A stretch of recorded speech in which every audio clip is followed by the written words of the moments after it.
Welcome to Anamwada 4. Before we start, please go support Brian 120,980. 1 for writing that awesome fanfic. A green-haired boy, many women, food, water, shelter, and a lot of teenage hormones in the air. How did they get there? Nobody knows. How will they get out? We'll see. Join us on this new adventure because we are vigilantes. Acti stranded. The headache was unbearable, only comparable to the intense heat felt at that moment. He placed his hand on what he thought was his mattress, but it was strange.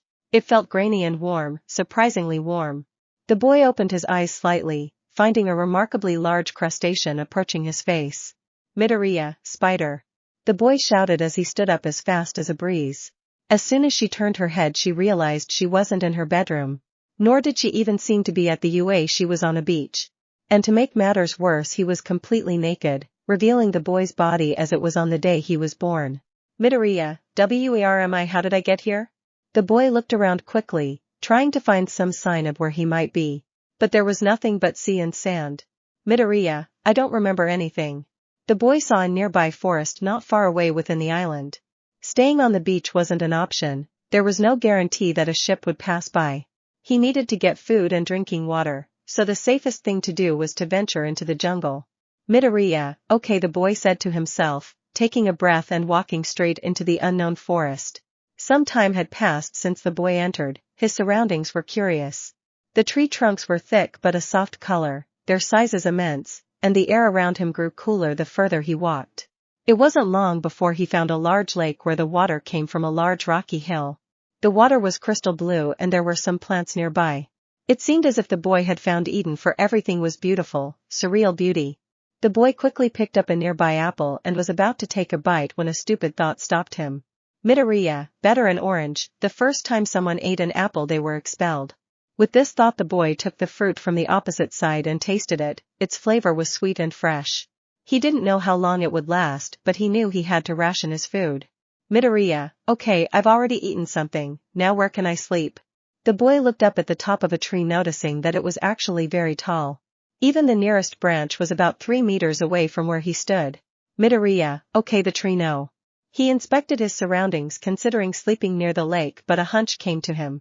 Midoriya, I don't know if there are predators here, I'd better keep looking. The boy was walking around the lake when a small dark gap behind the waterfall caught his attention. He walked towards that lightless spot among the rocks, finding a cave. It was big enough to sleep in, and to his surprise it wasn't cold. Midoriya, okay, step 1, get some food, check. Step 2, get a place to sleep, check.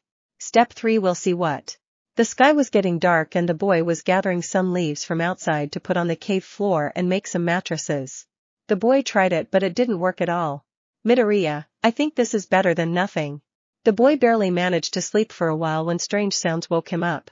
Out of mere curiosity he left the cave to witness with his own eyes an animal that could have come from mere imagination.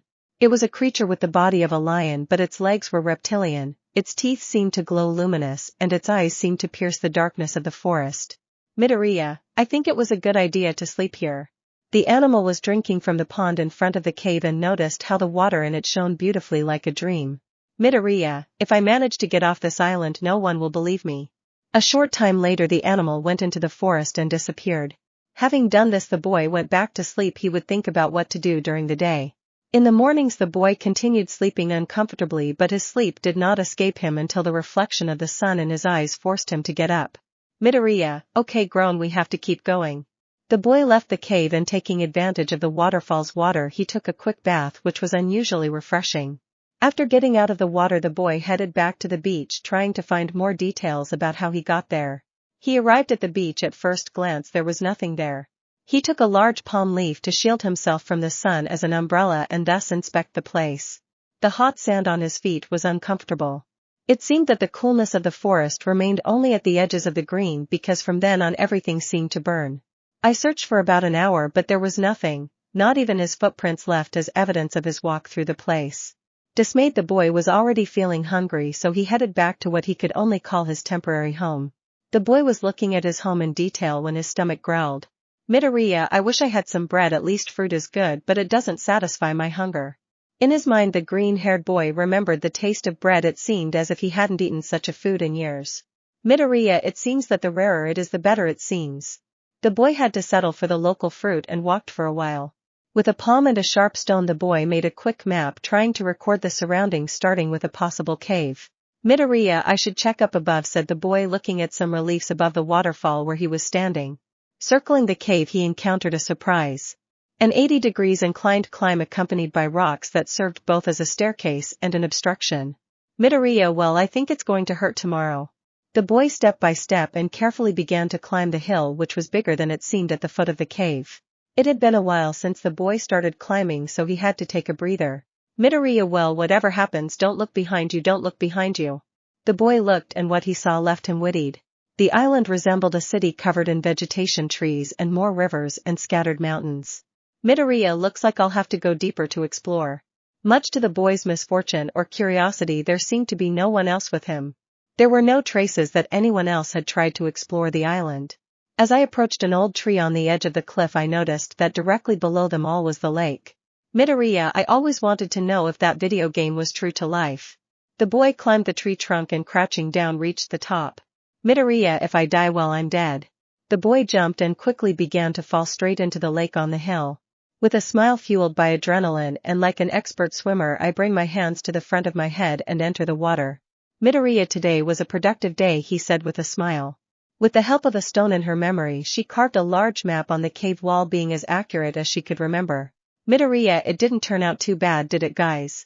The boy spoke to a bunch of bananas, a watermelon with carved glasses, of fruit with thorns, a coconut, and a melon with half a watermelon.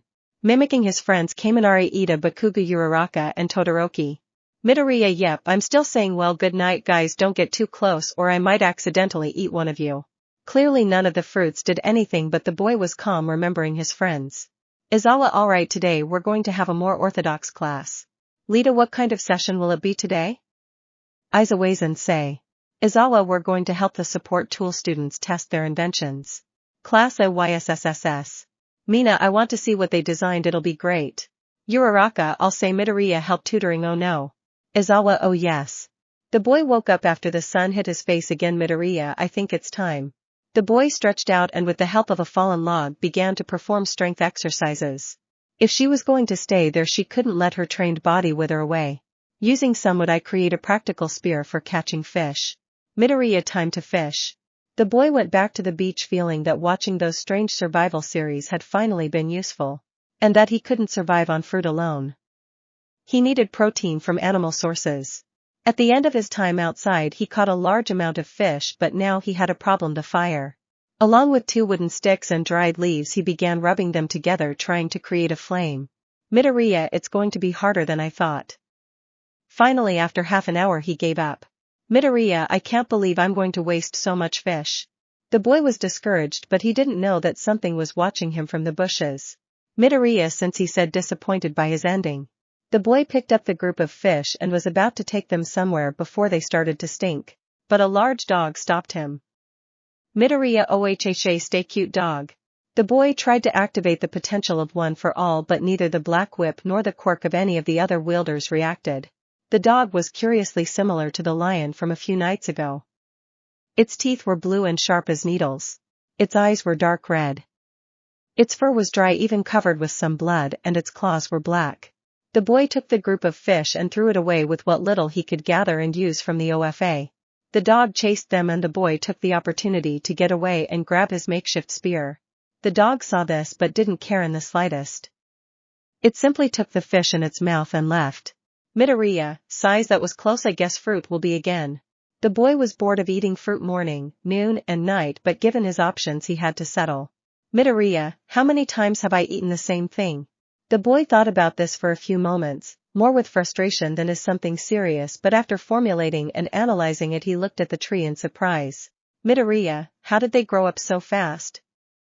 The boy took his spear and propelled by One for All through it, splitting a whole branch and dropping the fruit onto it. Midoriya, maybe I'm just going crazy. The green-haired boy watched as the branch began to grow in seconds at an accelerated rate that was anything but normal. Midoriya, I guess not. The boy, using wood from the fallen branch and the stone he made into a feather, began to write his record. Midoriya, tomorrow I'll explore further north. For now I think I'll rest.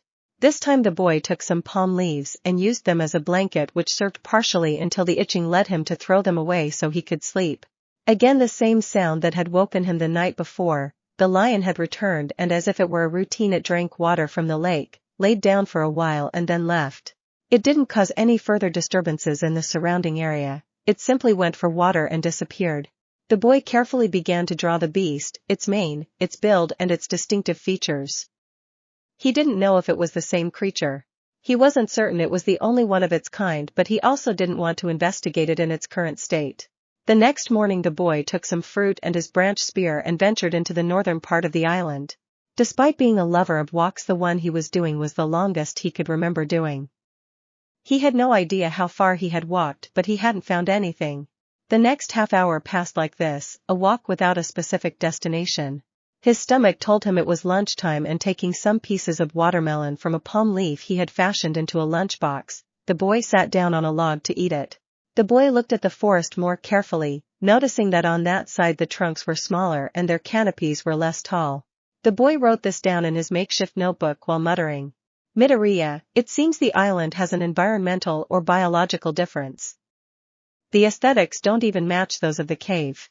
The boy finished analyzing his surroundings and eating his watermelon when he resumed his journey, venturing deeper into the forest, managing to find another area of caves, but these had as their main characteristic that the rock was black and shiny, almost like a mirror. The boy carefully entered, making sure there were no predators.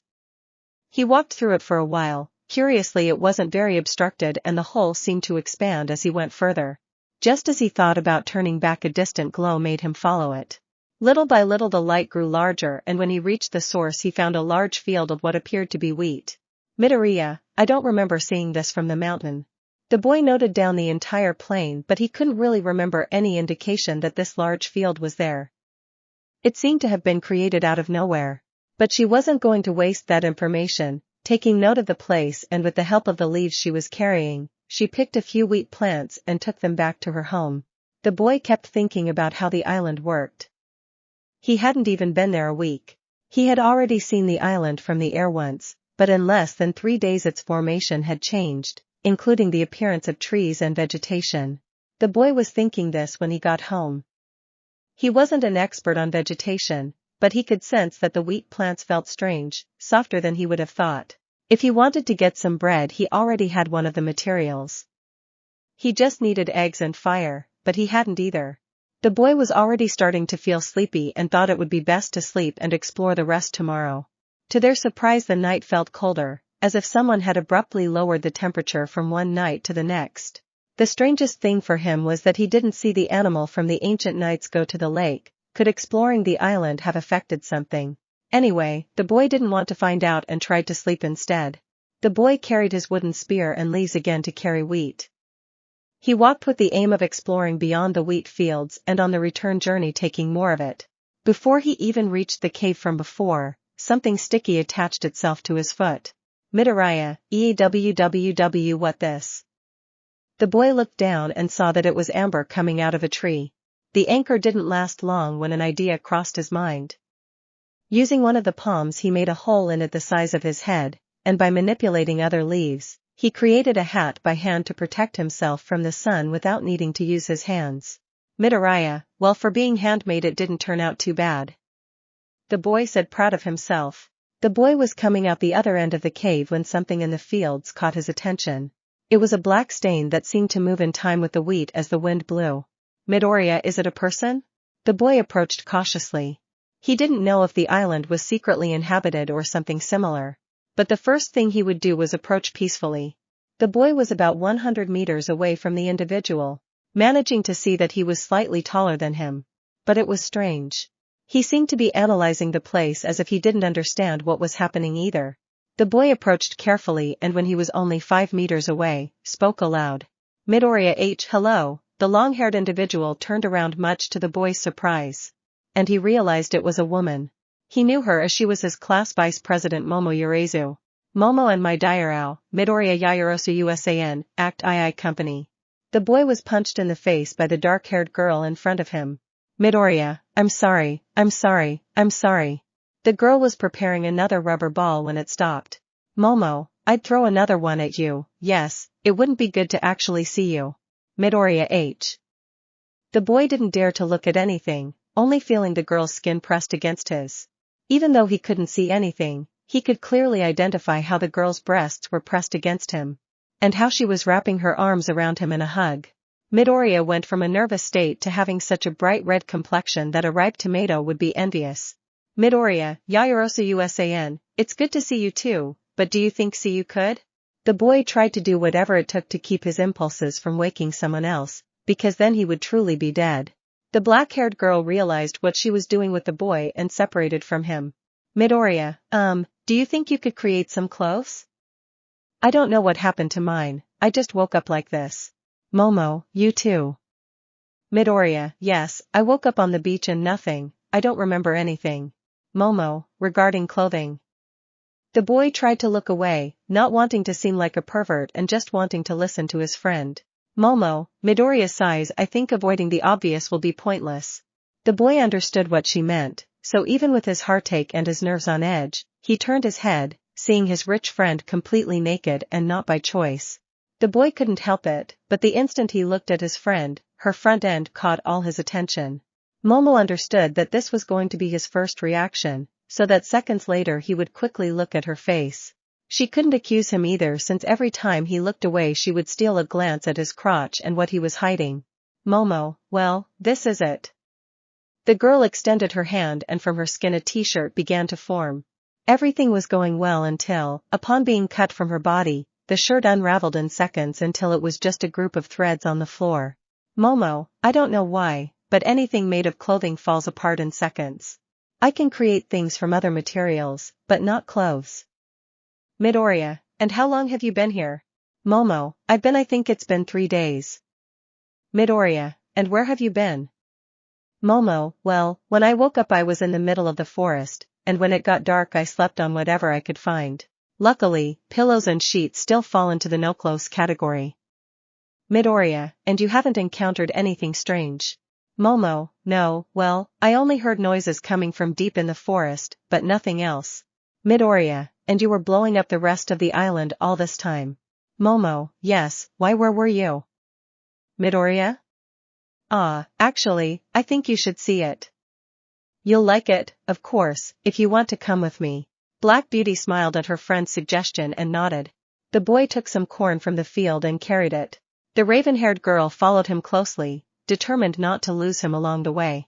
They made their way through the cave and the forest. When a little further on, the girl found an ecosystem different from the forest she was in and the cornfield. The trees were abominably larger and had canopies that were not visible from the ground. Momo, this is impossible, environments can't change so abruptly, it's not natural. Midoriya, when you see how the fruit grows, you'll forget all about nature. The girl didn't understand what he meant, when upon crossing some leaves, she saw the same thing the boy had found on his first day. That pool of crystal clear water that seemed to come from a dream, surrounded by different trees and bushes of endless fruit and vegetables. Midoriya, take whatever you want, everything grows ridiculously fast. The boy bent down to drink water from the lake when he looked at the black girl and saw she was biting into a green apple. Momo apples are so sweet, she said, fascinated by the taste of this one. It's Midoriya's. Momo, what Midoriya? Adam fell into sin because of Eve. Momo, what Midoriya? Just a silly thing, nothing silly of mine. Momo, is this where you were living? Midoriya, no, I was living in that cave. The young people approached the rocky structure where the boy lived, the girl noticing the large amount of space inside. Momo, and have you explored? Midoriya, I climbed as high as I could up the mountain above the cave, and believe me, I don't know where you've been these past 3 days, but I don't think you've explored even a part of this island. Momo, is it really that abominable? The boy nodded fearfully, for the scale was terrifying. Momo, well, if it's just you and me for now, we should get comfortable. The girl said, stretching, which the boy took advantage of to steal a quick glance at her. Midoriya, I don't think I'll get out of this island alive. This mere thought made the boy stare into space. Midoriya, Yaoyorozu. Momo, what's wrong? Midoriya, how did we get here? Momo, believe me, I'd like to know too. The boy was drawing on his homemade map, being seen by the vice president who seemed to be starting to create something. Momo, take. The boy turned his head, noticing that it was one of the notebooks he used to write in and append. Midoriya, ah, thank you. Momo, if we're going to have a map, we should make it as accurate as possible, right? Midoriya, exactly. The boy transcribed his notes onto the paper and appreciated his work. The girl had gone to get another apple, and when she returned, she noticed the boy seemed to be drawing a strange animal, which she found odd since he wasn't someone who drew childish things. Momo, Midoriya, what's that? Midoriya. Well, I asked if you saw anything strange, because when I slept here the first night, this thing appeared. Momo, it seems to come from a dream. It's Midoriya or a nightmares. Momo, while looking at the place, the girl said, changing the subject, you have an infinite supply of food, a home, water. Midoriya, all I'd need is fire and something to cook with, believe me, fruit is good. But your mouth is going to crave something more, the boy said melancholically. The black-haired girl was getting annoyed by the way he said it, thinking the boy was using some kind of double entendre. So she saw him crying comically, realizing he wasn't talking about anything like that. Momo. Oh. Midoriya, huh, Momo, nothing. What do you need? Midoriya, I think a knife and a frying pan, but I can't get those here. The boy stopped when a metallic sound was heard beside him. When he turned around, he saw the black girl finishing creating a knife. Momo, do you need anything else? The boy smiled at his friend's gesture. Midoriya, no, that's fine, thank you very much, Yaoyorozu. The boy hugged his friend, who sadly returned the hug. Later. The boy had managed to get some potatoes and carrots, while thanks to Azabash, she was able to light a fire and cook them. They were talking about some things on the island, the main one being the irregularity of its abundance. Momo, I mean, of course this place is good, but it's not possible. The soil used for harvesting can't be the same, especially not at such a short distance. Midoriya, that's what I thought too. Besides, I climbed the mountain and there's no way the water could still be falling. It's inexplicable. Momo, well, it's a relief to have a place like this, she said, biting into another apple. Want some? I'm no expert in the kitchen, but I think the potatoes and carrots will take a little longer, she commented, approaching and offering some of her. Midoriya, well, I guess a bite won't hurt, sure. The boy took it and bit into it, noticing that it made perfect sense to be good. Momo, do you like it? Midoriya, I think I could make a pie if I get flour and an egg. Momo, that would be great. Afterwards, both boys ate the cooked vegetables and headed to the cave by the fire of the campfire. Midoriya, you can take any area of the cave you want, just make sure it's hard, not too cold, and the boy said, settling into his stone area when he saw the girl create a small mattress and pillow. A little annoying.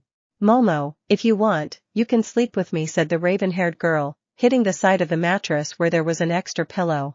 Midoriya, yay. Momo, do you prefer to sleep on the floor?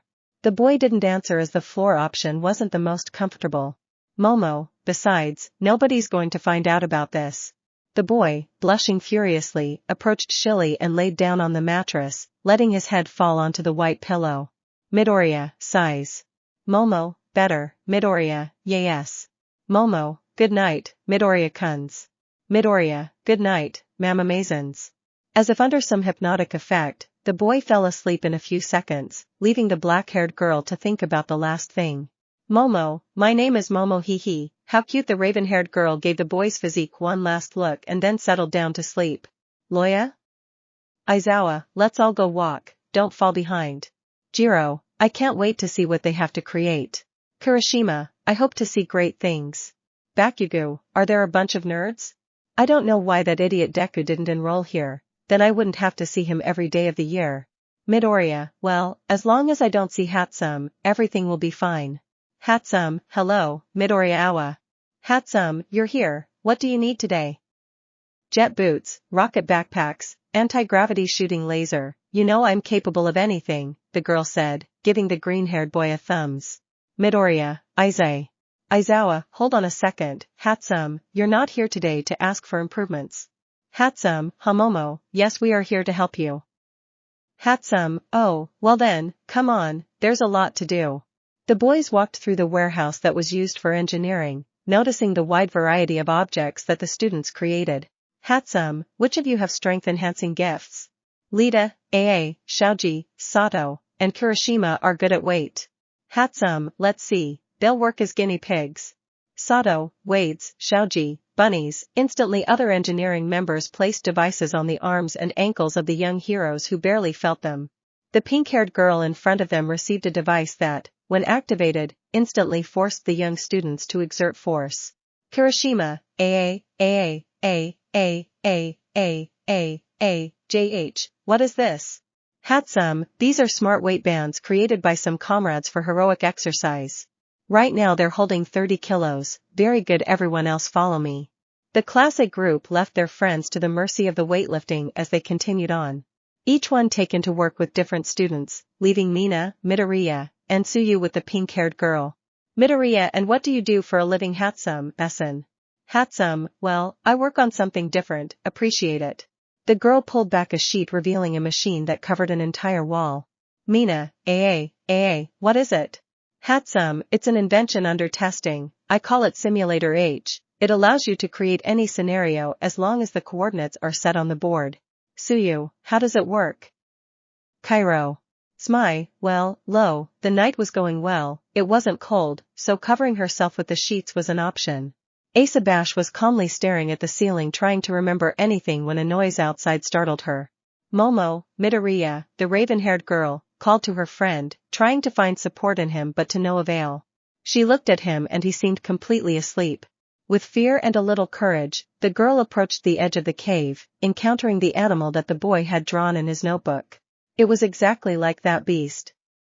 In order to get notes, the girl took the boy's notes and began to draw overlooked details, such as the feline's double tail, which had spikes around its smaller eyes behind those two notable blue ones, and what looked like an arrow stuck in its back. Whose arrow could that have been?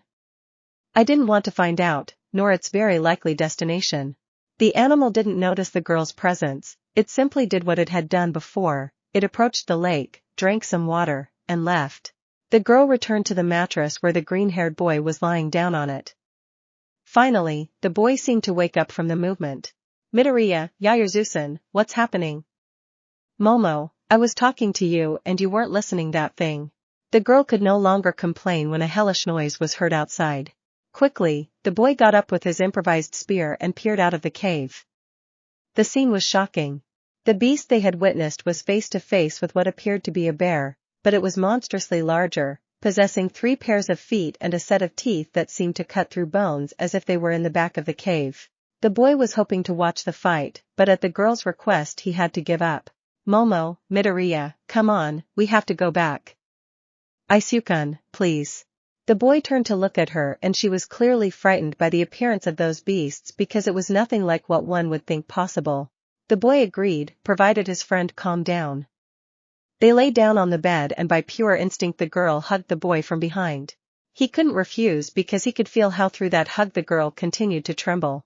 There were shouts and roars outside until after a while a painful sigh was heard ending in a thud. Both young men were unsure about who the champion was, but they couldn't investigate. It would have to be in the morning. The sun beat down on both young people. They didn't know it, but the only witness to the way they were was the sun which bathed their faces with its brightness. The two young people were hugging each other. It was unclear what time of night it was as the commotion had greatly upset them. The black-haired girl was the first to wake up finding herself face to face with the boy's tender face. The shock was instantaneous, making her pull her hands away from the boy's chest and jump up. This view showed the cave with greater clarity. It was actually beautiful. The light illuminating everything so that even the darkest corner was visible. Her gaze shifted from seeing a group of fruit with similar faces to looking back at the boy she slept with. Her face began to turn red, which she could feel. The light was a little bit more light. She decided to go out and take a bath in the waterfall that fell from the mountain, and so she did. As quickly as she entered, her hair was cleaned by the water that fell in that magical area. The boy for his part felt the sun begin to penetrate the back of his neck, moved calmly looking at the ceiling, and then to his right side finding the empty space of the girl. Midoriya, has he come out? The boy got up and stretched, walking towards the exit of the cave and found the girl bathing in the lake. He circled the lake, his gaze fixed on the black-haired girl. She looked so alluring, the way she brushed her hair with the cascading water behind her, the shimmering light on the crystal-clear water and her smooth skin, simply impossible to look away. Midoriya, good morning, yay, or as you said, the cheerful boy. Black Beauty opened her eyes and saw her friend outside the lake. Momo, good morning, izuku. My name isn't Momo anymore. Midoriya morning bath. Momo, that's right, will you come with me? The boy had put aside his shame since it was clear that this was how he would have to live now, so he couldn't dwell on the matter. Midoriya, sure. The boy entered the water and approached the waterfall, getting completely wet. Midoriya, is it just me or is it refreshing? Momo, yes it is. The boy gazed at the girl's face, which seemed to him like a work of art. Her beautiful panorama changed when she saw a black mountain of hair behind her near the jungle trees. Her change in expression was noticed by the raven-haired girl, who turned to look, noticing the same thing. Both young men got out of the water and approached this strange mountain. Little by little they realized that the beast from last night, the bear, was the one who had lost his life in that battle. They could not imagine the brutality that opposing animal would need to possess to kill a beast that was bigger, more robust and more ferocious than the one they faced. Momo, I don't mean to sound unsympathetic, but don't you think skin can be useful for something? The boy looked at both the fur and the amount of muscle the animal must have, creating a smile on his face and later on the girls. They didn't want to be sadistic, but if they had the opportunity to eat and get some fat and warmth from the animal's skin, they were going to take it. The bear already had areas where skin and flesh were missing, but the young people already had a series of branches where the bear's fur was being cleaned and its meat was already seasoning in the pan that the girl had created. Midoriya was making sure it didn't get burned while the raven-haired girl was writing down the bear's information in the boy's notebook. Momo, I never thought I'd be able to write in your notebook. You were always so careful that no one saw them. Midoriya, well, I was a little embarrassed that someone was criticizing them, the boy said sadly. Momo, why would it be? They're just ordinary notes, there's nothing wrong with that. The boy laughed at the girl's thought, which she appreciated. Momo, I saw that you had carved the boys out of fruit. Midoriya, geez, I didn't want to go crazy so fast, and I thought if I pretended there were other people around I could avoid it. I wasn't sure if I was alone here. Momo, well, I'm with you now, we're not going to go crazy. Midoriya, yes thank you. Well, this stew is ready, let's try it. The boy took a sip of the bear meat stew broth and to his utter surprise marveled. He quickly asked the girl to create a dish and she did. The boy served it on it and offered it to her, having the same effect on the girl. They both happily ate the stew until they were satisfied. Momo, that was great, but what will we do with the bear? There's too much meat, we haven't even removed all its fur yet and the fat has already been removed. The boy had the same thought, it was too much to dismiss, so he had to come up with something. He cut the pieces of meat into thin short strips and put them in the sun. He was thinking of making it into dried meat. It worked largely until a former visitor came face to face with the boy was cutting juicy pieces of the bear when a scream from the girl startled him. Momo, izuku, wolf. The boy understood this instantly and moved away from the bear's carcass. Watching as the former wolf who had stolen his fish days before was now going to claim that bear as well. The boy held a juicy piece of the animal in his hands, which was noticed by the wolf, who approached the boy menacingly. He was getting away as best he could. The vice president had gone for the boy's spear and tried to give it to him, but she was ambushed by another wolf. The boy understood that he had to give in or one of them would get hurt, and leaving him on the ground he dropped the piece of meat. The wolf looked at it and sniffed it before letting out a howl. The wolf that was with the black-haired girl heard it and headed towards him, who appeared to be the pack leader. The wolf that was in front of the boy was eating the piece of meat while the green-haired boy got up. Momo, izuku, are you okay? The boy nodded nervously when he felt something sticky on his hand. The boy turned around in fear and saw how the wolf that had been challenging and threatening him just moments before was now licking his blood-stained hand. The boy got scared and pulled it away, but to his surprise the wolf sat down as if it were a house dog, being followed by the other wolf appearing to be male and female. The boy didn't understand anything. Had the wolf grown fond of him? In a short test the boy pointed his spear at the bear's carcass, drawing both wolves' gaze to the bear and then back to him. Midoriya, I'm eat. Having said that, both dogs pounced on the bear and began eating its intestines and whatever else they could find. The black-haired girl stood next to the green-haired boy and simply commented, Momo, so you have dogs now? Midoriya, I think we already have dogs, that's it. The boy stopped talking when in seconds the larger wolf dropped the bear's head at his feet, breathing like any other dog with its tongue sticking out in a blood-soaked smile. Midoriya, a good boy, he said, stroking the animal's head. I think the meat problem is solved. The young people laughed at the island's surreal response. Later. Momo, you know Midoriya, I think I'd like to decorate the place. Midoriya, in what ways? Momo, well, I'd like to create some bases for the mattress and maybe a fire pit for when the cold season arrives. Midoriya, that doesn't sound bad, I could get wood by cutting down trees. Momo extended her hand and created an axe for the boy. Momo, 10. The boy thanked her and went to get some wood for the girl's ideas. She was grateful to have found her green-haired friend. She didn't want to imagine what would have happened if one of those creatures had found her first. So she wanted to do something to make the boy more comfortable, and that was by making his cave a little nicer, creating a series of nails and some metal bases. The raven-haired girl began to mark points to work on. In a short time the boy had arrived with several pieces of wood of different sizes and thicknesses, accompanied by his wolves who carried wood in their mouths. Momo, I see they are helpful to you. Midoriya, of course I dropped these on the way and they picked them up, I should build them a house too. At that moment one of the wolves barked, accepting the idea of his new master. The young people just laughed at the wolf's statement. The young woman with black hair began to help the green-haired man determine the sizes of the wooden pieces, and with a few more tools they were able to cut and shape the pieces of wood. Azabash gathered the pieces that were already ready and the green-haired man with the help of the whip cut the various woods. The work took no more than 3 hours, and when they finally finished, the cave seemed to have a more rustic and warm style. They had managed to create a base for the mattress, some bases for torches, a workbench and a base on the wall to place a map of the island. The boys were proud of their work, including the dogs, since the boys who had found the time took it upon themselves to make a small stable so that they could sleep safely without danger of heat stroke. Momo, not bad for some castaways. Midoriya, haha, saved here. The young men were watching their work with satisfaction when some growling made them come out. They were aware that if the dog seemed furious, it was nothing good. The raven-haired girl was creating her metal staff and the boy was activating his quirk to protect his house when they got a surprise. Midoriya, he's the one I think. Momo, yes, stay still, Act 3 Encounter. Izuku/Momo girls, Uraraka Kyukuin, Mina/Jiro Yaoyorozusen, Izuku, stop, stay still. The boy using one for all jumped to where his dogs were calming their aggression and trying to prevent them from attacking his friends. These obeyed and in nothing these sat down to obey. Izuku sighs. Uraraka armed Deku-kuns. The boy turned his head to see how the brunette and the purple-haired girl were covering their eyes to avoid seeing the naked boy.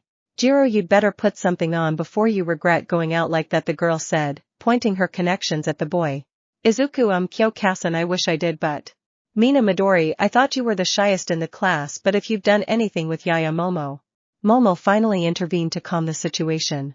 Momo girls, relax, nothing happened between Izuku and me and about the clothes, she said, trying to control the situation and clear up any misunderstandings, which she unwittingly imagined. Uraraka, we don't know what happens. Jiro, adjust. Izuku/Momo, they woke up and were like this. The trio of girls nodded in agreement with that correct answer. Mina, how, Izuku, we woke up like this too. Jiro, and haven't you looked for something to cover yourselves with, or why haven't you made some clothes, Momasan? Momo, look. The girl gave the same demonstration she had given to the green-haired boy days before, making it clear why she was lacking clothing. Mina, then I guess there's no other way, said the girl, letting go of her cover. The chest-natured girl emerged from behind the tree she had hidden under, but the purple-haired girl continued to do so, mainly due to the obvious difference in build compared to her 3 friends. Momo, come on, we're sorry about the dogs. Mina, dogs, those are wolves. Momo was guiding the girls, showing them Eden. Mina quickly got used to her way of walking around the place calmly without clothes, which was strange since the boy expected it would take her 2 days or more to get used to it, as well as the brunette who was still walking, trying not to show too much to the green-haired boy when she looked at him. Kyoko was the most obviously insecure, who stayed behind in the group while with her arms and hands she covered her chest and lower area, all while her gaze was fixed on the ground. This was noticed by the green-haired boy, who said nothing, only silently stared at the girl. She noticed it and using her connectors raised them menacingly to the height of the green-haired man. Jiro, if you stare at me like that again I'll hit you. The frightened boy simply raised his hands in fear. Midoriya, yes, the girl walked back to the group, a thought forming in her mind. Jiro, pervert. Momo, and this is the caves. The girl took them to her temporary home in the cave, captivating the girls who gazed around her in wonder. Uraraka, it's very pretty. Mina, very elegant. Jiro, it's not bad. The girls were looking around, but one pink-skinned girl noticed something that made her head spin. Mina, a bed. Momo, yes, sleeping on the floor sounded painful. Mina, and your bed. Midori, she said with a smile he already knew. Midoriya, well, Roman too. Mina, you're not going to tell me you were sleeping together, are you? Jiro, what? No. Jiro, Raka, so where were you sleeping? Midoriya, yai. Jiro, are these? The girl caught the group's attention as she looked at a map on the cave wall that appeared to be of the same island. Jiro, Raka, is this the whole island? Midoriya, actually that's what I can remember, it's even bigger.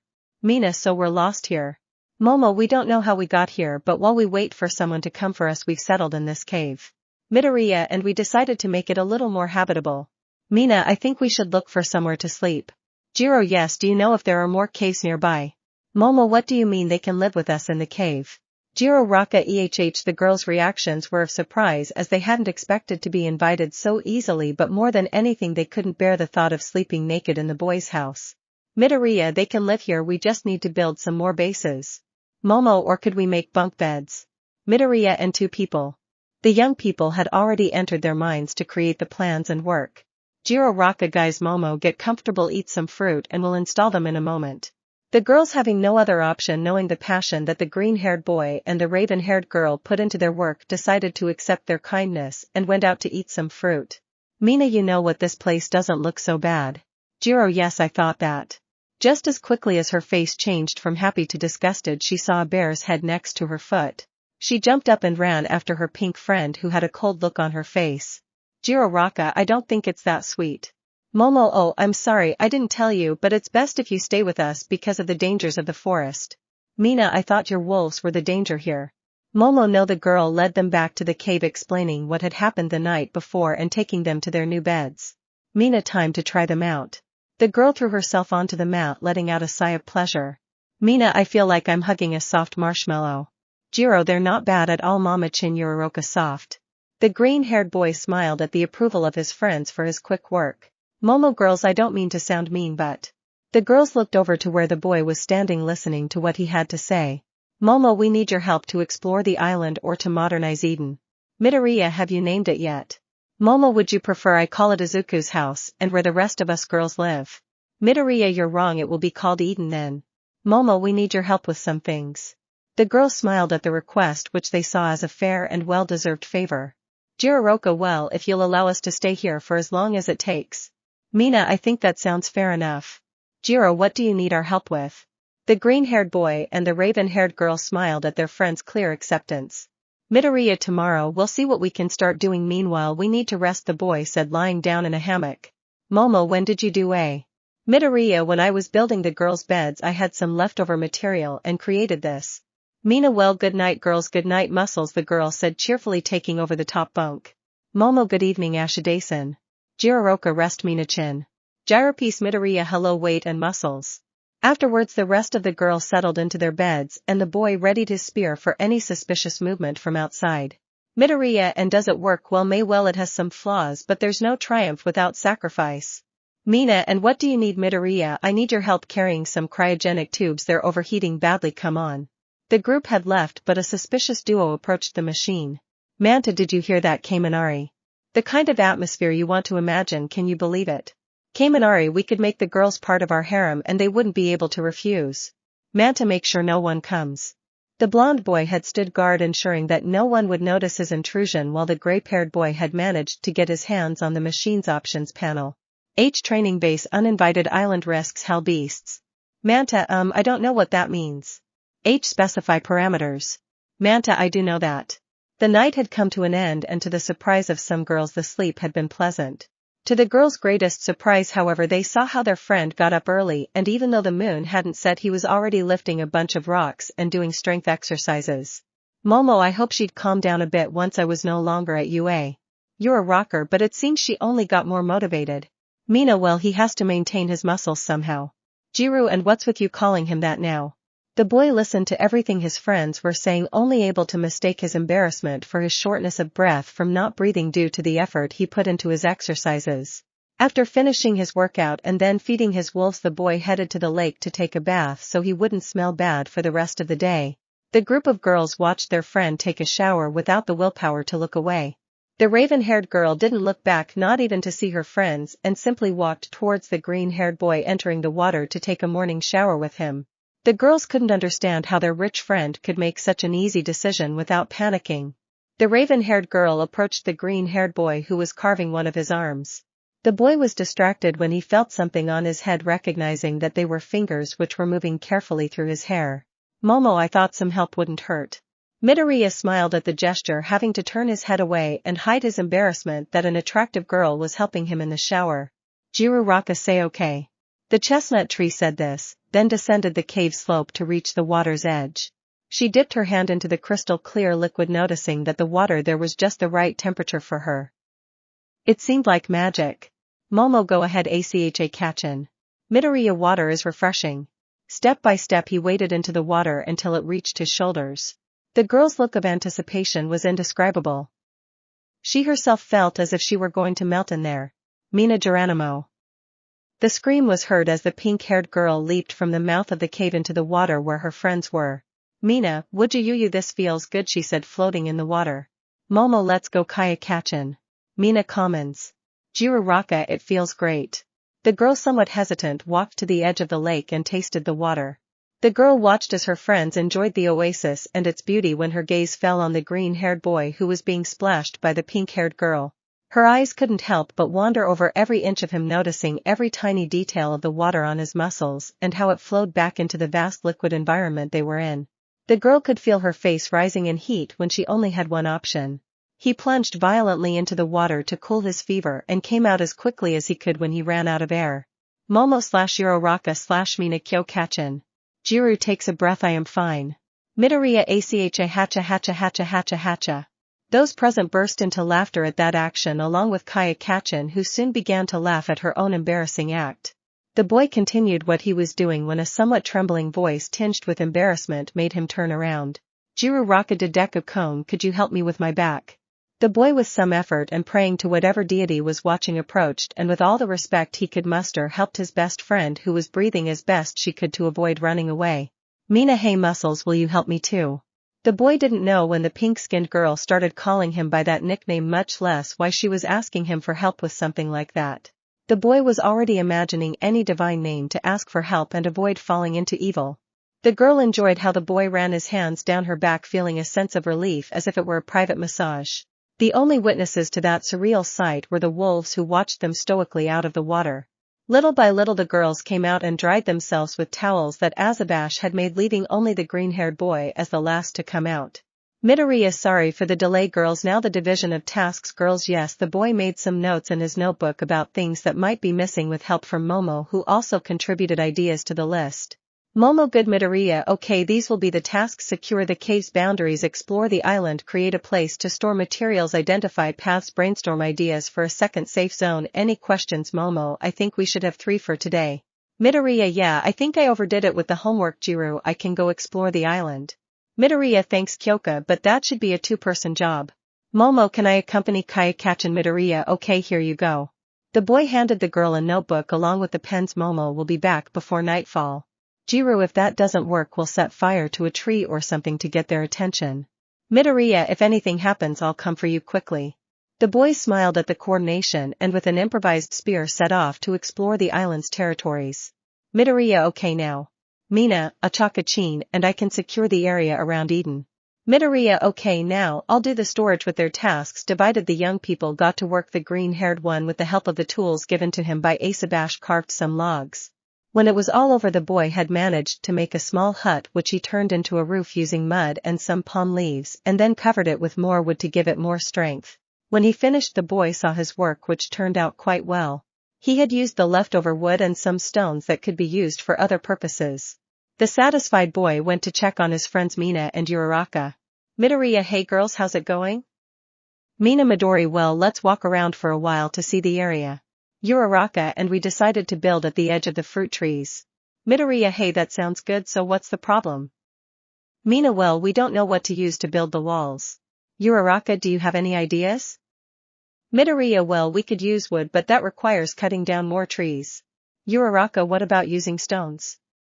The girl said, glancing at a pile of rocks behind her. Midoriya, what if we first mark the pillars with some pieces of wood and then start applying them? Mina/Uraraka, hey?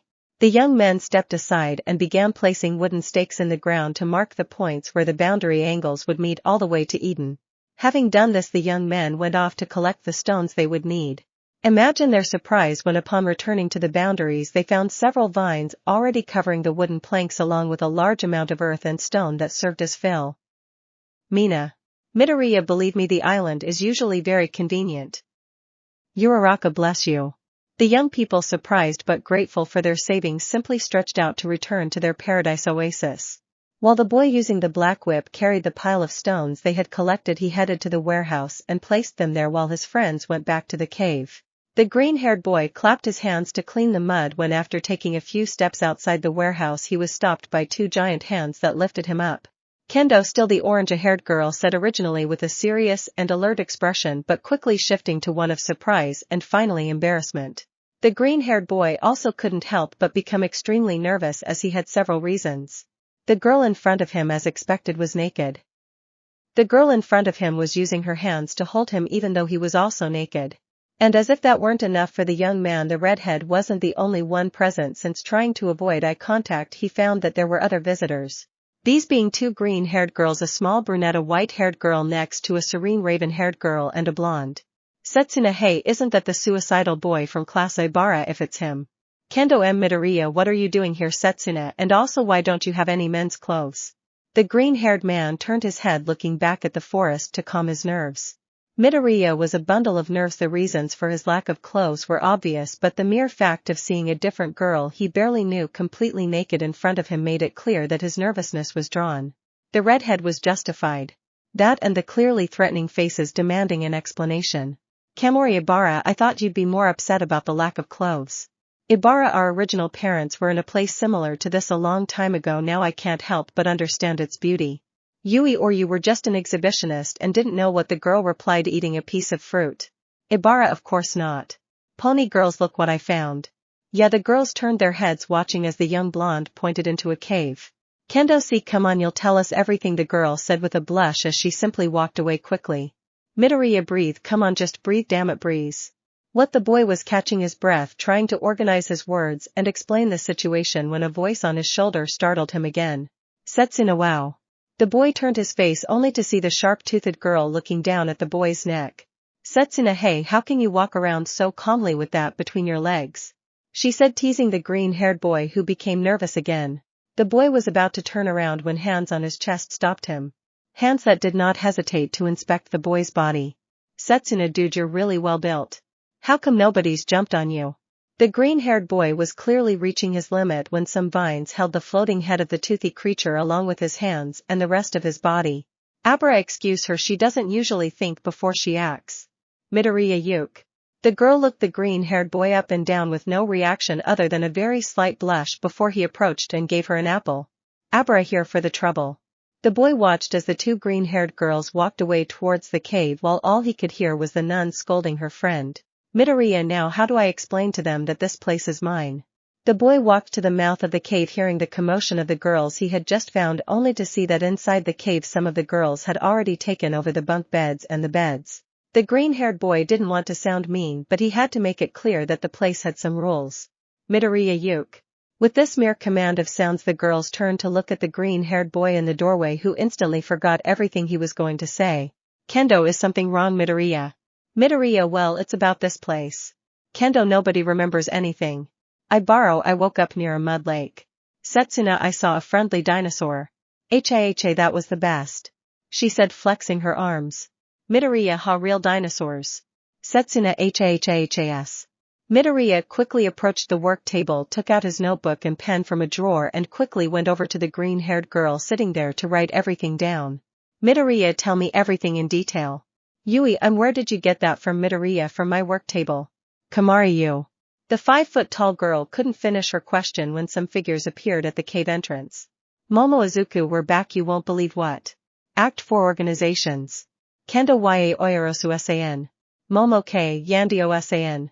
The two friends quickly embraced each other, which caused some laughter among the girls from Class B and the purple-haired girl who were watching everything. Kendo, you guys live here? Momo, well, Midoriya let us stay here when you brought us. The girls from Class B quickly climbed down from the bunk beds they were in. They already knew those beds had owners and weren't theirs as they would have liked. Ibara, I'm sorry about all this, we didn't know. Midoriya D. Don't worry, there's no need. You can stay here alone too, and Uraraka-san and Ashide-san. The boy was wondering where his friends were when sudden animal growls from the mouth of the cave made the girls from B climb back onto the beds. The green-haired boy already suspected what it could be when he saw his ferocious dog staring intently at his classmates in Class B. Midoriya. No, the boy scolded the dogs who gradually hid their teeth. Midoriya sighs.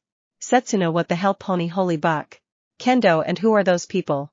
Ryuko, where did those things come from? Midoriya, I'm sorry, I didn't tell you they are, the boy began then stopped. It was true he didn't have names for his dogs yet. Jiro Koyankyo, the girl said, not taking the names seriously.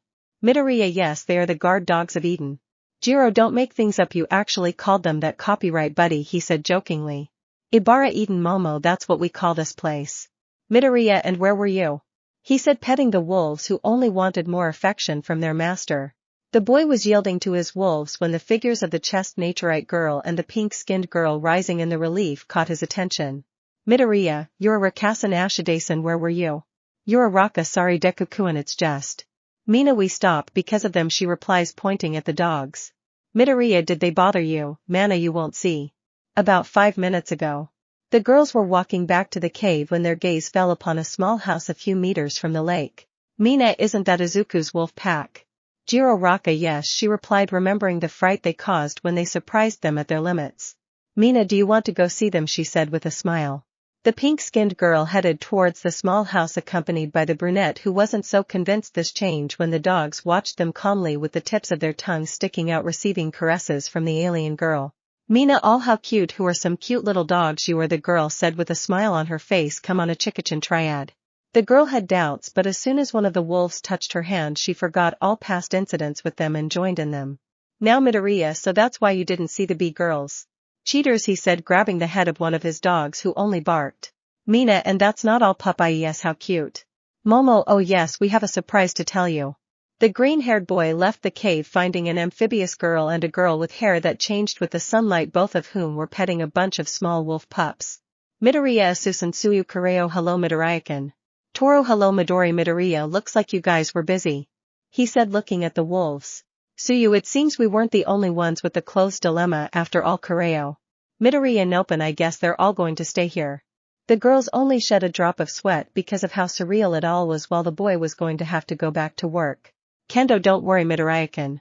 But Sina, yes, it's not like we're letting you do everything while we just sit here watching for free. The green-haired man felt a little relieved and left the cave to organize everything. Midoriya, well, I need you to get straight tree trunks if possible, but if that's not possible, any wood will do. Kendo, I'll take care of it, the girl said with a smile. Midoriya, I need someone to sand the boards I cut. Mina/Ibara, we can do that. The raven-haired woman handed them some sandpaper she had made and they took some boards that were in the newly built warehouse. Momo, it's getting late too, who's hungry? Instantly the girls present raised their hands while smiling. Momo, what could we do? Suyu, well, we could get some fish at the lake where we were. Midoriya, I actually were not that far from the beach. Taro, really? Midoriya, of course. Uraraka, I'll go get some fish. Yui, I will accompany hers. Momo, I'll get some vegetables and clean them. Kamari, we could do something with mushrooms. Momo, sounds good. Taro, what can we do? Midori? The silver-haired girl said as she looked at the boy. Midoriya Hagakure-san, the boy said, lowering his gaze as if thinking, unaware that he actually seemed to be looking at something else. Rohai Midoriya, something wrong? Taro, did not look at me like that, it's embarrassing. Midoriya, sorry, I didn't mean to. Well, see, could you go to the cave and make a list of what's missing? If you can, of course. The girl, clearly embarrassed, walked away. The boy thought she was going to be angry with him for the rest of the day when just a few steps later he bumped into the puppies again and she reacted as always with a smile and excitement. Taro, Midoriya, what are your names?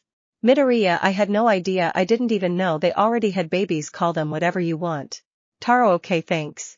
The boy just laughed at that easy acceptance and forgiveness when he heard something heavy fall behind him. As I turn around I notice a large number of logs and pieces of trees accompanied and brought by the girl from Class B. Kendo, will these be okay? Midoriya? The girl said with a smile, wiping her palms. Midoriya, they're perfect, thank you. Kendo, thanks to you. Now let's get to work, said the redhead as she picked up a saw. And without further distractions the boy got to work with the support of the redhead, and later the items were handed over to Mina and Ibaro, who removed any irregularities.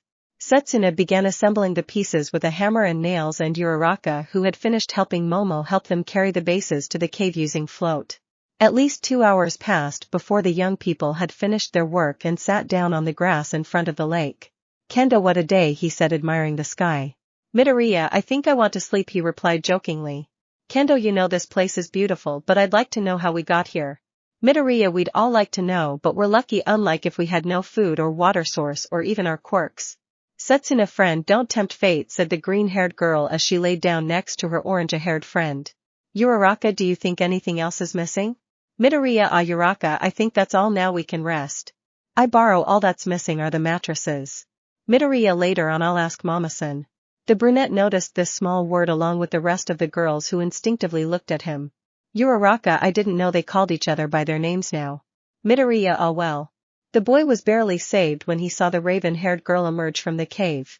"Momo, is it Tsutsuan girls? The food is ready, come on over." And everything went to hells. "Kendo, that's new." Out of embarrassment the boy made an excuse, saying he was going to take a bath first, but it was nothing more than an excuse to avoid answering about it. The boy went into the water until the liquid reached his knees. The girls simply decided to ask later and headed inside the cave. Most of the girls were already inside except for one with pink skin and one with equine features. "Kendo, hey, aren't you guys going to eat?" "Mina, that's what we're doing." Kendo the redhead approached the girls, who were looking at the lake only to realize what they were seeing. The boy taking a bath. "Kendo girls." "Tony, what?" "We're just ogling each other," she said. Turning back to the boy, "Oh my god." The redhead was about to scold the girls again when her gaze quickly focused on the boy, not taking her eyes off him as he went deeper into the water.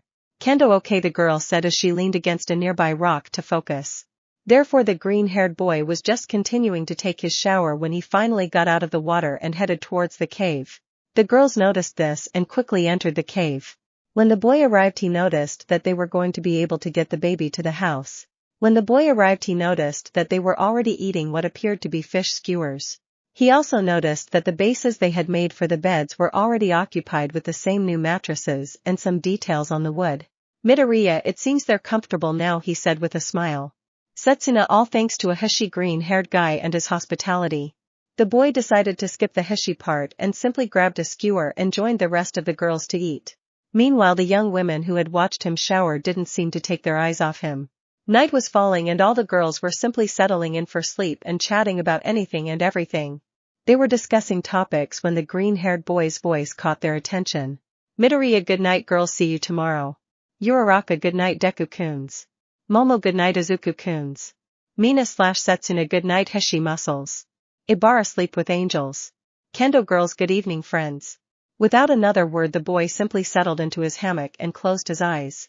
Before long they could see him fast asleep, looking like a small child, at least judging by his face. The pink-skinned girl looked the boy up and down, admiring everything about him, when her gaze fell on the raven-haired girl, who likewise didn't take her eyes off him. "Mina, so." "Momo, so what?" "Mina, are you going to tell us how long you've been so close?" The other girls turned around interested in what they were saying, staring at them intently. "Momo, well The atmosphere changed abruptly when they heard some wood collapsing. The green-haired man, who had already managed to consolidate his sleep, rose instantly and took the spear. His dogs wolves began to growl directly at the mouth of the cave. They all wondered what that noise was except for Azabash, who already had an idea. "Midoriya, stay here." "Kendo, you're crazy if you think we'll let you go alone." The boy was about to insist when he saw the group of girls a few meters away from him. The boy could only sigh and speak. "Midoriya, just stay behind me." The girls heard him and followed him. The boy approached the exit and whispered, "Midoriya, see you again." The girls who heard him were curious and peeked out, witnessing a beast they could only describe as infernal. "Mina, what the hell is that? I borrow my gods." The feline that caused the bear's death was scratching at the barriers the boys had created, inspecting its surroundings with its nose. The boy stood on his guard while the girl stared in bewilderment at the creature. After a while the beast snorted with its snout as it looked all around. The animal soon left, leaving the young people nervous. "Pony, what the buck was that?" "Midoriya, I forgot to tell you about Scar." "Momo, have you named it yet?" "Midoriya, well, Kayakakin named them the wolves and Hagakure-san named their cubs. I was hoping to name something from here." "Kendo, and why are you here?" Midoriya, I don't know, from the first day I was in the cave he's been coming. Uraraka, it seems she doesn't like that we've set boundaries. Momo, should we do something? The young people were about to continue arguing when suddenly they saw the feline return and approach the pond. Everyone automatically fell silent, hoping the animal wouldn't see them, but to everyone's shock they saw the wolves lunge to confront the animal. Midoriya, damn it, damn it, damn it. Uraraka's no no no no. Everyone witnessed the feline drinking water from the crystal clear lake when both dogs positioned themselves behind the feline, who did not react. They growled and barked, but the feline remained calm.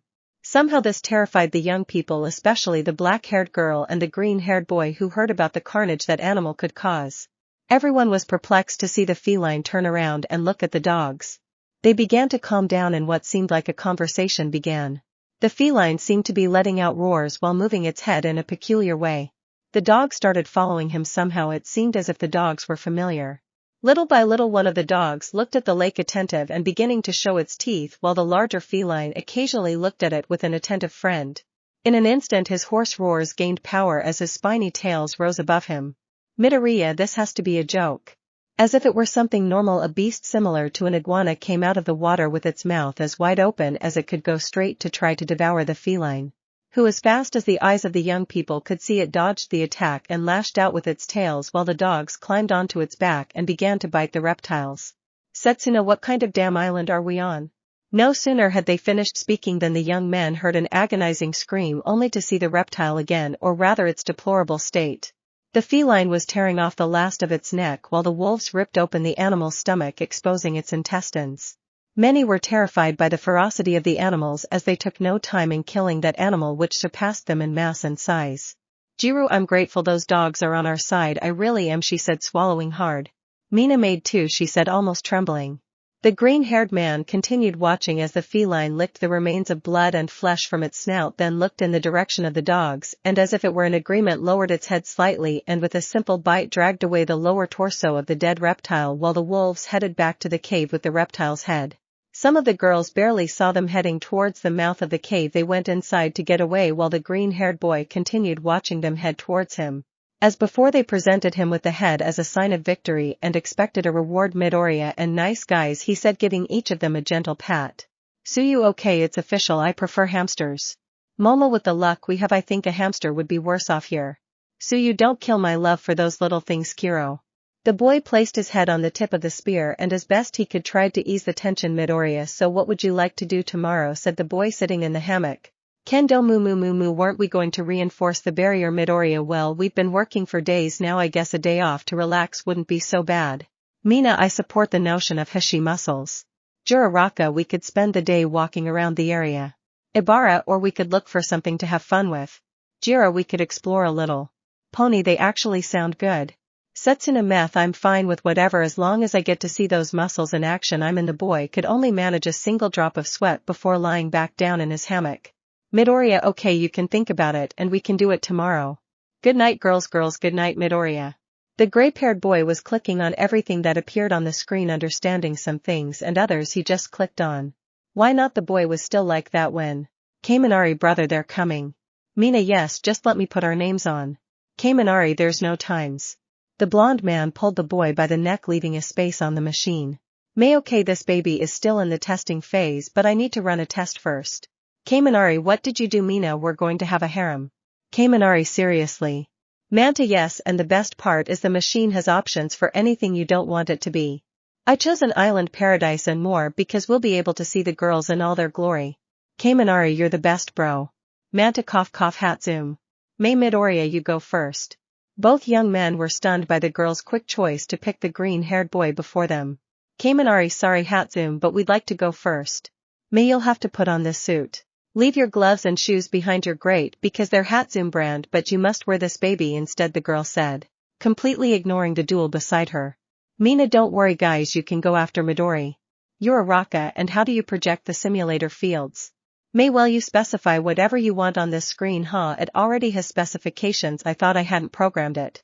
Loi, the next day a well-built woman with dark hair had just woken up. As always, her sleep had been productive. And she hadn't felt tired at all. The girl was stretching in her bed to get up. When she looked around she could see that the other girls were gone, both from her class and from Class B. Curious, she looked in the direction where her green-haired friend was, noticing that he was still asleep. Around him were some of the girls staring directly at him without speaking. Momo girls. Uraraka/Mina. Shh. Momo instinctively covered her mouth before speaking again. Momo, what are you doing in front of Midoriya? Mina, nothing, we were just watching him sleep. Momo, don't you think that's an invasion of privacy?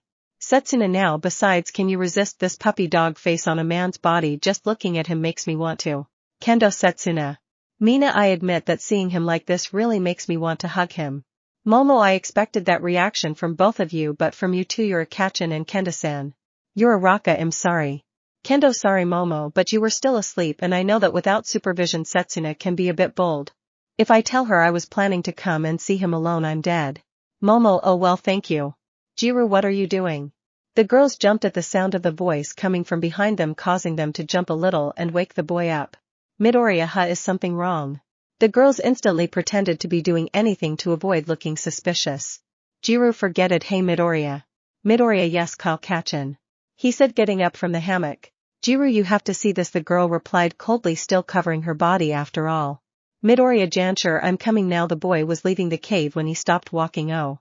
That's right, good morning girls, the boy said with a smile that only he could match. Some like Uraraka, Kendo and Momo felt a slight warmth in their chest and their hearts seemed to accelerate. Meanwhile, Mina and Setsuna could only see the boy as more attractive because of the innocence he exuded with that smile, and they could only bite their lips or fingers.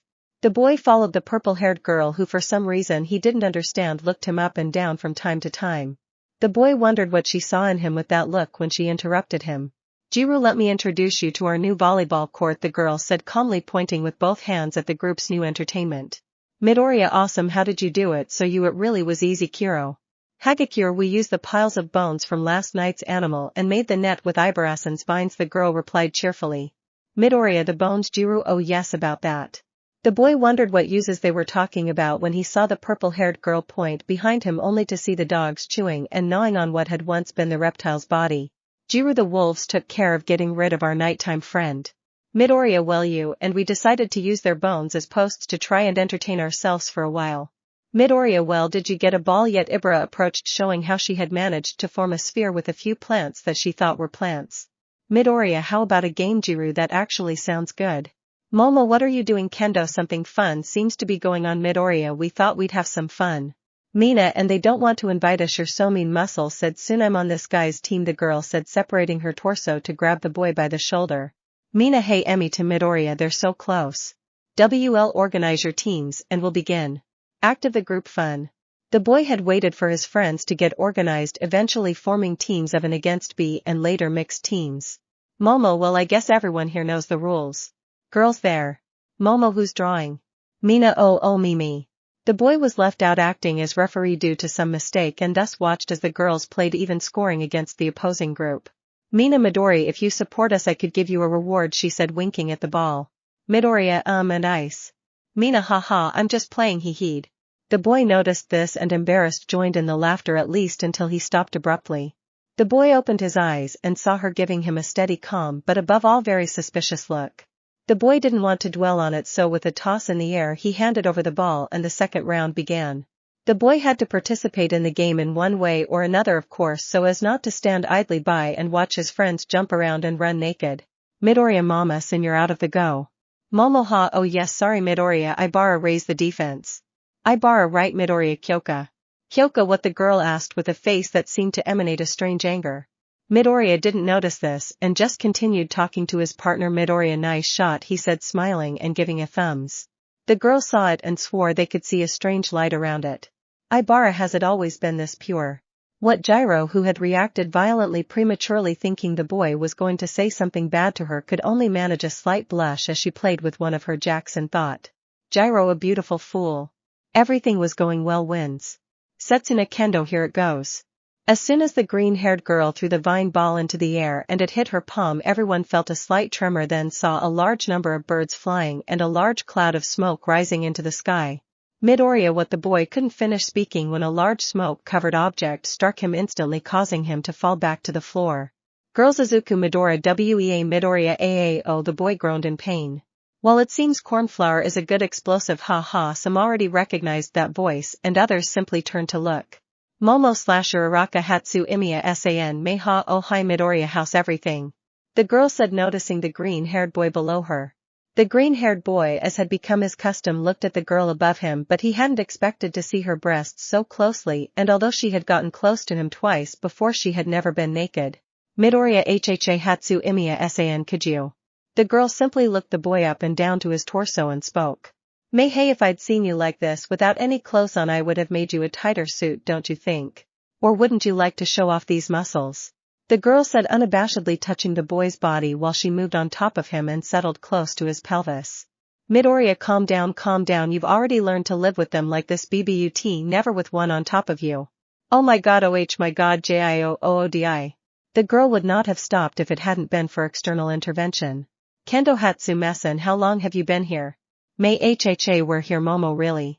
Uraraka, doesn't she have any idea where we are? Jirao UMS, you know, an island nobody remembers anything, right? May HHA, the girl trying to remember, stood up, letting the green-haired boy breathe easy and barely keeping an eye on whether anyone else would get up. Midoriya, thank you very much, Kami. The boy, with the help of the pink-skinned girl, stood up. Midoriya th. Mina HHA, why can you touch Midori like that? She yelled at the pink-heart girl. Midoriya, thanks. Mina, you said it, Hexy boy, she said, winking at the boy. Midori, I most come and not sick 'em to madness. Hatsu I don't know what you're talking about, but I see you've settled in quite well here, she said, looking around. Midori, yeah, is something like that. Hatsu have you tried it anything more ingenious? The girl asked with her usual enthusiasm for engineering. Momo, the truth is no, for now we've been fine. Hatsu but why settle for good when you can do better? I've looked at your setup and I see several areas for improvement. Several of the girls didn't understand 2 words the girl was saying. While some like Midoriya, Momo, Kendo and Kyoka could barely keep up with her. Hatsu and be able to increase the size to the outside of the mount and above the cave. Midoriya wrote all this down in his classic notebook. While your RASU thought it wasn't a bad idea along with Kendo's opinion. Kendo, I think those are good ideas actually. Momo, meet. Hatsu so what are we waiting for? Let's get to work. The girl was going to gather materials to begin working on all her ideas, but she was stopped when the young people spoke. Uraraka, well. SUIU, we were actually planning to rest to it. Hatsu what? You can't do this to me. Inspire me to create babies and then tell me I can't do it. Midori, don't worry, Hatsu Messen. WWE can do all that tomorrow. Hatsu you don't understand, Midori, I can't wait until tomorrow. I wouldn't know what to do. Momo, you can play with us. Hatsu yays about that, I don't know how to play that, the girl said, looking away while crossing her arms. Mina, seriously, you don't know how to play? Hatsu I spend all day making my babies, I don't have time to go out or anything else. Hagakure, we can teach you how to play. Sasuna, come on girl, say yes. After several glances and a promise to make babies all day tomorrow, the pink skin girl accepted. Hatsu okay, how do you play this? Midori it's simple, you position yourself at one of the points. And you have to prevent the ball from touching the ground. You can only let your team touch the ball no more than 3 times. Hatsu sounds simple. Jirao, except we can't use our quirks. Hatsu keep dreaming, simpleton. And so the pink KARD girl joined the girls' team. But it didn't turn out as well as they had hoped. Mina 15-2 no way, and later to Team B. Which didn't turn out well either. Sasuna, how did we lose 20-1? The girls didn't want to be rude to the pink KARD girl. But she simply moved away to a tree, watching as the other girls continued playing. Hatsu I shouldn't be here, I should be making inventions. The girl was still thinking this to herself when she heard footsteps approaching her. Hatsu Midoriya. Midoriya, hi Hatsu, is something wrong? The boy said, sitting down next to the girl.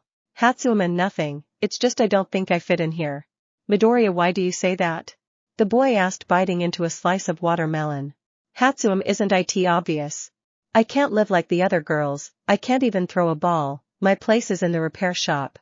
Midoriya, hey, the boy said, placing his hand on the girl's shoulder, as she turned to look at him. I don't think you should do that to get along with us. Hatsu but, Midoriya, we all know this might not be your usual environment. But we'll try to make you feel comfortable and I won't leave your side. I promise, the boy said, giving the girl a smile as he finished his statement. The pink-haired girl knew that the green-haired boy was humble and always cared about his friends. But in reality, she didn't consider herself his friend, mainly because of the different classes they took. And because she didn't really know of any interest they shared. Midoriya also, I'd be happy to help you create your babies tomorrow. Despite all this, the girl who had originally been sad gave a slight smile and approached the boy. Hatsuum, thank you very much, Midoriya-san. With that, the girl moved closer to the boy and as best she could hugged him.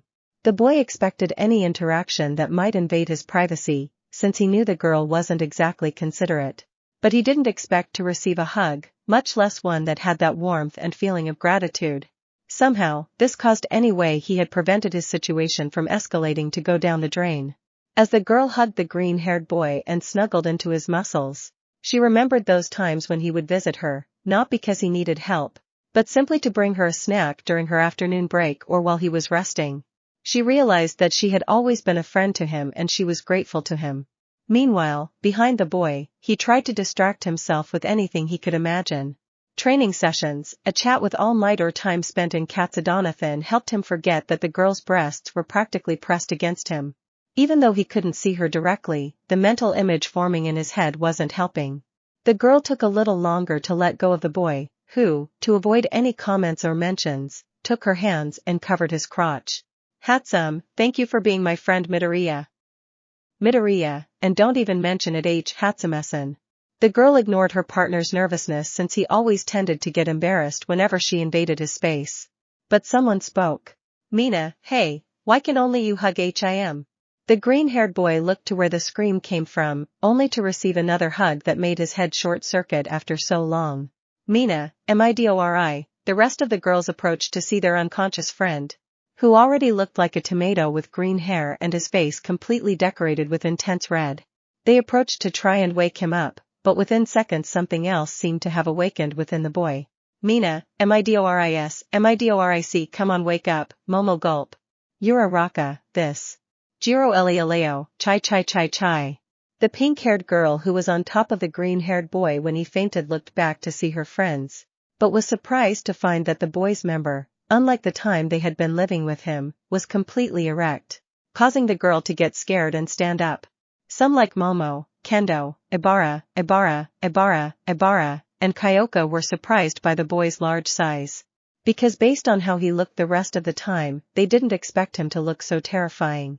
Meanwhile, Setsuna, Hatsume, and Toru wondered what it would be like to handle that themselves. And the rest of the girls were simply saddened to see that image in front of them.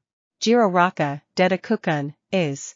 Suyo huge Karo, said the amphibian, a blush beginning to up. Momo, I think it's best if we take him somewhere to rest for a bit. Uraraka, yes, that would be best. Using her quirk, the brunette made the boy float, while the raven-haired girl floated him by the hand until they reached the boy's hammock. She positioned him as best she could without touching the boy's erect member, and with a gesture the brunette let him go. As he fell into his hammock, the boy let out a sigh. Black Beauty had already completed her task and it was time to leave, but why didn't she? Hatsume, okay Midoriya, let me fill the containers with cryogenics and you'll go first, get ready. The girl left, leaving the green-haired boy with the chestnut-tired girl and the pink-skinned girl. Mina, this day is great. Uraraka, of course, don't you think so, Deku-kun. The boy was noticeably nervous, as it was well known that the girl's inventions tended to explode. Come on, mate, if you keep thinking that, who's going to test the machine? Turning his head, the boy found himself face to face with the president of the Kendo Heroism Class B Midoriya, Itsukasa. Momo, Kendo-san, I didn't know you were coming to, the raven-haired girl said to her friend. Kendo, yes, Professor Vlad told us it was to appreciate the commitment of the support class to helping those in the heroism class. Setsuna, hello, Hishi, the girl said to the green-haired boy who just looked away and waved. Midoriya, hello. Uraraka, Deku-kun, why are you looking at the ceiling? Hatsume, ready. The girls were still playing, trying to distract themselves from their friend's situation. They played for a while until tiredness set in. Mina, well grown, I'll take a bath. I hope another one of those lizards doesn't come out of the water. Ibara, I'll take a bath too. Jiro, I think the towels were in the cave. Let's go. The three girls walked calmly, while one of them wondered why the raven-haired girl hadn't returned after leaving the green-haired boy in the hammock. This purple-haired girl remained calm until a sound of surprise made her react. Looking around, she saw that the pink-skinned girl was surprised, while the girl with vine hair stared blankly in the same direction. Curious, she looked where they were staring, only to find a shocking scene. Act 6, it wasn't a misunderstanding. Jiro, YYOMO, what is this? This scream made Azabash get up from where she was standing, minutes ago. The raven-haired girl had just left the green-haired boy in his hammock. She was about to leave when she stopped for a few seconds and looked at him. Normally, her gaze would wander over his body or his pretty face, but at this moment, all her attention was focused on his member, which even asleep was still erect. Momo, keep going. No, I don't remember him acting like this, not even when he saw me naked for the first time. The girl hesitated, but without taking her eyes off him, she moved closer to get a better look, and then a new question began to cross her mind. Momo, how would it feel? The girl asked as her fingers approached, and without further ado, she touched the head of the boy's member, getting a surprise when at the contact the young man startled a little. With her other hand, the black-haired girl covered his mouth so as not to wake him up and scare him even more. After a few seconds without letting go of the boy, the dark-haired woman began to move the head of the boy's hennies up and down. Momo, it's supposed to be like that from what I remember seeing. The girl started slowly, but as she continued, her handling became faster, causing the boy to frown at her movements. Noticing this, the girl had an idea, or rather something that wasn't her usual reasoning occurred to her. She stood up and carefully positioned herself next to the boy on the hammock. She missed the solitude they had shared on the first day she was with the boy, so close that she could caress his body without reservations or restrictions. She traced a path with her fingertips, from the boy's cheek to his torso, lightly tracing his muscles, and finally she returned to take the boy's secret in her hand. Again, little by little, he began to stimulate the green-haired boy's hennies, increasing the speed but without waking him up. Her reasoning told her it was wrong. Her body wouldn't listen, but a strange, indescribable warmth in her body told her to continue. And this same heat made the girl look at the green-haired young man as he committed his act, and in an instant, the girl approached the boy's face and kissed him without him waking up. The girl kept going and going, eventually hearing a faint sound, but she didn't pay any attention to it until. Kyoka, YYOMO, what is this? Now. Azabash was on her knees before the rest of the girls, who, because of the scandal, quickly ran to the cave, finding themselves in the same compromising situation. Meanwhile, the boy remained in his hammock, completely unaware of anything. Kendo, Mama-san, this is unacceptable. Uraraka, H. How could you do that to Deku-kun? Mina, oh, so that's why they were so close now. I understand why they were, but not like this. Momo, I am sorry girls, I don't know what happened to me, sorry she said, covering her face and avoiding contact with her friends. Jiro, I didn't think you'd do something like that with Midoriya, I honestly thought you were reading a book, the girl said, noticeably embarrassed by the memory. Ibara, that's a sin, only married couples can do that. Suyu, we're sorry Mama-san, but we'll have to let you sleep outside if you do something like that with Midoriya-kun again. Kiro. Momo, I understand. Kendo, come on, let's make dinner and then we'll wake Midoriya up. Girls there, the girls listened to the redhead, and prepared some salads and some drinks with the same fruit. Yui, it seems that's all. Kamari, if that seems to be the case. Ibara, I'll go wake up Midoriya's. The woman with the hair approached the hammock where the boy was sleeping, seeing that he was no longer hard, as before, especially in the girl's eyes, he betrayed her on several occasions. Ibara, how would she feel? No, that's a sin, you must stand firm even if it's just a little new, come on, she is actually control yourself.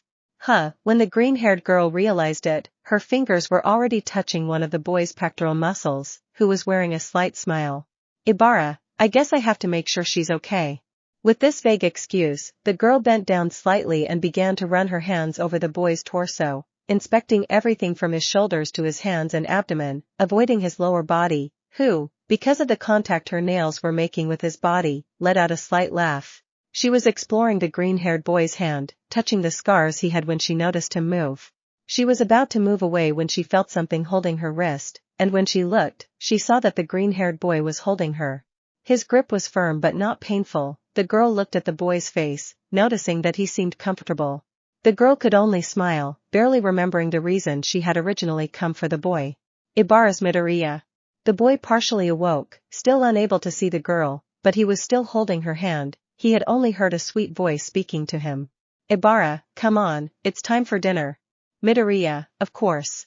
The boy let go of the girl, who puzzled didn't know why she felt sad because of this action. The boy got up and went to the makeshift kitchen, seeing that the rest of the girls were already eating. Kendo, Midoriya-kun, how are you? Midoriya, I'm fine, it's just my forehead hurts, I don't remember what happened.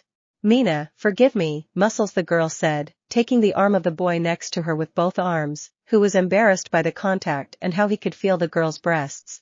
Midoriya, Dantoria Shedison. Suyu, Midoriya-kun, here, Kiara. The boy turned around and saw that the little frog was offering him a drink. Midoriya, oh thank you Tsuyu-kun. Suyu, tell me Tsu, Kiro. The boy was drinking peacefully when a silly question came up. Midoriya, since when do we have glasses? The boy looked at the container, noticing that it was a small glass cup decorated with metallic rims that had the boy's name on them. Midoriya, and when did this happen? Uraraka, well we realized too late that we didn't have any suitable kitchen items, and Momo offered to make some. 10 minutes ago. The girls were taking some pieces of wood with the idea of making them into cups, but when they saw their friend Azabash, she had an embarrassed look on her face as she created the last detailed cups. Momo, I don't intend to buy your forgiveness, but please accept this as apology the girl said bowing.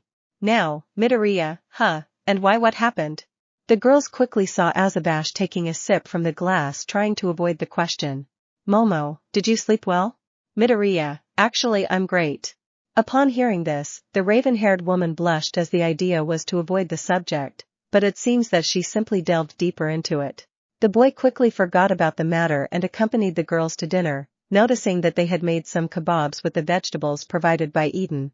After a few more minutes, the girls had finished, and the boy was getting ready for sleep. Hatsum, I can't wait until tomorrow. I have so many babies who can help us. Midoriya, I'm sure of it. Jiro, well it was a good day, don't you think? Said the purple-haired girl sounding a bit calmer. Yui, actually it was, replied the raven-haired girl from Class B with a small barely noticeable smile. Mina, my favorite time has arrived, bedtime, added the pink-skinned girl. Midoriya, good night girls. Momo, Uraraka, good night Izuku-kun, good night Deku-kun. Mina, Setsuna, good evening Hexaboy. Kendo, Jiro, Tuyu, Mei, Toru, good evening Midoriya. Ponya, good nights. Kamori, Ryuko, good evening. Ibara, she dreams of angels. With this last thought, the boy came up with an idea as a way of trying to play a little joke on the girls.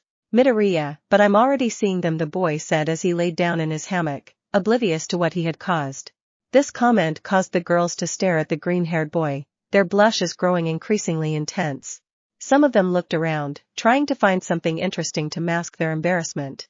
The girls could only lie down on their beds and go to sleep, except for one pink-haired girl who was jotting down her ideas on the table in the work area. The green-haired boy stared at the ceiling, trying to avoid seeing the green-haired girl in pieces who was getting too close to him, seeing only metal pipes and power conduits. Meanwhile, the pink-haired woman was putting the finishing touches on her baby. Hatsum, okay Midoriya, I have a huge catalog of beasts to face. What do you think is best? Demons, anthropomorphic monsters, villains, choose man. The boy looked at the indicator board, seeing the wide variety of rivals, opting to go against the beasts. Everything was calm when they heard more voices behind them. Good morning, young heroes. The renowned +18 heroine Midnight said, accompanied by the number 1 hero and some other heroes of the rating. Mirko, I wonder if anyone has devices to kick but harder, the girl said, clenching her fists. MT lady, I hope it's at least interesting. Midoriya Almight. Almight Midoriya Shonen, how's your day going kid? Midoriya, WL, do you know why Isawa-sensei brought us here? Almight, my remember in the teacher's lounge, Power Loader complained that 2 students mocked the support students, saying they weren't cut out to be heroes, and to teach them a lesson we held this special class. Midnight, it's interesting to see young people show their best. May, Midoriya, it's ready, come here. The green-haired boy heard this and approached the platform in front of the turned-off machine. Midoriya, okay, turn it on. Hatsum. May, not so fast, but he coughs. Ladies and gentlemen, come up and appreciate the future of heroic training. The girl pulled a lever and opened the electrical system to the machine, which had just begun to malfunction. Everyone could see how a kind of energy circle was forming which emitted electricity beyond its boundaries. Midoriya, Ahatsum, may it's natural, I think you can access it without worry. Midoriya, I have my doubts.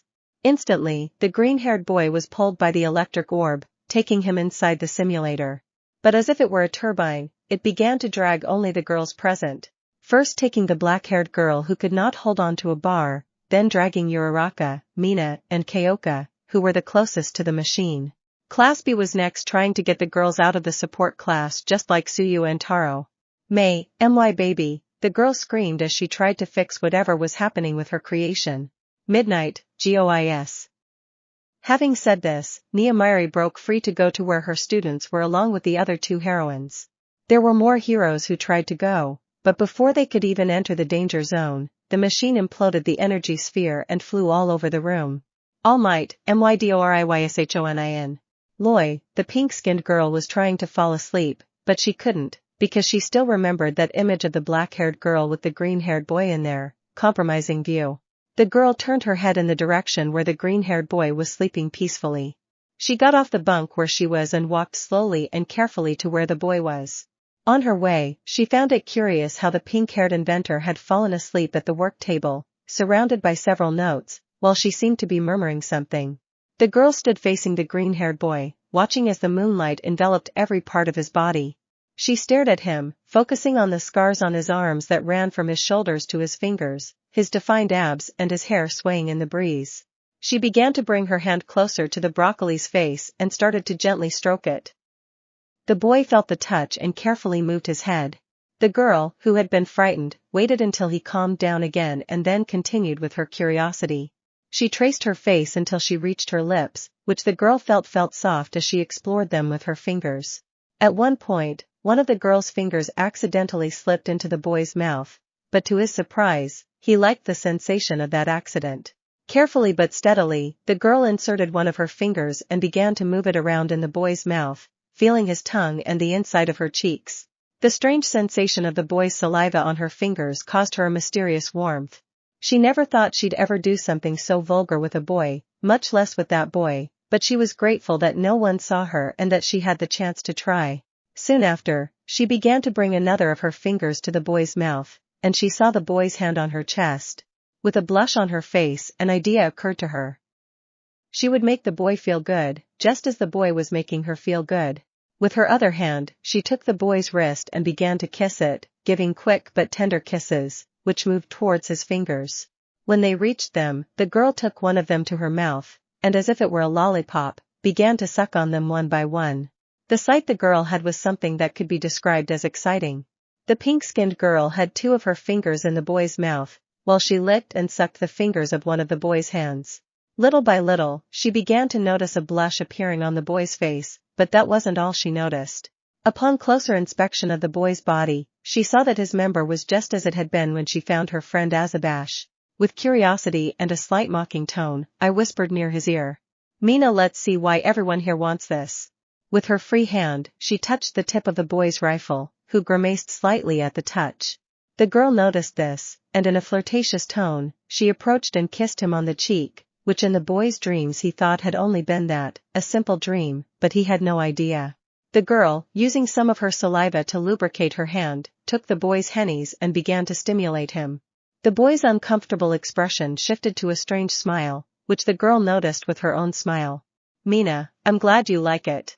With her heart racing, and the sight of that sweet boy below her, the girl moved closer to his face again and pressed her lips to those of the sleeping, green-haired boy. As if kissing the boy were an aphrodisiac, the girl sped up her hand movements, causing the boy to begin opening his eyes. Act 7, A Nighttime Adventure.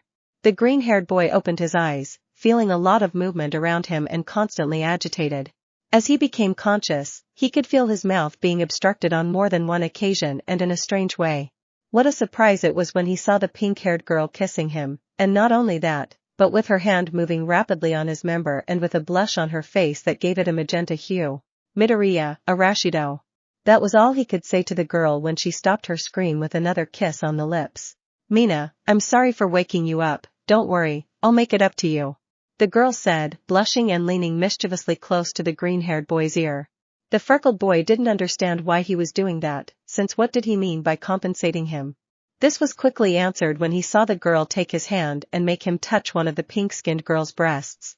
Mina, you can investigate all you want, I won't mind. The boy was completely nervous, because he never thought something like this would happen to him. I could swear that in the girl's eyes there were two hearts that shone in the darkness of the night and her scara was yellow. Even with his hand still on the girl's chest, he was trying to find something to stop her. Mina, I think I'll have to guide you, she said with a smile. Taking the boy's hand again, she began to move it so that he would massage the breast he was holding and touching. It was taking on a pinkish hue, then turning red, causing the girl to feel tenderness at his reaction. Little by little the girl let go of the green-haired boy's hand who no longer needed guidance. While still stimulating the boy's hennies, the girl began to go slower and slower to give him time for her next move. The boy kept glancing at the girl standing in front of him, who biting one of her fingers spoke. Mina, want to try? The green-haired boy almost fainted at that answer, giving the girl his reply. She left the boy's member and slowly walked towards the cave exit, glancing briefly at the boy over her shoulder. Mina, let's go. The boy didn't know why, how, or when, but he couldn't find a reason not to accompany the girl. The boy got up from the hammock and followed the girl's footsteps as she headed towards the lake. The boy watched as the bioluminescent water of the lake glowed as the girl walked into it. As if under a hypnotic spell, the girl moistened her body with the boy's gaze fixed on her, playing with his instincts. To the broccoli's eyes with its legs and muscles, it was a sight that could only be described as magical and cosmic. Mina, I hope you don't mind, but I wanted to take a bath. Midoriya, don't worry, the boy said, his gaze fixed on the girl and his words uninterrupted. Mina, do you want to help me? The girl said, discreetly placing her hands on her breasts. The boy nodded and went into the water next to the pink one. They both wet their hair, and the moment the boy felt the water, his messy hair covered his face, making the girl laugh. She looked at the green-haired boy, holding his face in her hands and pulling him closer to give him another series of kisses. The boy, as was common for him, was embarrassed when he saw the girl close her eyes and press her lips together. But he wasn't bothered by it, nor did he intend to push her away. On the contrary, his hand slipped between them and just like the girl in front of him, he tenderly cupped her face. The boy took a few steps back, still holding the girl, guiding himself in some direction. Leaning against a rock, the boy placed his hands on the girl's shoulders, slowly descending as he explored the pink-haired girl's body, going from her shoulders to her chest, then to her abdomen and at some point to her buttocks, which the girl took advantage of to play a light prank on him. She pulled away and let out a soft moan. Mina, The green-haired boy instantly let go of the girl to look at her and hit the back of his head when he struck the stone behind him. Mina, sorry, I wanted to see that scared face you usually make. Midoriya, ouch, don't worry, I'm fine. The boy was still rubbing his head when he felt a hand, touching his still erect member again. He looked ahead and saw the girl who had her head tilted, looking at the freckled boy's great friend. Mina, but if you want you can make me say it for real. The boy understood what she meant, but he didn't answer. Without waiting for a response, the girl fixed her gaze on the boy's hennies again, which was becoming increasingly erect as time passed. The boy felt a warmth rising inside him and he had to release it somehow. What did he do? Easy, he followed the girl's example. With his index finger, he began a descent, starting at the girl's chin, slowly moving down one of her breasts and lightly caressing it, which made her smile. He continued down her abdomen until he reached her other lips. Upon reaching that area, the boy noticed that it was soft, so much so that he loved the simple act of touching that area of his skin up close. Mina looked at him and what she saw delighted her. The light emanating from the water allowed her to see how the boy's green eyes held a fixed gaze, his breath slightly caused by the same girl who continued to move the boy's intimate part while his blush deepened. With a brief glance, the boy seemed to be asking the girl for permission to continue. Mina, don't ask me, just do it beautiful. The boy, obeying, began to lightly touch one of his fingers to the girl's vagina, which the pink-haired girl enjoyed. He moved slowly, as he wasn't someone who knew how to properly show that kind of affection and simply followed the girl's lip. He continued like this for a few moments when he felt the speed of the girl's thrusts with his hennies increase, so looking for some guidance, he glanced at the girl who understood what he was saying. Mina, let me help you, she said with her mischievous smile. She placed her hand on the boy's lower area and with one finger pushed one of the boy's fingers, which made her stop moving. Mina, are you okay? Mina, yes, it's just it felt good. The boy now cleared up, moved his hand again on the girl's crotch, who approached and kissed him again to continue their intimacy. They remained like this for a few moments when suddenly, the girl stopped kissing him and stimulating his member and disappeared from the boy's sight. He felt another touch on his groin, and when he looked down, he saw the girl licking the head of his hennies as if it were lollipop. The freckled boy turned red again and let out a laugh from the girl. Mina, tell me if it hurts.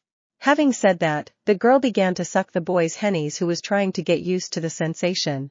The process was repeated over and over until the boy, without knowing why, grabbed the girl's head and pushed it all the way down, finally ending up in her mouth. The girl walked away as she tried to catch her breath. The boy for his part had just realized what he had done, which led him to quickly apologize. Midoriya Mina-chan, I'm sorry. This had to stop when the boy felt her take his hennies again, and this time she was rubbing against something. When he opened his eyes, he saw the girl smiling, rubbing her crotch against the boy's member, occasionally sliding in and out. Mina, actually you know very well, Izuku-kun.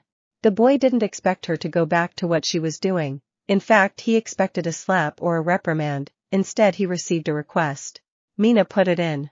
Midoriya, ha. The boy expected that based on experience his mind would run wild, even start to hallucinate, and he felt that this request was one of those things. Midoriya, I think I misunderstood you. Mina, I want you to put that, the girl said with a magenta blush and a smile inside me, she said, parting her lower lips, catching the freckled boy's gaze. Midoriya B, but WWE don't have any protection, the boy said, his face turning red. Mina, don't worry, I'll take it out when you're about to finish. Besides, we have protection, Midoriya, really? Mina, yes, look, said the girl, pointing her finger upwards. The boy, puzzled, looked where the girl was pointing, seeing how her wolves were watching them from the entrance of the cave. Midoriya, how long have you been there? The wolves only responded by sticking out their tongues like little children. His gaze was interrupted when he felt his member enter something soft and warm but somewhat tight. Looking down, he saw how the girl had managed to put the boy inside her. She held the boy's shoulders to get used to the sensation and then looked at him. Mina, it feels great. Having said that, the girl began to slowly move her hips, inserting and withdrawing the boy's hennies, who could only get used to this new sensation. The boy's reasoning told him it wasn't the right thing to do, but his teenage hormones told him otherwise, and his hormones were stronger. His hands gripped the girl's waist and he began to move his torso, managing to push his member deeper inside her. Mina could only watch that green-haired boy gasping for breath. His face was embarrassed, tinged with a passion that fascinated her. The passionate moment made her move closer again and kiss him on the mouth. The boy never imagined such a situation in his short life, seeing his female classmates naked and having sex with one of them, and on top of that she was kissing him. It was simply an incredible moment. The boy gradually began to exert force in his thrusts, causing the girl to hold her hair with some force, which again made the boy thrust harder, turning it into a vicious cycle. The girl offered her attributes to the boy, who in the heat of the moment gladly accepted, further exciting the girl, who with her nails scratched the boy's back, giving him a strange sensation. Later the couple began to vary their positions and speeds practically without sleep, while experimenting with their quirks, with Aishido lubricating their bodies and Midoriya the strength and endurance. They both forgot about time and just continued in their passionate moment for as long as they could endure. Mina, aha aha aha aha, Izuku-kun. Midoriya, yes, me too, I love you, Mina-chin. The green-haired boy was about to finish when the girl withdrew and used her mouth to help him. It didn't take long to finish, bringing a smile to the girl's face. Mina, that was fabulous. Midoriya, honestly it was great, but I think we should get some sleep. Mina, well, you behaved very well with me and cooperated, so I accept only if I can sleep with you. The girl said the last part, placing her hands on the boy's neck and pulling him closer to her. Midoriya, don't you think it would be? The girl kissed him on the lips and then explained. Mina, relax, I'm just playing, we can go to sleep now. The girl got out of the lake and headed towards the cave, while the boy continued to wonder how it all happened. Without further ado, the boy headed towards the mouth of the cave while his wolves watched him calmly. Midoriya, you guys don't say anything, he said jokingly. The wolves only saw the boy while in their heads there was only something.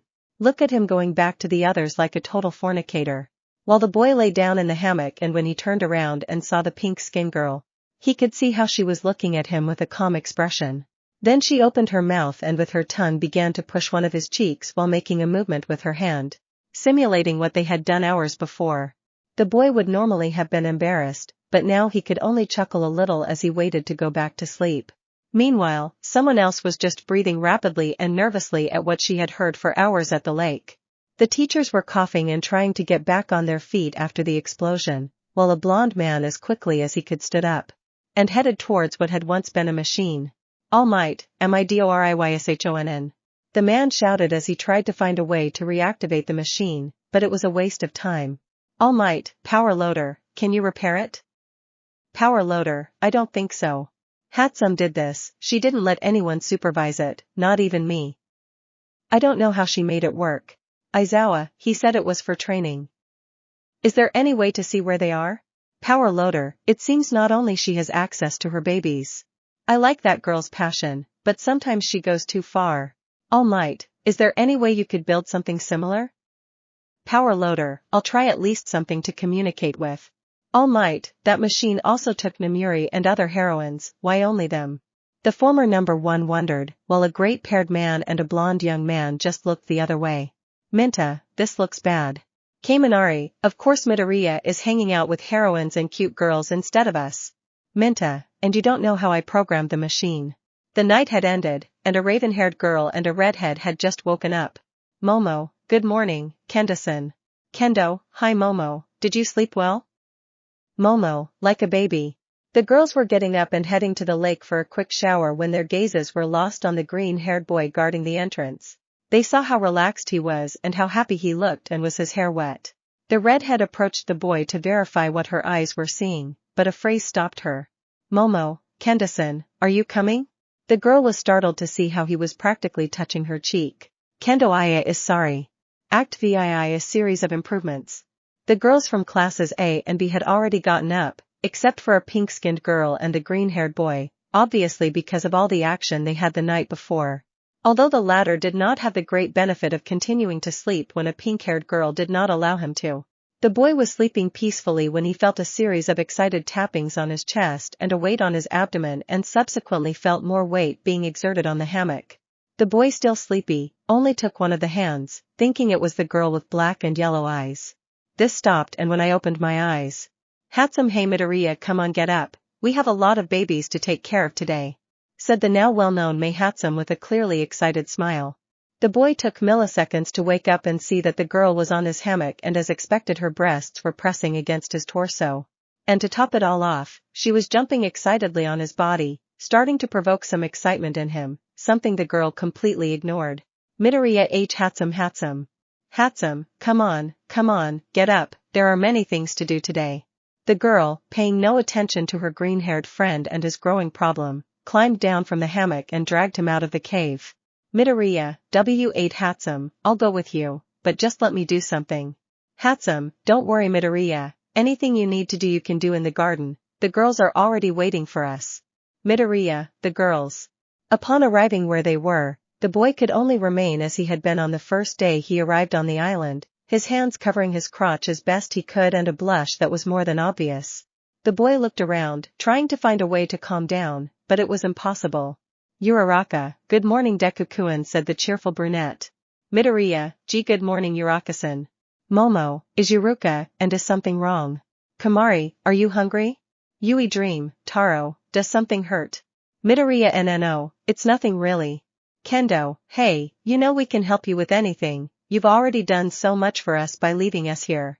Suyu, why are your hands like that, Kiro? The girls who had only noticed how red the boy was shifted their focus from looking at him to his hands, which were hiding something. Midoriya, NNO, EMFFI, nothing's wrong really. Ibara, Midoriya, move your hands. Setsuna, come on friend, we've seen everything, what does it matter anymore, come on, let us see. Kyoka, we know that any comment about a man's manliness affects him, but we won't say anything, come on. The green-haired boy felt relieved and perhaps offended by the rocker's words, but he was going to be forced somehow, so he decided to cooperate. Little by little he began to withdraw his hands until one rested on his hip and the other tried to cover his face. Girls thought she'd had a thought about her friend's size, but all their thoughts went out the window when they saw their friend's friend standing there. Uraraka, this oh my god. Momo, sighs how I wish we could go back to yesterday. Kyoka's damn. Ibara, God forgive my friends for thinking about vulgar things and me too, please. Kamari, what a great mushrooms. The girls had thousands of thoughts about the boys' size, but only one of them decided to speak up. Setsuna, hey, with that friend you could paralyze anyone, the green-haired girl commented mockingly, drawing the girls' gazes and causing the freckled boy to feel embarrassed, because the pink-skinned girl hadn't woken up yet. Thanks to the young inventor, the issue was able to be put aside. Hatsum, okay, let's start with the babies for the food harvest. Momo, we usually pick them up ourselves. Hatsum, true, but do they really want to be out here in the sun just for that? Wouldn't they prefer to just get up without having to leave the cave, so develop this? The girl gave a map to the green-haired boy who understood everything at first glance. Midoriya, actually that doesn't sound bad. Hatsum, of course not, besides implementing an irrigation system with the waterfall's water, I doubt they'll need it, but it will be useful in any way. Jiru, and what do you need? The girl said, finally looking away from the boy's erection who hadn't noticed her. Hatsum, well, I need metal sheets, screws, a programming card, and some electricity. Toru, and how do you plan for us to find that? Momo, cough, cough. Toru, oh, of course. Hatsum, I'll go get the other babies. Midoriya. I left some blueprints on the workbench, could you bring them to me? Midoriya, sure. The boy was leaving when one of the girls spoke. Reiko, and those scratches. The calm demeanor the boy had managed to maintain quickly vanished with the question from the white-haired girl. Suyo, Midoriya, what happened to you? Hiro. Midoriya, awesome and nothing, I'm fine, I don't know what you're talking about. The girl with jet black hair created a mirror, and using the machi which made it turn its head, saw how her back was clearly marked with easily noticeable red lines. Midoriya, I don't know what happened. Jiru, I think I have an idea. At that moment, the boy was about to panic. He knew Kyoka's quirk was the ultimate espionage tool, and if she had overheard them last night, he would be executed by the girls. Kyoka, it's that damn hammock of yours, you must have moved wrong last night and hurt yourself, you should make a mattress or something. Midoriya, I mean yes, that must have been it. Hatsum, I can make you a sofa bed if you want and with a massage function. Midoriya, thanks Hatsum, but I think I should do them myself. Hatsum, now I know you help me with my baby and I'll help you with your bed. Midoriya, okay thanks, I'll get back to you for your plans right away. Kyoka, come on man, I have to go wake up Mina too. The green-haired boy walked beside the purple-haired girl, who had a surprisingly calm, almost relaxed expression. The boy had arrived at the cave and was rummaging through the papers on the table, looking for Hatsum's plans.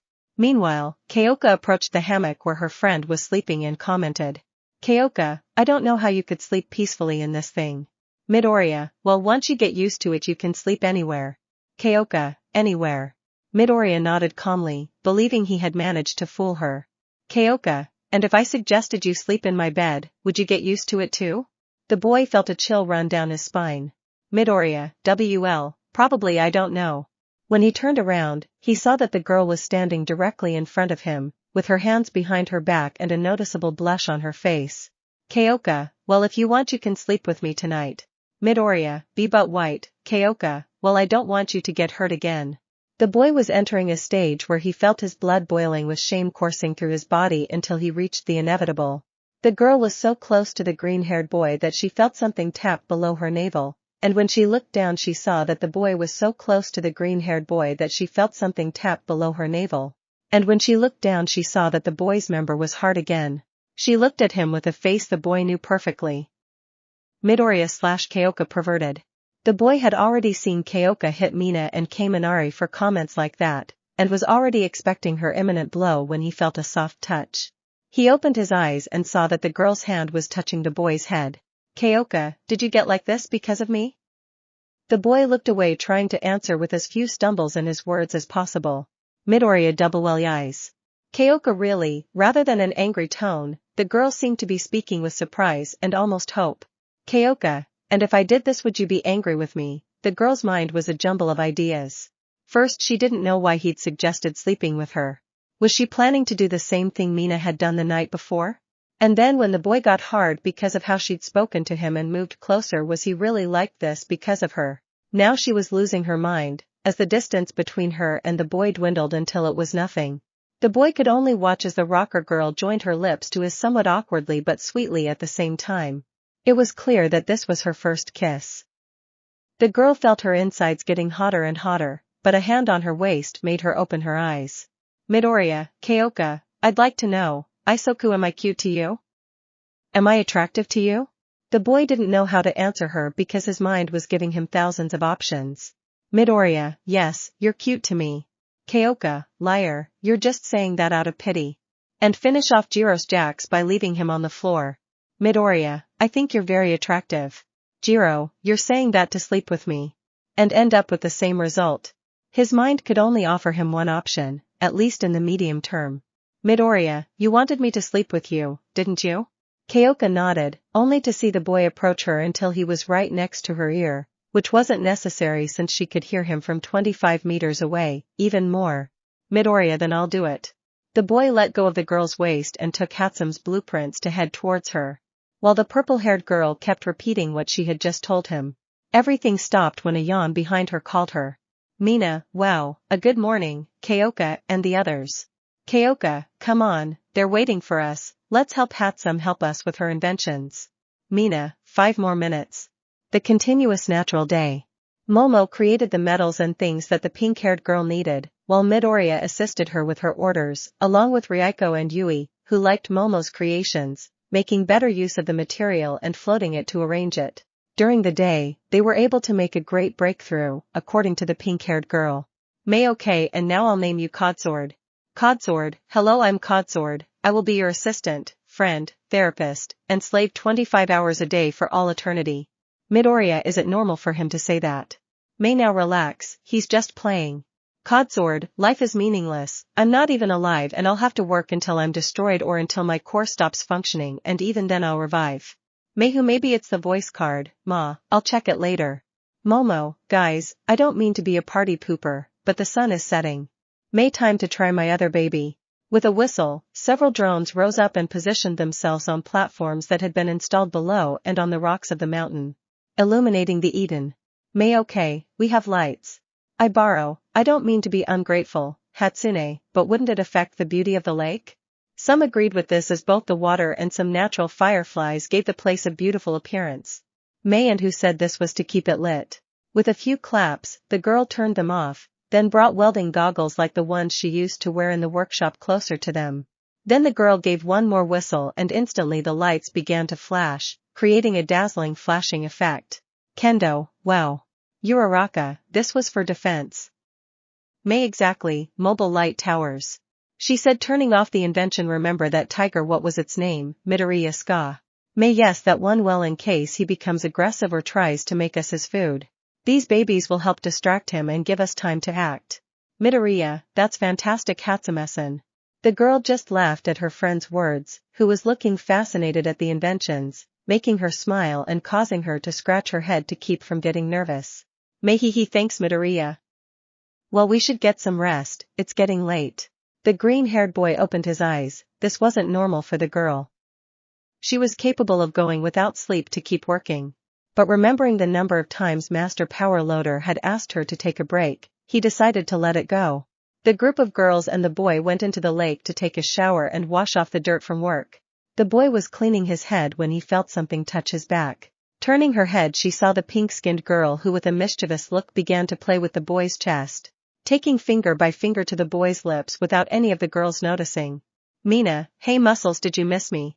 Midoriya, oh Mina-chin, aye. Mina, do you want me to help you wash up? The boy couldn't say anything when the girl turned him around and began rubbing his back. The boy, embarrassed mostly by the fact that the other girls might see them together, turned his head and noticed that the girl's gaze was no longer mischievous or lascivious, but tender, even joyful. He recognized the looks the girl usually gave him when she was happy, but this one was different. It seemed she enjoyed spending time with him. With that, the girl gave him another smile and hugged him from behind, making him smile too. The boy and the rest of the girls were on their way back to the cave when they noticed the dogs dragging the green-haired boy's hammock, and they were puzzled by this. Upon reaching the mouth of the cave and preparing to sleep, they realized that the broccoli now had nowhere to sleep. May, I forgot your beds, let me build one, I'll ask Codsword. The pink-skinned girl's mind was arranging her words to ask the boy to sleep next to her. But those words were quickly stolen from her. Kyoka D, don't worry Hatsum-san, I can sleep with you tonight.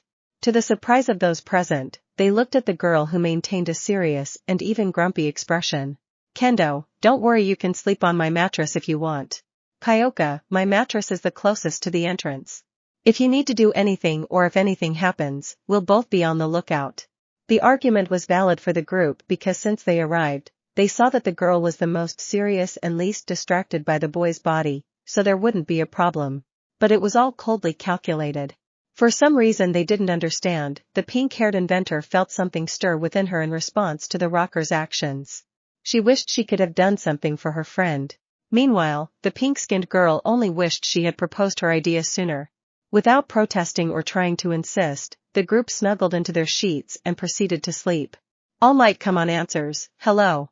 Almight, Dave, Toshi, how are you? Almight, I'm actually a little worried. I need your help, buddy. Dave, what's wrong? Is it your quirk? Almight, no, it's something else about Shonen Midoriya. Dave, did something happen? Almight, I'll explain, but I need you to come here quickly. Dave, I can't, Toshi. The Pentagon needs me here, but I can send Melissa. I'm sure she can help. Almight, I don't know how to thank you, old friend. Dave, don't even mention it. Just come visit me sometime when you're free and we'll have a coffee for old time's sake.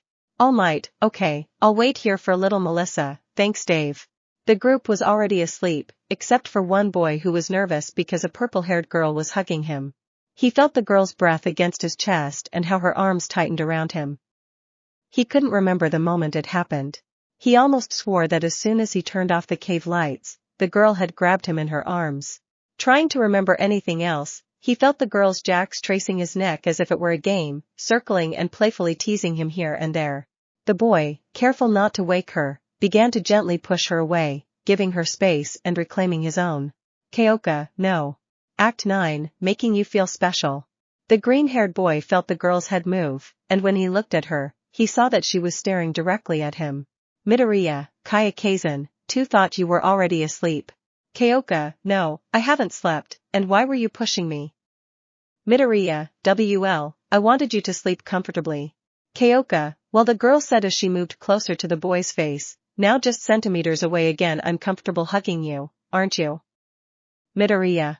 The boy was nervous because he could feel her breath against his face and he saw the girl approaching him, gently touching his cheek. Except.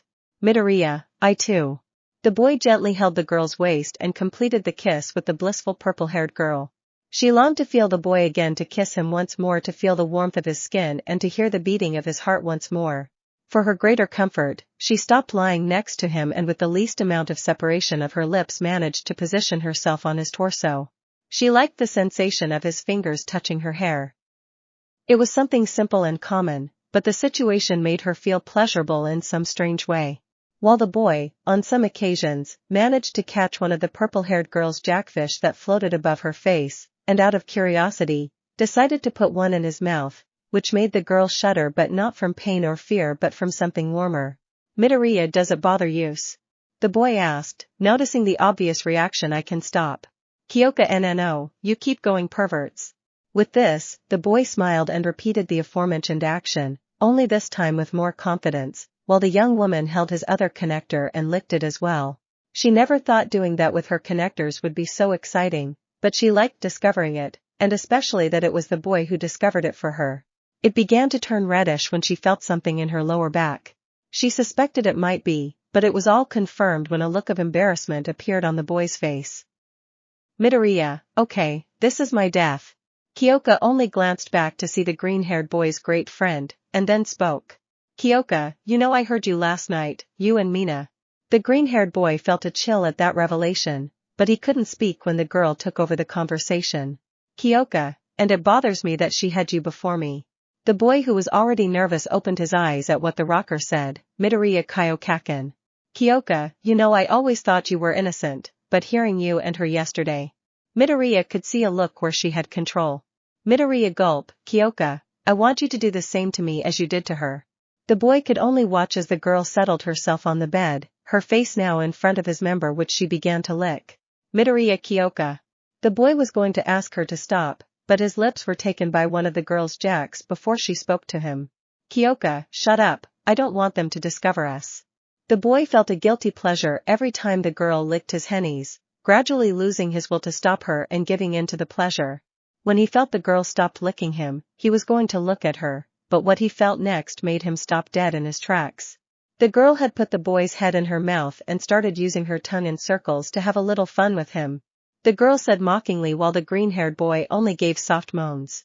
He wanted to have a little fun, so, using his tongue and taking the girl's other floating jack, he brought both to his mouth and began licking and sucking them, causing the girl to tremble. Kyoka, hey, the girl said in a complaining tone. Midoriya, you could say we're even. Kyoka, maybe, but now. Midoriya watched as the girl laid down on top of him again, but grabbing his shoulders she turned, switching roles. Kyoka, you're next. The girl raised her arms above her head, giving the boy a full view of her body, defenseless and with the girl's permission for whatever he wanted.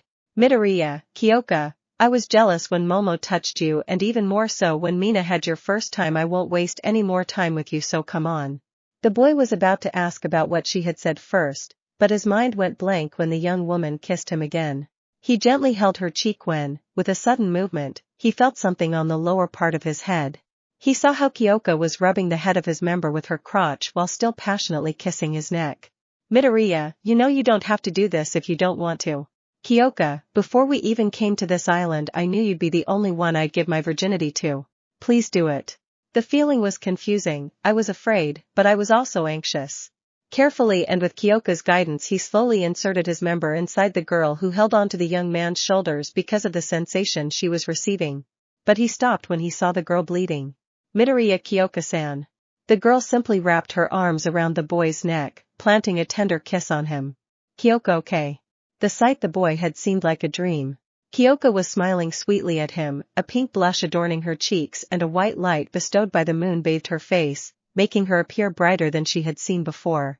The girl began to move her hips slowly, getting used to the sensation, while the boy gave her gentle pushes to get her used to it. Gradually the pace increased as the girl hugged the green-haired boy to make him feel comfortable. Increasing their speed, both young men tried to make as little noise as possible, for they were dead if anyone discovered them. Kyoka Yusuku. With each thrust the boy gave, the moans were muffled by the kisses they gave each other. Midoriya, Kyoka Katians. Kyoka, yes, do it. The boy couldn't hold back any longer and he released everything inside the girl, who kissed him harder, trying not to moan with pleasure. The two young people just hugged and breathed heavily. It was exciting though difficult. Kyoka Yusuku. The green-haired boy turned to look at the girl, who gave him one last kiss on the lips. Kyoka, I love you. Having said that, the young woman stood up and walked straight towards the exit while the broccoli's gaze still followed her. Kyoka, let's go, she said, beckoning him with a flick of her finger, being flirtatious on her part. The girl submerged herself in the water to get rid of the smell of hex so that no one would notice. After a quick bath, both the green-haired and purple-haired girls returned to bed. The boy lay down, but to his surprise the girl took his arm again and made him hug her. Kyoka, good evening Yusuku-kun. Midoriya, good evening Kyoka Katians. And with that he gave her a kiss on the head before finally falling asleep. The next day, a chestnut tree was sleeping peacefully when it felt some small taps on its hand, calling it to wake up. Uraraka yen, what? The girl said, annoyed. Taro shachh, don't say anything, look. The brunette did what her formerly invisible friend asked, and what she saw left her surprised. Getting out of his bunk bed, he approached the place where the purple-haired rocker and on this occasion the green-haired boy were sleeping, only to see how the green-haired boy was asleep, while he hugged the naked body of the girl, who looked tender and calm, receiving his warmth. Taro, they're adorable. Uraraka, indeed, yes, said the brunette girl with a tone of envy, but happy to witness that sight. Little by little the other girls woke up and saw the same scene, but one black-haired girl was noticeably more upset. For it had been a while since she had slept with the boy and she wanted to do it again. A pink-haired engineer for some reason accidentally activated a loudspeaker, which caught everyone's attention, causing both young people still asleep to wake up with a start. They instantly noticed their female companions surrounding them with no explanation of what they were all doing there. Kendo-oji, good morning Midoriya. Midoriya wh, what were you doing here? Suyu, well, we were going to wake them up, Kiro said the little frog, trying to hide the obvious. Setsuna, because it seems they both slept well, the girl said with a slight blush and her characteristic mocking smile. With this subtle hint both the purple-haired girl and the green-haired broccoli boy were embarrassed. Uraraka, come on, let's have breakfast. The group quickly set out to find some food, but when the freckled boy was about to join them, the purple-haired girl grabbed his wrist. Midoriya Hakeoka, the truth is I slept really well with you last night, could you sleep with me again? The girl said, looking away but not hiding a smile. The cheerful green-haired boy approached and kissed her forehead, which the girl adored. Midoriya, of course. The boy finally left, leaving the rocker with a smile. Mina, well. At the airport, Tashinori was waiting for his niece Melissa's shield, hoping that the girl could help them with the altercation that had occurred in the exhibition group. His mind focused on the young blonde woman as she approached and happily greeted him. Melissa, hi Uncle Might. Almight, Melissa, it's so good to see you. Melissa, me too, but tell me what happened. It's not common for Dad to send me with you. Almight, I'll explain it to you on the way. Thus both blondes headed to UA to find a solution and recover the students and heroines who entered the machine. Upon arriving, the young woman quickly went to the accident site to try to find anything of value or that might be useful. Melissa, Almight, is something wrong? Melissa. Nisu, I imagine he found something we couldn't. Melissa, yes, these containers, the material is different from the others. Power loader, it was the one Hatsune brought to power the machine. Melissa, just a moment. Everyone fell silent at the blonde's remark. Melissa, I believe this type of energy can be replicated. Isawa, are you sure? Melissa, yes, I just need nuclear energy containers, a fusion cell, 3 Omega range generators and a sandwich. All Might, what's the sandwich for? Melissa, sorry Uncle Might, but I couldn't eat on the way, said the blonde, embarrassed. Nisu, I know someone who can get us everything else but not the sandwich.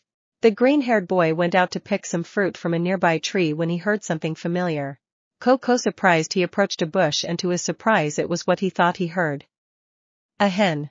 He approached and the black hen didn't run away, she simply stayed still. Taking her in his arms, he brought her close and carried her to Eden. Midoriya, girls, look. Looking at the green-haired man, many were surprised by the discovery. Kamari, grated chicken. Momo, now we have more options for breakfast. To the surprise of those present, the hen was not violent. She was extremely calm and peaceful. Even after he put her down, she went to the lake and drank water. Not even the presence of the wolves bothered her. Yui, where did you find her? Midoriya, I was among the bushes. Suyo, guys, look at this. They all approached and saw 2 pairs of eggs like the hen. These had black shells almost absorbing the light. Setsuna, a breakfast. Midoriya, wait, the girl with dark green hair was about to take them, but the boy's shout stopped her in her tracks. Setsuna, what, I'm hungry. Midoriya, if this hen is the only one, then those eggs are the only ones on the island. Uraraka, we'd have to wait until they grow up then. Toru, I hadn't thought of it that way, then I'll go get an orange. May, this all sounds like a farm to me, I'll start building a stable. Codsword, bring the wood. Codsword, at your command, mistress and Lady Aurora of my creation. Momo, Midoriya, do we have any plans for today? Midoriya, now that you mention it, we haven't created anything to protect the meat and store it in the cold. May, and that sounds like a cold room to me. Momo, I can create solar panels, there's plenty of space to harness the sun. Midoriya, sounds good. The group began to carry out various activities such as taking a bath, and others began to go for the materials that Azabash created. Fascinated by how everyone needed her ability to create, the pink-haired girl installed and prepared the generators. But there was one thing she wouldn't admit. Every time the green-haired boy brought her the materials, she liked seeing the smile he often gave her, and she couldn't help but look at his body when he went back for more. He even went so far as to burn some things because he got lost in her gaze. Hours passed and the girl admired his work. May, done, 15 beautiful solar panels installed. We were even able to install the extra one on the waterfall wall. Midoriya, thank you very much. Raikei-san, Yuraka-san, Kenda-san. Uraraka, don't worry. Deku-kun, the brunette, said, embarrassed. Rieko, it's nothing, said the ghostly girl. Kendo, I thought it would actually be more difficult, he said, smiling. See you, Midoriya-kun, everything is ready. Midoriya, okay. The boy walked towards the new building. Near the old lumberyard there was now a metal room that received cables from the panels. When he opened the door, a cloud of cold air greeted him, causing him to close it instantly. May, it works well, huh? Midoriya, cc, I think it's too cold. Toru, too much, dude, you look like a lemon popsicle. Some girls tried to hold back their laughter while others like Setsuna, Mina, Kyoka, and Kamori did let out a few laughs. Momo, you should go and take a bath. Midoriya, etchor pexisme. The engineering girl just felt embarrassed and lowered the temperature as she led the boy to the lake and went into the water with him. May, I'll take care of him, you can go. Momo, okay. Suyu will make dinner in the meantime. Pony, don't be late, pink friend, and neither should you, green friend. With that, the other girls left both young men in the water. May, are you feeling better? The girl asked with concern. Midoriya, yes, he said, more relaxed. The girl was holding the boy's shoulders, but for some reason she started massaging his back, giving him a sort of massage. Midoriya could only feel her hands tracing his back.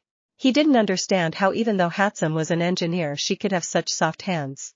May, I hope you don't mind, but you seem a little tense. Midoriya, thank you very much. The girl slowly began to move from his back to his shoulders and hair, soon reaching his hands, and before she knew it, she was already embracing the boy from behind, feeling his chest with her hands and feeling his back inhale and exhale, finding it relaxing. Midoriya Hatsum-san. May, you can call me Maze. The girl could only remember how the green-haired boy was the only one who could spend hours with her in the hero equipment and upgrade room without criticizing her passion for creating. Or how he shared her habit of taking notes on everything and admired her ability to see opportunities in everything. Every time she remembered those moments, all she could do was tighten her embrace with the boy and rest her face against him. The embarrassed boy just let her be, and when he least expected it, the girl had moved in front of him, making him look directly at her. Midoriya, is something wrong? May, no, I just wanted to do this if you don't mind. Midoriya, and not at all. Trying to remain calm, the boy slowly moved his hand closer until it touched the pink-haired girl's hands. Feeling it, she caught his fingers and continued to hold him tenderly. As time passed, the boy relaxed and let himself be carried away by that pampering. Act X, making a deal. The young people were already in the cave having a quiet dinner. For greater comfort, they had positioned themselves in a circle near the fire, which warmed the stew they were eating, while sharing funny anecdotes from their time at the UA or things outside of it. Kendo, haha, and then Monoma tried to repeat what Tetsu and Kirishima did, but he hit himself right in the face. Haha. Tetsu na haha, I remember it well. When she woke up, she blamed the world and went to the dorms to cry. Tetsu na haha. Speaking of Kirishima, I remember Kaminari-kun proposed an idea to him. To test his endurance, he would enter the pool and Kirishima would fall in while Kaminari applied electricity to him. Ibara, oh my god, what happened? Hagakure, well, he did run to the pool carrying the toaster, but Midori was there and he barely managed to grab it. Midoriya, hahaha, yeah. I remember Ayada reprimanding them both for this idea, and then Izawa reprimanded Ayada for losing sight of them. Tsuyu Midoriya-kun, wasn't it that same day that Ayada insisted you become the class president, Kiro? Momo, that's true, why didn't you accept the position? Midoriya, well, I've never been good at public speaking and I don't think I'm an authority figure. Girls, Kendo, is this a joke? Midori. Jiro, dude, you literally break your bones when someone's at risk. Uraraka, you always take the plunge even when not even the professionals dare. Momo, you've shown a knack for adapting to situations. Tsuyu, you sacrifice yourself when necessary. Kir. Kendo, you always show interest in the well-being of others. Setsuna, besides, when you put your mind to it, you're terrifying. Pony, but my green friend is cute most of the time. The boy, ashamed of his hypocrisy, could only eat his stew looking away from everyone else. Kendo, and honestly, I think if you had been president I would have organized things better with you than with Lita, he said, taking a big swig of his dinner. Momo, do you not get along with Latazan, Kendo? Kendo, no, it's not that, but do you know what he did during the week of cultural festivals? Momo, no. Kendo, he started calculating what he would have to pay at UA until he graduated and expenses for his first 2 years as a pro hero. Mina, that's an exaggeration, we still have 2 years to Geo and 4 more for those two. Tsuyu, yes, that's something Latazan would do. Kiro. Hagakure sighs, do you know what I wish for right now? Kamori, watch Shrek. Hagakure, no, well yes, but other than that I wish I could eat one of the pastries Sato used to make on Saturdays. Midoriya, ah yes, me too. Uraraka, but you were always stealing them. Hagakure, what can I say, I'm human. Momo, is Yukiya-kun you too? Midoriya, I'm human. Some laughed at that silly answer, making the boy embarrassed by his confession. Hagakure, and what will we do tomorrow? Mina, I don't want to do any more work, the girl said, hunched over with exhaustion. Midoriya, well, that's a good question actually. I was thinking of going out to train a bit and explore the area around the mountain. Jiru, that's true. May, and for that I have this baby. The girl said, taking a small watch from her now work table. May, it's a holomap. I digitized the plan you had already drawn, and from where you started you could digitize the rest. Midoriya, great, this will be useful tomorrow. Uraraka, but are you sure you want to go alone? The girl asked worriedly. Midoriya, sure, why? Kendo, well, after seeing that tiger around, who knows what might happen. Said Suna, I don't know what I'd do if I stopped seeing these muscles every time I woke up, said the puzzle girl. who detached her head and a hand to approach the boy and bring their faces together. Using her hand to prevent him from moving the broccoli away from his own head. Midoriya did not worry. I wouldn't let anything happen to me that would make me leave you alone. Some of the girls felt tenderness at the boy's words accompanied by his embarrassed face. After sharing a few stories about school and finishing dinner, the young man and the rest of the girls went to sleep again. With the boy having to sleep with the purple-haired girl. Midoriya, good night, girls. Girls, rest, Midori. And so another day had come to an end, at least for the rest of the girls. It was midnight. The whole group was asleep except for two young people who were sharing their love in a series of short but pleasurable kisses. Kyoka, you have no idea how much I wanted to kiss you. Midoriya made too. I was hoping to do it. The kisses gradually became longer and more passionate. When the boy felt a hand slip from his abdomen to his member, which began to be massaged. Midoriya, he, I didn't think you were going to be a pervert, he said mockingly. Kyoka, ho, what are you talking about? The boy opened his eyes and saw that the purple-haired girl had both hands holding his green hair. Surprised, he looked down only to see that the hand stimulating his member was pink. Startled, he turned his head and saw Mina, who with a mischievous smile approached and kissed the boy's lips, overheating his brain and leaving it in a rock-like state. Mina, I can't believe you started without me, she said with a pout, pointing an accusing finger at the girl but without stopping her hand that was manipulating the boy's member. Kyoka, sorry, I thought you were already asleep and I wasn't going to miss out, she said casually as she lay back on the boy's chest. Midoriya, what's age happening? Kyoka, oh yes, I hope you don't mind, but this morning Mina begged me if she could be with us tonight and I agreed. Midoriya, what? Mina, don't worry, eyes, as you know very well that I don't bite unless you want me to. The boy had a silly look on his face as his hand inadvertently went to his already erect member and he looked back at the pink-haired girl who was staring in the same direction as his head. Mina giggles, fine if that's what you want.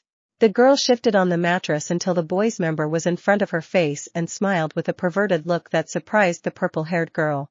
Mina, I hope you don't mind, Kyoka, but I'll take the Deku Kanda first. Kyoka, Deku Kanda. Mina, that's what I named this boy, the girl said playfully, moving the head of his member and then beginning to lick it, startling the boy. Kyoka, okay, I want this boy, she said, moving closer to the boy's lips and kissing him again, resuming their shared affectionate session. Lo, the blonde American woman was creating the reinforcement for the machine when she received a visit. Almight, Melissa, is everything alright? Melissa, yes Uncle Might, I was just finishing welding the safety frame. If it implodes as you said, the frame should absorb the explosive force and won't further damage the building structure. Almight, good. Natsu, are we ready? Melissa, it seems so. I just need to connect the power source and it should turn on. The group of heroes led by Almight and Izawa were ready to rescue their students. The heroines were also present when upon activating the machine it appeared possessed and dragged the young Melissa into the portal. Melissa, Uncle Mipped, Almight. Melissa, the peace symbol had barely managed to grab the girl's arm, but to its own surprise the symbol was being dragged along by the machine in an attempt to rescue its niece. Kiarashima, we have to. So the other students started to hold on to avoid being absorbed by the girl and the symbol, but it was useless because the machine was dragging them all in. Worse still was when upon seeing his niece the symbol noticed that she already had half her body inside the machine, and in one swift motion the machine finished consuming the girl but not the symbol, for as soon as he inserted his hand he felt it twist and a great amount of energy course through his hand and subsequently throw him far away. What a surprise it was, the machine wasn't absorbing him, he couldn't even feel any breeze. Ah! With this scream everyone turned to see how the third-year support of the Big Three Neji was also being dragged by the machine being held by Tamaki with his squid extensions, but just like him she was being dragged along. It was no use trying to hold her when the machine shook the ground, throwing Tamaki off balance and causing him to let go of the girl, or when Mirio tried to hold her because the machine released a wave of energy that made more than one person cover themselves. And forced him to become intangible and let go of Nejira's hand, who entered the portal, and the instant she did it turned off power loader. Well, at least this one didn't explode. Before the teacher could finish speaking the machine roared and a controlled explosion consumed the entire frame, shutting it down. They were all devastated by their failure when a mocking voice made them frown. Power loader hot nothing. The teacher said with a smile on his face even as he looked around and noticed the cold penetrating stares of his students and fellow teachers. Power loader, what? That's progress for me. All Might, what will we do now? Nejir sighs, all we can do is hope that young Melissa and the rest of the girls and heroines can find a way back wherever they are. The trio of young people were asleep on the mattress of the purple-haired rocker, somewhat covered in sweat, with both girls hugging the torso of the green-haired boy who wouldn't let go of them. No one had noticed her light-hearted game a few hours earlier when a young woman got up in the darkness of the night and scratched her head to wake herself up a little so she could get some fruit or water and go back to sleep. She walked carefully so as not to wake anyone, and as she approached the cave's exit she saw something that surprised her. Toru, what is Mina-chan doing with Izuku-chan and Kayaka-chan? The girl wondered when the rumble of her stomach called her, reminding her of the reason for getting up. The girl with the ever-changing hair went out to select something as a snack, preferring a mango from a tree located some distance from the cave near the Eden exit. She jumped to try to reach the lowest one, but it was difficult for her. After a while, without any success, she gave a frustrated kick which ironically made them all fall. Toru, I accept it, but I will get my revenge on you, he said, threatening the tree and pointing at it, which only dropped a leaf in response. The girl was eating as she walked back to the cave, unaware that something in the forest behind her seemed to have caught her attention. The girl simply looked back at her three friends lying on the same mattress as she finished eating the fruit. Toru, should I talk to them about this tomorrow? With this on her mind, the girl cleaned herself up and went to sleep. She would ask them tomorrow. The next morning, a disassembled green-haired girl had gotten up even though she wasn't at UA. Getting out of bed wasn't something she enjoyed, but she was hungry, and stealing a glance at the broccoli always brightened her morning, but now the hunger was greater. Hunched over and with her eyes closed, she headed towards the cave's exit as a yawn escaped her. She was barely receiving the sun's rays when a large shadow covered her from that morning heat. Setsuna. To her surprise, she recognized the animal standing in front of her, her mouth widening in surprise before breaking into a smile. Her eyes sparkling as she felt an indescribable urge to jump. All that excitement built up in her lungs and burst out as a scream. Setsuna. T flew up. Instantly all the girls jumped up at the sound of the scream, wondering who had yelled it, ignoring the fact that there were three people in the same bed and noticing that their detachable friend was missing. Upon hearing this, the green-haired man quickly grabbed his spear and went outside to see what was happening. But to his surprise, all he could see was the girl jumping with excitement as she tried to catch her breath and organize her words. Midoriya, Setsun. Action, are you alright? He asked, worried, but only received a smile from the girl, not understanding why she was so happy. Midoriya, what's wrong? The girl took his hand and pointed to a spot, and when he saw it, he could only open his eyes wide in shock. Kendo. What's happening? Ibara, is everyone alright? Good heavens. Act 11 Surprises. No one said anything as they watched in amazement as a giant quadruped animal raised its long neck from the lake at the foot of the cave, seemingly trying to reach a tree high on the mountain, having to stand on two legs to reach it, and then making the earth rumble as it descended, causing everyone to hold on to the movement. But in a very, very strange way, they could almost hear what they identified as an orchestra of violins, flutes, and drums when they saw that sequence shot, coming from who knows where, as if by magic. All this only made the puzzle girl smile more. Setsuna, it's a dinosaur. With that, the girl ran to the lower part of Eden to get a closer look at the animal, while the other girls followed to prevent her from disturbing it. Meanwhile, the raven-haired girl positioned herself next to the green-haired boy, who was walking with some calmness. Momo. I admit, I wasn't expecting to see a dinosaur. Midoriya, me neither. Waits. The boy said this while searching for his notebook, remembering that he wasn't carrying a backpack or his clothes, and that it was his custom to take out his notebook and write down what he saw. Momo, coughs were you looking for? She said with a smile as she offered him her notebook and pencil. Midoriya, oh yes, thank you, he said sheepishly. The girl just giggled a little as she watched the boy draw the dinosaur resting in the middle of Eden, while the girls tried to get Setsuna, Kamori, and Mina to lower the giant reptiles back. After a while, the girls began to approach the animal to pet it, seeing that it was not violent. Meanwhile, the green-haired boy went to the house he had made for the hen, noticing that the chicks had been born, but not only that, there were more eggs in the straw beds. Midoriya, I hope you're not mad, but I'm going to take some. The boy just saw the chicken, looking at him calmly, and joked again, thanks. With the dozen eggs, the boy walked to the cave to make breakfast for the other girls. Setsuna, now you will be mine and I will call you Setsuna Jar, she said from the dinosaur's back. Some of the girls were playing with a plastic ball created by Momo while others were simply taking a quick bath. Mei was drawing plans and making the dinosaur into a fighting dinosaur when a roar from inside the forest startled them, including the dinosaur and the wolves. Rieko, what was that? Yui, I don't know, but it seems he didn't like it either, she said, looking at the dinosaur, who was now agitated. The animal clumsily tried to get up, but a tremor shook the ground. Suyu, I don't like this. Only one person in the entire group recognized that roar and what those footsteps meant. The girl's excitement urged her to stay and see her favorite dinosaur, but her sense of danger told her to run. Frustrated, she decided to return to the cave, but on her way, she saw the head of that dinosaur she had loved since childhood emerged from among the trees, about to devour her. This was the last thing he saw before the green-haired boy, like a bright trail, launched himself to strike the predator when. There they are. With a blow to the head of that predatory dinosaur hit the ground, causing it to overturn. The boy took the girl in his arms and they moved away to avoid being trapped under the animal, but they were enveloped by a cloud that obscured their vision. The boy, as best he could, left the girl and went a little way into the cloud. The girls who let their guard down approached to see what was happening. They only saw dust that gradually faded away until it revealed the silhouette of a woman. Girls, come on, I found you. Puzzled, they waited for the cloud to dissipate. The green-haired boy coughed as he tried to get out of the cloud when he was pulled and a hand made him lower his height.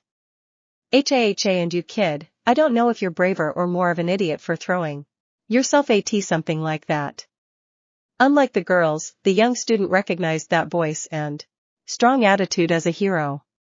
This was confirmed when he saw the woman's tanned and toned legs, her defined abdomen, though less tanned than her face, arms, and legs, and her height, which was considerably shorter than his by only 7 centimeters, but which surely meant she could kick his ass.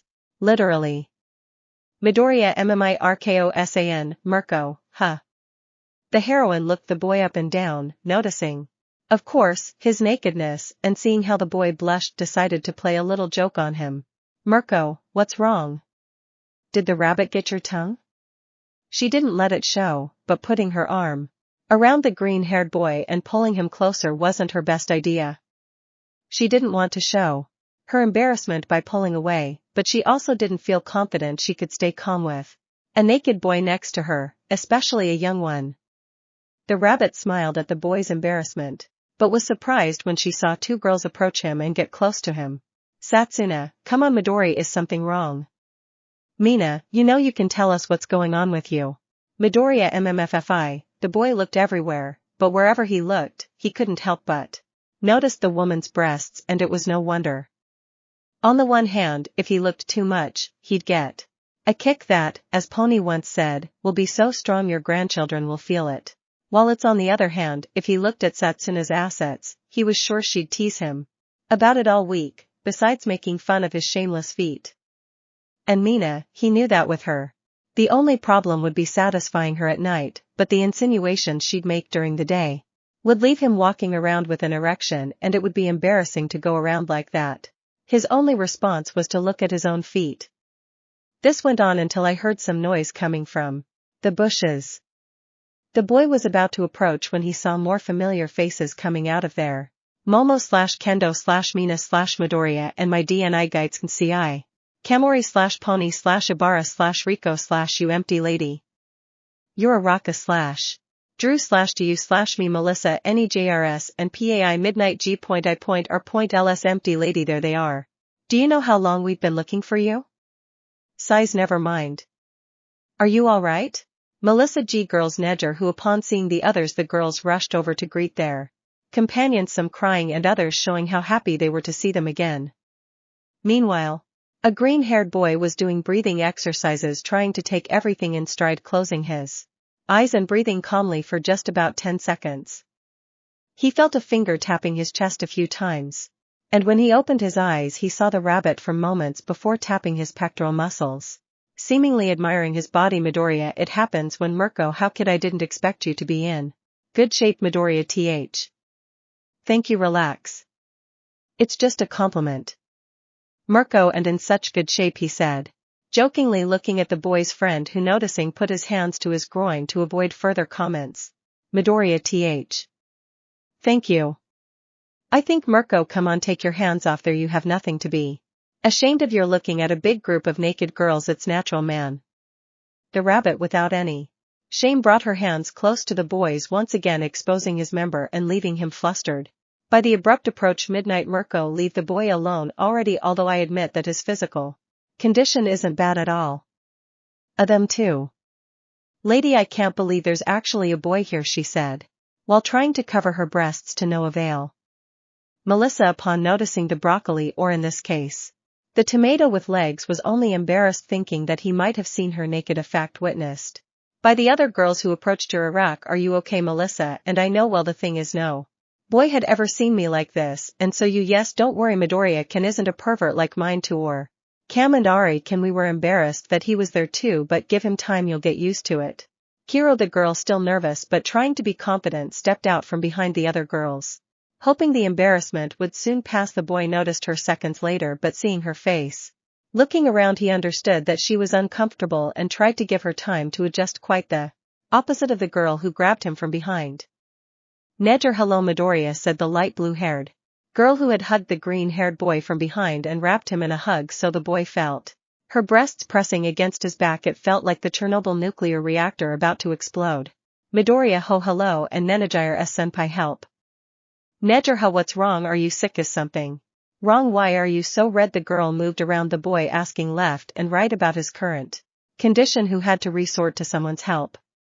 Mirko, isn't it obvious, girl? He's like that because you're stuck to him naked.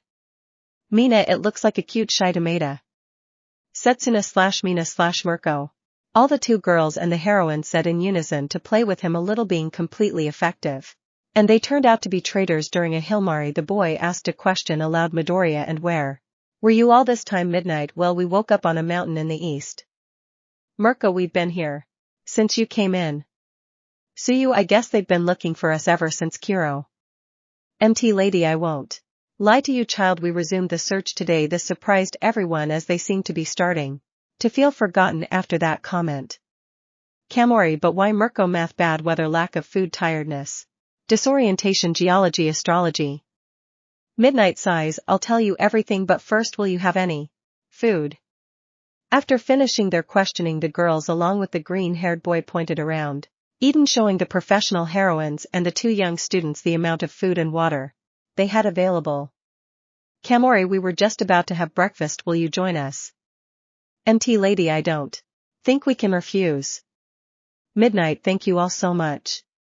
Thus the group of women and the green-haired man headed to the cave, the latter going at the back since the rabbit had stayed behind, mocking the Rex, who still hadn't woken up from that brutal blow.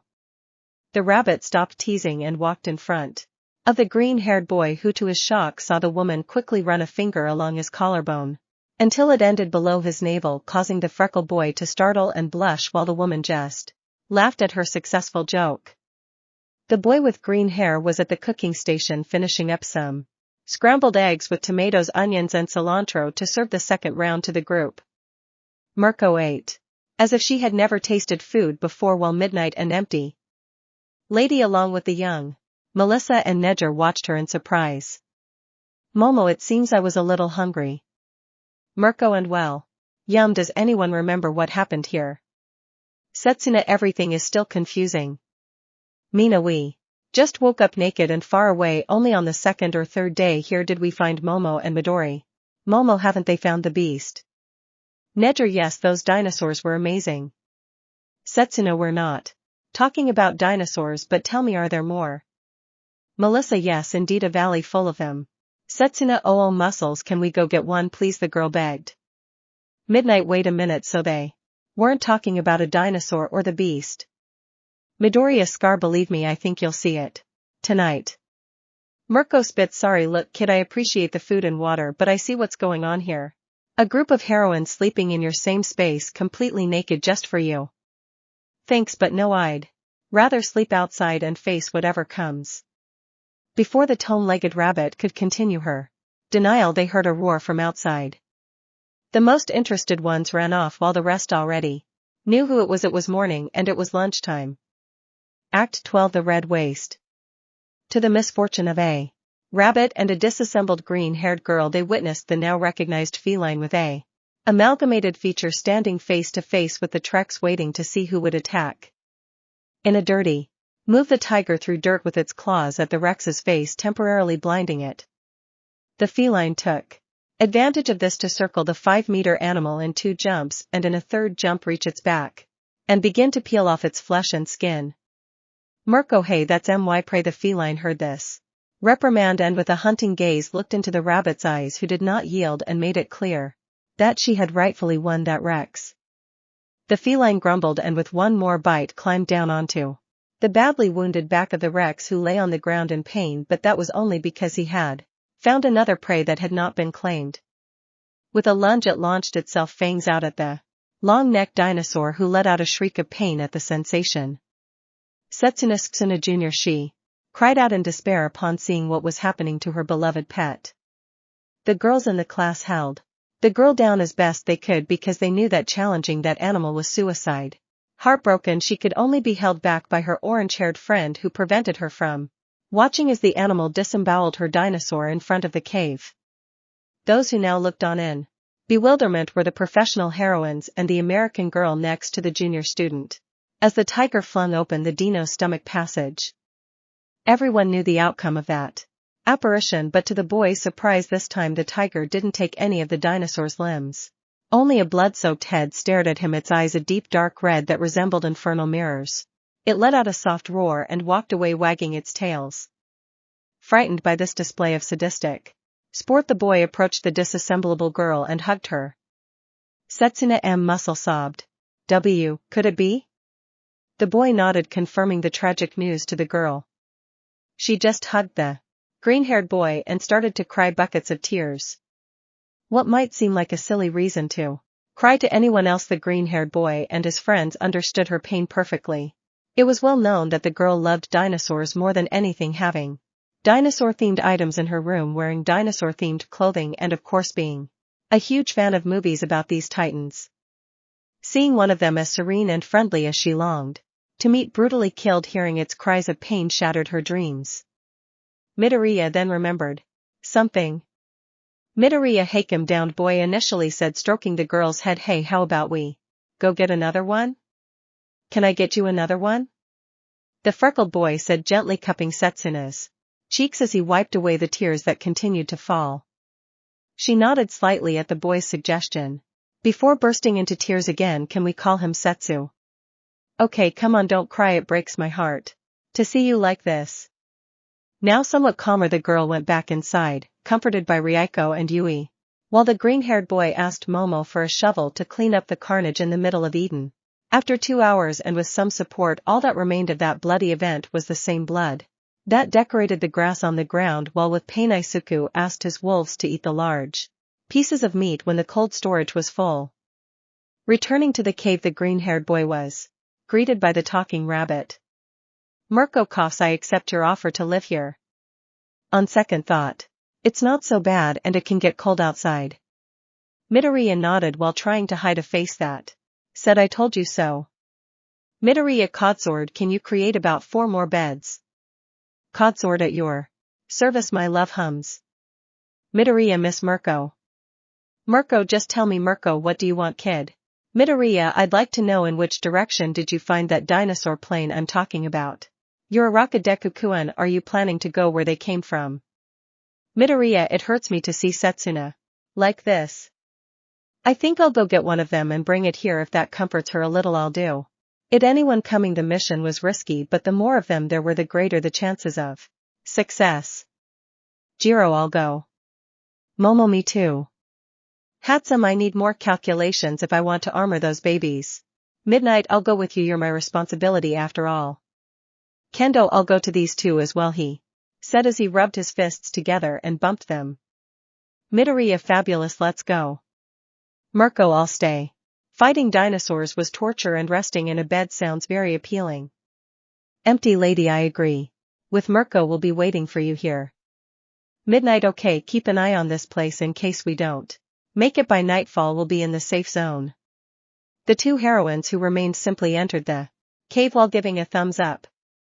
The green-haired boy was warming up to begin his walk through the forest when a voice behind him accompanied by a hug made him turn around, finding the pink-skinned girl with her head resting on the boy's strong back. Midoriya, is something wrong? Mina-chan. Mina, not only promise me you'll come back safe, promise me. The boy turned to face her and gently holding her chin and lifting it slightly, he joined his lips to hers, causing her to blush slightly, just to follow the semi-romantic air of the moment. They stopped when they heard footsteps approaching, revealing that it was Momo and her other companions who would be going with the broccoli on their mission. "Jiru, ready?" she said while moving one of her connectors like a small bow. "Handsome, I've already brought notebooks to write down everything we see." "Midoriya, we're ready." "Kendo, the faster we capture another dinosaur, the faster Setsuna can relax." "Midnight, I love that. Solidarity, you have the 18+ heroine said happily. "Midoriya, Midnight Sensei, can you show us the way?" "Midnight, of course, follow me." The green-haired man was about to leave Eden when he felt something approaching his leg, and when he looked down he saw that his wolves didn't want him to leave. "Midoriya, hey, I need you to stay here and take care of the girls." "Mirko PFF, I can take care of myself, kid, I'm not made of roses," she said while smiling proudly. "Midoriya, well, I'm still concerned that you're safe," he said in an embarrassed tone. This response wiped any smile off the heroine's face, replacing it with one of surprise at the boy's thoughtfulness. "Mirko GMM, well thanks kid, and don't break anything," he said this last part with a faraway look in his eyes and punched the green-haired boy in the shoulder, remembering the UA medical history from when he went to find a partner for the internship. The green-haired boy with a touch of humor simply smiled, captivating the girls who were watching him. Seeing that smile could definitely give them diabetes, and they would continue watching him for even longer without further interruptions. The young people were guided by the teacher, who gradually ventured deeper into the forest. The green-haired man noted down the small novelties he could perceive, such as the fact that the leaves of some trees changed abruptly compared to those behind him, in addition to the young engineer who was analyzing the fauna of the surroundings. Momo, meanwhile, was chatting with her teacher in front of the group. "Momo, the last thing we built were generators to power a cold storage room and store the meat." "Midnight, I'm relieved to see that they were able to manage their survival well." "Momo, yes, before finding Izuku I was afraid of being here alone, but I was happy to see the other girls were here too." "Midnight, oh, so you were alone with the boy first?" she said, giving the raven-haired girl a look that embarrassed her, and the girl could imagine what her teacher was thinking. "Momo, and I know it's not what you think, we just spent a day together and—" "Midnight, and you started calling him by his name?" The girl was getting redder and redder. It was no longer possible to hide the obvious from her attractive and daring sensei. The green-haired boy was at the back of the group, making sure no one was left behind. Mei was accompanying the green-haired boy, investigating everything she saw, while Kyoko was in front of her providing cover and acting as a radar. "Kendo size, can we take a break?" "Midnight, I don't see why not, let's take about 10 minutes, then we'll continue." Each one lay down on the ground to rest, noticing the leaves of the trees above them. "Midnight, this island, I don't understand anything." The green-haired boy looked up at the top of a tree, hoping he could climb it to see how far they had gone from the cave and the mountain. Extending his hand, the boy tried to use one for all, but he felt his ability was less than he remembered, but with no other option using it, he began to jump between the thick branches until he reached the top of the tree. The view was breathtaking. He could see the vast expanse of green surrounding him. A few kilometers away he could see what he easily recognized as his village. Even from a distance the mountain remained imposing. Certain of his position and the route they should take back, he leaped from the peak and landed squarely on the ground, startling the girls, who lowered their guard upon recognizing the boy. "Kendo, so are we lost, or are we on the right track?" "Midoriya, no, I could recognize Mount Eden from the summit. Even if we don't make it back today, I could still recognize the place from the treetops, so we won't get lost." "Midnight, well, we have to keep going. If we can get there before nightfall, all the better. Guys, hi." Walking another 30 minutes through the dense forest, everyone stopped, seeing the thick green leaves, and found a wasteland where red and grayish rock dominated the landscape except for 1 or 2 green plants. "Midnight, well, here it is," the woman said as she seemed to be looking for something in the landscape. "Kendo, is something wrong?" "Midnight Sensei, Midnight sighs, I found her. The woman descended from the small hill where the group was followed by the students until they reached a red rock cave inside a canyon which showed evidence of recent activity. Momo, is this where they were all this time? Midnight. Yes, Mirko became obsessed with that animal and we didn't want to leave her alone with it, so we had to stay with them until one of them gave up. Jiro, we already saw who ended up winning in Eden. The rabbit heroine was in the waters of the lake, taking a relaxing bath accompanied by the blonde heroine and the other students when a tickle made her smile.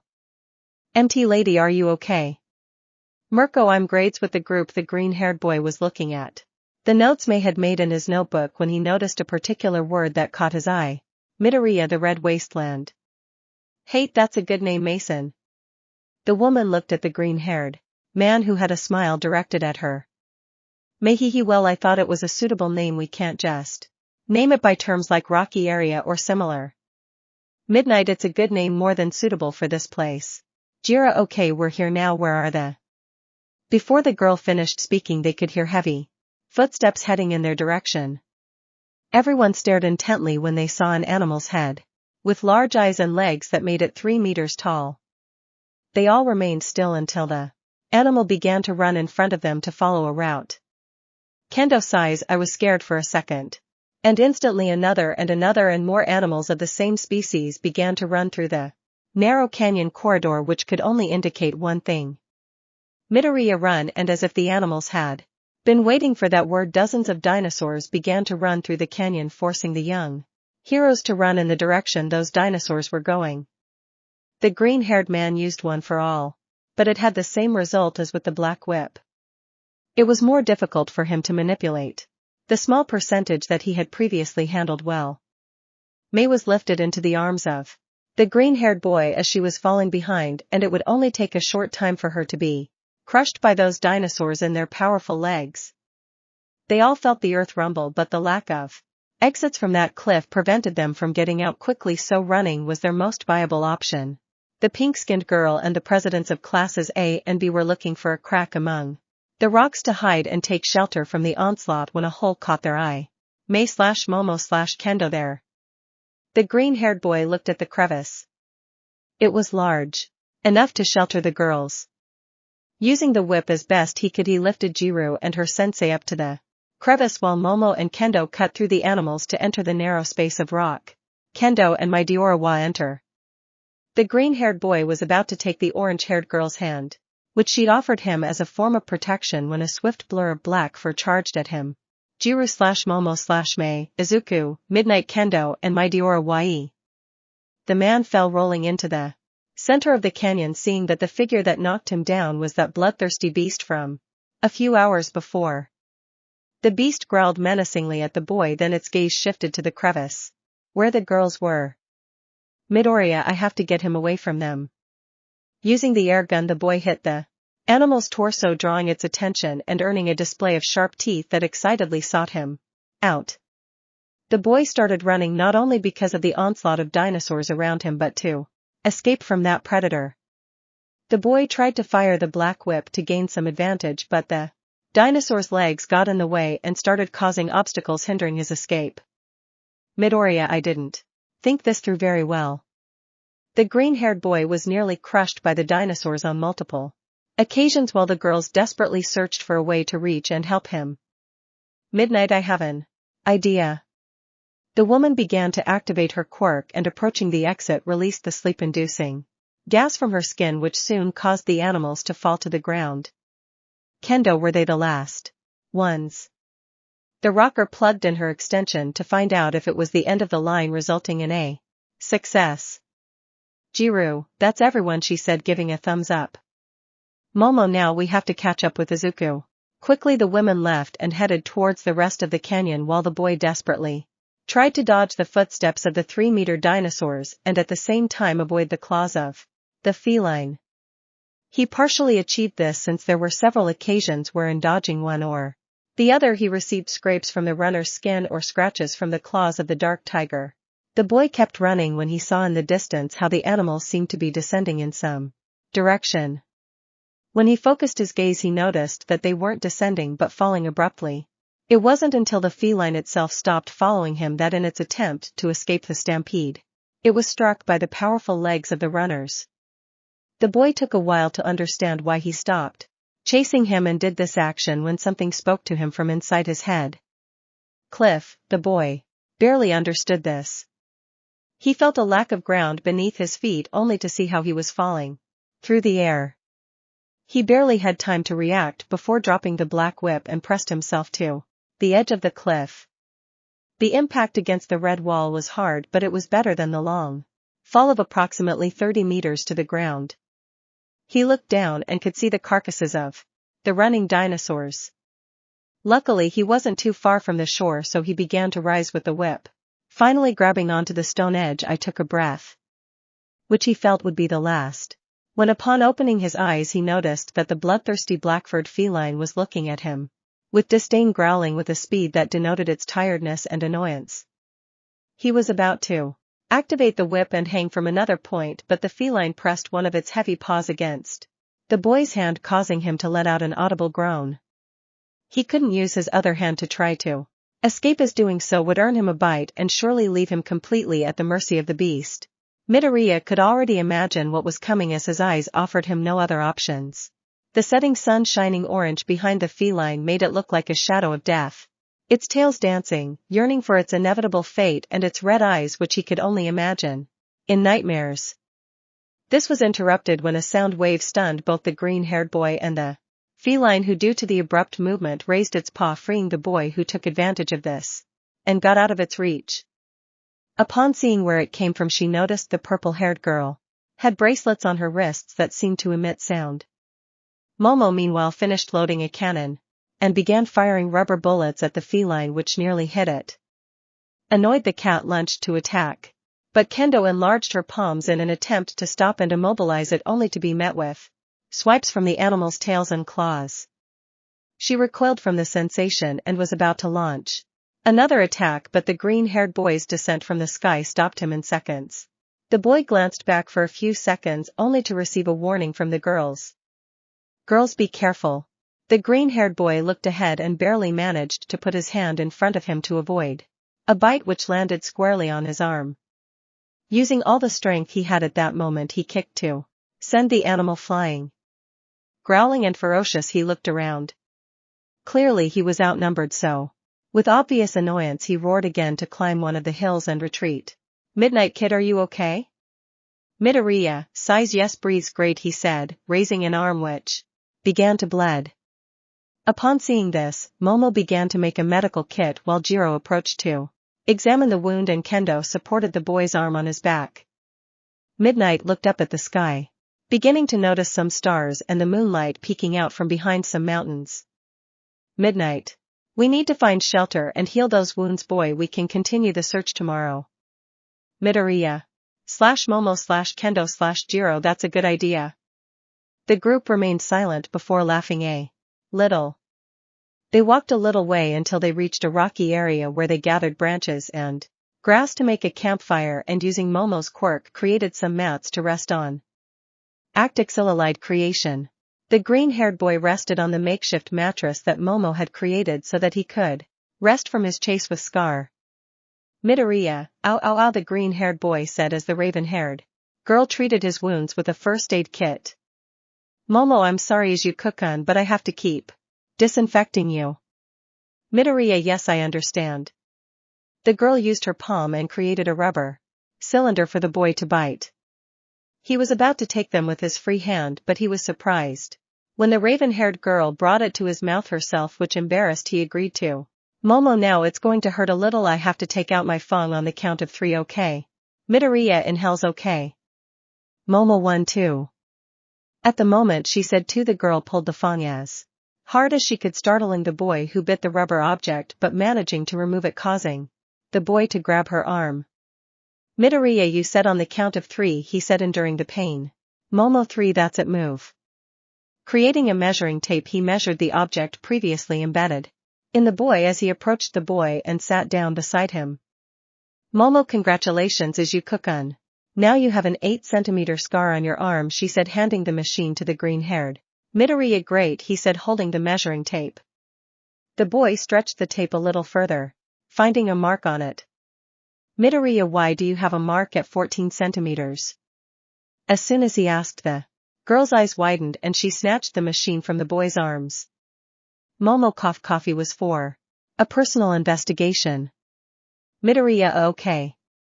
The boy stood up and approached the small campfire a few steps away, only to see Kendo, who was trying not to move his clawing palm too much. Midoriya, how serious is it?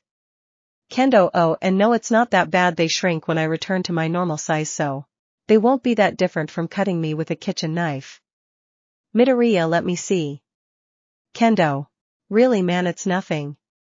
The boy took the girl's hand and inspected it. The redhead didn't know why. Whether it was the orange flames decorating part of her face and the moonlight bathing the other, the strange situation they were in, or the boy's delicate touch of her hand, a sign of his concern for her, even though he was in a worse state than she was. All these thoughts brought a blush to her face, camouflaged by the orange of the flames beside her as well as the heat she felt on her face. Kendo, thank you for carrying Izuku. Midoriya has, well, no need to thank me. Kendo, come on, don't be so modest, he said, giving the boy a light tap on the shoulder. This was seen by the purple-haired girl, who had 1,000 things going through her head. Jiro, why is she being so nice to Izuku? Does she like him? Well, subconsciously she remembered the night they had spent together and how she still shared the green-haired boy with Mina in a threesome. Jiro, I guess more girls like you. I don't really blame them. Midoriya, Kayakakins. The woman put down her headphones to pay attention to the boy who was standing in front of her. Kyoka, what's wrong? Midoriya here, the broccoli said while offering the girl a tozo with food, since he hadn't noticed the call for dinner after finishing their meal. The small group decided they wanted to take a nap. May, ready? The girl wiped the dirt from her hands, indicating that she had done her work. Momo, can you explain that it's ready? May, it's not obvious, it's a safety barrier. With the fat we got from the dinosaurs we sacrificed, I managed to get some fat, liquefied it, and created a perimeter so that whatever wants to kill us will get burned first when it tries to cross. Also, with the spike steel chain I asked you for, with every step they take, a red-hot chain will be embedded in their skinned. Pink-haired girl stated proudly while the others just stared at her. Kendo, wow. Momo, I never imagined I'd think of something so. Midoriya. No, I did believe she was capable. May, thank you, Izuku said happily at the compliment. Feeling a little calmer, Kendo midnight and May went to sleep while the green-haired boy leaned against a rock and stood guard. Jiro, hey, you should rest. Midoriya, yes, I'll do it in a moment, I'll just. The purple-haired girl knew that story where the boy would do 1,000 things before going to sleep. Knowing the boy, he wrapped his jacks around the boy's neck and made him stand up from the rock he was sitting on, heading towards the mat Momo had created and on which she herself was sitting. Kyoka, Mama-san, can you watch Isuka so he doesn't get up? Momo, of course. The green-haired boy was about to protest, but he was thrown onto the mattress and covered with a blanket. He was about to get up when the purple-haired girl approached his ear. Kyoka, if you get up when we get back to you, I'm going to ask Todoroki to burn your all-night stuff. The green-haired boy felt cold, so he had to agree, which earned him a smile from the purple-haired girl, who simply approached and gave him a quick kiss on the forehead. Kyoka, you rest and I'll reward you. The green-haired boy didn't know what he was feeling at that moment. Fear for the fate of his all-night collection, euphoria for his reward, or sleepiness from his genuine exhaustion. Whatever it was, he decided to talk it over with his pillow and finally fell asleep. Kyoka, I'll do the first round, you make sure she doesn't get up. Neither to practice nor to explore, please. Momo, don't worry, Kyoka-kun, I'll keep a very good eye on him. The purple-haired girl moved away a little and sat down by the campfire to begin watching the area. Momo, who had agreed without any problem, was imagining something, or rather an emotion. Momo, will I have to keep an eye on Izuku-kun? Is it possible that he could know if someone finds out now you're dead? Kyoka can hear us, but what if she can't hear us? A plan was in the girl's head, and with this controlling her, she followed it. The girl created a small player and some music cassettes. She put them in and the calming music began to play. If anyone was still awake, the tranquility of the night, the warm embers of the bonfire and the relaxing music created the perfect atmosphere for sleep.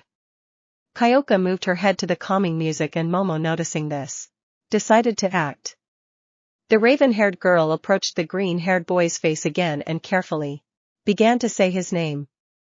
Momo Izuku-kun, but there was no response. This only made the girl smile and moved closer to his lips.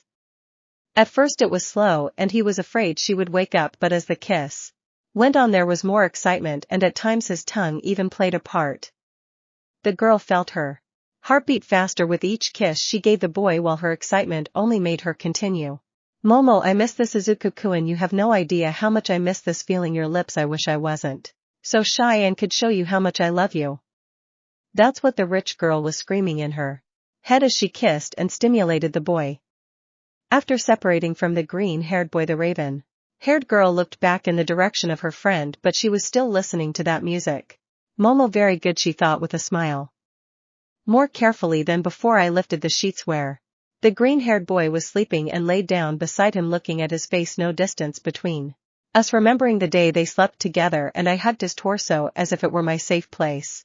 Momo, if I weren't so shy I would have asked you to be mine a long time ago, and then I would be yours, she thought as she approached the boy and kissed him on the tip of his nose. Under the sheets the girl slipped her hand down to the boy's still erect member and resumed her activity. Not only was her head and chest burning, but she felt a tingling sensation down there. With zero remorse and 100% spontaneous lust, the girl brought some of her fingers to her mouth, and using her saliva lubricated the boy's head and somewhat shyly rubbed it against her lower lips. If kisses drove her crazy, the mere thought of her having her first time with that boy was enough to make her faint, but it wasn't time to give up, not yet. She grabbed the boy's shoulder and, trying not to wake him, put his head inside her. The sensation was somewhat painful and she understood, so she clung to the boy for a few seconds. She inhaled inside, trying to get used to the feeling. When Midoriya Mamasan, the girl's eyes widened, and as she stepped back a little she could see the boy awake, looking with a flushed face at the girl lying next to him. He knew her well, and it wasn't so much that she was asleep next to him that bothered him, but rather the situation she was in. He felt a familiar sensation in his member, and when he looked he had the tip of his member inside the girl's canal while the girl held his shoulder.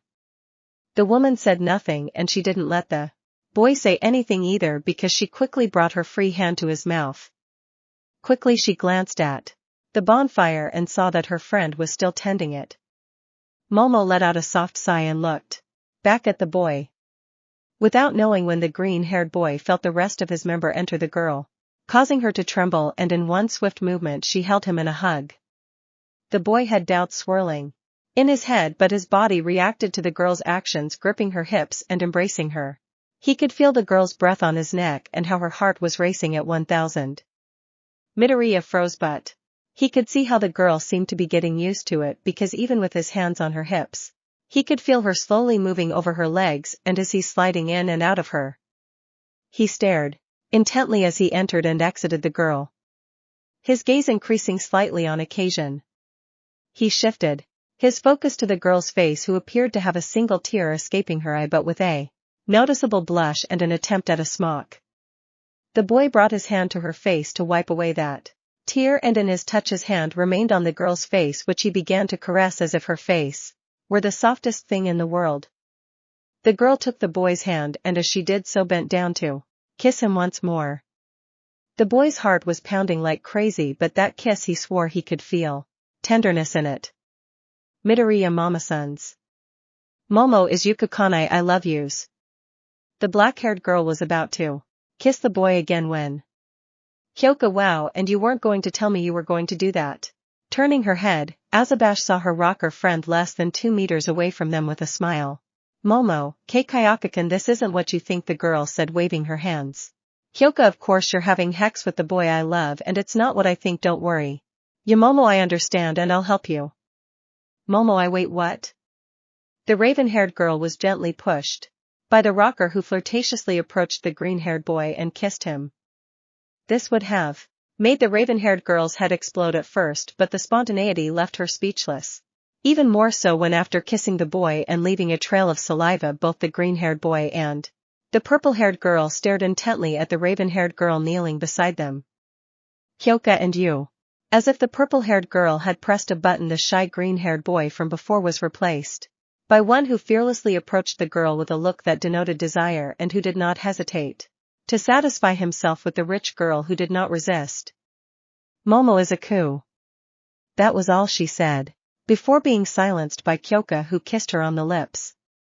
Now the rich girl could say she died of pleasure when, as she was laid on the mattress, both the green-haired boy and the purple-haired girl had selected one of the girl's breasts and given pleasure to the aforementioned.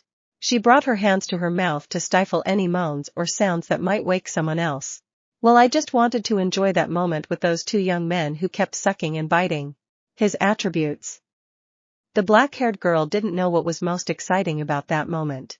That both young men were giving her pleasure, or that the green-haired boy couldn't decide between kissing her or the rocker girl next to him. No matter the decision, in the end all three would enjoy it. The green-haired man was about to insert his member into the black-haired woman's vaginal canal once again when she spoke. Momo double waits. The green-haired man looked at her. It seemed strange to him. The black-haired girl seemed to be creating something, and when she handed it over, the green-haired boy understood. Momo, I don't want to get pregnant yet. The green-haired boy just smiled, blushing slightly at the last comment. Now he resumed his routine and began to slow down, gradually increasing the intensity just like the rocker girl. Kyoka, how does it feel? Momo, it feels great. The rocker smiled and began kissing and licking one of the girl's breasts. That will undoubtedly be an unforgettable night for the three of them. Act 14, On the Hunt. The three young people were currently asleep. Having a threesome had exhausted their energy to the point that the two girls were left hugging the green-haired boy in the middle. They had undoubtedly enjoyed themselves immensely, but something was watching them. No one knew it at the time, but several yellow eyes with elongated snouts and small sharp teeth were watching them. They were watching that group of prey, temporarily protected by flames that prevented them from approaching, but they knew that would end in the morning because their hunger had lasted for days, but they were still as fast and strategic as ever. With a soft squeal, the leader of that pack summoned his own, who with no chance to attack decided to retreat for now. In the morning, the sun was rising and its rays shone in the eyes of the black-haired girl. Somewhat annoyed, she stood up from where she was, noticing a slight weight in one of her arms. Turning her head, she saw the green-haired boy and the purple-haired girl, who were holding her right arm as if they didn't want her to leave. With a smile, and after quickly recalling her night, the raven-haired girl leaned in and gave a quick kiss to the green-haired girl and the purple-haired girl, who, feeling it, slowly let go of her. She looked around, and as she approached the fire breach Hatsum had made, she noticed that the flames were few, but she could still feel the heat. She jumped over the boundary to go and find some water. Not far away he found a stream. If the island was like Eden, he would be able to drink the water, so without fear he bent down and began to drink. She never realized that something was watching her from the pond where the water of that stream ended. Little by little that creature approached until it could clearly see the girl.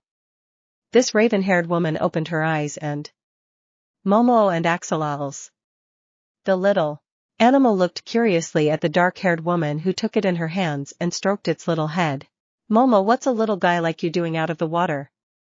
Were you curious? In response to this question, the animal seemed to answer, for it opened its mouth slightly as if it wanted to pronounce a word. Momo, I was wondering if I could take you with me. I'd give you a name like Axolotl. Do you like it? I read it in a book. I don't remember if it was fiction or something else, but I think it suits you. Once again the little animal opened its mouth and won a little affection from the rich girl. Momo, you know what? You're coming with me. The black-haired girl took the small animal in her palms, which only lay down to be carried by the girl with the group. A purple-haired girl and a green-haired boy were still fast asleep, with no intention of waking up and separating from each other's embrace. Meanwhile, a girl watched this with curiosity. Kendo, they look very comfortable. The girl slowly approached the reclining boy sitting down beside him. Feeling the weight, both the green-haired boy and the purple-haired rocker grabbed her wrist and, as if they were small children, pulled her towards where they were. This took Kendo by surprise, who, unable to react due to the spontaneity, remained next to them.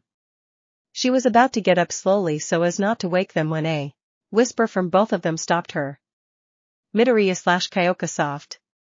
Seeing the faces of both beautiful sleepers adorned with a light pink blush on their cheeks was enough to make the girl abandon her idea of escaping. Kendo, maybe nothing will happen if I lie down for a while, right? That would have been great, except that the green-haired boy started moving his head up to the orange-haired girl's neck. She opened her eyes because she hadn't expected that, especially when the green-haired boy started giving her little kisses on her neck. Kendo and Midori. The green-haired boy continued kissing the girl, but it wasn't intentional. Memories of last night began to repeat themselves over and over in his head, so in his mind the girl beside him was the raven-haired one, unaware that she was Kendo. Kendo's face was turning red. No boy had ever treated her with that kind of affection, and she didn't know the green-haired boy that well beyond the stories told in the cave about his past and some of his tastes, but what he was doing was completely out of line. At one point her hand went to his chest to try and push him away, but the boy took it, and as if he were some kind of gentleman or knight began to kiss her tenderly. It was an adorable sight, but for the redhead it was somewhat embarrassing more than anything. To think that the shy boy she knew could act gallantly when she wasn't looking. Little by little the boy moved his kiss from her hand to her arm, from her arm back to her neck. And when she tried to look away he gently took her chin, making her look at his face. She was still asleep, but the blush was still there. Her gaze went to the boy's lips, who was slowly getting closer to hers. I felt that trying to stop the inevitable was useless, and that I just had to give in. But before the space between them reached zero, a sound in the bushes alarmed her, and she jumped out of bed to stand up. This woke the green-haired boy and consequently the purple-haired girl. Midoriya Oe Kendo-san, is everything all right? Kendo, I. And coming from the bushes, a pink-haired girl was seen carrying some fruit while writing something down. May, oh hi everyone, said the named girl, waving her hand in the air. I went for a walk and brought some things. Who's hungry? Everyone got up and went to the pink-haired girl, but the orange-haired girl could only bring her fingers to the corner of her lips. She had several emotions: nervousness, fear, excitement, frustration. On one hand she felt sorry that the boy had kissed her neck, but on the other hand she felt frustrated that he hadn't gone through with that last kiss. It was a feeling of relief and annoyance to be left wondering what his lips would taste like. Namiri, it's Suka-chan, come eat something. Kendo Aya is I'm comings. The girl approached the group, and before they could all take the first bite they saw a raven-haired girl arrive. Kyoka, mamas, and hello, where have you been? Momo, well, I went to get some water and I ran into this little guy. And with a smile he showed the group the small amphibian he held in his palms. Midoriya/Kyoka/Midnight AAWWWW.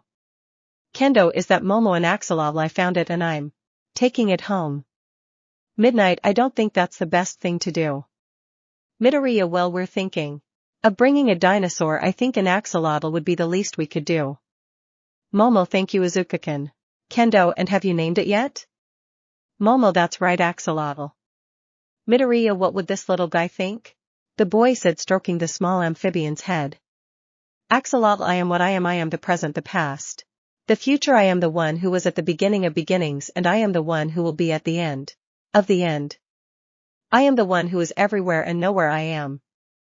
Kyoka, maybe I'm hungry, and speaking of which, the rocker girl said as she handed a meat skewer to Azabash. Momo, thank you. Now the whole group gathered, sat down to lunch and continue their hunt. Kendo, Midnight, since Midnight, I think it'll be easier if they use my name. Right now I don't think my hero name matters much. Kendo, well, Nemura Sensei knows any places where we can find more dinosaurs. I feel ridiculous saying this. Nemuri, whom I remember that a few hills away there's an area of the wasteland where various species used to gather, where Mirko used to pick fights. There might be some there now. Midoriya, well, there's no time to lose, they're ready. The girls looked up and smiled, giving the boy their answer. They soon continued their journey to the area their sensei had shared. Thanks to Hatsume's ingenuity, she was able to reinvent the wheel, and using tree trunks, rope gears, and a blowtorch she created, they built a means of transport that had to be pulled by something. Midoriya, fabulous. You're amazing, Mason. May Grandiosa should be my middle names. Midoriya, even if I'm not, I'll keep telling you, the boy said, unaware of what he said. The girl didn't take this with much humor but rather as something more intimate, which only made her smile widen and a light pink blush appear on her cheeks. Midoriya, now just get up there and I'll throw it. Some hesitated to do it because it sounded like abuse, but the green-haired boy was willing to pull. He knew that of all of them, he was the only one capable of using his quirk to pull the handcrafted vehicle without any problems. Once in place, the boy lifted some bars on either side of where he was standing and began to jog. He knew that if he used all his power he could destroy the vehicle. A few minutes passed where the boy could see the landscape from the front of the car cart. While exploring part of the wasteland, they were able to run along a path where dinosaurs had traveled. The main characteristic that fascinated the group was the crest on their heads, and at first they thought they walked on all fours, only to rise up on two legs to eat some fruit. Hatsum was taking note of this, using her quirk to capture every detail, the color of their skin and the variety of defensive and offensive moves she could apply to them. May I wonder if I can make babies for older people? Haha, of course I can. The group was chatting peacefully when the boy stopped abruptly, causing some of them to be startled by the sudden movement. Kyoka, hey Wadu. Little by little the girls approached the head of the green-haired boy, only to see a dinosaur that was unknown to the group. This creature had a few black and red feathers on its back, almost like needles. It had a somewhat elongated snout and two arms that hung down to its knees, revealing 4 fingers each longer than the one before it. It had no visible nostrils, and its size cast a shadow on the group. By blocking the sun's rays, they could see that both the sclera and retina of the dinosaur were yellow with a slight red tinge, making it look somewhat unsettling. Looking down a little, they could see a dead armored dinosaur being used as a leg support by this hunter. Midoriya, on the count of 3, hold on tight. The dinosaur opened its mouth, threatening the group and revealing its rows of teeth bathed in saliva and blood. Midoriya 1. The hunter menacingly began to rise, seemingly catching his breath. Midoriya 2. And with great force the dinosaur let out a roar that made the whole group scream in unison. Girls / Midoriya 3. The quick boy turned around and started pushing the cart. The ferocious killer didn't hesitate to start running to catch his prey. Namiri Gys Kendo, here it comes. Hyoka Izio Gugio, faster. Midoriya, if I do that, this hold up and will collapse.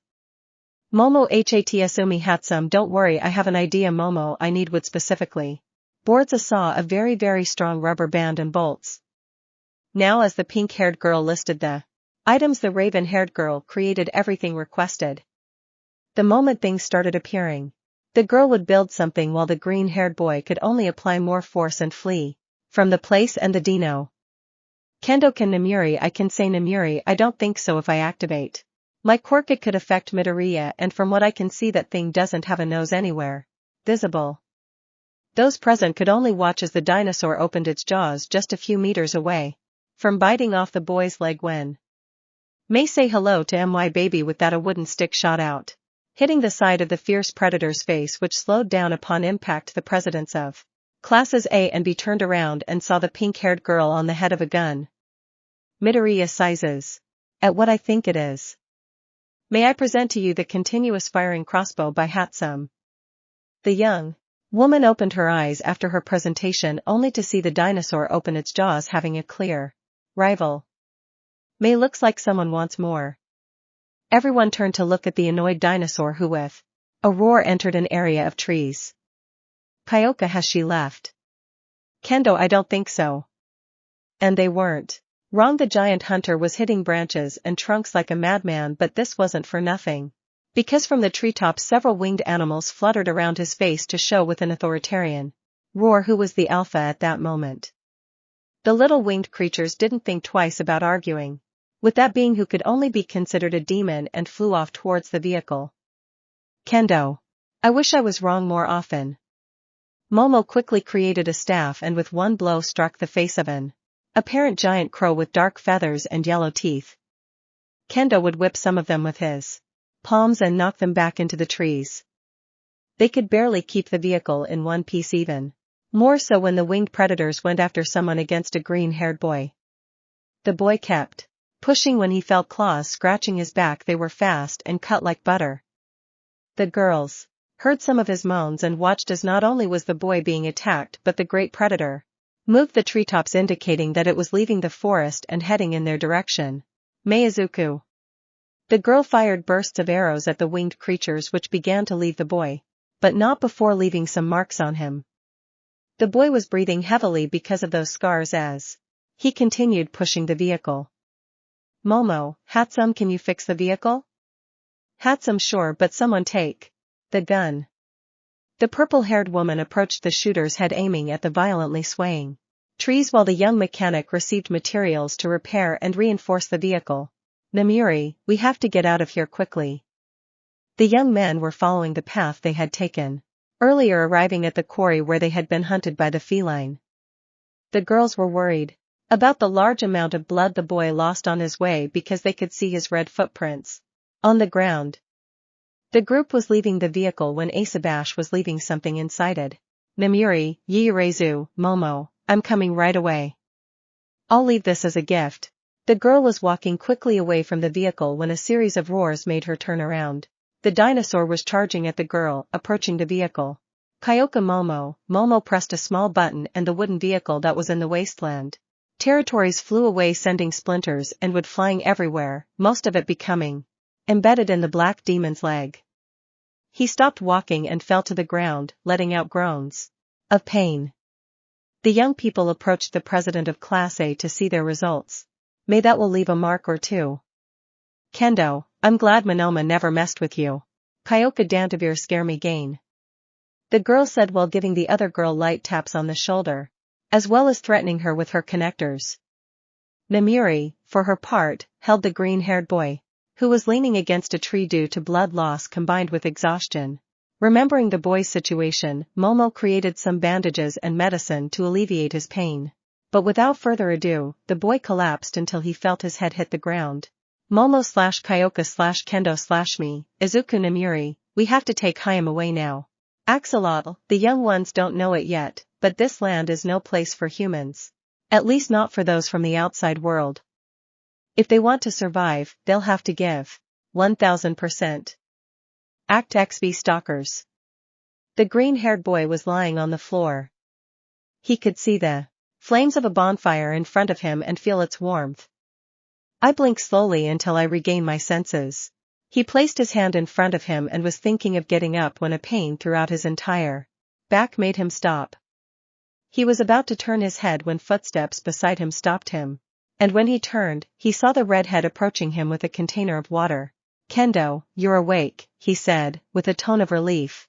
Midoriya, hello, Kendo. Arg, what happened? Kendo, you lost blood in the effort of pushing. The cart with us pushed you to your limit. Yeah, you're also set up a medical team and we stitched you up with Hatsum's help. They told you not to move while they tried to heal you. Midoriya. That's strange. I don't usually get tired of things like this. And where are they all? Kendo, well, the girl said, taking out a damp cloth and cleaning the green-haired boy's face. We couldn't reach the cave, so we decided to make a fire. They went to look for some food, and I stayed here to look after you. Midoriya, I'm sorry for being a magnet for trouble. The boy was looking down when he received a light blow to the shoulder. Midoriya out. Kendo, don't say things like that. You saved us from being dinosaur food. Personally, I don't think healing you is enough of a way to thank you, Midoriya. Midoriya. Don't worry, I'd do it 1,000 times over as long as they're all safe. The girl was wiping the last of the boy's face when she stopped and looked into his eyes. The nightlight made them shine so captivatingly that she could swear they resembled gazing into a greenish, shimmering sea, in which she could swim forever. Midoriya, Kendo. Kendo, you know, I'd like to try something. May I, Midoriya, are sure. What's it about? The boy was about to ask and expected to receive information, but his action stopped when the president of Class B positioned herself over the green-haired boy, placing one of her hands beside his head and with her free hand, arranging his hair and moving it out of the way of his face and hers, all to secure a kiss. The green-haired boy was surprised. Honestly, he didn't think the girl would do that. The kiss was somewhat awkward, but it was sweet and clearly heartfelt. Kendo didn't seem to show the frenzy of Kyoka, Mina, or Yaoyorozu. It was more tender and slow. She pulled away slightly from Midoriya, just enough to move her head slightly, and then their lips met again. They had both noticed that the other's lips had a strange, sweet taste that drew them back to each other.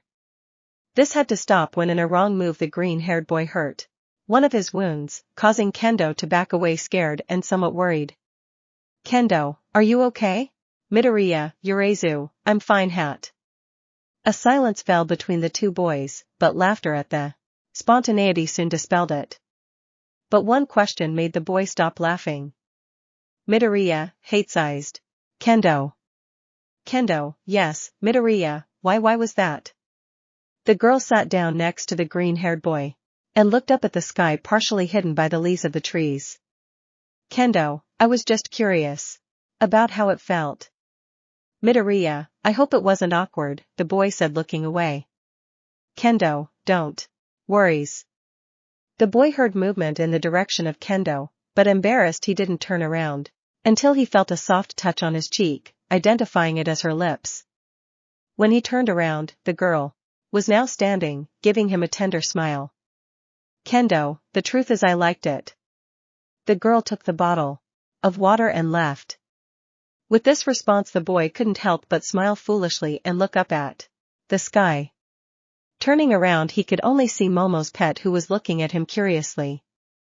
Midoriya, how long have you been here, buddy? And the little animal just moved its head.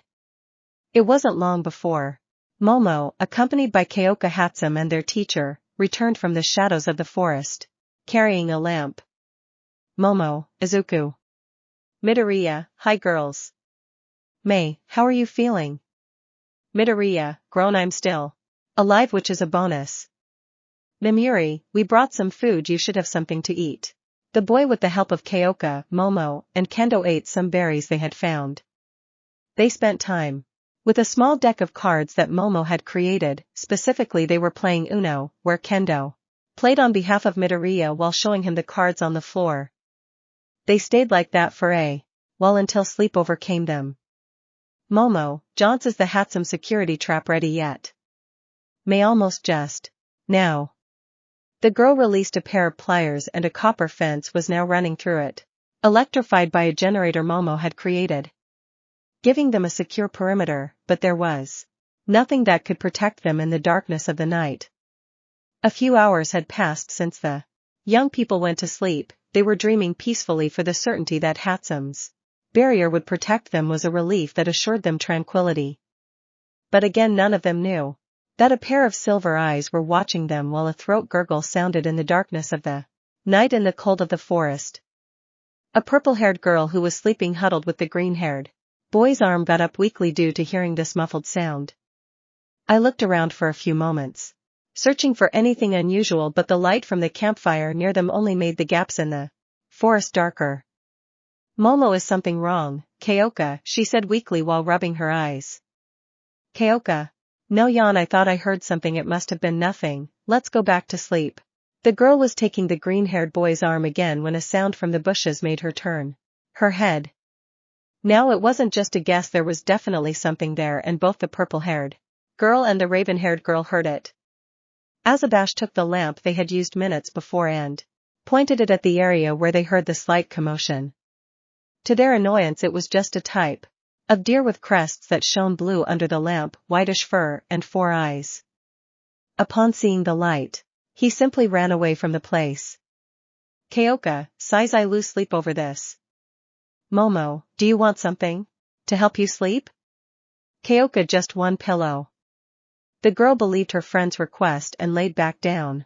She moved comfortably while wondering how they would fare tomorrow, whether they would manage to return to the cave or return to that surreal hunt.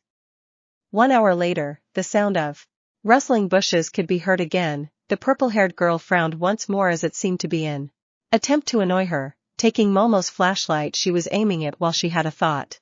Kyoka, if it's that damn deer again, I'm sure we'll be having venison for breakfast.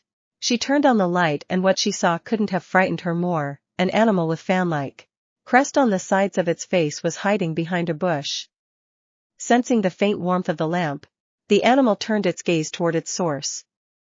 The girl could see that it had a flat snout, silver-like eyes, and she could swear she saw herself in them. Its size was frightening, because when it stood on two legs its head was hidden among the leaves of the trees. Its hands were not as long, but they were shorter than those of the previous dinosaur, with membranes between its skeletal fingers.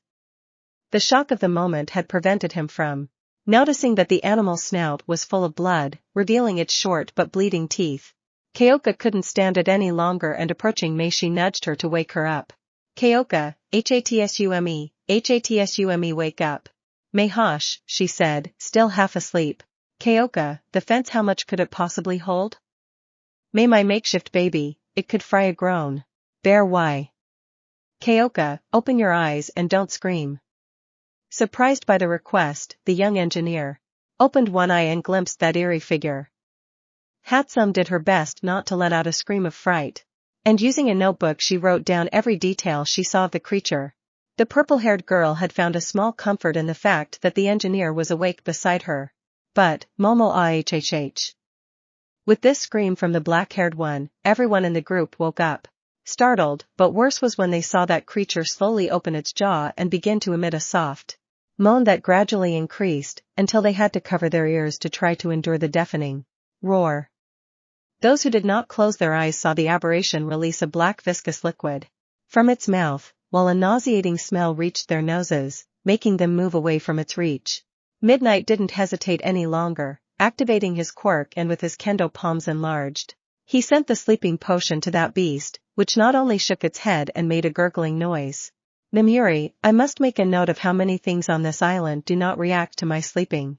Kyoka, hey, they're getting louder. Using her quirk, Momo created more lanterns to see how creatures similar to the one in front of them surrounded their perimeter. With some dismay, the black had created weapons from her hands, while on her shoulders she created something she had practiced, turrets with ammunition that were mass-produced from her back. Puzzled, she didn't understand why her quirk hurt when she used it. She understood that she could create more things before it hurt. She was being pushed to her limit from before, but she had to ignore that pain at this moment. The green-haired boy tried to ignore the pain of his wounds, but a pair of slender hands made him stop. When he looked, it was Kyoka who was pleading with her eyes not to get up. He tried to confide in the girls, but they were surrounded. He was about to try again when they heard a gunshot. Looking in that direction, they saw that Momo was holding a flare gun, and when they looked up at the sky, a reddish flame was slowly falling. In Eden, a rabbit was resting in the lake outside the cave, leaning its carved body against the warm rocks. Beside her was the young heroine MT Lady, who was also enjoying the warm water of the spring. MT Lady, now this is the life. Mirko, Seiya, admit it's not bad at all. Their relaxation had to be paused when they saw a red flash in the distance. MT Lady, can we ignore the fact that there's a flare in the middle of the forest? Mirko, no. Having said this, the rabbit got out of the water and headed towards the exit, while the wolves watched her. Mirko, aren't you planning to come? And the wolf simply yawned, ignoring the heroine. Mirko, bow, fine, if anything happens to your master it will be your fault. Having said this, the rabbit ran through the forest. She would never admit it out loud, but she liked that freedom. Normally she did not have common impulses typical of rabbits, such as mating season, or the habit of wagging her nose. She admitted that the carrot thing was a taste from her youth, but there was something about running through the forest that was gratifying to him. He had to look back when he heard several branches break, only to find the wolves running alongside him. Mirko. It seems I touched a nerve in the puppies, huh? MT Lady, damn it, I hate when she does that. The woman quickly increased in size and began to run, trying to catch the rabbit in the pack of wolves. Mina, what's going on here? Ibarra, why did MT Lady leave like that? Melissa, and where's Ms. Mirko? How that doesn't look. Uraraka, Deku-kun. Act 16 Rescue. The girls who witnessed that spontaneous race by the professional heroines joined together to see what was happening. Uraraka, Mina, Tsuyu, and Nejer quickly joined the race, rapidly catching up to some of the wolves. While Ibara, Yura, and Pony remained as defenders at the gates of Eden. Most had already left, and this seemed to be bad news. Meanwhile, with the green-haired boy and the girls, those creatures were getting closer and closer until the snout of one of them touched the electrified wire, causing the animal pain, who with a clear burn moved away, letting out a roar of pain. May that's right, MYBWRKS, they'll have to do more than that to get through it. The largest one and the one who was clearly the alpha touched the wires with one of his nails, just to see that it didn't do anything to him. What seemed like a stupid thing to do caused fear throughout the group, because a smile almost human appeared on the animal's face. Little by little they saw the animal approach a tree, the largest one in the area, only to begin regurgitating. Kendo, but what? Kyoka, shit. The animal began vomiting a black mass, which after a few seconds of touching the tree would appear to burn. Momo, does she vomit acid? As soon as they saw that, the animal began to bite and scratch the trunk of the large tree, being helped by the others around it. Namuri, don't let them cut down the tree. When the woman screamed this, Azabash opened fire on that abomination. The impacts caused the animal to let out a bellow, which when heard by the others, made them run around the defense, hiding the alpha and allowing it to continue trying to knock down the tree. The green-haired boy was also going to help, firing air bullets from his position, managing to knock down some of those damned animals, while Kendo helped had some generate some small grenades to throw. Despite all their efforts, the tree remained compromised and they could hear the wood creaking, threatening to fall. Kendo, Yaoyorozu, we need cover, Yaoyorozu. It wasn't the girl's imagination, because the black-haired girl clearly looked tired, breathing heavily and feeling dizzy. Momo, no, I can't take it anymore. Eyes. Namuri, okay, sit down. Kyoka, hey. To everyone's dismay, they watched as the animal stopped, only to stare at the group with their eyes fixed upon them. Hatsum, no. And with a flick of its tail, the tree finally broke its trunk and began to fall straight into the net. Some stepped aside for the imminent blow, but nothing. There was no noise whatsoever. The green-haired boy hugging the purple-haired girl and covered by the orange-haired girl looked up, only to see the large tree being lifted by a blonde woman with an annoyed expression. It goes without saying that smiles soon appeared. Mirko, I'm going to kick your asses. From deep within the forest, the rabbit woman emerged as fast as a bullet, breaking the jaw of one of the animals and sending it flying into a tree. They reacted quickly, baring their teeth and claws to attack the rabbit and the giant woman. The latter, using the same tree, used it to bat at small predators. Empty, lady, stop bothering us. The woman had thrown more than 10 into the air because she was fed up with dealing with predators on that damned island. Some dinosaurs noticed their clear disadvantage and were beginning to retreat. Mirko, oh no, they won't. With a whistle, the woman pointed at the cowardly hunters, only for the pack of wolves to pounce on those poor wretches, sinking their teeth into the necks of more than one and killing them. Mirko. Ha, I already like those puppies. One of the predators was about to pounce on the moray eel, but a large rock fell on him, crushing him and barely revealing what used to be Uraraka. I don't like using my quirk like this, but I don't think there's any other way. Mina was approaching from behind the chestnut tree while some of that acidic tar enveloped her. Mina, believe me, it's uncomfortable having acidic matter that isn't mine. Bunayersin. Pipe, is everything alright? Nejer, for her part, dodged one of the animals just to give a thumbs up along with a smile, and then fired a wave right into the face of one of the damn things. With the danger far away and a little calmer, the giant blonde crouched down slightly and opened her palm. Empty, lady, Geta and Relovelinks. With that, all the girls climbed aboard, while Tsuyu used her tongue to help the green-haired boy up. I would never admit it, but it was a good excuse to touch the boy without being judged. Seeing that his plan had been thwarted, the alpha let out a retreating bellow which everyone followed. The rabbit was about to chase them when the voice of the +18 heroine stopped her. Namuri, Mirko, they're gone now, you can stop chasing them. Mirko, aha, they never let me have fun the way I want, said the rabbit, as she headed towards the palm tree that the heroine was reluctantly extending for her to climb. The fear was over and now they all returned to the cave supported by the giant woman's hand. Empty, lady, sure, we're on an island, we have to have fun, no, we're going to look for damn dinosaurs and we have to become dinosaur food. Namiri, please calm down. Empty, lady, why don't we find a damn way out of here? Namiri, first things first, we must return and heal the boy, he suffered serious injuries. Yaoyorozu is also unwell, they must rest. Empty. Lady Flip's fine, but when they're better, we'll find a way to get back home. The green-haired boy was next to the sleeping, raven-haired girl. They had barely climbed on top of the blonde when exhaustion knocked them down. The chestnut, the pink-skinned one and the little frog were taking care of the poor children. Suyu, Midoriyakan. Mina muscles, the girl said, tears threatening to spill. Why do you always get hurt? She asked, clenching her fists. Almight load her, how's the machine coming along? Power loader, the investigation is ongoing. Nisu, now young Miss Shield and young Neger are lost. 2 days had passed since the girls from classes A and B, the young engineer and the green-haired boy were pulled into the machine. And yesterday Almight sneezed Melissa Shield and the young third-year student Neger Hato had been absorbed. Almight, if Dave finds out what happened he's going to kill me himself. Ryukio, excuse me, is Neger here?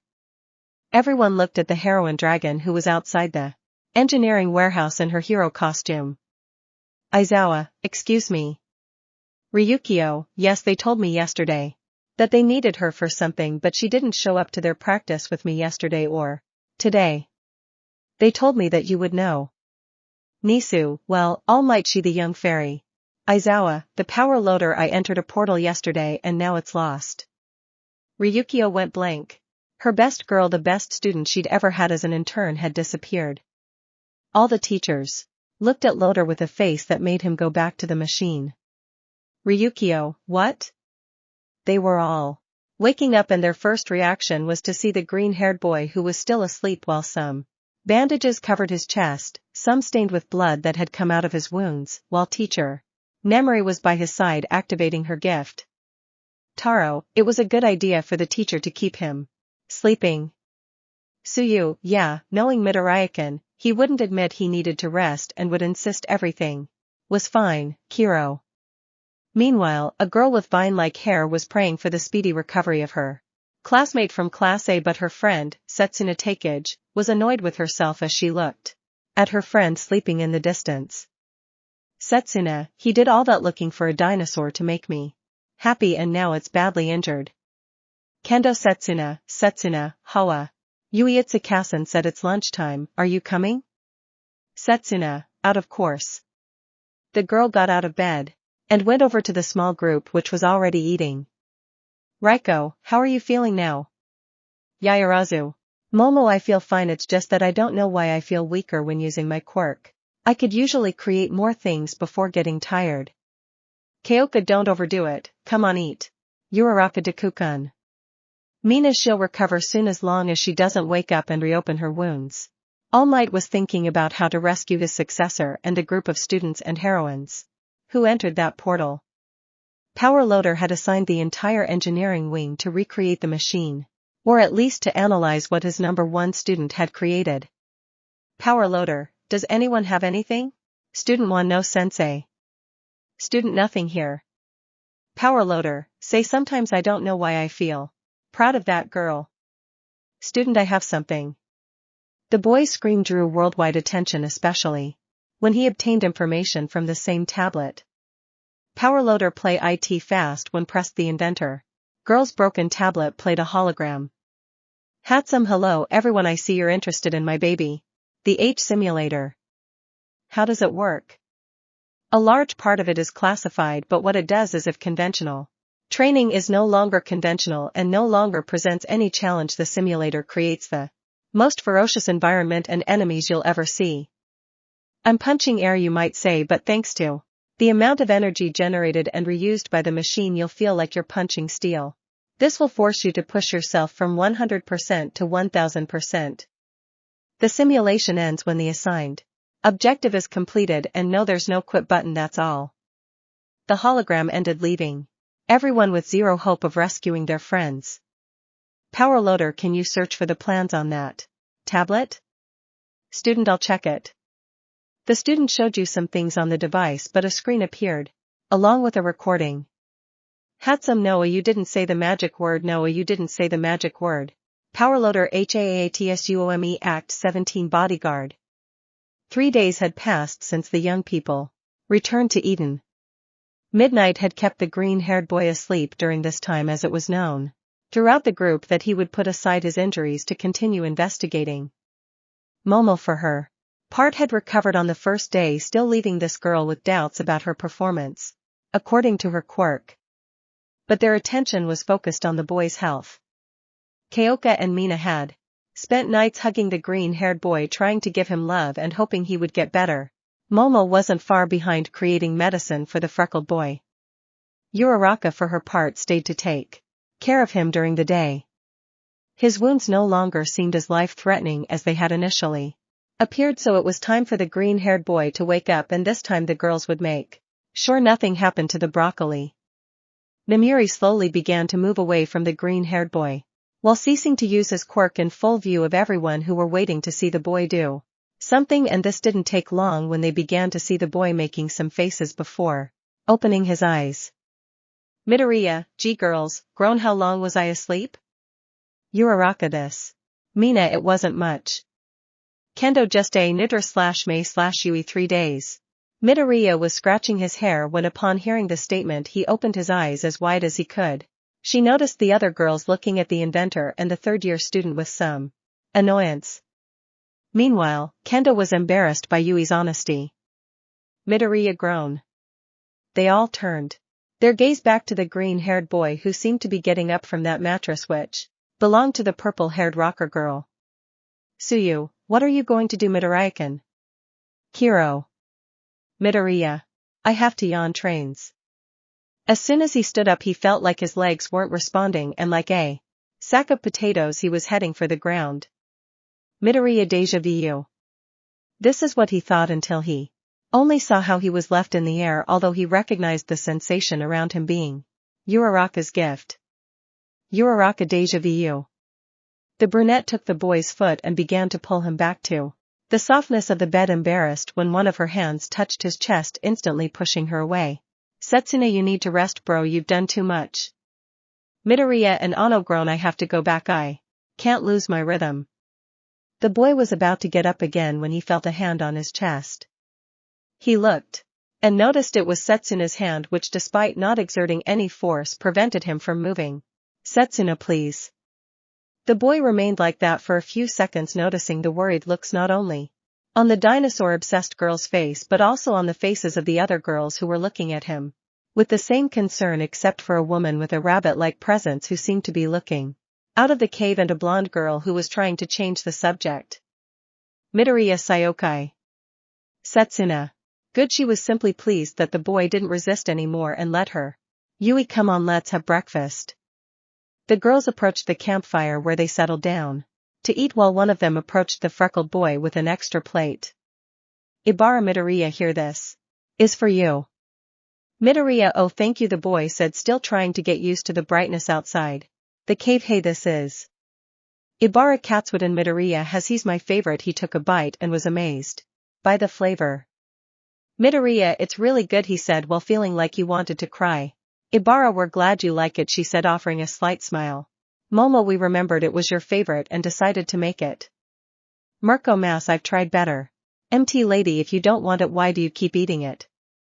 Mirko, who said I didn't want it? Yum, I just said I've had better. The girls ate more calmly, confident that the green-haired boy wouldn't overexert himself, watching as the blonde-haired girl took care of the broccoli while eating. Time passed until night fell and everyone was asleep, this being seen by a freckled boy who was lying down being hugged by the punk and the pink one who had slipped away. Midoriya, sorry girls, but I can't lose the rhythm. The green-haired boy who was sleeping next to the punk girl began to get up little by little with the idea of not waking anyone up, especially the girls next to him or the rabbit heroine. The boy with slow steps, not only because of his injuries but also because of his silent gait, managed to leave the cave. Midoriya, I should move further away if I don't want to worry them. And so, accompanied by the wolves, the boy walked for a while, leaving a trail to find his way back. Midoriya, okay now. The boy began to stretch, which caused him great pain, almost reopening the wounds on his back, all while being watched by his wolves. The green-haired man saw them and they were looking at him curiously. Midoriya, this stays between you and me, receiving only a yawn from one of them, fine. Thus began his intensive training, lifting some heavy stones, like dumbbells, and larger ones to perform squats. He felt his muscles burning and tensing with each repetition, but he couldn't stop now. Midoriya, inhale, exhale, the physical inhale/exhale. Done, inhale/exhale, now one for all. The boy pointed to the sky and, squatting down, fired. Midoriya, shoot style still works. Then the boy started jumping to take off, leaping from log to log like a bullet. Midoriya, everything's fine for now. The boy kept practicing, forgetting his surroundings. Midoriya, yawn, that would be yawn all for today, let's go. The boy called his wolves, who accompanied him to the cave. Tiredness was evident in his eyes despite having slept for 3 days. The exertion throughout the night had left him exhausted, and now he only thought about sleeping. The boy saw and, tired, approached the purple-haired girl's bed again and laid down without moving much. Midoriya sighs finally. The boy closed his eyes and prepared to sleep for 5 seconds. The green-haired man opened his eyes and saw a clock near his desk, owned and created by Hatsune, which was chiming, announcing the sunrise. Kyoka, yawn, good morning, Green. Mina, were you able to sleep? The boy just stared at the ceiling, wondering how he managed to train for 8 hours straight. Midoriya, this can't happen again. And so 5 days passed, during which the green-haired boy secretly went to train in the forest. The girls never noticed his escapes, but they were aware that the boy looked increasingly tired, even noticing dark circles under his eyes. One of these days there was a mating. Momo, are we all here? Girls there.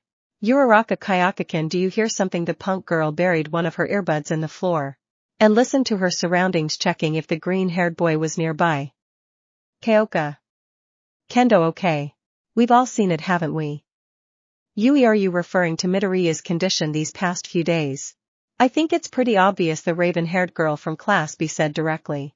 Nejer, it's true that he looks more tired. Namiri, it's inconsistent, assuming we've been watching him all day. Pony, could your green-haired friend be hiding something? Kamari, what did he say? Melissa, she wonders if Deku isn't hiding something. Most people were left thinking this, and it turned out to be a good thing. Kendo, if he does anything, it will be at night. Momo, we have to keep an eye on him today. Kyoka, SA change, I hear footsteps. The girls changed their position in the lake and acted as if nothing had happened. The footsteps were clearly heard, and they saw him, the green-haired boy, his hair even more disheveled than usual, hunched over and with clear signs of exhaustion. He entered the natural pool with only half of his head above water. Momo, good afternoon, is Yukia-kun. And the green-haired boy simply responded by generating bubbles in front of his face. Uraraka, I guess that was good morning, did you sleep well? At the moment of this question, the green-haired boy submerged himself completely in the water without giving an answer. Toru, he's definitely hiding something. The rest of the day was torture for the freckled boy. Between 1 or 2 of Hatsume's inventions that he exploited, such as having to pretend to be 100% focused on his activities. Finally night fell and it was time to sleep. The freckled boy was lying on the punk girl's bed, who was hugging him tightly around the torso. Midoriya, they must be asleep by now. The boy took the purple-haired girl's arm and gently began to remove it. Kyoka, what are you trying to do? Green. She relaxed a little to figure out what he was going to do. He sighed and with a slow gait stood up and walked away. The boy thought he was being stealthy, but he had no idea of the wall of eyes watching him leave. They gave him the advantage of being a few steps ahead of them so he wouldn't notice them. Momo, let's go. Mina, Taro, Rada, Rara, Uraraka / Toru, Ashidasen. Mina, Yasuyo, shut up. The offended girl complied with the request and they followed the broccoli-haired boy, walking for about 5 minutes until they heard a bang in the distance. Kyoka knew what she had to do, so burying one of her connectors she listened as the boy seemed to be struggling to Do something only hearing groans and the occasional curse word from him. Kyoka, is he doing what I think? He is approaching a little closer. He saw that it was what he suspected. The girl without fear or shame came out from where she was hiding, watching as the boy kicked stones and destroyed them, or failing that they hurt him. They all followed the punk's actions, taking a surprise at what their partner interest was doing. Midoriya, maybe if I increase the percentage I can kick harder and try with materials stronger than stone. I need to train more intensively. Kyoka, don't forget that we might not notice. The boy felt his blood run cold, and when he looked behind him, all he noticed was Kyoka's connectors flying quickly through the air to hit his neck, causing him to clutch in pain. Midoriya, G-girls, Kyoka, are you going to tell us that it's not what we think you're doing? Momo, is Yukia-kun, we told you that you couldn't train your wounds. Could reopen. Mina, look at how muscular you are, you have bags under your eyes, you look more battered. Tsuyu, it's not healthy. Midoriya-kun, Kiro. Midoriya, girls, you have to understand I have to do this. Kyoka, why is it so important that you kill yourself? Midoriya, because you're Uraraka. Deku-kun, please Midoriya, I can't stop, because if I'm not strong enough any of you could get hurt. Some thought the boy had an obsession for some more personal or even selfish reason. But it was Izuku. Midoriya, they were talking about the boy couldn't have a single ounce of selfishness in him. Hearing him say all of the tent during the exhaustion, the pain and everything else just to keep them safe was a balm to the hearts of the girls, present so much so that they couldn't possibly be angry with him. Kyoka, tusk idiot, the girl yelled as she stabbed him once more, causing him to close his eyes. The boy covered himself again in pain, only to find that he couldn't move his arms because something was preventing him. Looking down, he could see the punk girl hugging him, while an angry face with an embarrassed blush looked in another direction. More than one of the girls, except for Mina and Momo, were surprised by the closeness between the punk girl and the boy, while the latter was embarrassed by the display of tenderness in front of Uraraka, Tsuyu, and Taro. Midoriya, Kayaka-kun. Kyoka, why are you such a sweetheart, idiot? The boy, trying to guess whether it was a tender gesture or an insult, felt someone else approach and hug him too. She was taller than the two of them. Momo, don't worry us like that again. And someone else, Mina, I wouldn't know what to do if I lost your muscles. The three girls were hugging the freckled boy while three others watched them from a few steps away. Uraraka. Taro, let's go. Uraraka, Hatsuyu, it's obvious you want to hug Midoriya too. Acha, catching Kira. Uraraka, is but Taro, come on, what can you do? And taking each other's hands, Tsuyu and Hagakure joined the hug, bringing smiles to everyone's faces. Momo, let's go home. Act 17, Apologies. The green-haired boy was returning to Eden because, after being found training a few minutes ago, the girls convinced him to return. And convinced means that Uraraka used her quirk on the green-haired boy and they took care of bringing him back floating. Standing before the cave, the annoyed glares of the Class B girls were immediate. Kendo frowned. Yui and Raiko were their usual expressionless faces. Ibara prayed the green-haired boy would understand that overexerting himself wasn't healthy, and Komari, with her height and face, couldn't be taken seriously. The first to go for him was Pony, who didn't hesitate to approach and hug him. Pony, you are okay? Tell me what you don't experience. A Turkish novel, he said in his typical Spanglish. Midoriya, oh, what are you talking about? He asked while gently patting the blonde equine's head. She didn't get an answer because the other girls just shrugged equally, unaware of what she was talking about. Komari, Midoriya, we were worried sick about your condition. What were you thinking? What are you laughing at?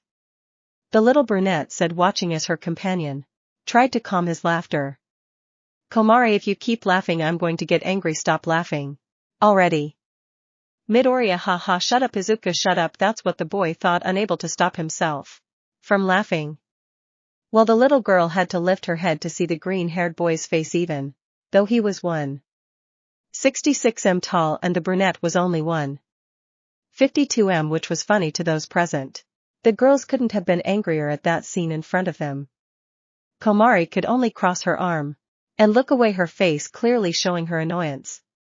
The green-haired boy walked towards the girl and crouched down a little to be at her level. Midoriya, sorry for laughing. Komori-kun. Komari. You had me worried. The green-haired boy managed to hear the last part of what the brunette said which made him have to apologize to her. Midoriya, I'm sorry for making you feel that way. I apologize to everyone for worrying you. Everyone's anger had subsided after that scene with the brunette, but the apologies made them feel better. Kendo okay, said sooner anyway, we couldn't be mad at you forever. Mirko, hey, if you're going to have a session with him, do it far away. I don't want to hear your moans while I'm trying to sleep, said the rabbit as she left the cave heading straight for the lake. The girls along with the green-haired boy got so high that some of them activated their quirks without realizing it. In Ibara's case, she began to create strange flowers from her hair. Komori started to create mushrooms around herself. Momo started to create small matryoshka dolls. Your Uraraka had stopped touching the ground a while ago. Mina had secreted a viscous liquid all over her skin. Meanwhile, the rest of the girls were blushing more and more. Midoriya 4. His part was starting to feel dizzy because of the pro-hero's assumption. Said sooner, well, it doesn't bother me. Komori Wawat and the boy fell backwards straight into the lake. Mirko, hey kid. I know I'm hot, but don't expect me to do it with you. The next day, Midoriya Jean, oh, I don't remember anything. The green-haired boy who was just waking up was about to get up when looking to both sides of the bed to his surprise. Kyoka and Momo were next to him looking beautifully asleep. Midoriya, oh, I remember now. Looking around, he saw that most of the girls were still asleep, except for 2, and that the work table was free and one of the beds was also free. 2 places whose owners I recognized. Getting up carefully, he went outside and saw Hatsum and Melissa apparently working at the foot of the relief. Midoriya yawned, good morning, girls. Melissa. Hi, Deku. Hatsum is Izuku. Hello, Midoriya, what are you doing?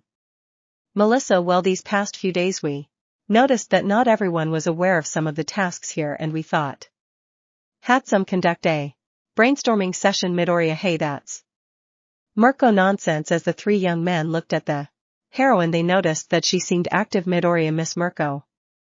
Mirko, what do you think, this big body supports itself? The young man looked towards the entrance of Eden, watching as the wolves entered, exhausted and seemingly tired. Mirko, you puppies need to learn to keep up. Melissa. So that's why I didn't see them. Mirko, whatever. The rabbit woman leaped into the cave just to deliver a warning. Mirko, everyone up, there's work to be done and it's a nice day.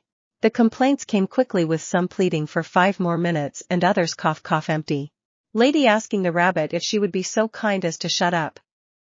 The boy just went among some of the trees looking for ingredients to make breakfast for everyone. I had to admit it was relaxing to have everything at hand, fruits, vegetables, meat and water. It was paradise itself. She only asked for some clothes, but it wasn't that simple. Hours later, the green-haired boy had tried using leaves as clothing, but when he plucked them, the leaves dried out quickly. Loincloths, umbrellas, all of these either dried out quickly and fell apart or were blown away by a breeze. Momo, it seems we'll have to continue as we were. Mina, well, in my defense, I'm not complaining. Setsuna, me neither. Komari, I agree. The 3 girls said as they watched the green-haired boy throw the now orange leaves out of Eden, while Momo watched this alongside them from the mouth of the cave. Kyoka, and what do you think, y'all? Momo. Momo, I shouldn't give my opinion on that, it's not appropriate, she said, blushing at the conversation. Kyoka, come on, just nod or shake your head, she said with a smile. The black-haired girl only blushed more and waited for the question again. Kyoka, does it bother you that we're like this? And Momo denied it. Kyoka, okay, and does it bother you that Izuku is like this? And with a slight pause, once again Asabash denied it. Kyoka, hee purr. Momo did not call me that, it makes me feel dirty. Kyoka, but that's what you are, you're a rich dirty pervert. The girl just went off to do another task, not wanting to hear that painful truth. Kyoka, for her part, just watched the boy enter the water along with some of the girls while she thought to herself. Kyoka, I'm not complaining either. The boy was washing his hair when he felt someone's hands on his head. Turning slightly, he came face to face with the bust of a blue-haired girl who was smiling as always. Midoriya, he hi Niger's impact. Niger, hi Midoriya Kun, hey, how come your hair is so soft? She asked with her typical curiosity. Midoriya, I don't know, in fact I didn't know it was soft. The boy replied, embarrassed. Neither, allow me. That's what the girl said as she grabbed the boy's shoulders and pulled him a little closer to her. The next thing the boy felt was something warm and comforting beneath his head. I couldn't see it directly, but one thing was certain, especially when the girl herself confirmed it. Neither, I hope you're comfortable. Yes, the boy was leaning on his senpai's chest while she was washing his hair. Midoriya, I should feel scared or nervous, but this is quite comfortable actually. The boy had come to know his senpai well, knowing that if he tried to refuse, she would either make a cute pout or use her charisma to get him to let her continue what she was doing. Midoriya, I guess it's useless to resist. The boy could only settle down, stay still and relax. And so it was the girl behind him just smiled, noticing how when the green-haired boy was completely calm he managed to create the shape of a kitten's nose on his lips. Now she had a nickname for him which she hoped would make him laugh. Neither, how are you feeling, Nico Deku? She asked with a smile. And as expected, the green-haired boy laughed at that nickname. Midoriya, Nico Deku, he asked playfully. Nigeria, yes, because you look like a cute little kitten. Midoriya, hate, I like it. After a while the green-haired boy switched places with the blue-haired girl. Now she was lying on his chest while the boy cleaned her hair. Midoriya, how is this relaxing? What? Neither, this feels good, she said, smiling at the massage she was receiving. The girl felt so relaxed that she didn't realize when her head started to get closer and closer to the boy's chest. So much so that like a comfortable kitten she began to rub his cheek. This took the boy by surprise, who could only pull his hands back a little, watching the blue-haired girl still acting tenderly. Kyoka, I see you two are enjoying it. The purple-haired girl's voice made the third-year girl open her eyes at once, noticing what she was doing. Midoriya, hello Kyoka Kasun. Kyoka. Green, could you help me with my hair too? Neither, thank you Izuku-kun. The girl got up and left the lagoon, passing by Kyoka, who could clearly hear her heartbeat rapid and steady. It made her smile slightly. The boy was about to get ready to wash the punk's hair, but she acted first, sitting on the freckled boy's lap and leaning against him. Midoriya. Kyoka, oh come on, I want a head massage too. The green-haired boy turned his gaze back to the purple-haired girl and ran his fingers through her soft purple hair. Kyoka sighs, this is what I needed, she said while caressing one of the boy's cheeks with one of her connectors. There was something the boy hadn't thought to ask himself at that moment, and it was, what were he and Kyoka at that moment? But more similar questions crept into his mind. What about Mina or Momo? He had hex with Momo Mina twice and Kyoka 3 times. But whether it was due to the heat of the moment or the risky situations, he had never given it much thought. Kyoka, is something wrong? Midoriya, and I know why, do you ask? Kyoka, well, you stopped for a while and your heart started beating fast, so tell me what's wrong. Midoriya, well, it's just that I was wondering, what are we? The girl, who had previously looked calm, glanced at the boy who was blushing. Midoriya, you know, we've done things and I wasn't sure about.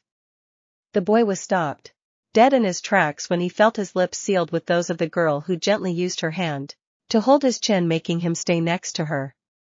As if it were hypnotic to feel the girl's lips next to his own, the freckled boy let himself go a little more, at least until it was the girl's decision to stop, and with a sweet and passionate look she spoke.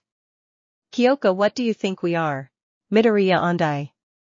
The boy had to keep his answer to himself when he felt another kiss on his lips. Kyoka, the girls are coming this way. What do you think about continuing this tonight? The somewhat submissive boy nodded as the girl cleaned her hair and got out of the lake. Midoriya, tonight. That's what he said to finally get out of the water. Oh my god, said a surprised voice from behind the waterfall hidden among the rocks of the lake. The girl only took small steps, trying to avoid being seen leaving by the green-haired or purple-haired boy, and discovering that she had unintentionally spied on them. Kendo will need to lift this up. There. Setsuna, hey girl, will you help us? Uraraka, oh my eyes. The scared brunette screamed as she looked towards where she was being called. Well, it's Uraraka, I don't think I should have listened to that. He said this while watching Deku walk alongside Tsuyu and Ibara, who were accompanying him. Apparently to go out and explore. Act 19 Kitchen. The brunette kept thinking about that conversation. She overheard at the lake, still intrigued but also somewhat hurt, supposing that one of her friends had stolen her love interest, all because of her own fault for denying those feelings she so desperately wanted to bury in her heart and mind. Kendo Uraraka, the girl looked around, noticing that everything was upside down. Uraraka doubly. Mina girl, what happened to you? You were staring at the fish and started levitating. Uraraka, and nothing, it's just. Come on, think of something. I was wondering how we'd get out of here. And once again they had entered into the discussion about leaving. No one remembered anything about how they had arrived, but it wasn't easy to talk about it either. Momo, well, the island regenerates resources quickly, providing things like water, wood, and food in a matter of hours. Kamari, we could create a raft and see if it lowers more islands. Kyoka, I wish it were that simple. Upon leaving Eden, the entire climate instantly changes. The heat is more overwhelming outside than inside. Midnight. That's true. Mirko, so what, no ideas? Nobody said anything because there wasn't much to unravel. And without any clear memory to help them get off that island, it was a labyrinth with no way out. Melissa, we could do something. You know, to pass the time while we figure out what to do. Uraraka, well, that doesn't sound bad. Mina, that's the spirit girl Momo, and how could that be? Midnight, we could play some card games. Mirko, so what do we bet? We don't have any money. Empty lady, and you're bad at gambling, you owe me 10 bills. Midnight, I'll pay you when we get out of here. Toru, what do you think about having a sleepover? Seiya, I like it a little, but with that tiger, demon, dinosaur, whatever it is outside, I wouldn't want to attract its attention. Kiro. Kendo, let's see. Abra Takage-san, you've already eaten 2 plates. Setsuna, come on, I'm hungry. Yui, what if we have a food contest? Murmurs began to sound after the proposal that the blackhead would be in Class B, until smiles of agreement appeared on everyone's faces. Midoriya, that sounds good. Momo, what could we compete for? Mina, I say cakes. Toru, sweets. Midnight, how about chocolates? Uraraka, breakfast would be better. Kyoka, does anyone know how to make instant soup here? Kamori, better an exotic dish. Rieko, why not just have a stew? She said in a bored voice, not entirely in agreement with the competition they proposed. Empty lady, don't expect me to cook, girls. Mirko, mean either, do what you want, but I'm not participating. Midoriya, you can all try what everyone prepares. Instantly the boy stopped seeing the rabbit, only to see a residue of color where it was supposed to be and feel a weight on the back of his neck. Mirko, that's why I like this kid. He knows what a girl wants. Empty lady, I like the idea, that's fine, I'll participate later. After a while of debating, the results were clear. Making one stove was a simple request for a great inventor like me, but I didn't think they would ask for 13 more.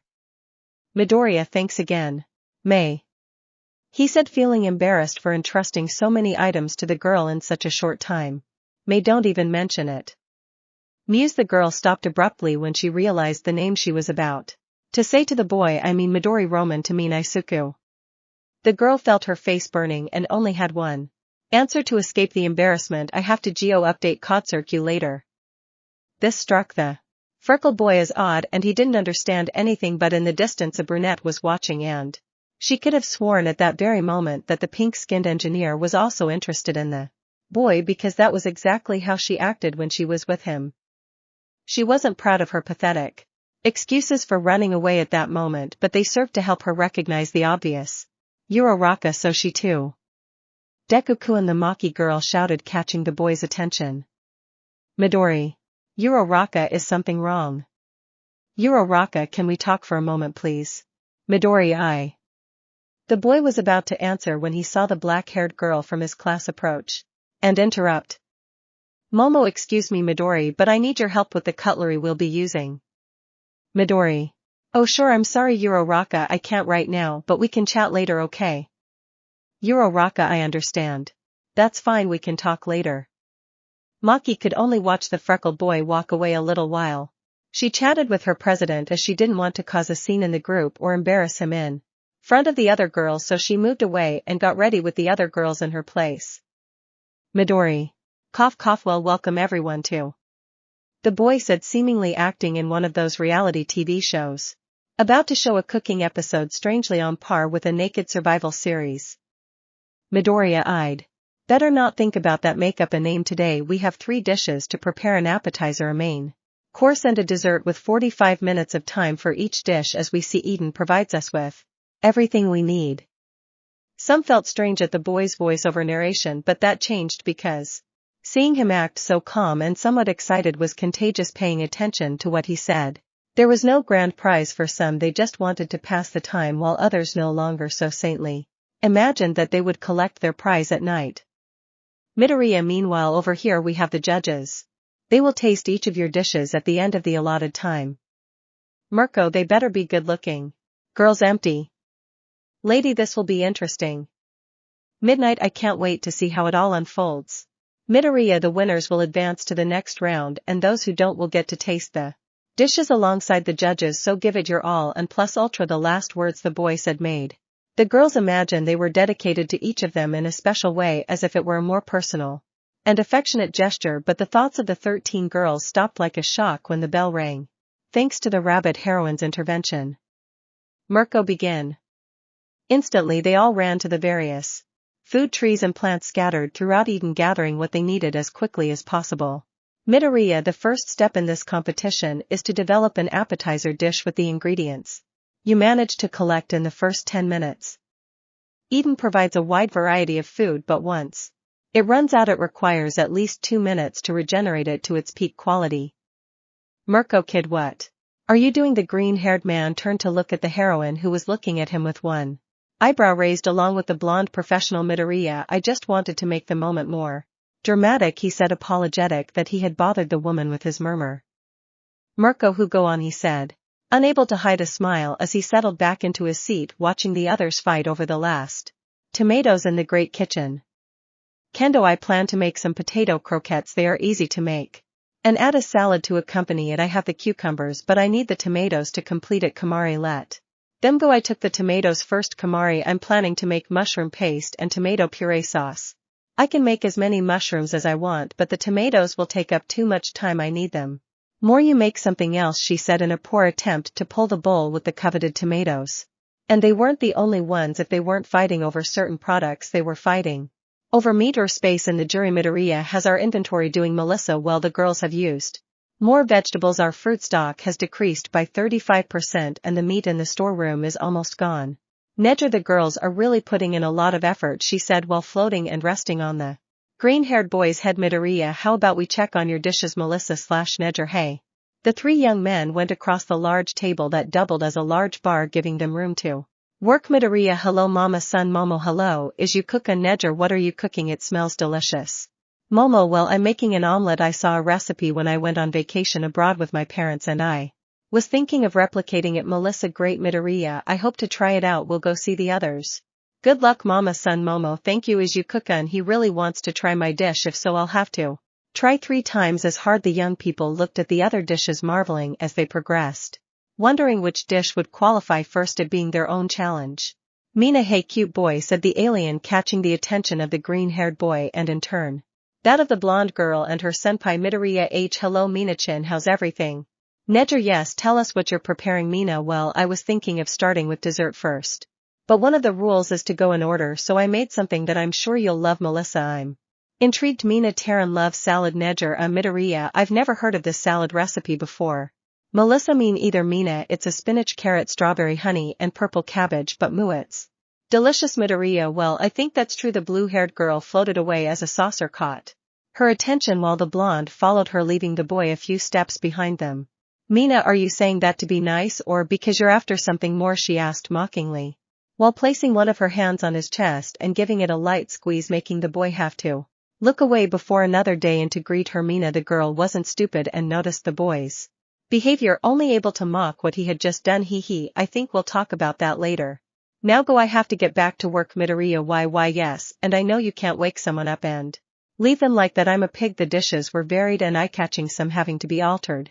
due to a lack of resources such as chicken or cheese, but it was still a delight for the eyes and nose. Time passed. Some of the girls were serving their dishes, watching as a rabbit heroine looked at the desperation on everyone's face, just analyzing who would arrive first. Midoriya, okay.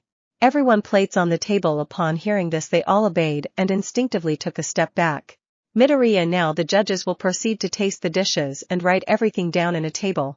If you have any doubts about your result you can ask. For some reason that game had become entangled in the drama of a serious series, so much so that some were clutching their chests, eager to advance to the next round. Act execs, the game continues. 10 minutes later we'll be tasting dishes. Results: Uraraka vegetable frittata 710, Momo ratatouille 810, Kyoka grilled shrimp 610, Tsuyu kale salad 710, Toru sushi summer rolls 610, Mina heart salad 710, Kendo potato croquettes 810, Satsuna margarita pizza 810, Kamori mushroom pasta 810, Abra chick bikusku 710, Yui vegan burger 610, Raiko roasted salad 610, Pony English breakfast 610. Mirko, okay girls, you know how this works. You leave your apron and withdraw from the competition. Midnight, oh we don't have aprons. Mirko, hey, the kid can make a big deal out of this but I can't.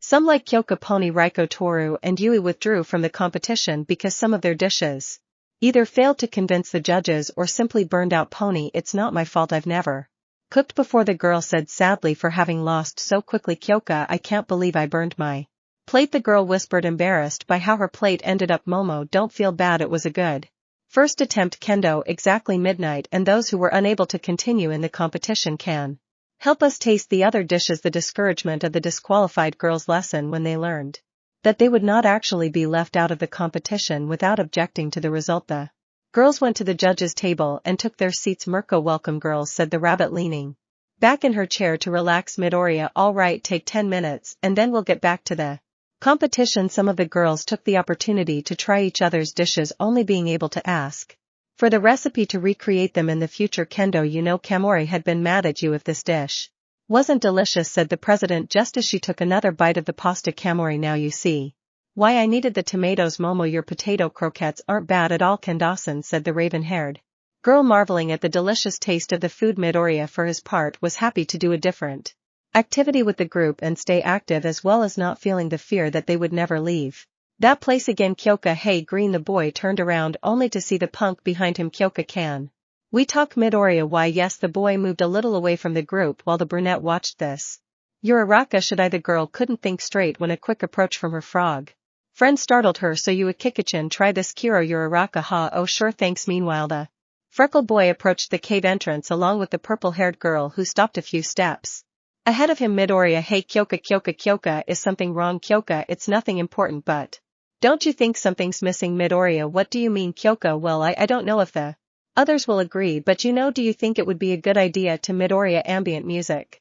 The punk girl had taken a while to ask the boy if she could play something to lift her spirits, and he had read her request in less than a minute. The boy had noticed that during their time at the table the girl's movements were somewhat stiff and awkward, and her face clearly showed annoyance at the lack of rhythm. He had studied her during their time in the dormitories, and whenever he saw her she was wearing headphones and listening to music. Kyoka, yes, she said, embarrassed for overthinking her question. Midoriya, that's a great idea, he said, grabbing her arms and smiling. Kyoka, didio, you think so? Midoriya, of course. Kyoka, come on D, let your guard down, take control. Composing her posture, the girl crossed her arms and with a mocking smile referred to the boy, hey, you must love me a lot for a reason.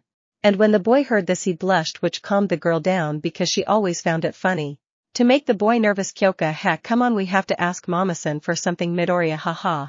The couple were walking back, the girl seemingly calmer and even a little happy, while the boy looked flushed and somewhat embarrassed. All of this was observed by the brunette.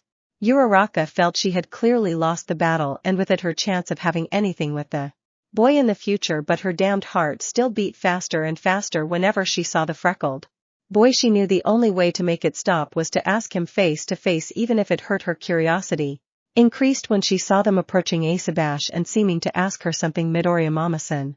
Momo, hi, is you cookin'? Hi Kyoka-chan, do you need something? Kyoka, actually I wanted to ask you a favor. Momo, of course, what do you need? Oh, by the way, I'm sorry that you had to drop out of the competition, the girl said, sad that her friend had been disqualified so quickly. Kyoka, don't worry. I was never really good at cooking, but I am good at what I'm about to ask you for. Curious the rich Girl, listen to what he had to say. Momo a violin, Midoriya so that Kyoka can play ambient music. Kyoka, although it's okay if Momo, that actually sounds like a good addition. When I took the cooking classes that my parents paid for, I used to listen to orchestral music too. Feel like I was in a professional kitchen. Midoriya/Kyoka, did he call us poor? Their doubts about her former economic situation had to be forgotten when they saw how the girl began to create a violin from her chest, which was then given to the young people. Toru, Kyoka-chan is going to play as the silver-haired girl said this, the other girl's eyes focused on her. Mina, oh, could you play La Festin please? Satsuna, yes please. Yes Kendo, wow, I didn't know you knew about music. Nejer, isn't that from a movie? Melissa, I think it's from a chef mouse, right? Mina, it doesn't matter, it's still inspiring. Midnight, I like how you find ways to motivate each other. Mirko, it doesn't bother me, I just want them to at least prepare something decent.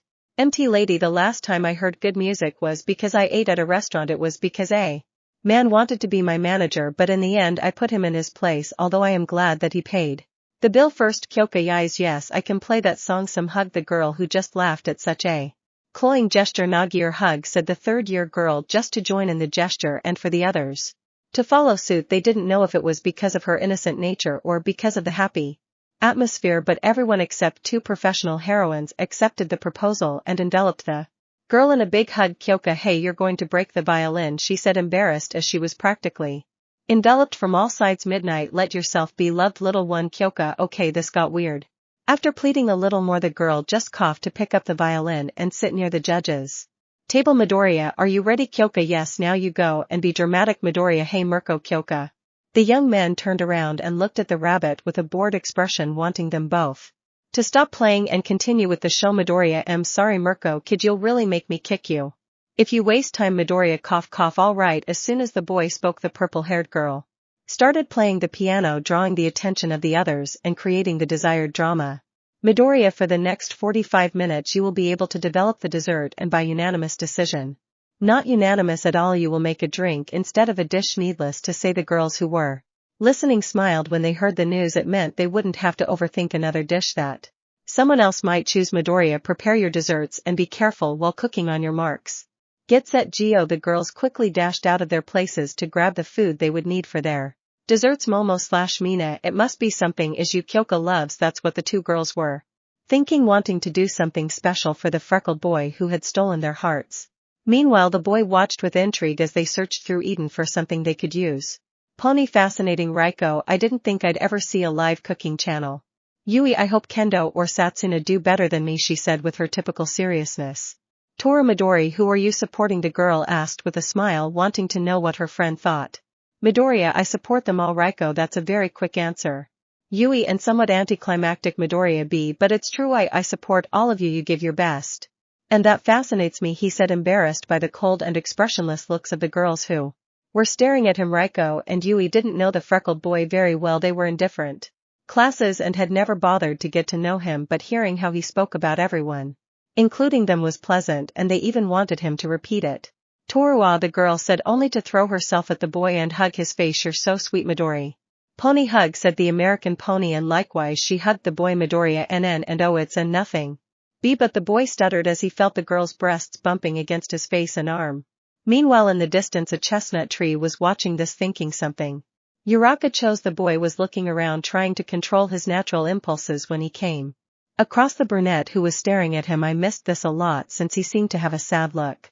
Midoriya, I should talk to Uraraka, see what's going on. Perhaps it was that feeling, perhaps that tiny fraction of a second where their eyes met, but they both wanted to talk to each other. Uraraka, maybe I can give Deku-kun something special. Act 21 Nerfs. The cooking competition continued for a while longer, and both the green-haired boy and some of the girls and the heroines, who were members of the jury, took a few turns to see with their eyes how they prepared what would be the dessert and the drinks. Uraraka, I was thinking of making maki, but that would be predictable. Maybe they'd like some chocolate-covered bananas. I hope Deku-kun likes them. The mere thought of her romantic interest, along with the conversation she had with the punk girl the night before, caused the brunette to put on a sad face, remembering that apparently someone else was with him now. No, it doesn't matter, even if someone else has won Deku-kun's heart, I'll show him that I'll still be a good friend, and if Kyoka won his heart, then I'll make a dessert that they'll both love, she thought with determination. Whether by the grace or mockery of fate, when he looked up he found the one he had Thought of Kyoka. What's up, she said as calmly as ever. Uraraka Hajuru, he said in surprise. Kyoka. Haha, hey, now you stutter too. The brunette was simply embarrassed by this, which was a surprise even to herself. Kyoka, and what are you doing, she asked, curious about what her friend had planned. Uraraka, well, I was thinking of preparing some bananas and covering them in chocolate. Kyoka, hey. Save one for me, okay? The girl didn't want to be obvious, but her gaze traveled from the girl's neck to the middle of her chest, managing to see small bruises that she soon recognized as hickeys, which she sometimes covered with her connectors or her short hair. Kyoka, see you later. Uraraka. Uraraka, yes, goodbye. I tried to sound as casual as possible. Have Deku-kun and she already. But again her thoughts were interrupted by a voice addressing her. Midoriya, Uraraka-san. Happy shout to her first friend Uraraka while she screams, then throws a punch at whatever is nearby. This surprised the green-haired boy, who could barely react. Maki, for her part, could only apologize as quickly as possible for his surprise attack. Midoriya, Yuki Uraraka-san. Actually, I should be the one apologizing for arriving like this. Is that what I look like when I apologize too much? Uraraka, it's not enough, she said while apologizing for the 14th time. Midoriya, really? But tell me, what are you preparing? Uraraka heard him and thought about getting his attention, even if only a little, and asking to talk. Uraraka, well, I'm making chocolate-covered bananas. Do you like them? Midoriya, I love them. Yuras and Mamasans are the ones I've wanted to try until now, he said excitedly. Perhaps it was the recent discovery of hickeys on Kyoka, or perhaps so much time listening to Might's vulgarities along with her time on the island made the girl think of it in a double meaning. But she wasn't upset. Her mind started conjuring up scenarios where the boy was enjoying her just like he apparently had with the punk girl.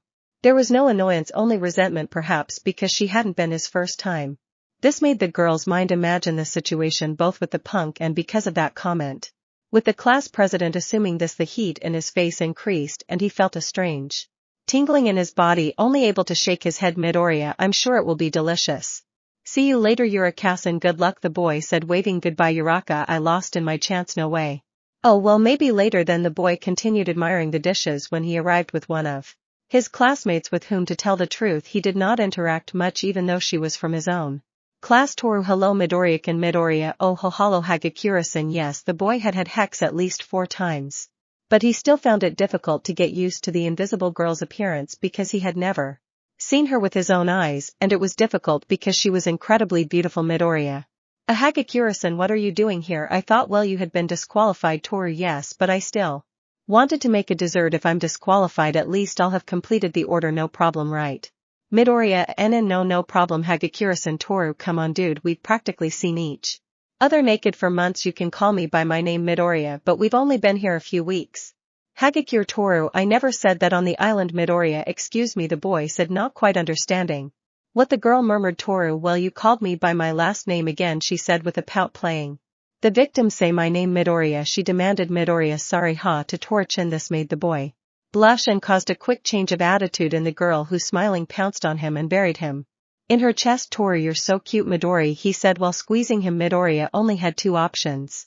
Try to stay calm by mentally listing his collection of Almight stuff in his dorm room, or give in and faint into the girl's arms. The answer was crystal clear. Toru, Midori. The girl loosened her grip and the boy fell at her feet. Toru, I'm sorry Midori, maybe I got a little carried away, he said, playing with a lock of hair. The boy was barely hanging on by a thread of consciousness as a thought came and went in his mind. Midoriya, sweet and soft. The other judges could only watch as the green-haired boy was carried away by Codsword while he was still unconscious.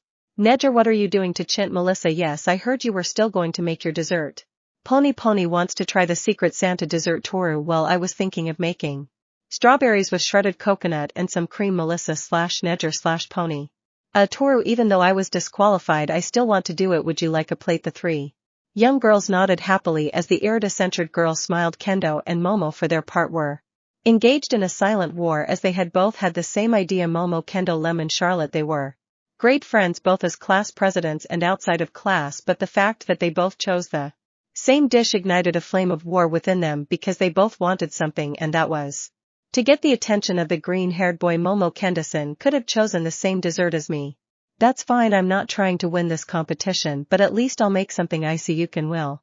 Love. Kendo, Momo chose the same dessert as me. It doesn't bother me, but I have to put in the effort and make something special for Izuku. From the day she was trapped in the freckled boy's arms, from the day he gave her that clumsy slow kiss, it only made her want to repeat it more And if giving her a dessert made with all her heart would allow her to repeat it, she would do it without hesitation. Both women were determined to make the best dessert, but there was a slight problem. Momo Kendo, where can I get dairy products? Eden provided them with food from the earth.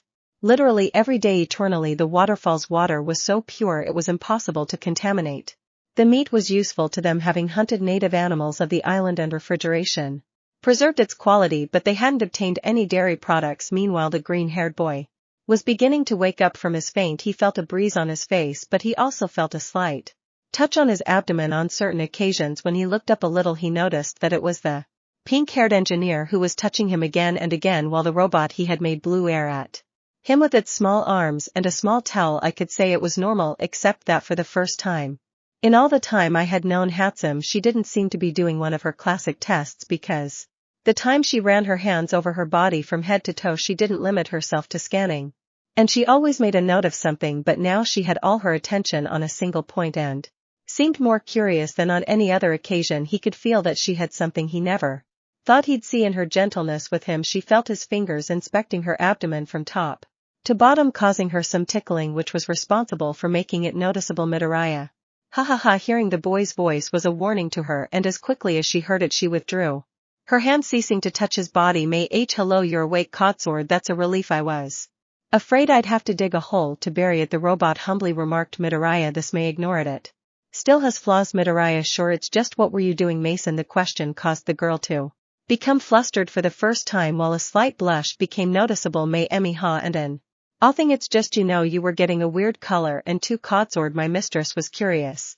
The robot replied quickly. The girl grabbed the wrench she had next to her and turned the robot off in a few seconds. May, ha ha ha, I'm telling you it still has flaws, she said, trying to hide it.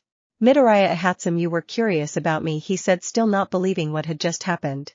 May, what pff me, haha, I mean ha ha ha. Allayed eyes. Finally the sorrow of having nothing to say and the shame of being betrayed by her own invention overwhelmed her, leaving her only able to look away while curling up in a ball with her legs. May, just a little. The boy was saddened, for he never imagined that his self-proclaimed personal favorite engineer would be interested in him in that way, in fact in any way, as she was always focused on her babies. May, I'm sorry if I made you uncomfortable, and I understand if after this you don't want me to be your personal heroic item engineer again. The tone of voice in which she spoke was one that shook the boy's noble chicken-hearted nature, making him feel a pain that could be likened to a heart attack. He, as best he could, ordered his thoughts and spoke. Midoriya, I'm not upset. Upon hearing the boy, the girl's sad and embarrassed gaze fixed on the freckled boy. Midoriya, I'm just surprised, that's all, and I would never trade you for any other engineer, no one else's, or ever will be my favorite hero item engineer if it's not you. The boy's words, along with that honest smile and that to moderate color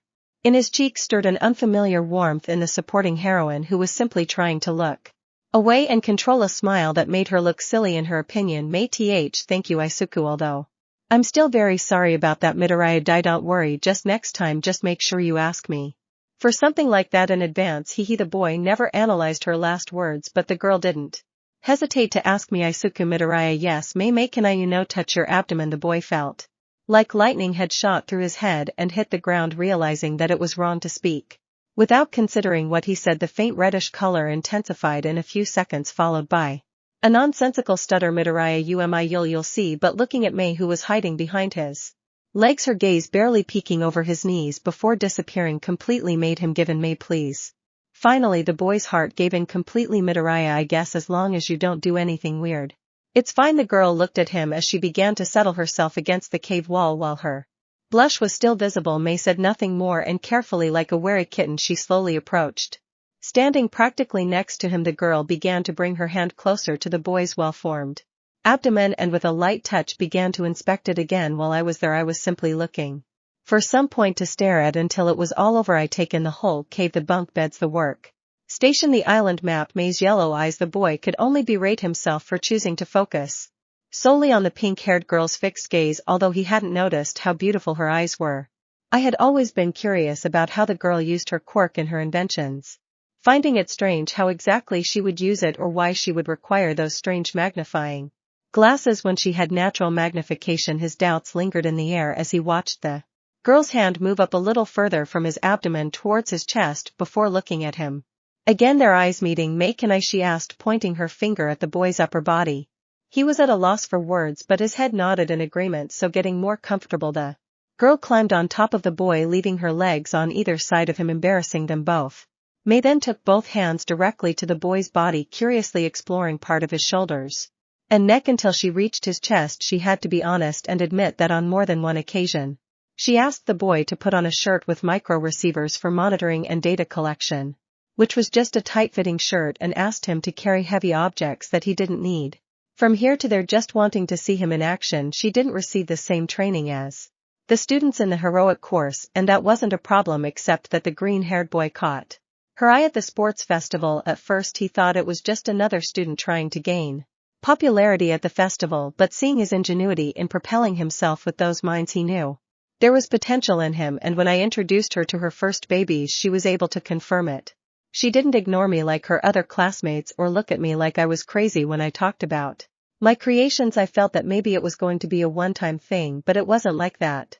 Every time I went and needed an improvement, he always seemed to look for her. What she initially thought was an attempt at friendship gradually became more intimate for the girl, leading her to introduce him to babies who were more special to her, and her sensei's jokes about the boy didn't help her to lie to herself. Whenever she could, she would give him the excuse that she needed to inspect his body herself to improve her equipment, not knowing that it was just a lie so she could hug him without feeling any shame, and that it was only with him that she had that privilege. Now he was there in front of her, touching her face and holding those freckled cheeks that he had counted and memorized so many times thanks to his photographic memory. Midoriyami, the pink-haired girl, just gave a sweet smile and spoke to the boy. Me, thanks for being a recurring friend. And with that said, he slowly approached the boy's face until his lips met the green-haired boy's, who, surprised, just stood there motionless, but he in the same way little by little closed his eyes and let himself be guided by the girl, who finished and started that kiss again. Act X12 champion. The young girls were finishing their desserts, unaware that a pink-haired girl and the only green-haired boy weren't supervising the competition in the cave. The pink-haired girl continued to hold the boy's face firmly but gently, thus being able to kiss him as much as she wanted. And this one, far from moving away or separating from the girl, little by little, as if his hands decided for themselves, placed themselves on the girl, one passing over her waist and the other holding her head, clinging to her as their kiss grew longer and longer and their lips met again.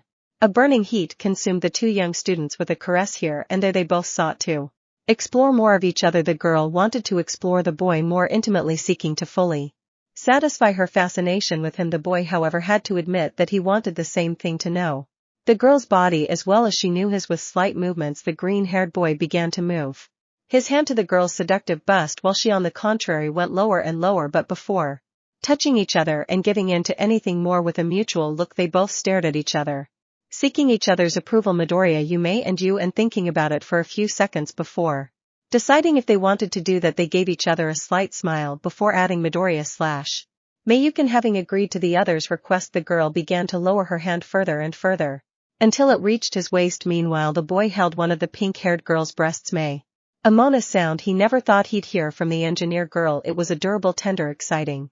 Wanting to hear it again, the boy gave her a light squeeze. This made the girl's cheeks flush and she brought one of her hands to her mouth, trying to stifle the moan. The girl's cute expressions along with her sounds was a combination that made the boy excited, causing his member to become erect in the girl's hand, who carefully placed her fingers on the head of the member Midoriya.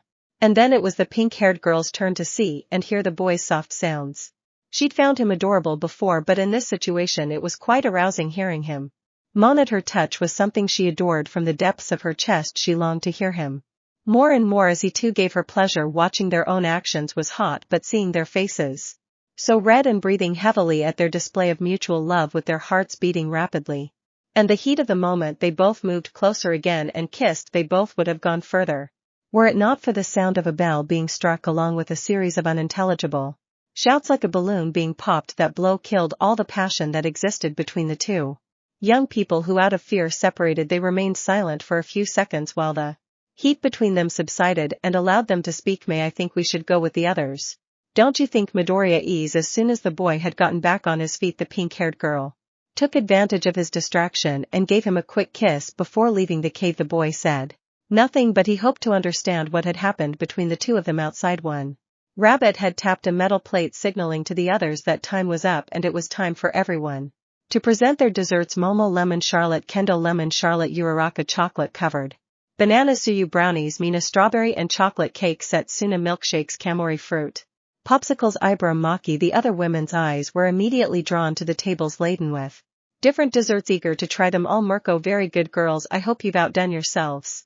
This time little by little the girls were evaluated, although there was still one green-haired boy missing, which was the reason why some were eager for his evaluation. Midoriya, I see you two made the same dessert, he said, smiling. Momo Kendo is Midoriya, well, I can't wait any longer. The boy tasted Momo's dish first, finding it wonderful, all while wearing a smile on his face. This pleased the raven-haired girl and made the orange-haired girl beside her nervous. Midoriya, it's pretty good, Momos, and he said, smiling, taking another piece to his mouth. Momo, thank you, as you cook, and she thanked warmly. Then it was the orangey-haired woman's turn to try her dessert, who expected it to be as good as she had hoped. She was anxious, but everything stopped when she saw the boy bring a piece of the dessert to his mouth and taste it carefully. Kendo felt her heart racing, pounding harder than ever before. Not even the UA exams had made her as nervous and scared as knowing the boy's opinion about her cooking, but her fear lessened when she noticed how the boy couldn't stop until he finished the plate in the same way. Midoriya, that was so good, he said to himself, still unable to get over the taste. It was then that a blush appeared on her cheeks, only for her to look away and for a smile to appear. Kendo, thank you, Isuku, it means a lot to me, she said, adding the last part with embarrassment. The black-haired girl was beginning to frown slightly when more words from the boy caught both of their attention. Midoriya, but I have a question, how did you get the milk to prepare it? The boy's innocent question caused both the raven-haired girl and the redhead to blush unexpectedly, as they had both had the same idea. They weren't sure whether to be proud of it or not. Momo WL's Kendo will tell you later, you should try the other desserts, he said, trying to forget the subject. Midoriya, okay, again, it was very delicious. Girls both remaining calm, they sighed when they could no longer see the boy, wondering what explanation they would give for such an embarrassing answer. With Satsuna, the toothy green-haired girl from Class B was having one of her own drinks when the green-haired boy approached her table, and she, as she usually did, tried to embarrass him. Satsuna, hey buddy, want one? The girl asked, smiling and handing the boy a drink. Midoriya, oh sure, I accept. Innocently, the boy didn't hesitate, and having the milkshake in his hand began to drink it with gusto. Midoriya, this is delicious, Takage-san, he said, still with a milk mustache on his lips. Satsuna, of course it is, after all it runs in the family, she said, proudly placing her hand on her chest. You know what I mean, right? Whether it was because of her mocking gaze and the fact that she separated her head until it was just centimeters away from his, the boy took a while to put two and two together. Only able to see the milkshake and how the girl seemed to be looking for shame in him, the boy stared at the girl, then slowly looked back at the milkshake in his hands, and finally he decided to finish his drink calmly, not caring at all that the girl was making fun of him. Satsuna, teeth eyes, wasn't supposed to happen, but then why do I love that he keeps drinking it? Well, Mirko, hey kid, leave something for the others. Midoriya sighs, he said as he finished his drink. Satsuna, well Midoriya, you look great. Satsuna, excuse me Midoriya, the milkshakes were really good. Satsuna, oh right, did I misunderstand? Midoriya, well, I'll go grade the others, see you later. Takage, since Satsuna eased, the girl felt that somehow she owed the boy a debt of gratitude for what he had done for them, and especially for her. So seeing one of her other milkshakes, she just took a sip and let out a small laugh before speaking to herself. Satsuna, well yes, I'm hot. With Kamori, Uraraka, and Ibar, the three young women had been sharing words during this time.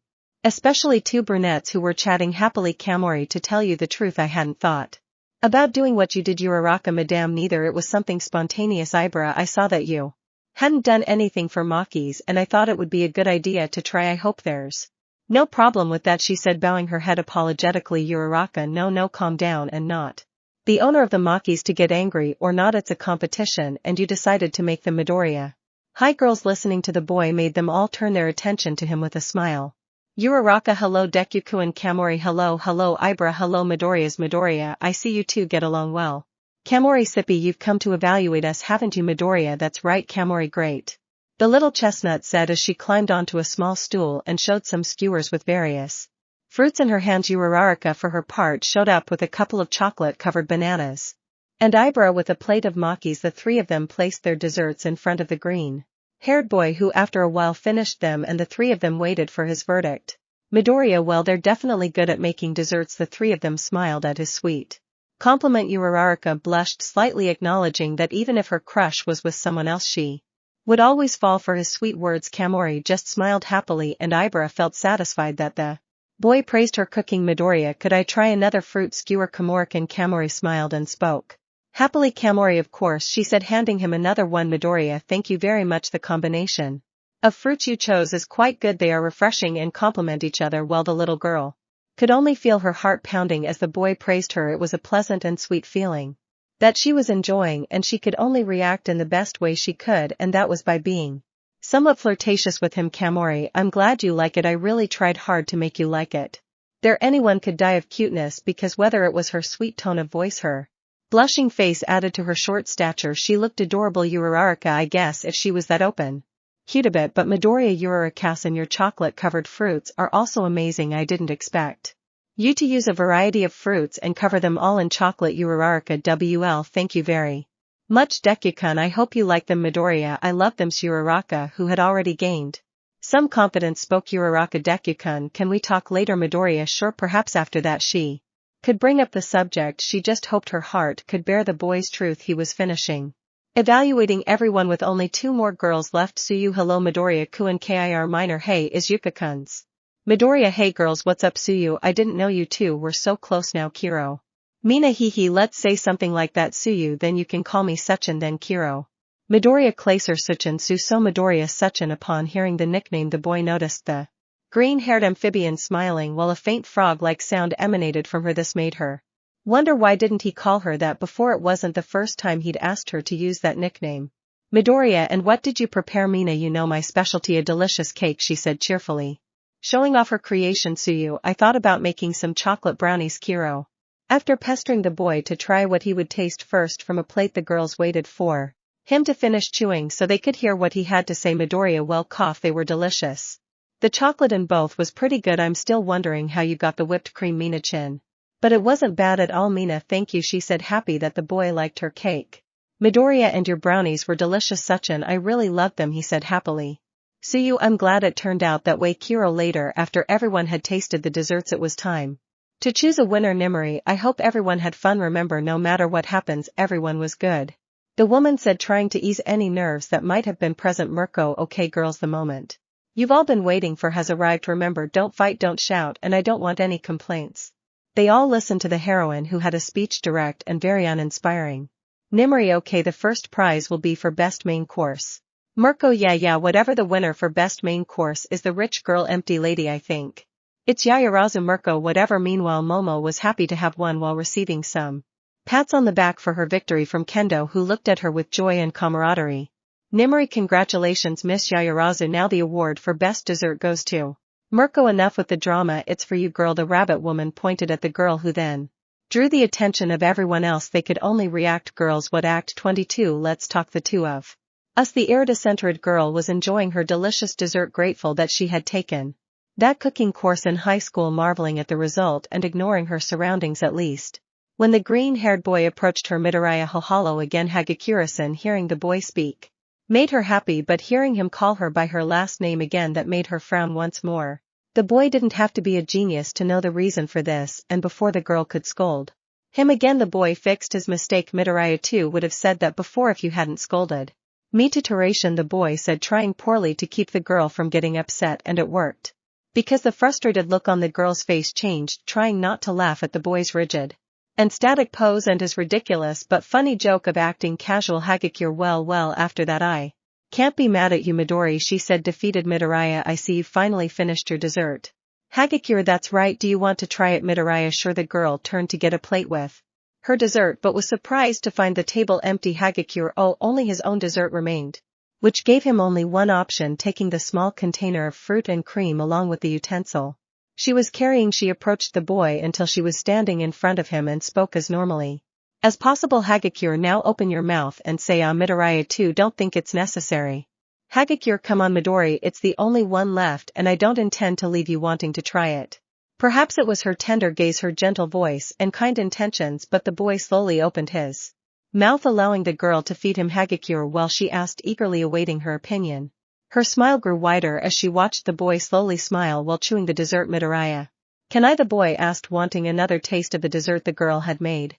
Hagakure, here you go, she said, smiling at the boy's sweet question, offering him yet another spoonful of her culinary creation. The boy had barely received the dessert when a collective Scream took them by surprise. Girls, what? To her surprise, the rabbit heroine was pointing at the iridescent girl, who raised an eyebrow with clear doubt. Mirko, even though the brat was disqualified, she kept participating. The sheer joy of cooking is worthy of reward, and that's why she's the winner, the heroine said with a smile on her lips. Adam too, lady. Wow, Namiri, to tell you the truth, I didn't expect you of all people to evaluate that. Mirko, bah, it's you guys. I bet the brats didn't think so, the woman said, turning her gaze to the group of young people who responded with a clear tone of doubt and question. Mirko, task that hurt brats, the woman said, looking away clearly offended. The girl, for her part, was surprised to have won her little competition, and some of her friends celebrated her victory in the same way. Mina, congratulations to Okan, I'm jealous of you.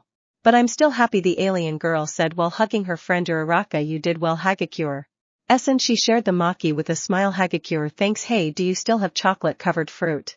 I asked, as much of a sweet tooth as ever. Uraraka Shukeoka, hey, so what's the price for all this? What was once happiness and excitement turned into silence, as no one had thought it could serve as a trophy for their competition. They all stopped to try and think of what they could give the girl.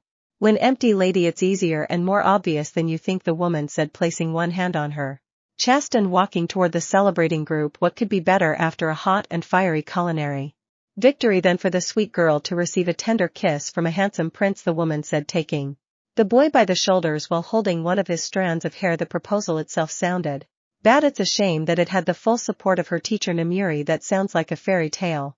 And to be honest, I can't think of a more deserved gift. So with a push, the giant heroine placed the green-haired boy in front of the iridescent girl, who was static in the face of the women's proposal. Keoka, you pair of pervert size. Okay, how could I say that, Momo? Well, I'm happy for Hagakure.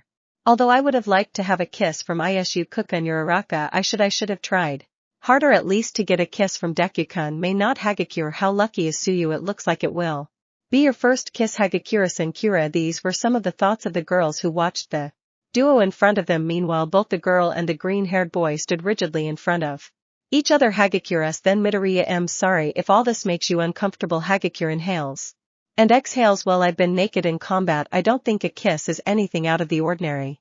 Midoriya, are you sure? He asked, starting to turn red. The sunflower nodded slowly as she gathered her hair behind her ear. Finally accepting, the girl took another step and closed the distance between them. He in turn gradually moved closer and closer until he kissed her on the cheek. As she felt the green-haired boy kiss her, she could feel his heart beating fast and strong in her chest. That was the first time a boy had kissed her. Even if it was on the cheek, it was something wonderful and charming, even more so when she saw the green-haired boy gently holding her shoulder so he could kiss her, admiring her tender face. She even felt a sadness she had never known before when she stopped feeling the boy's lips move away from her. Finally, the green-haired boy moved away from the girl and, opening his eyes, saw that she had a blush on her cheeks while looking into his eyes with a series of emotions: surprise, happiness, sadness, and excitement being somewhat more noticeable. Nimori, how lovely, the woman shouted, clapping excitedly. After cleaning the entire place, the sun began to set and everyone went back to the cave to end their day. Some of the girls were making jokes about how the kiss with the green-haired boy went. Others seemed to have a certain curiosity. Kamari, how did his lips feel? Hagakure, well, Satsuno, was it soft? Hagakure, too. These were some of the many questions the girl was receiving from all sides. Meanwhile, a few steps behind her was the green-haired boy walking alongside three girls, Momo/Mina/Keoka. So then the three girls said in unison, wanting to know the boys' opinion about what had happened. Midoriya, WL, it was Momo. Can you say it in one word? The girl said, trying to make it easier for the bull after thinking about it for a while and remembering the softness of her skin, her lovely gaze and gestures, or her fascinating eyes that changed color. He could only find one word for that. Midoriya, magical words that only the boy could use to describe something as special as a kiss. Satisfied, they walked a little faster to the cave, leaving the boy to think. Midoriya, although I'm not sure if Hagakure minded. In any case, I think I should apologize. Meanwhile, with Hagakure, the girl was lying on her bed pretending she was tired and wanted to sleep after cooking so much, but it was just a lie to have some time alone with herself. Without finding a reason why, ever since the boy kissed her on the cheek, she couldn't take her hand off where his lips had once been. Besides, the mere memory of what had happened caused a celebration inside her. Hagakure, how would it feel to try it again? The girl wondered, curling into a ball at the thought in her head. Outside the cave, the boy was lost in thought when a light touch on his shoulder made him turn around and see the brunette, who was blushing, clearly waiting to talk to him. Midoriya, oh hello, Urakasan Uraka Hidekuken. He about, could we talk to you? Have some time? Midoriya, of course she would never know if it was nerves or if it had simply become a habit. But the mere fact of being so close to her brown-haired friend caused her to instantly stutter as if his mind simply won't work when he's around her. They both approached the shore of the lake and, taking a seat on the bank next to each other, remained silent. The boy had no idea what his friend wanted to talk about while she tried to find a way not to sound down, but that wasn't easy either. At least 2 minutes passed before the boy with some hesitation finally spoke first. Midoriya cough. So what did you want to talk about? Uraraka sighs. Midoriya, Uraraka-san, is something wrong? He asked slowly, moving his hand closer to the girl's shoulder. To the boy's surprise, Maki's head rested on his shoulder, but she seemed to have a sad, clearly depressed look. Then all the nervousness and fear the boy had about the situation vanished in a flash, replaced by dismay and worry. Midoriya, Uraraka-san, are you alright? Uraraka, I'm sorry if this is a bit direct, but have you ever been in love with someone? Deku-kun, she asked dryly. Midoriya, WLW, why do you ask? Uraraka, could you answer me please? After taking a breath and organizing his words, the boy looked at the girl who was staring at him, intently waiting for his answer. Midoriya is like anyone, I've liked someone before, it's natural.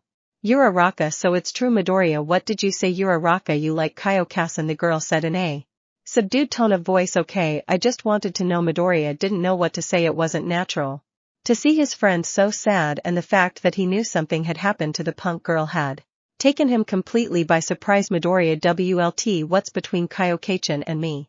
Uraraka, no, you don't have to explain. Deku-kun, I understand, she added. The girl wasn't upset. She had no reason to be. She wasn't in control of his love, but she felt a knot in her chest. But what did she expect? She knew how it would all end, but she had to do something. Perhaps the green-haired boy would hate her for life, but if she didn't, she would hate herself until she died. Uraraka, Deku-kun, could you do something for me? She asked. Midoriya, usually what? Uraraka, just close your eyes for a few seconds please. The boy obeyed, and after seeing the girl one more time, closed them slowly.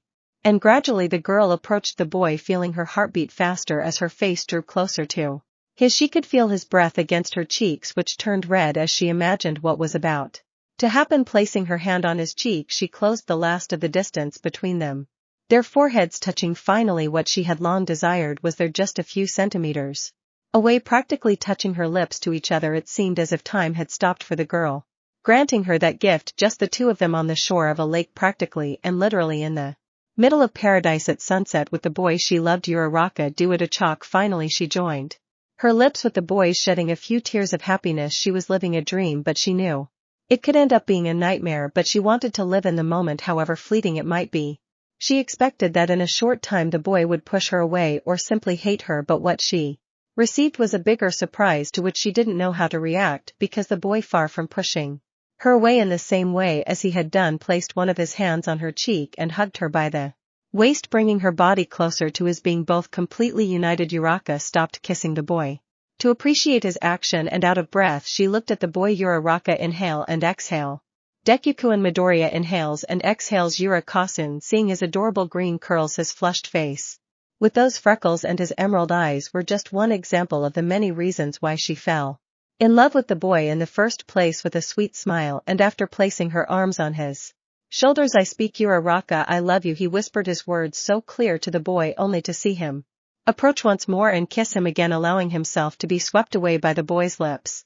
Those lips he had so longed to feel, joined to his own. Act 24 Tornasol. The green-haired man had been living in a curious paradise for the past few weeks, surrounded by beautiful girls and naked heroines, feeding himself like only a king could, obtaining unlimited resources from the island itself, and having experienced having relations with not one, not two, but up to 3 different women, in addition to almost having a 4th experience earlier. In anyone else's words, that would be paradise, but kissing her first love and knowing she'd always been in love with him, it was something wonderful. Paradise in her own words, and the boy may have been the luckiest man in the world, because both things happened to him and only to him. Right now he was holding his brunette friend by the waist. She was kissing him passionately, happy that her wish had finally come true, and what could be better? With a view worthy of a romance film, she explored the boy's green hair, while he slowly pulled away from her lips only to begin kissing her neck, leaving hickeys. She didn't mind at all. She wanted the green-haired boy to enjoy every part of her body while she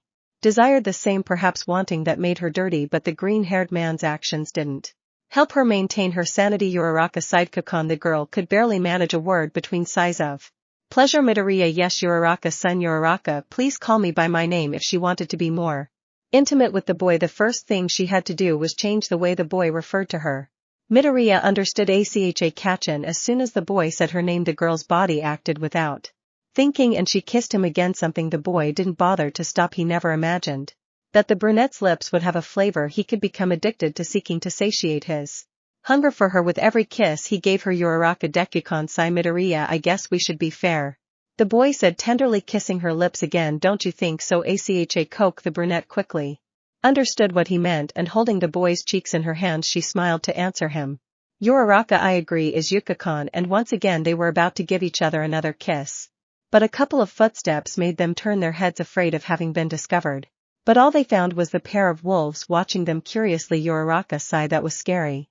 Midoriya ease, that fear had shattered the warm and intoxicating atmosphere they both shared, leaving them now unsure of what to say. Uraraka about that Maki was going to apologize for what had happened, but anything she had to say was useless because her lips were silenced when the green-haired boy, in a move that was not typical of him but dared to take, approached the girl to kiss her. Midoriya, we should go back inside, don't you think? Acha Kachin, the chestnut-haired woman, finally tidied her head and quickly asked for a favor. Uraraka Deku-kan, see, could you not say anything to Kaya Kachin? I wouldn't want her to. Midoriya, don't worry, he said with a smile. I think she would completely understand. His smile remained on his face, but that puzzled the brunette, who was unable to ask for any explanation. Before the boy left, after spending a few more seconds on the shore of the lake, she brought her fingers to her lips and her neck, remembering what had just happened. Uraraka Deku-kan, he kissed me. After repeating it a few more times, the girl smiled, pleased that her wish had come true. Uraraka, thank you. A blonde man was in a cafe drinking coffee, or rather observing it all night. I hope Midoriya Shonen is all right along with the rest of the girls and Melissa. If Dave finds out he's capable of betraying his country to get her back. Hey Toshi, a man's voice calling for the former symbol of peace echoed through the street, sending a shiver down the old hero's spine. He knew perfectly well whose voice it was. Almight did Ave, the man shouted as a large amount of blood came out of his mouth amid screams. What are you doing here in Japan? Dave, I came because Melissa forgot her transmitter after what happened on Iceland. I wanted to make sure she was okay. Can you come with me to check on her? The man knew he couldn't tell her that his only daughter and only relative was missing through a fabricated story, so he had to improvise. Almight, it's complicated. She's working on a project with one of the teachers at UA. And Dave, hey, that's great, I could help her out. It's never too late for her dad to teach her a trick or two about engineering and programming, right? You know, veteran wisdom. Almight, well, Dave, what's wrong? You look strange again. Is it your quirk? Almight, in an O, the man had learned to train exhaustively to push his body to the limit and never take a step back, but something he never learned was how to hide a lie. Almight, Dave, we need to talk about Melissa. Everyone was already in the cave relaxing after their fun day, with some doing activities like Kyoka playing her guitar, May repairing Cod Sword, or Momo along with Kendo and Nejer helping to comb Pony's hair, and Melissa and Komori to go to sleep. The boy let out a tired sigh as he headed to his work table to take notes on his last few days, both the wound that Scar inflicted on him and on that demon dinosaur and those dark forest beasts. He knew that if he wanted everyone there to survive, he had to find a way to counteract them, or in an extreme case hunt them down. Kyoka, hey Green, come on, it's time to sleep, the girl called to the green-haired boy. He looked around, noticing that he was now the only one asleep. The boy did not object at all, and taking the girl's hand they went to the bed to finally rest. Hours later, a girl with iridescent hair was staring at the wall. Since it had all ended, she had said she wanted to go to sleep, but this was just an excuse to be alone with her thoughts, trying to figure out why it was so special and wonderful that the boy had kissed her on the cheek. Hours passed, but he was unable to fall asleep at all. She turned around only to see the green-haired boy sleeping next to her punk friend. With some curiosity and in silence, she carefully got up, careful not to wake anyone. Step by step, she made her way to where the boy was standing in front of his bed. She could see him clearly. How the moonlight painted part of her face a beautiful blue, how her chest rose and fell slowly. Those lips that had caused her so much trouble that single day. As he looked at these last ones, he felt his heart beat faster. Toru, it would be possible. Looking around, making sure everyone was completely asleep, the girl took a deep breath and slowly approached the boy's face. She felt that maybe if she kissed the boy back, the emotions inside her might dissipate at least for a while. Standing inches from her target, she gathered the strands of her hair that had fallen, and in an exciting and terrifying countdown, the girl had kissed the sleeping boy. Her thoughts were wrong because when her lips met the boy's she felt her insides explode with excitement. There was a taste about him that was better than any candy she had ever tasted and she cupped his cheek wanting to savor the fleeting moment that felt like an eternity and she couldn't help but notice how cute the boy was as he smiled every time she came looking for him again as if he were searching for the source of his good sleep. Toru, this feels better than I imagined and he's so cute, the girl thought as she moved closer to him again. She spent some time like this, a time which the girl enjoyed as much as possible, but a sound in the sky made her freeze approaching the cave entrance. The girl looked around for the source of that strange sound, but the surprise was terrifying. When a giant figure similar to a bird, since what appeared to be wings were extended, crossed in front of their eyes and meters later began to glide over the forest while emitting a sound worthy of a horror movie. Hagakure could only watch it in terror for even several meters away from that thing. Its sound was completely audible and its red headlight-like eyes were a source of unknown fear. Quickly and like a little girl she ran back to the bed where the green-haired boy was and snuggled up next to him. One thing she was grateful for was that the boy was a heavy sleeper at that moment, so she could hug him without him going crazy. Toru spent some time like this until the boy's cozy warmth and strong hug made her fall asleep next to him. The next day a rocker girl was tossing and turning in her bed wanting to hug the boy next to her, but when she put her hand to his chest she came across something that wasn't normal. When he opened his eyes he found himself seeing the iridescent tired girl hugging the boy. Kyoka, ha, they look cute. What a Hagakure move. The girl simply smiled and let the young friends sleep together a little longer. As time passed they were all awake, finding themselves with the same view that the punk had found. Mirko, yawned. White, isn't breakfast ready? The woman asked, waking up from her sleep. It didn't take long for him to see the reason why the food wasn't ready. Naimuri, they're adorable, don't you think? Empty lady, we did a good job, that's for sure. Mirko, yes, but you know what's better than that? Breakfast, with zero interest in anything other than her breakfast. The woman approached the bed where the young people were and holding the bed tightly began to shake it. Mirko, wake up already. Startled by the abrupt movement the green-haired boy woke up, or rather his head acted faster than his reasoning. Midoriya and earthquake, and in the same way the girl only reacted to what she managed to hear from the green-haired boy, creating her own story of what was happening. Toru, I think this is the epicenter. The only problem they both had was that having long hair it fell forward obstructing their view and they didn't realize they were being watched, much less the position they were in. It wasn't until the lack of movement forced them to tidy themselves up and observe their surroundings that they realized what was happening. Mirko, good morning beautiful sleepers, he said mockingly. Breakfast isn't ready, I can see why. Ha ha ha, you didn't take long. This made the boys blush and they quickly looked at each other. In the position they were in front of everyone, the girl was sitting on the boy's pelvis supporting herself with her hands on the boy's chest and he was holding her waist. The girl quickly got off the boy while trying to explain herself. Toru, too, last night on Animal Big and with wings. Some laughed at that response, believing it was some lie. The girl was trying to excuse herself for being in bed cuddling with the green-haired boy, but the boy, as well as the professionals and some of the other girls, knew that this island was a sea of surprises. Midoriya put his embarrassment aside and approached the girl, wanting to know her side of the story. Midoriya, Torichin, did you see anything last night? Satsuna, I think he did see something. He the boy, embarrassed but wanting to know, could only take a deep breath. Toru, yes. Without wasting any time the boy went to his table and took a notebook and pencil, only to return with the litmus paper. Midoriya, do you think you can describe it? Toru, it was big, it looked like a bird. Little by little the girl described the animal, causing the girls who had been laughing before to fall silent. Midoriya, well, I need to investigate. Momo, we've already seen anthropomorphic animals and dinosaurs that should be extinct. Sai, why am I not surprised? Mirko, well, I think I've found something else to kick the butt of, he said enthusiastically, cracking his knuckles. But first, you still owe me breakfast, kids. Nimuri, we ate like never before yesterday and now you're hungry. Mirko, what, I have a fast metabolism.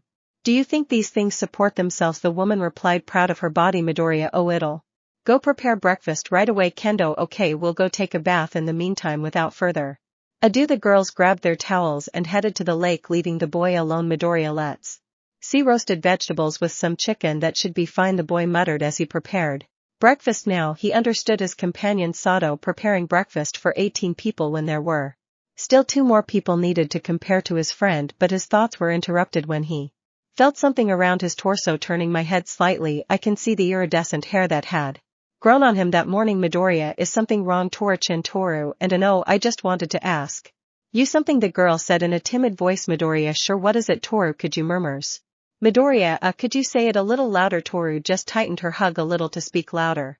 Toru, could you sleep with me tonight? Midoriya felt no fear or shame, rather he felt compassion for his classmate and friend at the thought that she was truly terrified by that thing. Midoriya, are you afraid that creature will come to the cave? Toru did not respond, he simply nodded as he leaned back against the boy's back. He gently and carefully took the girl's hand and gave her a soft kiss. Midoriya, then I'll be there to protect you and make sure nothing happens to you. The sweet words the boy spoke to her, his promise to take care of her, made her heart beat fast. But something beautiful. Toru, thank you, Izuku, and the girl murmured. On this occasion it was not necessary for her to repeat it for the boy to hear her, because it was as clear to him as could be. As she released the boy, the iridescent girl approached his face and this time consciously gave him a quick kiss on the cheek. This made her blush and slowly walk away. Toru, thank you for that, Izuku, and Midoriya Yazi said, surprised by that show of gratitude, although with a different meaning that he was still trying to get used to turning back to preparing breakfast. The boy could only smile at the girl's tenderness. At the lake they were all doing their personal cleaning activities, with one litmus tester washing her hair. This was before she felt a pair of hands on her head helping her. Momo, do you need help? Toru, oh thank you, Yayamama-san. Momo, it's nothing. So Toru, who so what? Kyoka, do you like green? Mina, you like it, right? The young woman was quickly surrounded and questioned by her own friends. They were all eager to hear the girl's answer in her own words, even though they already knew her answer well, and the young woman was smiling, seemingly remembering something. Mina, it seems so. Toru, it's just a brunette quickly approached the group of friends and interrupted the girl mid-sentence. Uraraka, Hagakure-san, please don't say he's just a friend. The girl saw the girl's request, who was holding the iridescent girl's hand. Uraraka, don't make my mistakes. Kyoka, Uraraka, you're admitting that? Uraraka, I inhales and exhales. I apologize for what happened between Deku and me yesterday. I understand it was wrong, and I'll understand if you don't want to be my friend anymore. Kyoka, what are you saying? Uraraka, well, how are things going to Kyuken and I? Mina, hey, are you going out? Don't try to hog him all to yourself. Kyoka-chan, the alien said irritably. Momo, that's rude. Kyoka, but I never said that. Uraraka watched this with bewilderment while the iridescent girl listened attentively, surprised because she hadn't expected Kyoka to go out with the green-haired boy. Not at that moment, nor in that way. Besides, it seemed that something had happened between Uraraka and the boy she liked. Uraraka, is everything all right? Momo, yes, there's just something you should probably know. The brunette girl listened attentively to her president, looking for an explanation. Momo, we've all kissed Izuku, and finally the girl's brain shut down, and at the same time a rainbow-haired girl felt her face reddened with surprise. Toru/Uraraka, what? Mina, this is going to require a couple of biscuits and a large pot of tea, the girl joked, finally scratching the back of her neck while laughing. A short while later the brunette was taking a sip of iced tea while being watched by Momo, Kyoka and Mina, as well as the iridescent girl who was just staring at her iced glass. Uraraka, so all of you and Deku and Momo Yai's. Kyoka, correct? Mina, I won't lie, it's been wonderful every time, the girl said casually. Momo/Kyoka, Mina. Mina, what? It's the truth, and they know it. Uraraka and Deku, has he agreed to all of this? Mina, we've reached an agreement and he's okay with that. Momo, it doesn't matter how many of us there are, as long as we want it the same way. Kyoka, there's no problem with that. The brunette was analyzing the situation. She thought her beloved green-haired boy was dating Kyoka, but now she had just learned that he was dating not one but three girls with whom he had already established both romantic and sexual relationships, and it was confusing. On one hand there was relief but also disappointment. Although perhaps there was still a chance to be with him, they said it didn't matter how many there were, as long as they loved him the same way they loved him, there wouldn't be anything wrong with that, would there? Uraraka, could? Momo, of course. Mina, I knew you'd want the same thing. Akikichan. Kyoka, I'm more surprised that you took so long. All eyes turned to the iridescent girl, who looked doubtful about this. Toru, or really, would it be okay if I mean a girl? Do you really want it? Toru didn't hesitate for a second to nod her head when her friend approached her and, taking her by the shoulders, simply welcomed her. Mina, then it's okay. Act 25. Welcome. A new day was beginning on the island, with the green-haired boy starting the activities of his new life, performing weightlifting exercises supported by the help of the rabbit heroine who was training him on that occasion. Midoriya, 4,240, 344, the boy counted in his head while doing some chest raises with a large rock, with the heroine mocking him while sitting on the rock. Mirko, come on kid, it's only 300 kilos of solid rock and it's barely a warm-up, you can't give up so easily, she said, crossing her legs and smiling, watching as the boy's face slowly turned red from Lack of air sigh. Well, I guess that's enough chest work for today. The woman jumped down and told the boy to throw the stone. Relieved, he used all the strength he possessed and threw it, disappearing from the sight of the rabbit and a few others present. Mirko, when they told me you were strong, I imagined you would be even stronger, especially with Almight's recommendation from you. Midoriya too. It's just this place seems to do something with quirks. Mirko boy, there's no need to feel ashamed for being weak, the woman said, placing her arm around the boy's shoulders. Look at me. The boy obeyed, but as if his eyes were acting on their own, he looked at the woman's body. Mirko, okay, not too much, he said, sounding slightly annoyed. I mean, she was also a weak little bunny. Fierce, yes, but weak just like you. Midoriya, ouch. Mirko, yes, but with good training you'll be able to crush skulls like grapes between your knees. And with a movement the woman exerted force in her legs, showing how well done they were. It was fascinating in a way, although the boy didn't quite understand the conversation. Midoriya, so Mirko, what I'm trying to say is no excuses now. Give me 100 push-ups, 2 sets of 50 now. In a few seconds the woman's calm and even professional attitude changed abruptly, and like a soldier she demanded progress. He threw himself to the floor and started working. Mirko, you'll need some weight. Midoriya, what's so funny? The boy couldn't say anything when he clearly felt something soft yet heavy being placed on his upper back, only to notice how the woman was using him as a stool and functioning as a weight. Mirko, come on kid, you still owe me 95 more reps. And with her gaze fixed on the green-haired boy, the white-haired girl watched as he carried out what she asked of him. Mirko, I think he really has potential, he thought with a smile. In the distance a black-haired girl watched the scene, accompanied by her other friends. Kyoka, am I the only one wondering how green can be so damn hishy? She said to the air, arms crossed. Momo/Mina, no, they answered without taking their eyes off the board. Meanwhile Uraraka was trying to get used to this dynamic that they kept secret. Of the girls I would never have imagined, much less clearly heard, how the refined class president or the cold, almost expressionless punk girl called the green-haired boy hishy. Uraraka, well, I don't know how he can be so cute either, she said while playing with her fingers and turning a light shade of red. Mina, come on, Acha Kachin, I'm sure you can call it hishy too. Uraraka, what, Mina, or you too, Chin, she said, making the same joke. Toru, WL2. Momo, come on Mina, Chin, don't pressure them. Mina, I'm just playing. Some laughter. They watched both the brunette and the iridescent girl try to hide their embarrassed expressions when a blow made them turn to look at the green-haired boy again. He was on the floor while the rabbit woman looked at him. Mirko, well, I guess that'll do for today. I won't be so nice to you tomorrow, brat. Midoriya, of course, he said, his face buried in the ground. Mirko, now go take a bath, you stink. The girls heard this and saw it as a good opportunity to talk to the boy. Omo, okay, are you ready? Uraraka, WL, I think I can do it. Kyoka, and you? Hagakure. Toru said nothing but resolutely nodded her head. Mina, then let's go there. With a touch of joy from the trio of girls, they went down to the lake to take a shower and help their friends confess their feelings. Meanwhile the two girls walked a few steps behind them, nervous about how everything would unfold. Upon reaching the water they could see how the green-haired boy was clearly relaxed with a smile, until they saw the class president approach the boy and appeared to be talking to him.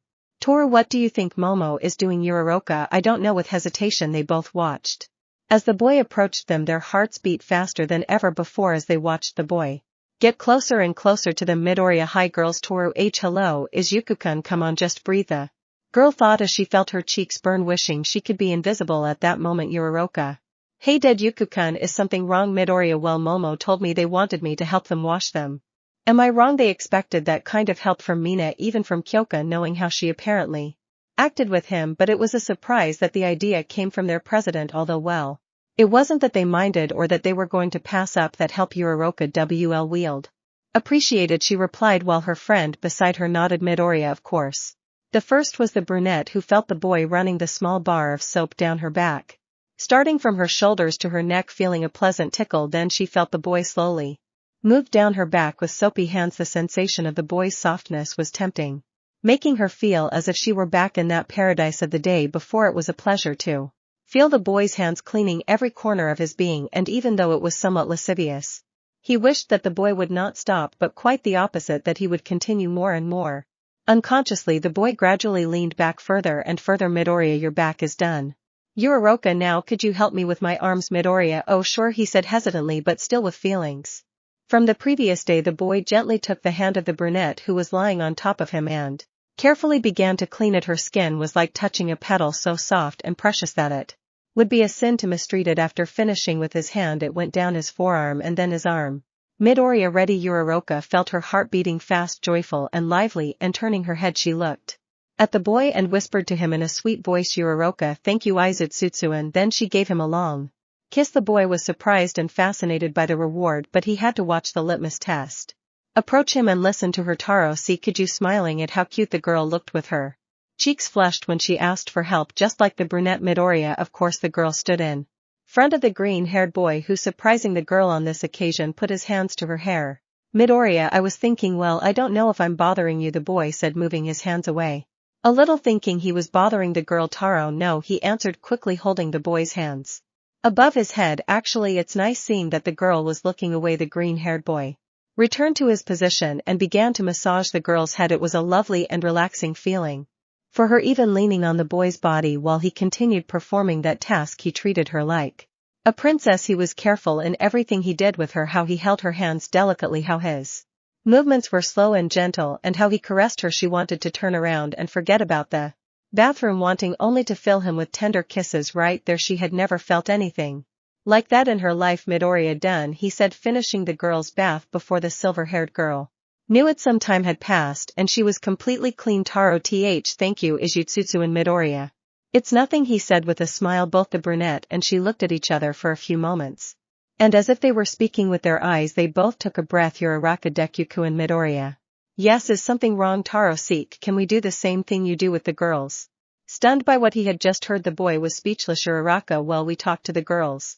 And Taro, they told us to talk to you. So the boy turned his gaze to the trio who were with them at the lake, seeing that they possessed smiles that knew exactly what was happening. Uraraka, so Midoriya, do you really want to go out with me? Taro wasted no time and approaching the green-haired boy, he took his hand and getting closer to him kissed his cheek. Taro, more than anything. And then the brunette approached the boy to kiss him as well. Any idea he had of getting out of the water at that moment crumbled, because there he had to fulfill the desire for kisses from both girls who were looking at him with an abysmal desire. Momo, hey, don't hug him, said the raven-haired girl appearing behind the boy. Kyoka, you can't have him all to yourselves, the punk joked, taking the boy's arm and pressing it against her chest. Mina, here we all share. Both girls watched as the boy was forced to look around to kiss each of the girls. It was strange, but if it meant they could all be with him, they didn't mind at all. Uraraka, you know, the brunette began touching the green-haired boy's chest. I think I can get used to this, she said as she approached the boy and made him look at her just to steal a kiss. Taro didn't stay behind when, after the brunette separated from the green-haired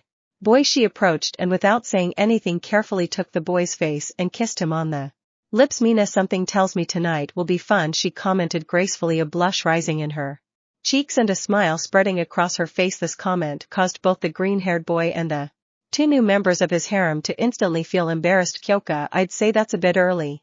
Mina, come on, we've done this before, what makes it different now, she asked with a pout.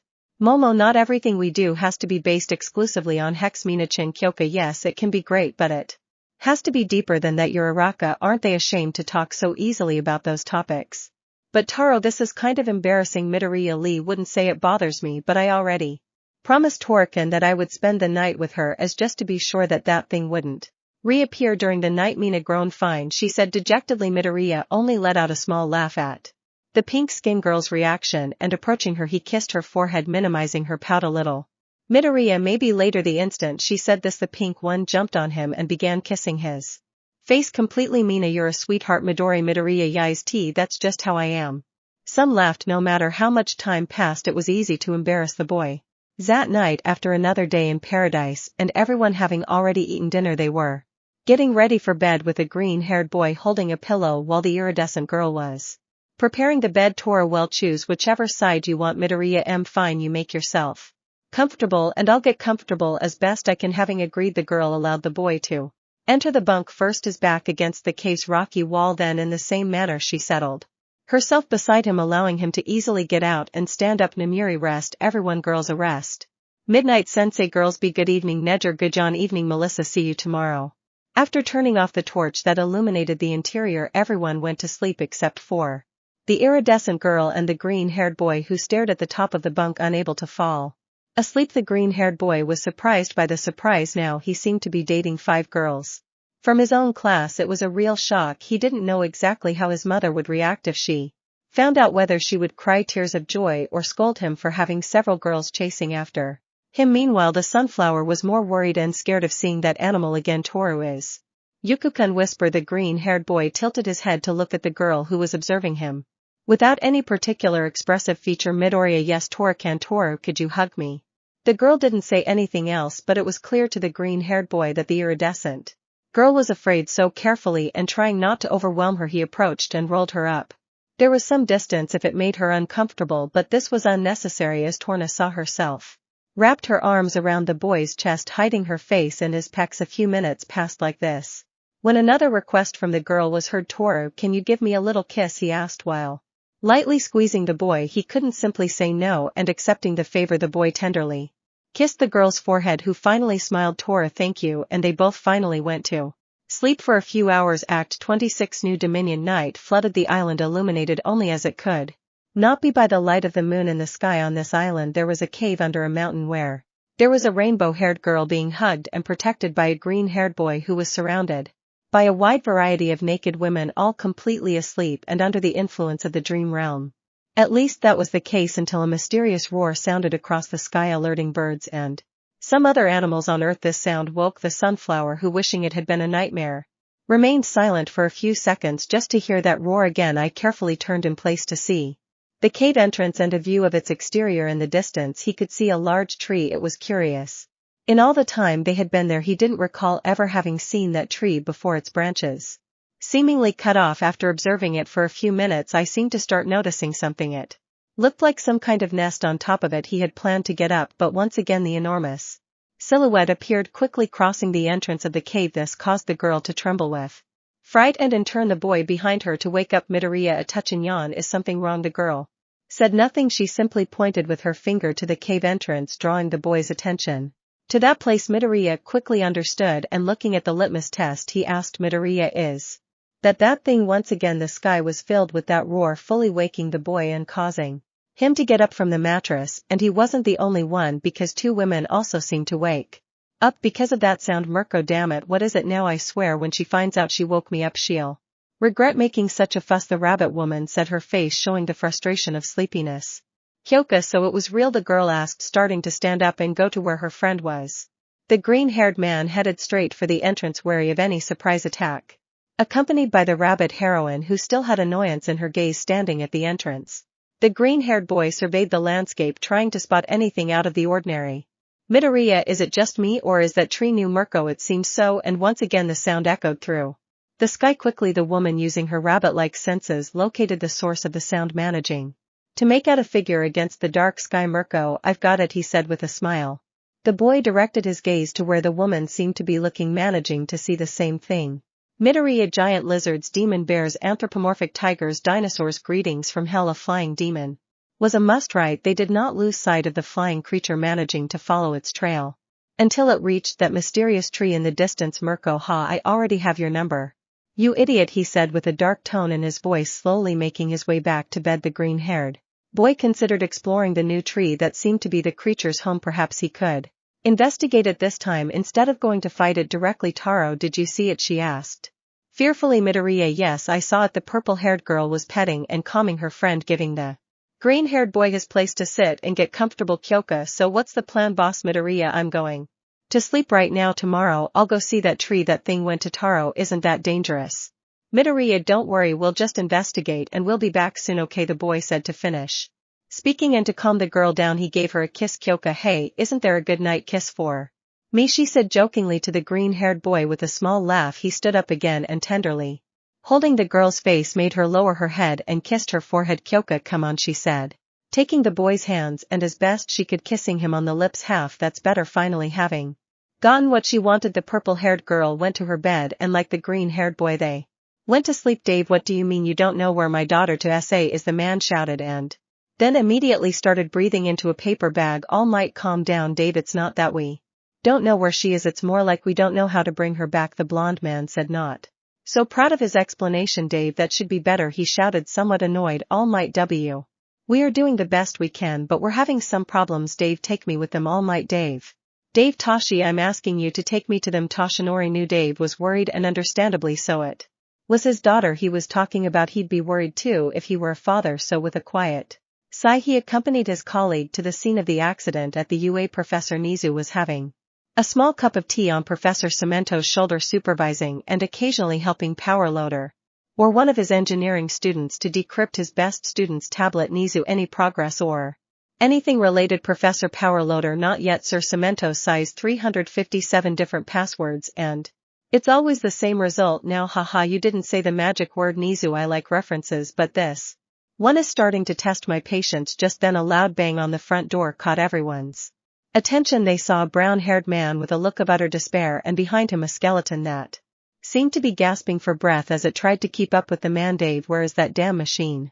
Almight coughs. God. Dave inhales and exhales. How do you run like an athlete? Inhales and exhales. I'm not in shape anymore, coughs Power Loader. Hello, as you can see from all over the room, that's the machine. The man opened his eyes as wide as he could and took in the entire room. Cables, metal, and unknown liquid adorned the interior of the place. Dave could only take a breath, and when he opened his eyes again he was falling straight to the ground. Almight. Dave Nizu, do you think he'll take it badly? Cements math 50-50 on the island. The green-haired boy was finishing his morning stretching routine, preparing for what would happen that day. On the other hand, as Abash had been asked to hold a meeting outside the cave and at the foot of the lake. Midoriya coughs. Well, I made this announcement because Mirko. Do you like to make a scene? The woman said while raising her hand, or do you just look for any excuse not to make breakfast? She only received a double elbow from Nimuri and the heroine empty lady for her rude intrusion. Mirko, I'll okay, I fell. Nimuri, please. Midoriya, continue.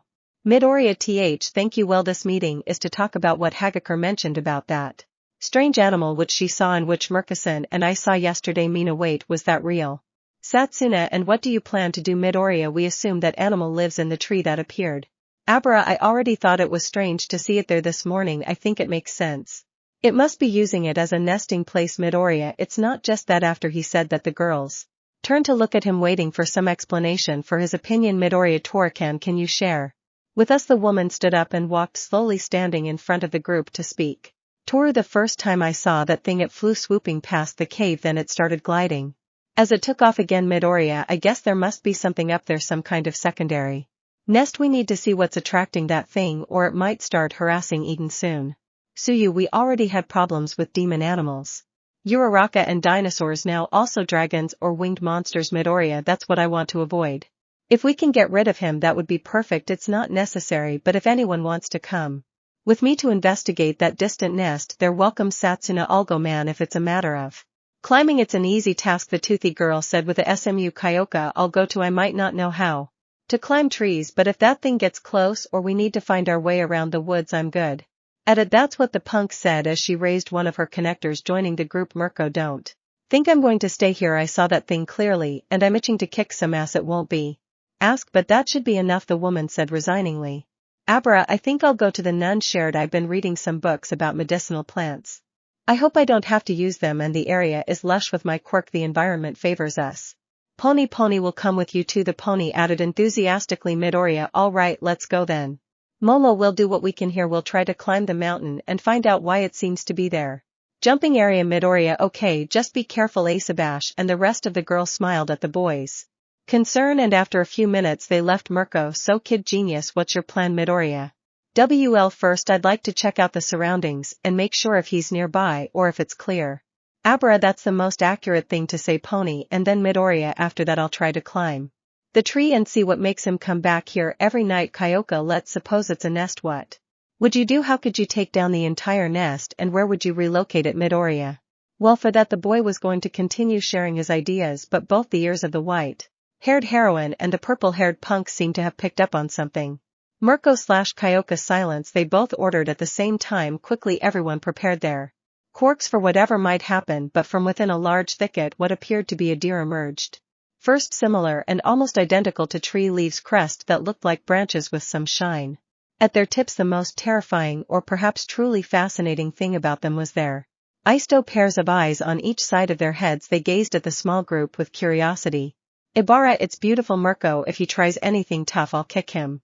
The woman threatened. Midoriya, I think I have an idea. The boy step by step began to approach the animal, who tilting its head watched the action, occasionally letting out a small sound, until the boy's hand was a few meters from the animal's head. Kyoka, are you sure about this?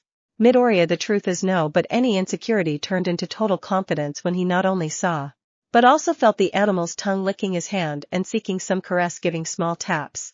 With its head to the boy's hand. Ibara, he seems to be friendly pony, it's so pretty. The surprise and excitement of seeing a peaceful animal like the one they were witnessing was shared by the young people, who could not pass up the opportunity to approach the discovered specimen. Ibara, its fur camouflage is perfectly with the environment. It must be an evolutionary improvement. Kyoka, it's likely, but knowing this island, it could even be magic. Mirko Tusk, hey kids, did we come here to see a stupid deer or to hunt that other stupid flying animal? The rabbit's annoyed tone caused the animal in front of them to look at them, and as if fleeing from a predator, it ran away. Pony Midoriya, I guess we have to keep going, we're still a little ways from that tree.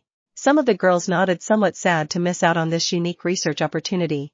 Mirko sighed, listen, I know I sound like a grump, but believe me, out here I've seen things that could eat us like we were a simple gummy candy. I can handle myself fine, but I'm still a hero and you're my responsibility whether I like it or not. They had to be honest, they had come to think that about the heroine, but they also had to understand that neither she nor the two professional heroines accompanying them and Eden had found this place quickly. They were lucky, unlike them they hadn't tried to survive nightmare beasts. Perhaps they should have been more understanding and listened to what he was saying. Mirko, come on, the woman said, drawing the boy's attention with a smile. If you find him again, we'll take him back home, or you can fight him, whichever you prefer. Satsuna, it's a deal. With renewed spirits, the young people continued their walk until they reached a new area of the forest. Mirko, well, I've never seen anything like this, and it was no wonder, because around that mysterious tree, whose trunk was incredibly gigantic and almost dry in appearance, there were corpses of different types, some canine in appearance, some larger than a watermelon, even with traces of blood around them. Mirko, that's disgusting. Ibara, that's why I prefer to eat plants. Mirko, girl, plants are living beings too, and predators don't care if you eat grass or broccoli. They'll eat you whether you eat meat or not. The green-haired girl was about to protest the shameful and out-of-place accusation, but the voice of the disassemblable green-haired girl became the center of attention. Satsuna, I guess we'll have to climb then. Midoriya, that's right Satsuna, then let's get to work. That was the last thing she said before detaching her torso and beginning to levitate. Act XXX7 Leadership. A chest-natured man was working diligently in a room, attempting for the 10th time to create a new blueprint of that machine, using as a guide recordings from some security cameras in the area, or the few blueprints that remained intact, or in one piece. He was trying to figure out how to rescue his daughter and the students abducted by the machine, but despair, anxiety and worry about his daughter's condition knotted him. She was the only thing he had left as part of his family, and the idea of losing her was something he didn't want to imagine. He once again crumpled his plans into a ball of paper, which he then discarded only to hold the bridge of his nose in frustration. Almight, Dave Tochi, I can't lose Melissa. After Island, I swore nothing would happen to hurt her, but this, how am I going to get her back? The man wondered as he held his head, but then he felt a hand placed on his shoulder. All might, Dave, I promise you'll get Melissa back. She's all right. Shonen, Midoriya and the other girls from classes A and B are with her, and there are pro-heroines there too. They should all be fine right now, the blonde man said optimistically, wanting to ease his friend's tension. Loith, meanwhile, at the same time on the island, the group that had stayed in Eden had split into two groups, one that would explore the mountain and the other the surroundings of the cave. Using the collected bear skin, the black woman created what was necessary to protect themselves from the cold that awaited them above, and with the giant woman's quirk she helped them climb the mountain, determined to find out why that animal seemed to be visiting their home. Empty lady, well, for obvious reasons, I'll stay here with some of the girls. If anyone falls, it'll be easier to catch them being giant than up there. Midnight, I agree. Momo will be careful. Empty lady, good, take care of them. Old woman, Naimuri, who are you calling? Inhales and exhales, I'll do it. Having done so, some young women were climbing the mountain looking for any sign out of the ordinary. Nager, what are we looking for? The third-year student asked Momo. Well, according to Hagakure Essence description, it's winged, which means it must have a resting place around here. The most accurate thing would be a nest. It's above a waterfall, so it has water and food nearby. Uraraka, so we look for anything that resembles a bird? Maki asked, while under the effect of her quirk and being guided by Nager. Momo, that's right below empty lady. Okay, I've lost sight of them. This mountain is freaking tall. Kendo, do you think they're okay? Empty lady, yes, the old woman knows what they're doing. I'd say for now we should relax, she said somewhat doubtfully. She had been a heroine and was good at manipulating certain media outlets and the masses by being the center of attention, but something she wasn't exactly an expert at was being a leader. This was her first Time looking after students in a hostile environment. Empty Lady Uma, the woman said, pointing at the redhead. I'm leaving you in charge. I'll be back in a few moments, the woman said, beginning to return to her normal size and heading towards the cave. Kendo, oh right then, for now we need to take a look around. Footprints, food scratches. I want to know if that animal has been lurking or just passed over. Eaten girls there. Meanwhile, the woman had gone to the cave, searching the green-haired man's workbench for something that would help her guide the young women. A list, tasks, anything that would help her keep the situation under control. May, do you need anything? The engineer asked. Empty Lady, damn it, where were you? May, I was on my mattress fixing this baby when I saw her come in. No one except Izuku and me went near the table, so I know she needed something. I explain. Empty Lady, cough cough. Well, I want to know, how does that boy do what he does? She asked, wanting some guidance. May opened her eyes slightly at the unusual question. May, Empty Lady, let me explain. When I gave them advice on how to act in front of the cameras at UA, the boy was completely nervous, even though it was a hypothetical situation, but here he acted like a true leader. May, for her part, was thinking about this, finding his leadership admirable and how he cared for everyone there. May, yes, that's usually how he is, she said with a smile. Empty Lady, do you have any idea how she does it? May, well, from what I've seen, he's just trying to protect those he cares about. Empty Lady, protecting those she loves? That's kind of cheesy, so I forget it. I think I should go back now. May, okay then. Empty Lady, the woman could be a great heroine. She had a wonderful debut, but she was still missing something that was made clear to me throughout her school life: responsibility. Right now I had the responsibility of looking after a group of student heroines. If anything happened to them, if I wasn't good enough to protect them, it would be entirely my fault, because they were my responsibility as the adult in charge. As the heroine, I aspire to be everything. When I finally returned to where the group was, I noticed that they were already being freed by Kendo. Damn, even the girl was a better leader than her, and she was only a first-year student. Kendo, Empty Lady, look, we started an inspection around trying to find any sign of the beast, and Empty Lady, little girl, come here. The surprised redhead obeyed and, standing in front of the heroine, waited for some indication. Empty Lady, just call me Takeyama. It must be annoying to say the title here if there are no cameras or anyone who needs formalities. Kendo, oh well, take you Mason, he said to the girl, more with doubt than certainty. You, yes, that should do the trick. Coughs, look, from now on you're the leader. Kendo, but why? You look, I'm great, and I know it, she said, tossing her hair back with a flourish before turning her gaze serious and mature. But I also admit that I'm not good with responsibilities, and from what I've seen, you're the best qualified to be a leader here. Kendo, I know you'll do fine, child. Of course I'll make sure you're all right. It's my job as an adult, she said with a slight smile. Now tell me, what should I do? Kendo thought about it for a moment. It was strange to have to send a professional when she was still a student. She had received accolades for being a good student and a team leader, but she didn't think she would ever achieve anything like that. But she felt that if a professional hero told her she was a good leader and believed in her, then she would give it her all. Kendo, okay, we should look for any indication that the animal has approached the surrounding area. You, then I'll do it. They both walked a few meters outside Eden, searching for what the girl had asked for. A few minutes passed before, after a warning, the heroine and the redhead went to meet the group of students, apparently witnessing something. You, so what did you find? It was a surprise when little Kamori held a surprisingly large feather above her head, noticeably bigger than the girl herself. It had a few blood stains running along its length. Kamori, now I feel smaller, the girl said with a pout, looking at the ground. Mina, what kind of animal can drop a feather this size? Kendo, we don't know yet, but it looks like he's been bringing food up there. If he's covered in blood, you, then we have to keep an eye on the girls up there. Haha. All those present looked at the mountain, managing to visualize figures rapidly approaching the ground. Moments ago the 18-plus heroine was climbing the steep mountain with help from Veja or Tsuo. Tsuo, this one's well secured. Kiaro, Neja, this one too. Nark, don't look down. In ALS Wataru added. KKK, the girl shrieked as she clung to the rope that was holding her.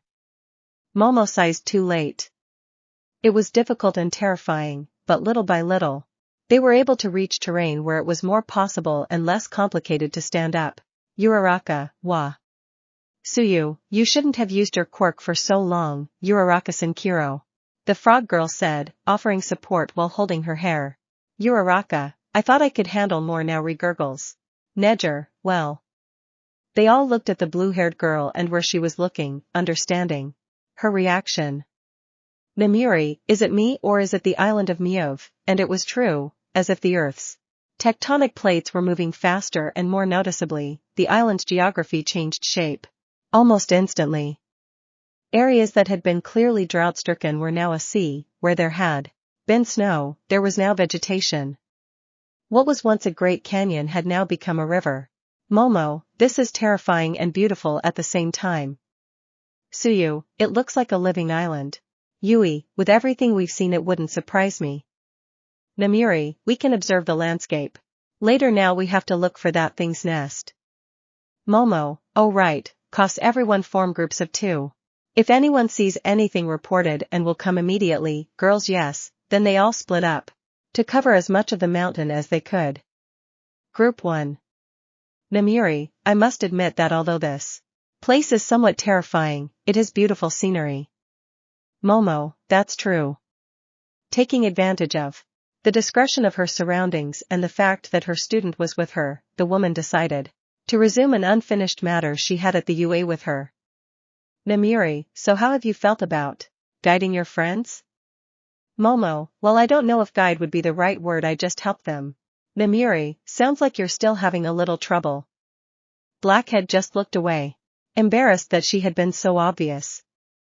Namiri, nobody is born an expert, much less if it's about being a leader. I know it can be difficult to understand that you carry not only yourself, but also the others who follow you, not because of dependence, but because you inspire them to be better. Momo, say I know, but I still remember that time I didn't react in time and I failed all my practice and training to end up like that. Namiri, did you give up back then? Momo. And an oh Namiri, and that's why they believe in you. Because you don't give up, you find a way to repair where you failed and then you return to the fight stronger. You don't rise above everyone else, but you can't put yourself below them either. You and those you guide have the same value. Momo, why now? Namiri, because I've seen that when something happens, you're the one they look to, thinking, what do we do? And without waiting for someone else to do anything, you act first. You give orders without realizing it and you help at the same time. Black-haired Law paused for a moment to analyze what her teacher was saying. She didn't know that her friends were looking at her with that thought that she was an inspiration to them and how they respected her as a friend and source of support. Momo, then I won't let you down, she said, clenching her fist and raising her head, showing a look of determination. The heroine simply smiled and happily stroked the girl's hair. Namiri, that's the spirit. Come on, we still have to find a nest. Group 2. Toru, bird's nest, bird's nest. Bird's nest, the girl said while searching with her eyes for what she was murmuring. Neger, if we find the nest, do you think it has baby birds? Toru, you know, I hadn't thought about it. I hope they're at least pretty. Neger, I hope they're cute. Toru, I hope they don't look like their mom. Neger, or it could have been her dad you saw. Group 3. Uraraka, I'm surprised the bear fur protects against this cold. Don't you think so, Tsuyu? Tsuyu? Yes, Jan, a little, the little frog said while rubbing her eyes. Uraraka, oh no, I forgot that the cold makes you go into hibernation. Tsuyu, I'll be yawn fine. Uraraka, are you absolutely sure? Tsuyu, yes, Kiro, Uraraka, I missed something wrong. Tsuyu, is this part of my hallucination or is there something flying straight towards us? Kiro, Maki quickly turned to where the frog girl had pointed, seeing that indeed something similar to a bird was swiftly heading towards the little frog. Uraraka, duck, she yelled as she grabbed her friend by the shoulder and they both dropped to the ground, narrowly avoiding a couple of claws. Then once again, the sky was filled with that roar and it could not have been more painful. The other distant groups covered their ears at that sound, but their bodies knew that they should return the way they had come to the source of that sound. When they were all together, they found the brunette and the green-haired girl standing up again. Momo, what happened? Uraraka, I saw him coming straight down towards us. They all looked up at the sky, which seemed to have just turned against them, while it quickly filled with clouds, obscuring the sky and making them position themselves closer to the others in case of a surprise attack. Momo, they depend on me, Uraraka. As in, do you remember that movie used to trick Bakugo in the tournament? The chest-knee-tired woman looked at her president while her brain replayed that play, remembering that day in detail. Uraraka, yes, Momo, it's time to practice again. There wasn't much explanation needed for the girl to instantly start running while touching various stones and eliminating their gravity. Momo, Koda-san, I need you to enlarge some of the stones that Uraraka makes float. Yui understood. Momo, Nair-senpai, shoot slingshots into the sky. I want light to come in here. Nair, yes, she said in a cheerful tone. Momo, Hagakure-san, try to break down the light. I want a mirror that will blind him. Toru, I'll do my best, boss. She affirmed, striking a curious military pose. Momo, can Midnight Sense generate a narcotic cloud? Namuri, what do you plan to do? The girl once again looked up at the sky. Perhaps no one else had made eye contact with that animal, but with a determined voice and clear authority she answered. Momo, I plan to shoot down that bird. Act XXVIAI, the ladies, and the beast. The green-haired boy was climbing that dry tree as best he could, using the momentum of one for all while his companions and the rabbit heroine followed him. Setsuna, don't you want me to give you a ride, cute boy? The toothy girl said, putting on a mocking smile. Midoriya, I'm fine. This is actually a good climbing exercise. Mirko, I agree, brat. The rabbit woman said as she walked past him. Pony, it seems, we're almost there. Midoriya, okay, Pony. Go back to the ground with Kayakakin. If anything happens, let us know, okay. Pony, okay. The horse obeyed the boy's request and using her horns descended to where the purple-haired girl was. Kyoka, everything okay? Pony, everything's good. Kyoka, okay. Now they just had to wade. The purple-haired girl felt uncomfortable because she had rarely or never spent time with the girls from Class B and now she was alone with the most eccentric of them. Pony, do you like ice cream? Kyoka, yikes, who wouldn't? Pony, I like vanilla ice cream but not so much chocolate ice cream. Kyoka, I like chocolate. Pony, oh, it's fine. Oh, the chocolate is good too. Kyoka, sighs, please don't take too long. Above, the rabbit raised her ears looking for any sign of movement in the nest. After hearing nothing, they finally climbed up. Mirko, what a load of crabs. Midoriya, it seems they've prepared everything here. Well, inside the nest, there were corpses of various animals, including some demonic dinosaurs they had seen. Mirko, we already know what happened to these guys' bodies then. Ibara. Oh, gurgitates, this is too much. The girl managed to say with difficulty while receiving small taps from her toothy friend. Mirko, swallow it, girl. If you vomit now, it will disgust us all here. The nun had to obey and disgusted decided to go back to lunch just to feel a chill. Ibara, I'll keep watch. I don't want to see any more of this. Mirko, yeah, whatever, we have to find some damn egg or something in all this garbage. The woman didn't seem to have a problem stepping on the animal's flesh, more interested in finding the creature's precious baby. Midoriya, after this, I don't plan on eating meat for a week. Setsuna, brother, right now I'm grateful for my quirk. Mirko, the woman screamed, drawing the attention of the young men. They watched as she held up a remarkably large egg adorned with blood stains from the surrounding meat. Midoriya, shouldn't we leave it where it was? Mirko, what are you talking about, kid? If that thing comes and we don't have anything to bargain with, it's going to eat us, at least. Like this, he said, giving the egg a light tap. If Mama Hen decides to do anything, she'll see her baby get smashed into 1,000 pieces among the branches. The woman explained as if it were the most obvious thing in the world. Midoriya, just let's try not to break it or the result might be the same. Mirko, yes, calm down, I know how to handle this thing. He finished saying while playing with the object, throwing it in the air and catching it repeatedly, which only made the boy more nervous. Ibara, hey guys, am I the only one who sees that bird coming this way? Setsuna, Nad, it looks more like an airplane. Mirko, girl, remember that we are on an uninhabited island in the middle of who knows where. Setsuna, oh right, then she must be that thing's mother, she replied. casually. After saying this with inexplicable calmness, everyone took a defensive position. But the creature never attacked. Mirko, how look at this? The woman said to better position the egg and approach the edge of the nest right in the direction where the beast was. Mirko. Cough, cough, look, your queen's treasure. I'm in control, and if they come for any of them, they come for me, while pointing at himself. That's what the white-haired woman shouted to show dominance. None of them knew what to expect, perhaps an outburst from that beast if it didn't understand the threat, but it was just there in the air, static, simply flapping its giant wings, remaining in that fixed place in the sky. Mirko, whom it seems he understands, he said with a smile. But then the face of the little pony caught his attention. Pony, hi, Miss Mirko, is everything all right? The little pony asked, floating on some of her horns next to the nest.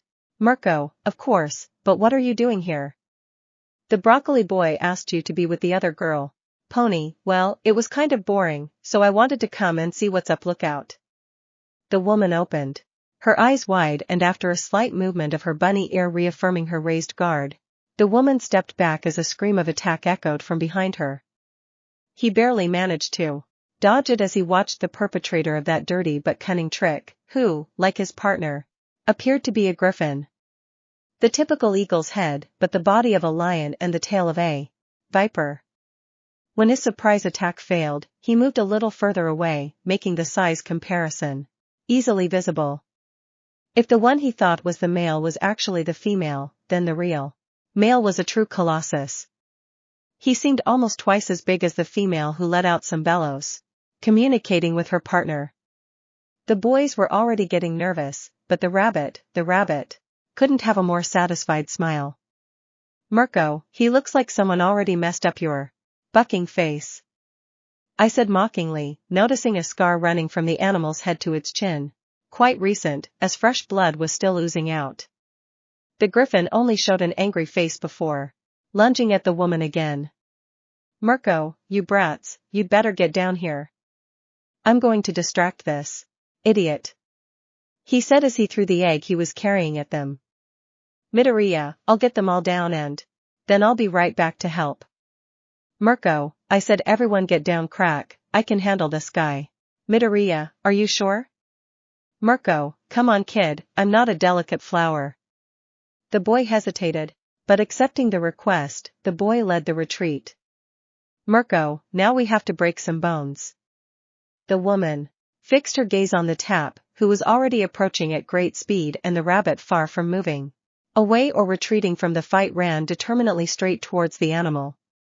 And with a good kick to the side of its face, the woman made the beast crash face first into its own nest. The griffin, somewhat dazed, shook his head in annoyance and returned his gaze to the rabbit. Mirko, did that hurt? He mocked the animal. Well, there's more to where that came from.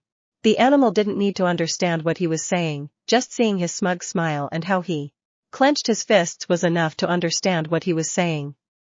Standing on its hind legs, the animal tried to land a swipe, but it was nothing more than a game for the heroine. Below, the religious girl was leading the group down from that tree with her vine-like hair, while the punk listened to the fight that had broken out at the top. Kyoka, I heard what happened. Did they stir up a hornet's nest? Midoriya, Mirko-san is fighting upstairs with the griffin. Setsuna, and she entrusted us with protecting her egg, the green-haired girl added. Kyoka, wait, is that the baby of those things? And they all nodded. Kyoka, hey, I don't mean to be a spoil sport, but I'm not too keen on the idea of stealing a baby from mythological beings. Pony, less talk and more running, shouted the pony as she ran away carrying the egg in her hands. Midoriya Tsunatorkin, wait, quickly everyone started running, not wanting two things: to remain in the place with that pair of beasts, and for the blonde to be walking around with something as precious and delicate as a mythological egg. A few moments ago in Eden, the president's group was at the summit of the highest mountain in Eden, being harassed by the beast who was hiding among clouds and darkness. Momo, Nedgers and Pylite, Nedger at your command.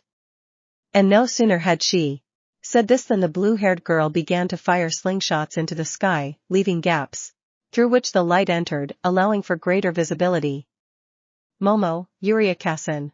Kodasan, how are those stones doing? Uraraka, that makes 24 in heaven. Kodai and Mora. Coming soon. Momo, does anyone see anything? But when they asked, a roar resounded. It was an invisible enemy whose direction of attack they could not predict, at least until he did it. In a few seconds, a large black figure formed behind clouds, and in no time the charging animal emerged from them. It was larger than they imagined, with claws that carved stone as if it were butter, wings that beat the clouds and froze the surroundings. And its roar similar to the two animals that mostly characterized it, similar to the roar and the cry of an eagle. Momo Yayarozusen now, Uraraka detach, the girl shouted while touching her fingers. Then dozens of stones of different textures fell from the sky. Everyone was looking for a place to take cover from the hailstorm. The beast would never have expected such an attack. Rocks crashed against its entire body, forcing it to descend violently down the mountain. Momo and Ejire. It was the signal from the blue-haired girl, who was dictated by her plan. Fired a wave of energy, pressing the animal against the floor and preventing it from getting up. The animal was breathing heavily in response to the attack, when a sound in front of it caught its attention. Taro hello, said the iridescent girl a few steps away from him.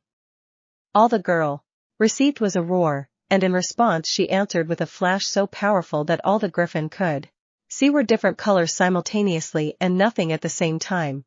Momo, Nemuris, and say Nemuri, yes, it will be time to say good no. But as if in a fit of anger and pain, the animal rose up, spreading its wings, attacking and moving wherever it pleased. Just as she was about to take cover, the heroine was thrown out straight into the precipice. Uraraka midnight sense. Neger, Ocha, and be careful, but just like her sense, the chestnut was thrown away by a swipe of the animal. Momo Yayarozusen. When they realized it, the girls were already surrounded by that ferocious predator who didn't look happy at all to have been tricked by that trap, managing to reveal a bleeding scar. Taro, and what now? Suyu, I think there's only one way down. From here, Kiro. Momo, 1. And instantly the girls jumped off the cliff, leaving the animal bewildered by the suicidal act. But his eyesight, as sharp as it was perfect, made him see something. Small figures in what was his home.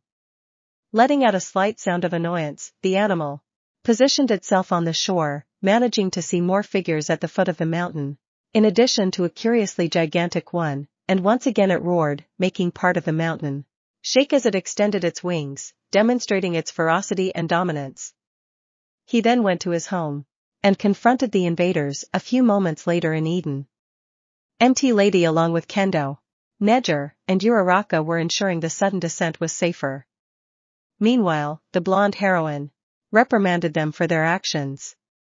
You, what the hell were you thinking, old lady? I thought you were going with them to make sure something like this didn't happen. Nemuri, sorry, but it was a risky situation. Momo, we were ambushed by that tap end. Komori Yugrafin, Mina, girl, speak in Spanish, not all of us are geniuses with an above average IQ. Melissa, Seiya mythical animal with features of a lion and eagle and a snake.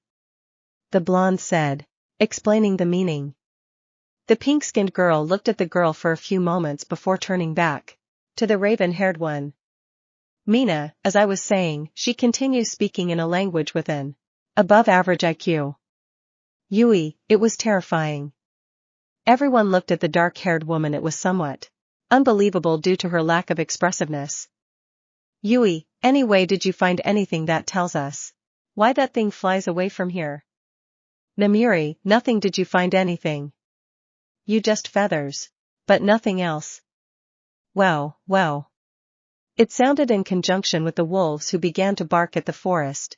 Quickly, those present prepared themselves for whatever might come from this, only to see a pony running, carrying on its head what appeared to be an egg covered in pieces of meat and blood. Pony, run. No sooner had she said this than the girl saw their other classmates in the green-haired boy running with all their might, and behind them that same beast.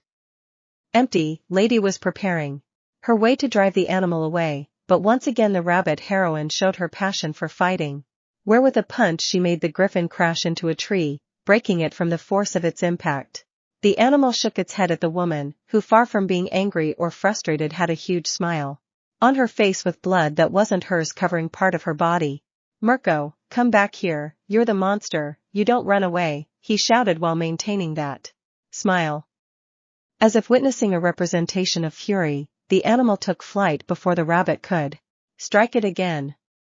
He was returning home when the creaking of some trees made him look back, finding the same rabbit leaping between the trees with a lunatic look ready to catch him.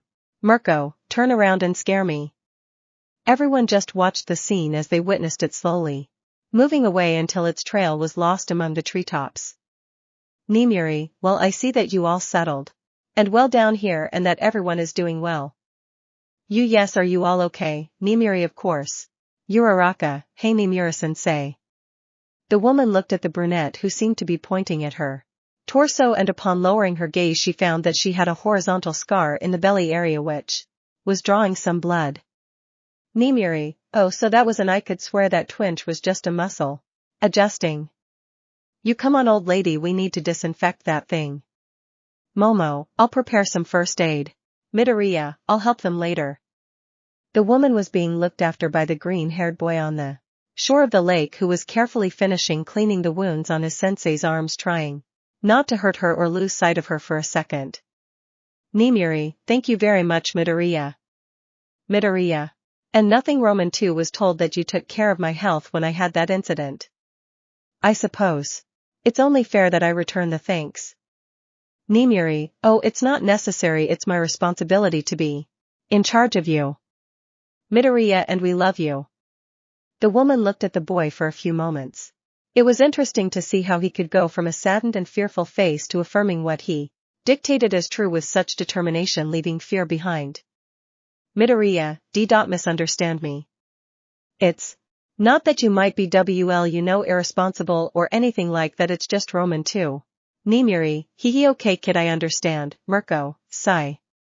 The rabbit woman simply let out a breath as she entered the water, cleaning the dried blood and mud from her body. "Mirko, not a bad day, isn't it?" "Nimiri, so Rumi, what do you plan to do with that bird's egg?" "Mirko, now I don't know, maybe we could cook it or something." "Kendo, hey, look at this." The redhead's voice caught everyone's attention, and without wasting any time they ran to see what all the commotion was about. Inside the cave, everyone witnessed the shell seeming to break, implying only one thing. "Mirko, damn goodbye protein," he said sarcastically. For a moment everyone's eyes were focused on the egg, which finally broke, revealing a small hatchling, or rather little girls are Act 6 advances. The brown-haired scientist and personal hero to all science lovers, Dave Shields, was creating what had been the school's greatest challenge, even greater than the villain attack, alongside that Nama recreating one of Hatsam's inventions a few moments ago. "Power loader, here it is, doctor, it's that girl's tablet. Dave, do you have the password?" The man received nothing, having to look up at the tutor, who had a rather tired face, his red eyes a clear sign of "if I had it I wouldn't be here, sir." "Dave, okay, I guess not." "Say, well, I guess I'll have to use one of these," the man said as he pulled what appeared to be a metal insect from his pocket. "Power loader, excuse me, but what is that?" "Dave, on my way here I noticed you have your entire engineering department trying to crack the password. I reckon each student is getting about 25 passwords per minute. That's 1,500 passwords per hour, and since it all started 6 hours ago, that's a total of 9,000 passwords. This little guy raising his hand will do that in a few minutes." "Student, how come nobody thought of that?" "Power loader, relax kid, you don't have to be ashamed, you lost to the best." The American then took the tablet and, placing the support device on it, connected, entering passwords per millisecond. This caught the attention of the support heroes around him. "Dave, this will run simulations, and when it detects the password it will inject it and allow us to access the information." "Power loader, will it take long?" "Dave, on a standard device the response is immediate. But seeing as this girl is a prodigy, perhaps she's finally found a challenge." Meanwhile, on the island with the young people, they had just witnessed a miracle of nature, one might say. Nimari, so does anyone have any idea what to do with that newborn? Mirko, isn't it obvious? Eat it. More than one person disliked the idea of the rabbit because they thought it was different to kill an adult than to kill a baby, especially after observing how she barely tried to put one foot on top of the other without stumbling. Setsuna, isn't there another option? I borrow one. That doesn't involve killing him.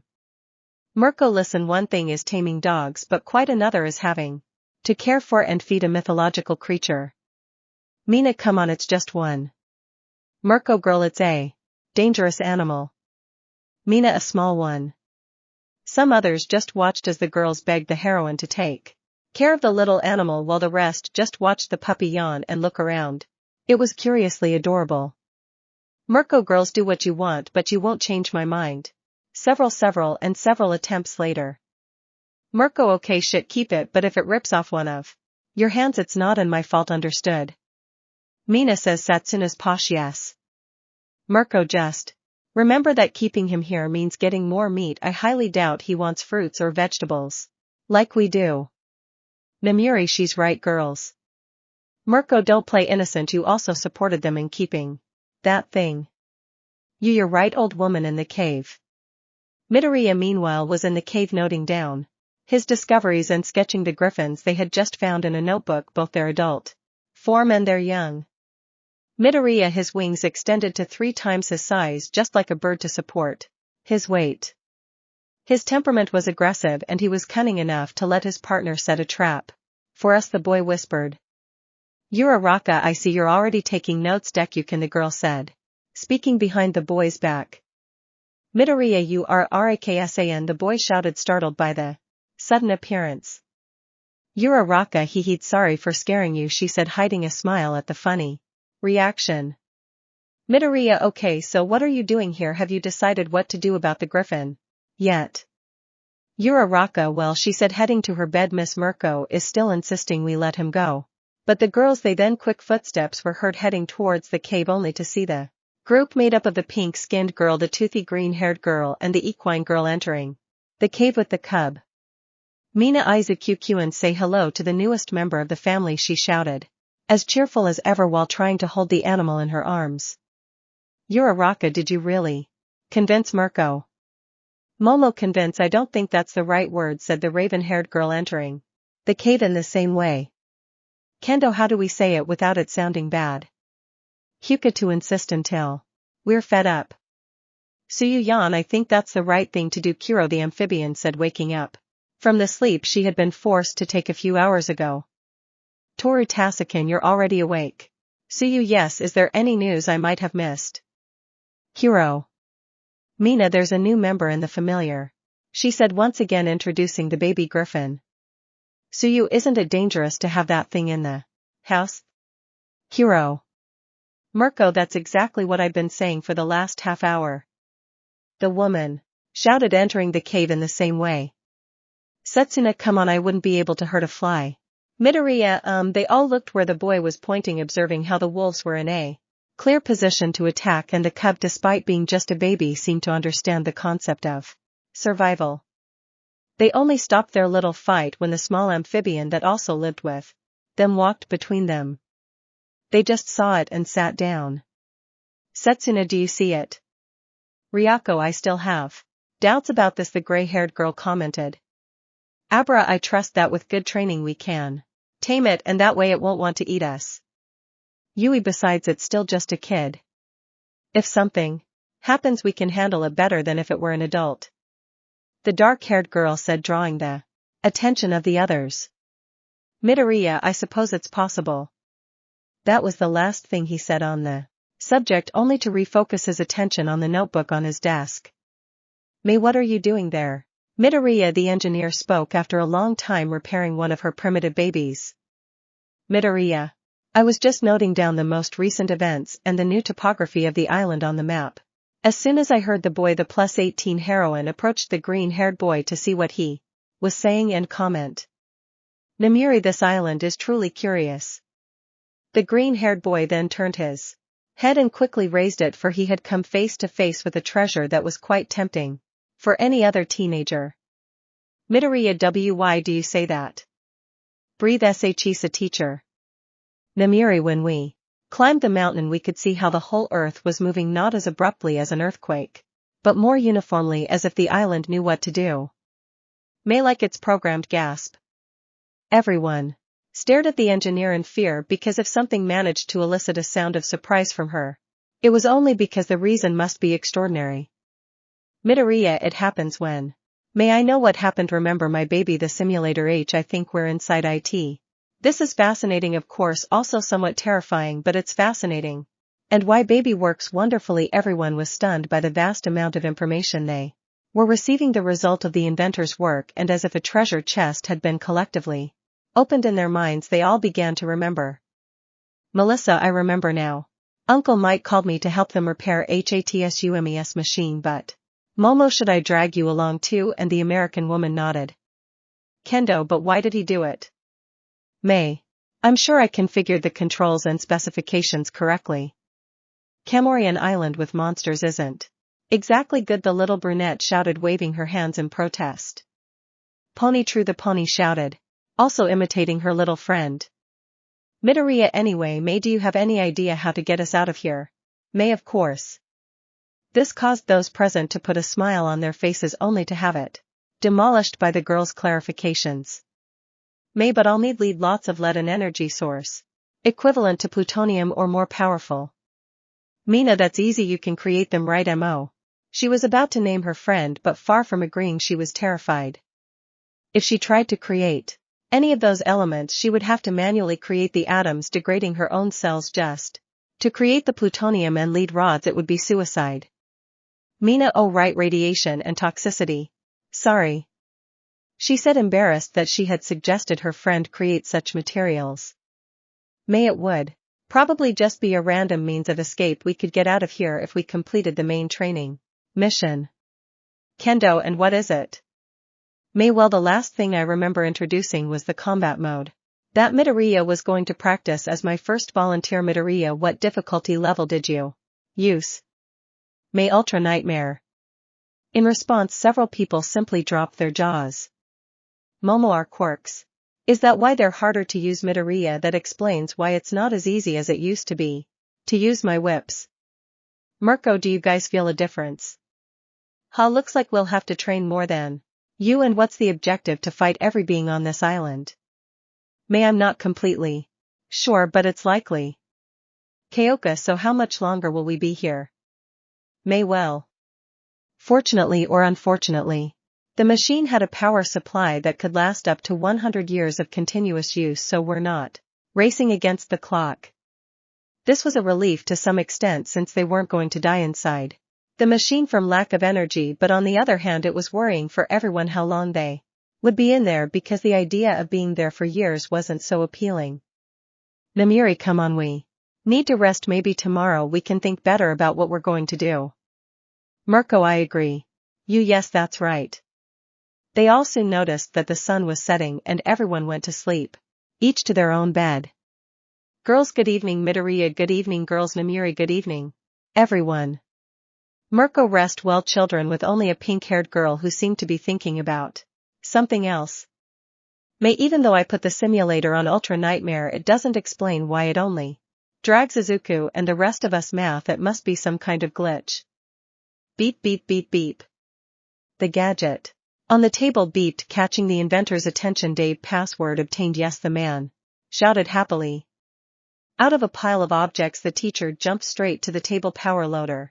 He's got it already. Then the man took the tablet in his hands while he seemed to be reading something.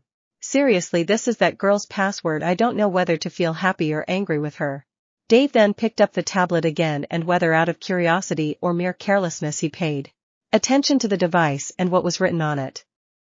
Dave, it seems Toshi student has a secret admirer. Anything scary? Yes, cute 50-50, he said, noticing the wallpaper, which was a picture of the same boy. Without saying anything more aloud to himself, the man searched the tablet for anything that might help him recreate the machine blueprints, videos, anything. Once again he had to acknowledge the girl's determination. If she hadn't gotten into UA, he was sure she wouldn't have had any problem getting into Island. Finally she found what she had been searching for. Dave simulator. This must be it. Clicking and opening the file. The device was a fighting and training simulator, using technology that could even be considered and categorized as illegal. Dave, how did this girl get plutonium? Looking at more of these plans, I didn't know if the invention was something wonderful or terrifying, because the more I delved into it, the more illegal things I found. Dave, where do you get 80k of cold nitrogen in a week? After trying to ignore his morality and report what he had discovered, the man finally understood. Dave, I used energy to mold a customizable pocket universe. He was able to split the atom and used its energy to build the machine. It could have been a bomb, but miraculously it worked. It was irresponsible, but it worked. Power loader, so the man said, returning with a couple of cups of coffee. We know how to fix it. Dave, it won't be possible, he said coldly. In building a mind to dude, what are we going to do? That thing took Midoriya and the other girls. Kaminari, that was your fault. Mind to mind. Kaminari, who programmed that crap? Mine too, but you were there. Kaminari, I know it. When they all get out of there, they're going to kill us if they even get out at all. Mine too, were fried. Act XXX group analysis. A new day began in which the young students now identified the hero as the Hatsum simulator. Having recalled this event, the young people embarked on a task somewhere on the island. The trees shook with the sway of the wind that caressed their leaves, while the brightness of the sun illuminated their tops. But suddenly, a small stampede of animals similar to rams crossed the bushes at their feet, being chased by a woman with brown skin and rabbit-like features, jumping between tree trunks and swinging between some of their branches. Held by the strength of its arms, it seemed to be in its natural habitat. Behind her, she was accompanied by the green-haired boy and the pink-haired engineer. She was sitting on the boy's back. Midoriya, is everything all right back there? He asked the girl, wanting to know if she was uncomfortable. May none, she simply replied, giving a thumbs up.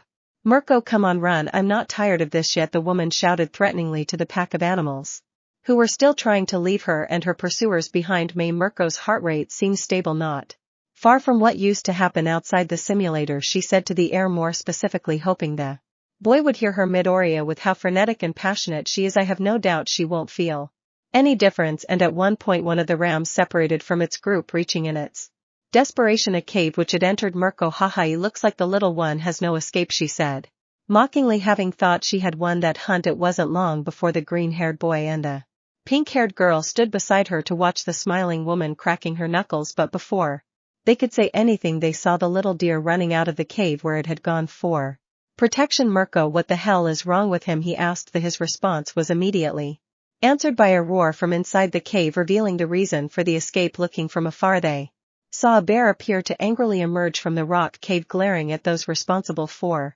disturbing its rest. The green-haired boy swallowed hard as May climbed back onto his back.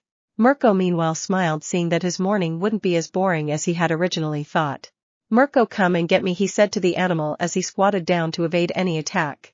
Later and Eden's, meanwhile, the rest of the young women, like heroines, were training their quirks while wearing patches on certain parts of their bodies connected to a series of machines via cables. Their actions gradually diminished when they saw the rabbit woman entering Eden covered in blood and some pieces of meat, but contrary to what they would expect, she was completely happy without a single scratch and carrying something in her right hand. Meanwhile, the green-haired boy and the pink-haired girl were trying to hold back the urge to vomit. Momo Yayarozusen, Hatsum, it seems you too fair. She stopped noticing the three of them. How did it go? She asked, unsure of their condition.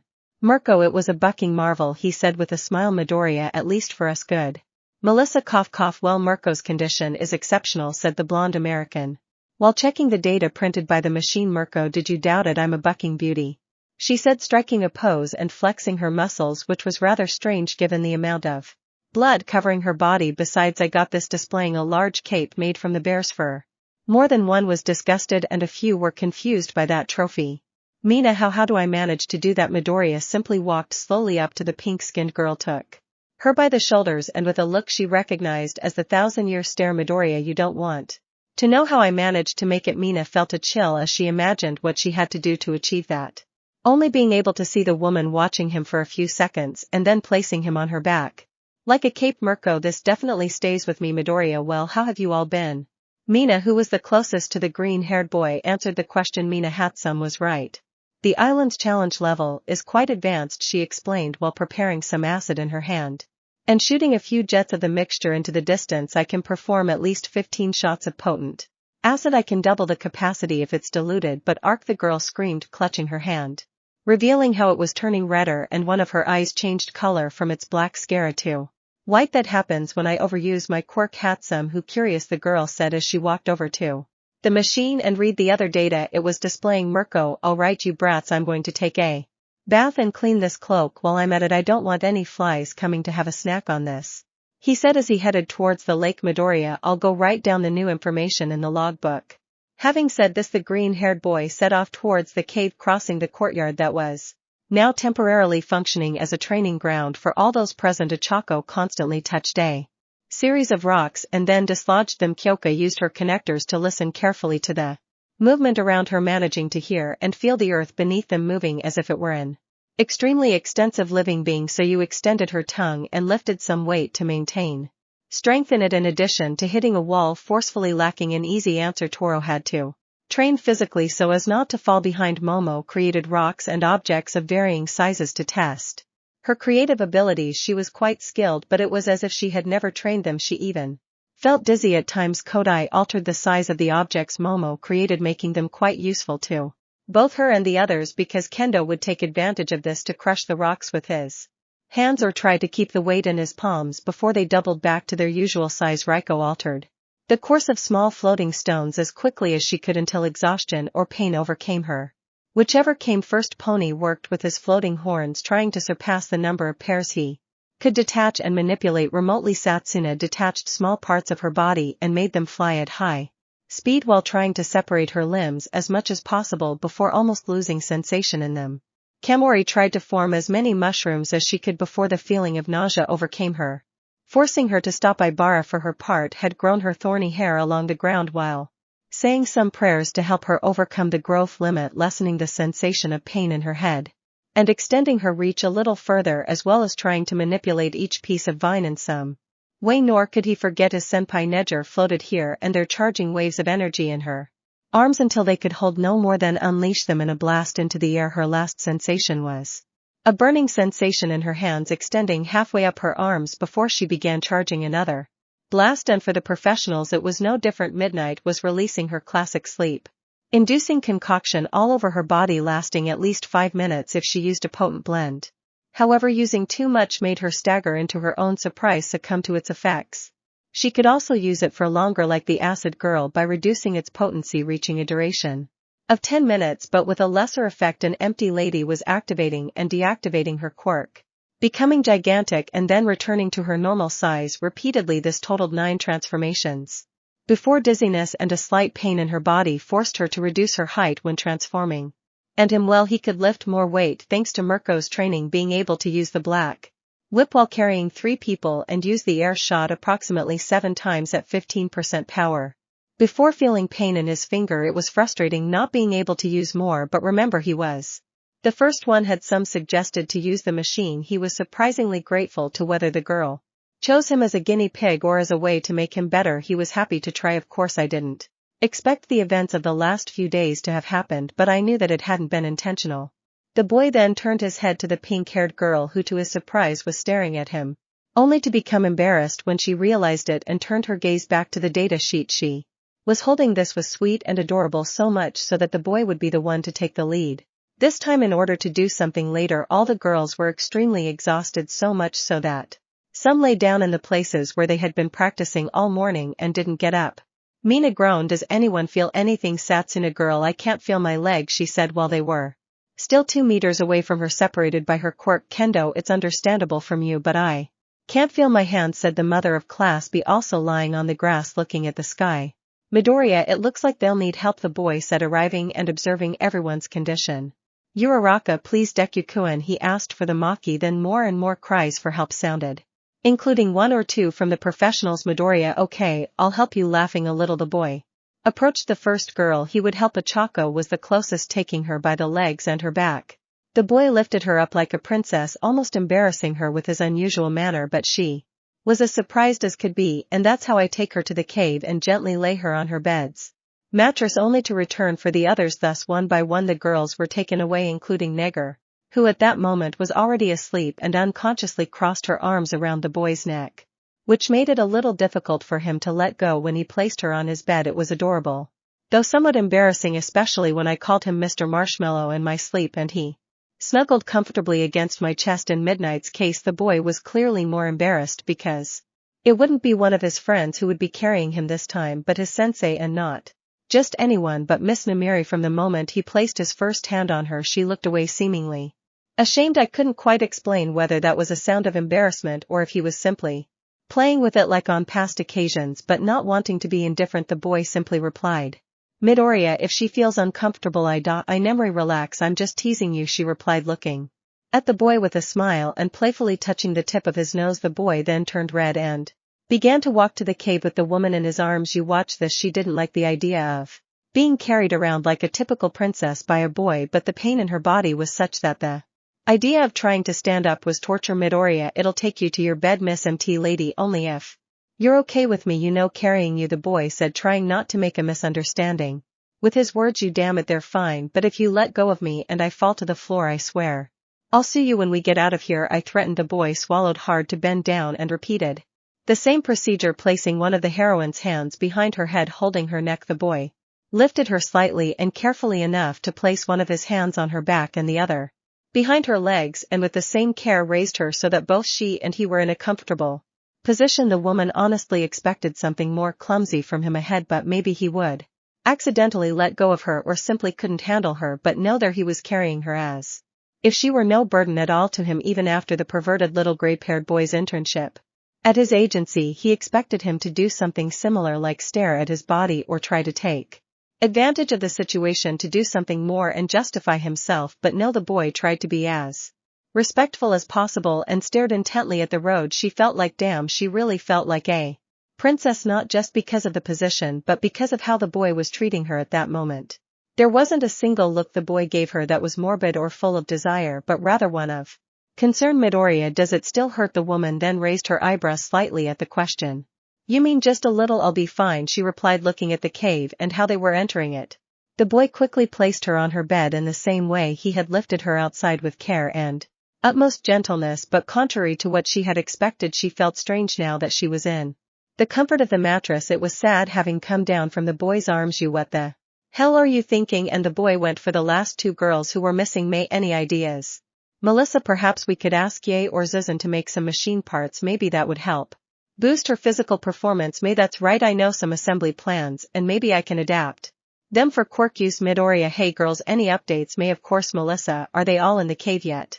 "Midoriya, not yet." With that, the green-haired boy walked on, and it was strange. Melissa thought Miss you had been the last one, but she was surprised when she was lifted off the ground along with May, who was trying to keep her surprise to herself. "Midoriya, you two were missing." "May, this is fun, but I have to go back, there's still some analysis to do." The girl said. "Midoriya, first they must eat." "May, but I'm not hungry," she pouted, wanting to get back to work. "Midoriya, nope, you're hungry." The girl already knew that game, the one in which no matter how much she begged for mercy the boy wasn't going to back down. She remembered the time Power Loader called him, and he used that same game to convince her. "May, okay, I'm hungry," she admitted, resting her arms on his green-haired head. Melissa might have been a genius, but she also knew about romantic matters, and in this case she only had to see the look the girl had with the boy to know that she was crazy about him. "I had only known Hatsum for a short time, but that look was enough to tell her everything, because it's the same silly face she couldn't avoid when she had the chance to be with him." Act 31, taking care of all. Night dominated the sky over the island, where a certain green-haired boy began to open his eyes earlier than usual. It was strange, it was the first time he'd woken up so early for no reason. But he decided to use that time to train his body as he got out of bed and stood up. The boy noticed that the pets were also awake, and not only that, but they were looking directly from the entrance of the cave, from the little axolotl to its new anthropomorphic offspring. "Midoriya, aren't they asleep?" "A good morning," he said, only to receive a yawn from one of the wolves. Ignoring how strange that impression was, the boy went outside and after a brief but good stretching session began to train, lifting weights, doing push-ups, and taking short breaks was how the boy trained his physique. He also wanted to surpass the power of his quirk, but he knew that if he used it he could awaken the other residents looking around to take in their surroundings. The boy realized they had actually worked quite hard heading back to the cave. He noticed that even though they were asleep they still looked tired. That sparked a desire to help in his mind and set his brain to work. They worked very hard. What could I do to commend their dedication?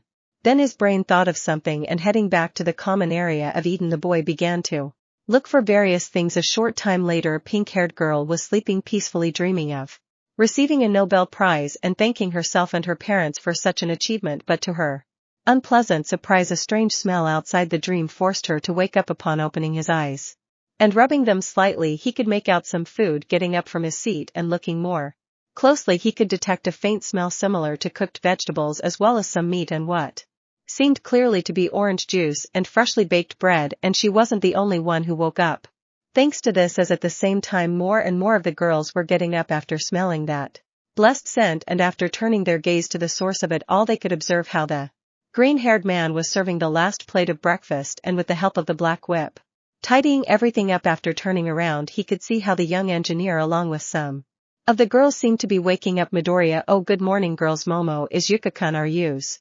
Midoriya: "Well, I thought that after yesterday's efforts I should do something, and I decided to make them breakfast." Toru: "Midori, I would run to you and hug you tightly if I weren't in so much pain," he said, somewhat saddened by his inability to express his gratitude. More than one also began to want to get up to try what the boy had prepared, but a series of moans and chorus began to sound in all directions. Midoriya: "I figured that out too." So using black whip the boy took several plates that already had their food served and brought them closer to the girls. "I'll help you eat." The boy started walking until he sat on the edge of the bed of the iridescent girl who seemed the most physically tired. Taking the spoon, she began to feed the girl, who without resistance started to eat. This movement was followed by the extensions of the whip as they all accepted the gesture well. All except one Mirko boy. "No, I'm a girl, I can eat tusk by myself," she groaned as she tried to stand up, wincing in pain. Finally the woman gave up and leaning against the wall began to receive the food the boy offered her, frowning at having lost. The rest of them enjoyed the attention the boy gave them. If they took the plate of food, the whips, as if they had a conscience of their own, would move away only to offer them a glass of juice or a loaf of bread. "Midnight, you cook wonderfully, boy," he said, stretching to let the little Vol groan. "This is torture." Then the woman felt something lightly run down her back. Looking behind her she noticed how the boy's whips seemed to be asking for something. "Midnight, what's wrong?" she asked curiously. Then one of the whips gently grasped the woman's hand and as best they could asked her to lie down, and slowly they began to give small taps and movements on his back, bringing him some relief. Midnight sighed. "This is better than any massage therapist I've ever been to," she said calmly. The boy smiled at the compliment, for he appreciated that the whips had another use besides giving him agility and some speed in combat and being useful in simpler areas. "Kendo, hey, when have we ever had this kind of bread?" he said, observing that both its texture and decoration were different from those they had made previously in the competition a few days ago. "Midoriya, I did it today," he replied with a smile. "Kamori Midoriya-kun, do you know how to cook?" "Midoriya, to be honest, this is the 12th loaf of bread I've tried to make," the boy admitted, scratching his head. "I only saw this recipe online and tried to replicate it until I got it right." "Pony, it's delicious," he said, taking the bread in his hands. "Ibara, Father bless the food we are about to eat." The girl prayed with both hands together. "Satsuna, hey man, you cook wonderfully." That had been the least daring comment the girl had thought of saying. She felt good, she felt happy that they liked her food. "Satsuna, you wouldn't mind if I married you so I could enjoy more dishes like this?" And there was the girl's joking comment, leaving the red-haired boy with that proposal coupled with the smiling and humorous face of the girl, who couldn't help but play a trick on the boy and see his blushing face. "Satsuna, hee, it's a game, man, but if you want it's not a game," she said, making her moving. The boy was trembling, not knowing what to say, but she didn't know that those around her were imagining a similar scenario with the same boy, planting a seed of hope in their minds. "Kendo, Satsuna, don't play around with Midoriya like that, he might get upset," she said, hiding the redness in her cheeks. "Satsuna, what, I'm not bothering you, am I, buddy? I'm just complimenting your food." She excused herself innocently. The boy was mentally performing various tasks to control his thoughts, failing to notice how a blonde horse stood up and approached him. "Pony, thank you, green friend," he said, only to approach the boy's face and quickly kiss his cheek before walking away as if he had broken a spell. The boy blinked rapidly and looked at the girl, who was just walking back to her bed to start drawing as if nothing had happened, and he wasn't the only one who had his eyes on the girl, as the entire class and part of the B class were looking at the blonde with surprise. "Satsuna, hee, I didn't think Pony was the first," following that a small brunette approached the boy and with a smile and taking advantage of the fact that he was using his bangs to hide his embarrassment, addressed the boy. "Kamari, thank you for breakfast," and standing on tiptoe he also gave her a kiss on the other cheek. The boy just stood there motionless while receiving one kiss and another when he realized he had received kisses from almost all the girls except for one or two and the professionals.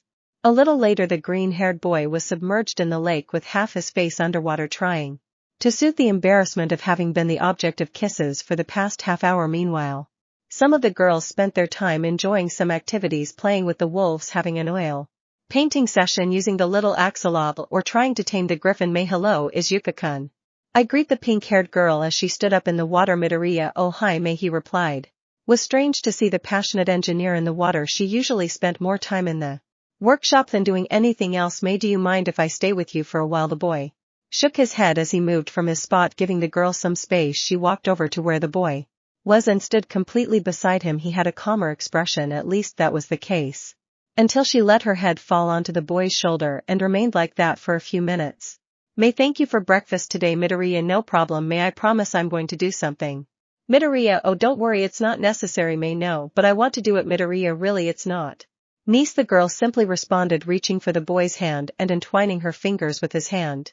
While from shoulder height she watched him. May, I want to do something for you. The girl was extremely sweet when she wanted to be, causing the boy to almost have a heart attack because of the way she acted. Gently holding her face, the boy leaned in and kissed her forehead. She didn't know why, but she just wanted to do it. May only reacted by looking away, hiding a smile and a red face from the green-haired boy's actions. Later the boy had just come out of the water feeling revitalized and was thinking of making some notes and theories about the island, but the girls' voices caught his attention. Kendo, Midoriya, will you join us? He shouted from the entrance of Eden. Satsuna will go explore the surroundings, see what we find. The boy thought about this. It had been days since he had done any research on the island, and if he went with someone they might discover something new, and if they were lucky some peace and quiet. Midoriya, oh sure, I'll just go get a few things. The girls watched the green-haired boy run to the cave, and one of them seemed to notice something about the other. Satsuna, and that smile. Kendo, ha Satsuna, did you really enjoy kissing him? Little while ago. Kendo felt his head heat up at the question because he still couldn't stop thinking about what he had done. She approached the boy and gently cupped his face in her hands, and out of fear and nervousness she accidentally kissed him twice. One kiss was rather awkward, touching part of his lips and cheek, and the other was directly on his cheek to avoid misinterpretation. Afterwards she ran to her bed and pretended to be doing something else. The girl remembered this with regret. She hadn't expected to look so ridiculous doing something like that. In fact, she couldn't even picture herself doing it, but being honest with herself, she didn't mind having done it. In fact, she wouldn't mind doing it again. Kendo, I don't think I have anything to say. That was all he said before crossing his arms and looking away. Satsuna, Kendo is in love. She sang it in her friend's face. Kendo, of course not, he said, feigning annoyance. Satsuna, come on, no one will judge you if you admit it. Kendo kept looking around when he soon came across the green-haired man who was arranging what appeared to be a leather bag containing various items with a smile. The mere sight of him in the distance made her heart beat faster, yet with a curious gentleness.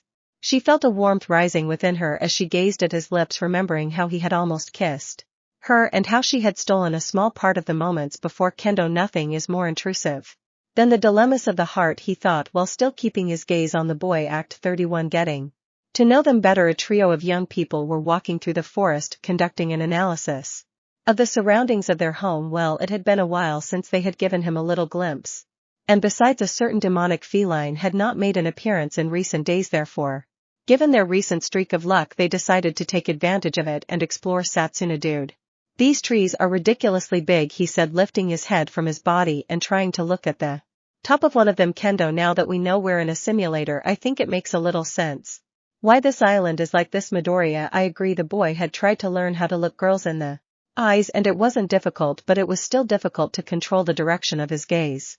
But a certain redhead kept staring at the boy's lips, only able to shift her gaze from them to his eyes, unsure whichever two targets was less embarrassing and didn't cause her to have thoughts about the boy. In contrast, her green-haired friend was anything but discreet, constantly scrutinizing the boy's physique, looking for any excuse to make contact with him and explore him herself, and if possible, to drive him wild with one or two of her moves. Satsuna, hey old man, look there, look at that bird, she shouted, grabbing the boy's arm and pulling him close to her chest. Midoriya ease. Kendo watched this and knew it was just a joke from her friend to the boy, but she couldn't help feeling annoyed, seeing how she used any dirty trick to throw the boy off balance, and the boy's body was easy prey for the green-haired girl, who couldn't help her nature, leaving the boy embarrassed. Satsuna, Midori, I didn't know you missed me so much, she said teasingly, happy that the boy was going from his normal state to his funny tomato face. Kendo saw how her friend still had control over the green-haired boy and tried to help him but she didn't know why she was doing this. Kendo, what am I doing? And standing in front of the two of them she took the green-haired man's hand and made him walk alongside her. Satsuna remained in her position, amused and surprised by the move. While the boy tried to understand her actions, Satsuna, while this will be fun, they walked like that for a while until the boy's problem calmed down, but even so the girl did not let go of him. She had slowed her pace but had not released her grip on the boy. Midoriya Kekkendai-san. Satsuna, what's your favorite color? Midoriya, she said without pausing. The boy couldn't continue but simply answered. Midoriya, Tay, green. I know it's something simple. Satsuna, so we're green siblings, huh? Midoriya, oh he sure. They continued walking, chatting about trivial things like their favorite subject at UA or some conspiracy theory that came up between them, but overall their walk was pleasant. Satsuna, and that's how I discovered my quirk for the first time. Midoriya, it must have been something both amazing and terrifying. Satsuna, you can say that again, seeing your body just lying there on the mattress while you thought you were walking to the bathroom. Any kid would be scared by that. Midoriya, true, but you were able to take advantage of it. Over time, I understand you got into UA through a recommendation, right? Satsuna sighs, yes, I remember how much pressure they put on me both academically and with my quirk. You have to get a plus, you have to break yourself down into smaller pieces. Damn, I always ended up exhausted at the end of the day. I'd rather be here, to be honest, she said melancholy. The green-haired boy listened attentively. He had always seen the girl as extroverted and usually mocking, but he had never stopped to think about how being someone recommended she had to meet the same pressure as her own class president. Perhaps she wasn't the president, but she had to prove why she was recommended, because even at the UA there were those who didn't hold back from making the occasional cruel comment. Satsuna, but hey, life goes on, right? Midoriya, well, I think you're definitely an exceptional person. Takatsen. The green-haired girl looked at the boy after hearing him. Satsuna, and why do you say that? Midoriya, well, even though you've had to deal with all that, you're a fun person, you care about others. And you manage to make everyone smile whenever you get the chance. She couldn't understand how words could make her heart beat faster than seeing him naked. She couldn't find a logical reason for it, but she didn't want the boy to stop talking. Satsuna, I thank you, Izuku, she said with a smirk.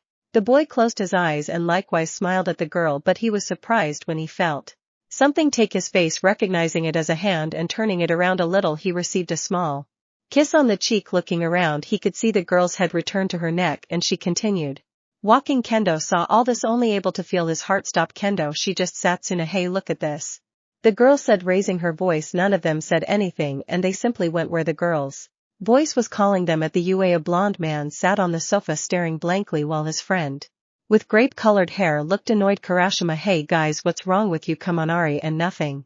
Kiriburo, we're just worried about what happened, you know. Kurashima, yeah, I wonder how the girls in Midoriya are doing. Sighs, I don't know how, nobody supervises Hatsun's inventions, but I hope they're alright. Bakugoodus, since that idiot left there's been more peace here. Kurashima, a Bakubro.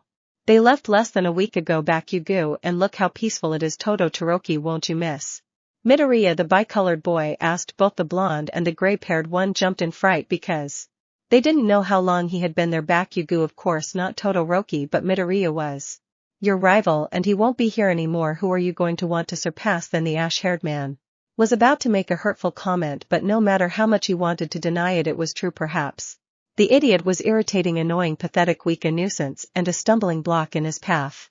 But he was his obstacle. He had already surpassed Todoroki at the festival, and Todoroki had no desire to be better than him, whereas the green-haired boy longed to surpass him, and now he was somewhere else with a bunch of girls who, to be honest, he hadn't treated very well, whether they were part of his team or not. Kurashima, dude, I think you broke it, he said, noticing that for more than 5 minutes the boy had remained silent. Todoroki, and how do I fix it? Kurashima, without further ado, had to drag the ash and haired boy along, who still seemed to be in a state of existential doubt. Bakugo, if I have no one else to surpass, what am I? Kaminari, brother, I'm feeling bad for the girls. And Midoriya, mine to you, I'm feeling awful. If I'd entered my name into that machine I would have felt like I was in heaven. Kaminari, dude, what did you do to him? Mine too.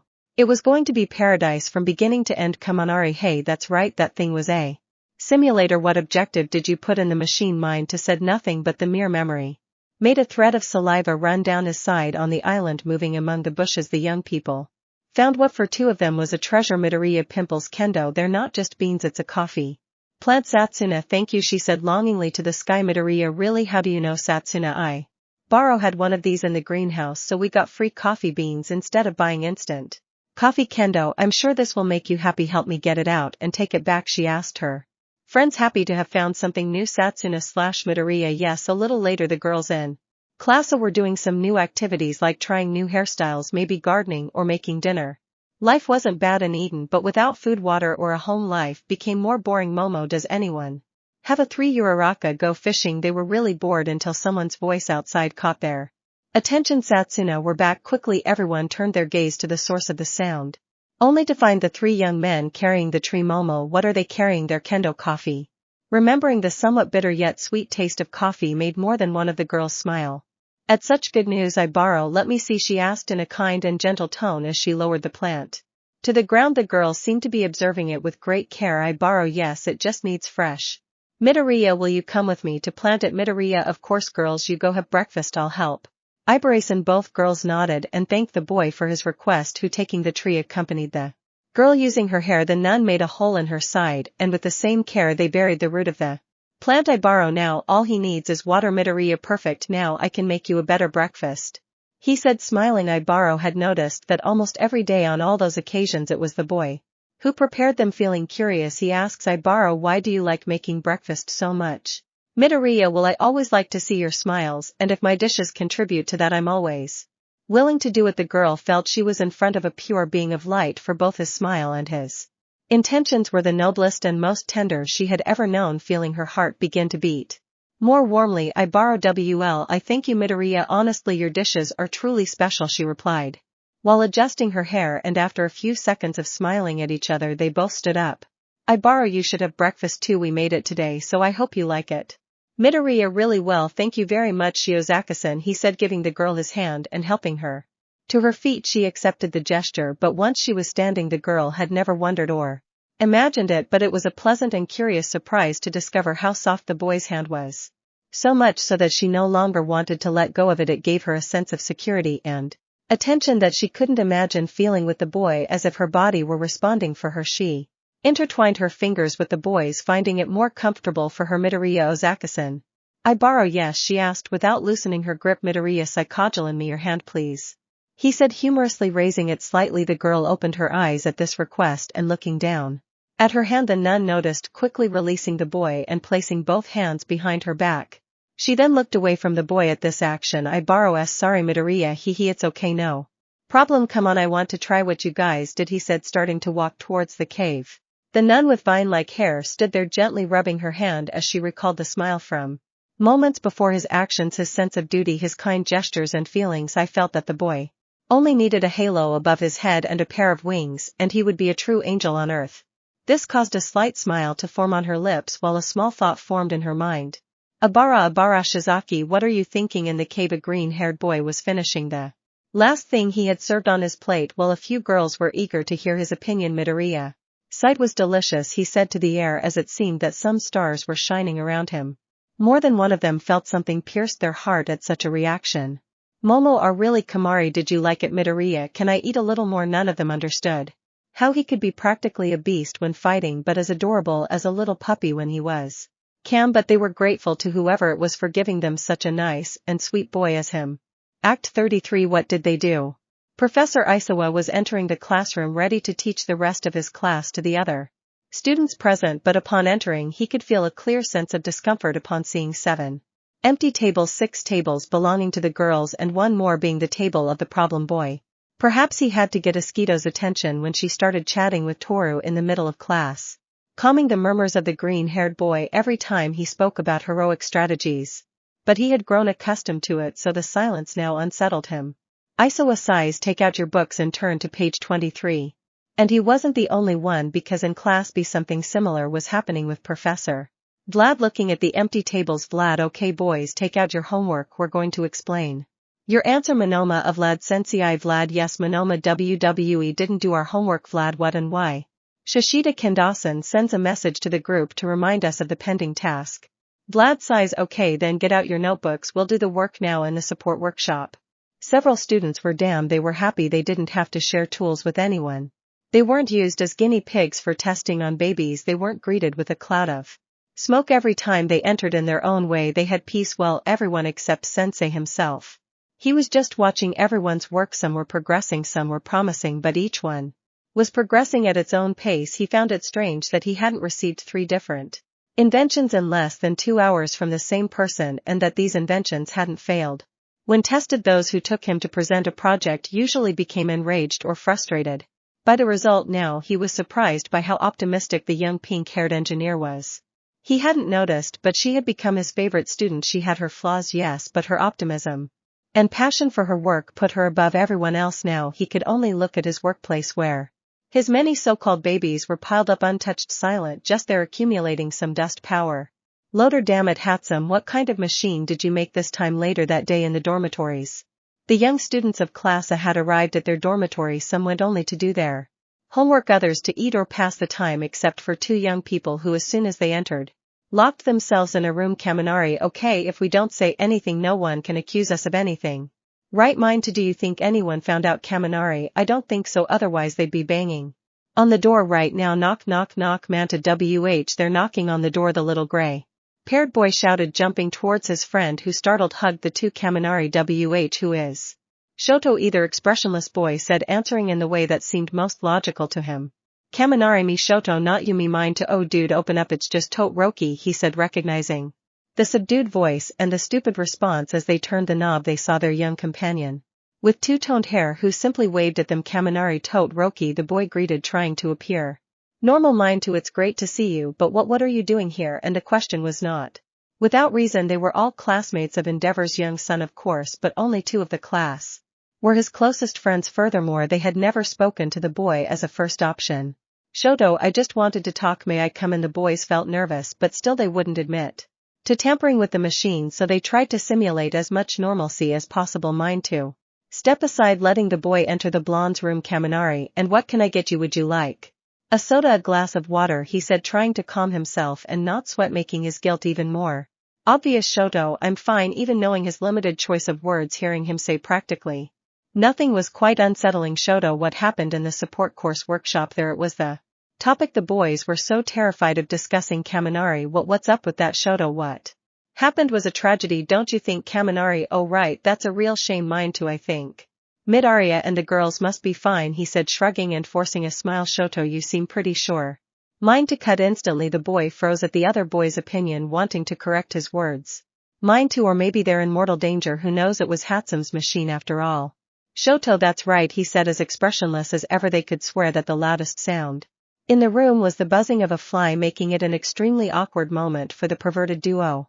Shoto, anyway, sorry for interrupting, I'll be going. Kaminari, don't worry bro, he said, waving his hand from side to side. As soon as he arrived, Endeavor's son left the room, allowing both young men to breathe again. Mind to sigh, what the heck was that? Kaminari, I had no idea. I knew the guy was cold, but I didn't think it was to that degree. Mind to, do you think he suspects anything? Kaminari, no idea. I hope not. It wasn't long before the little pervert left his friend's room, heading to his own room to go to sleep. It was only 8 o'clock. He didn't want to think about what his friend might know.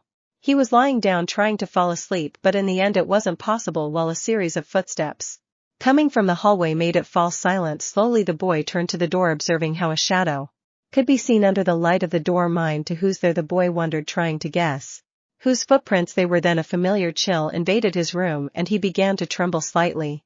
Mind to, what's he doing here? Well, at least my door's locked. Click. Mind to, why was it open? Quickly the boy turned his back to his door, trying to pretend he was asleep. He didn't have to turn around. He didn't want to turn around, but he knew that she was there in the doorway watching him.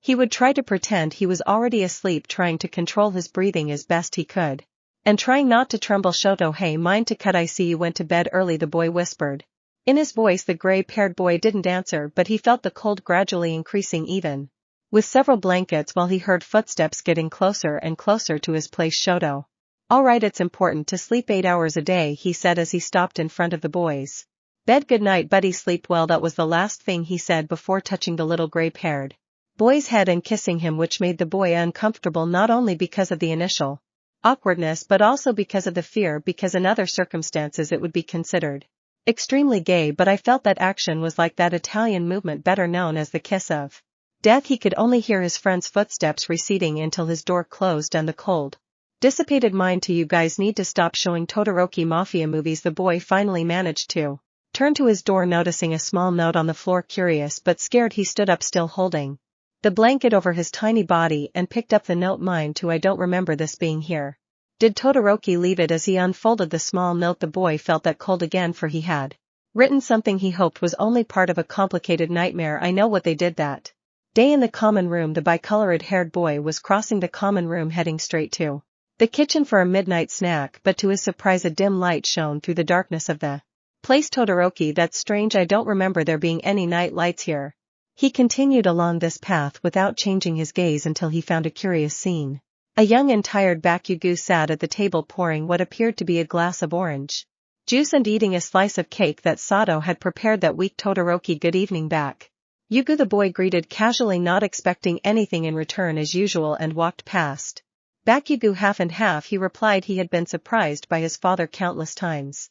During his rigorous training he had been taken by surprise by Izuku when he fought him at the sports festival, but never would he have such a big surprise in his life as when Bakugo Katsuki approached him and greeted him. Todoroki, what, Bakugo sighs, there are no good days anymore. It's just days, he replied, finishing his glass of juice and immediately pouring himself another. Todoroki, is it because of what we said about Midoriya? Bakugo grow. Todoroki, was that a yes? Bakugo louder groan. Todoroki, I see. Bakugo, I hate to say it, but seeing that idiot trying to surpass me was a reason why I wanted to be better, he said before taking a sip of his juice. Todoroki, I'm sure the professionals will be able to repair the machine and bring everyone back, then you can fight Midoriya again and see who's better, he said, placing his hand on the ash-haired boy's shoulder. He just stared at him with an expressionless gaze. Todoroki, too much?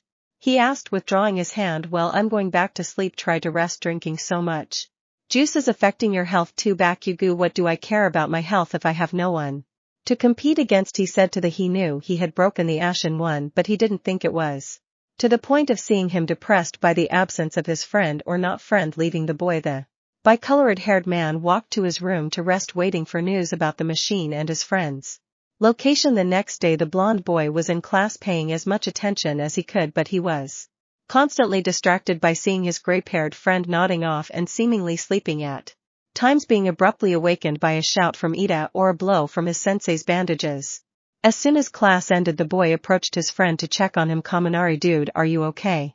You look like you didn't sleep. A wink. Mine to know I didn't sleep at all because I found this, he said through gritted teeth as he pulled the note out of his pocket. Upon opening it and seeing its contents, the blonde man opened his eyes while feeling a drop of sweat run down the side of his face. Kaminari, who? Mind to Todoroki, I'm going into my room and putting her on the floor. Kaminari, what was he doing in your room? Mine to how should I know? I wasn't going to ask him. Kaminari, do you think he told anyone else? Mine to I don't think so, otherwise the teachers and the other kids would be all over us right now, he said, trembling slightly at the thought of punishment from his sensei, or the beating the pros would give him. The rest of the day was like any other except for Bakugo's attitude, who hadn't been insulting his other classmates as he usually did without making any hurtful comments or discrediting their actions, just staring into nothingness without any expression. It was scary. Kurashima, hey Bakugo, would you like to go to the movies and see an action film?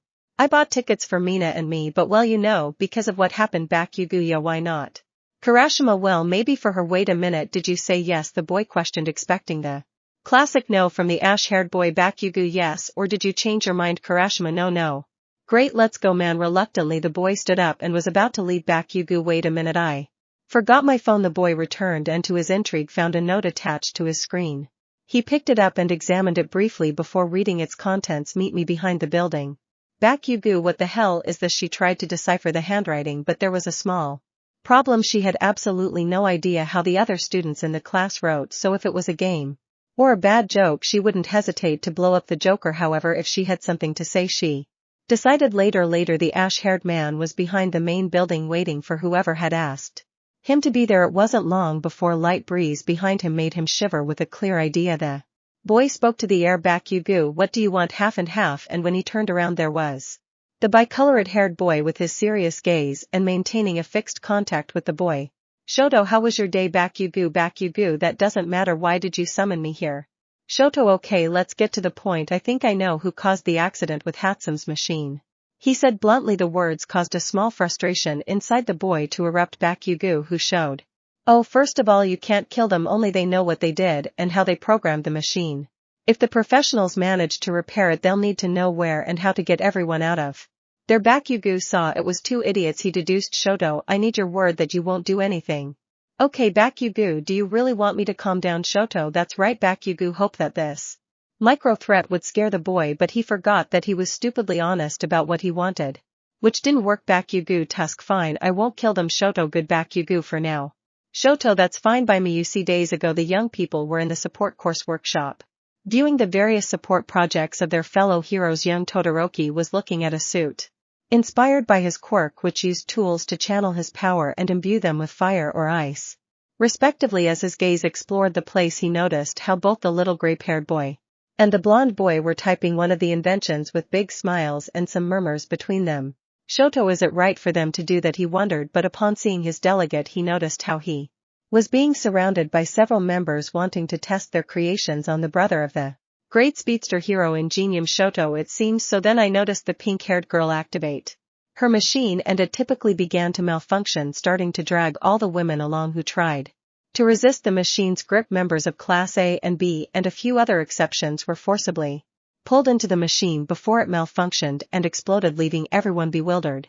And with no sign of his friend. Act 34. Friordo, the young survivors on the island were sleeping peacefully, nothing different from a casual day on the island, but in their dreams they felt a breeze envelop their bodies, causing a tremor to invade them all. Feeling their skin freeze and the warmth of the cave gradually decrease, the hours passed. In between dreams they tried to ignore the cold, but a series of strange sounds made them open their eyes. The first to arrive was Yui Koda, who, blinking a few times, realized that it was already daytime and yet the cold persisted. She got out of bed and went towards where that sound was coming from. The closer she got to the entrance, the cold intensified, her body trembling. The girl glanced around and Yo, you snarl, she said in her typical low voice, taking one of her hands out to feel the small snowflake falling from the sky.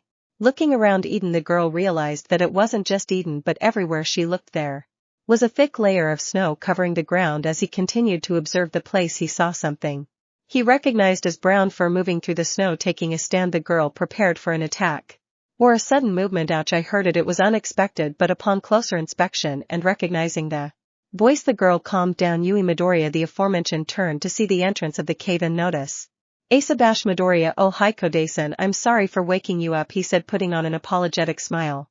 Yui, is the cold really woke me up, she replied curtly. Midoriya, oh, I see, what a surprise. I decided to go get some more firewood for the campfire to keep the cave warm. Yui then noticed the pile of wooden pieces the boy was carrying on his side. Midoriya, but I tried going without anything. Bad idea, I felt like I'd freeze to death covered in snow. Then I remembered that bears can we got here. I figured it would come in handy sooner or later, but to be honest I didn't imagine it would be so soon.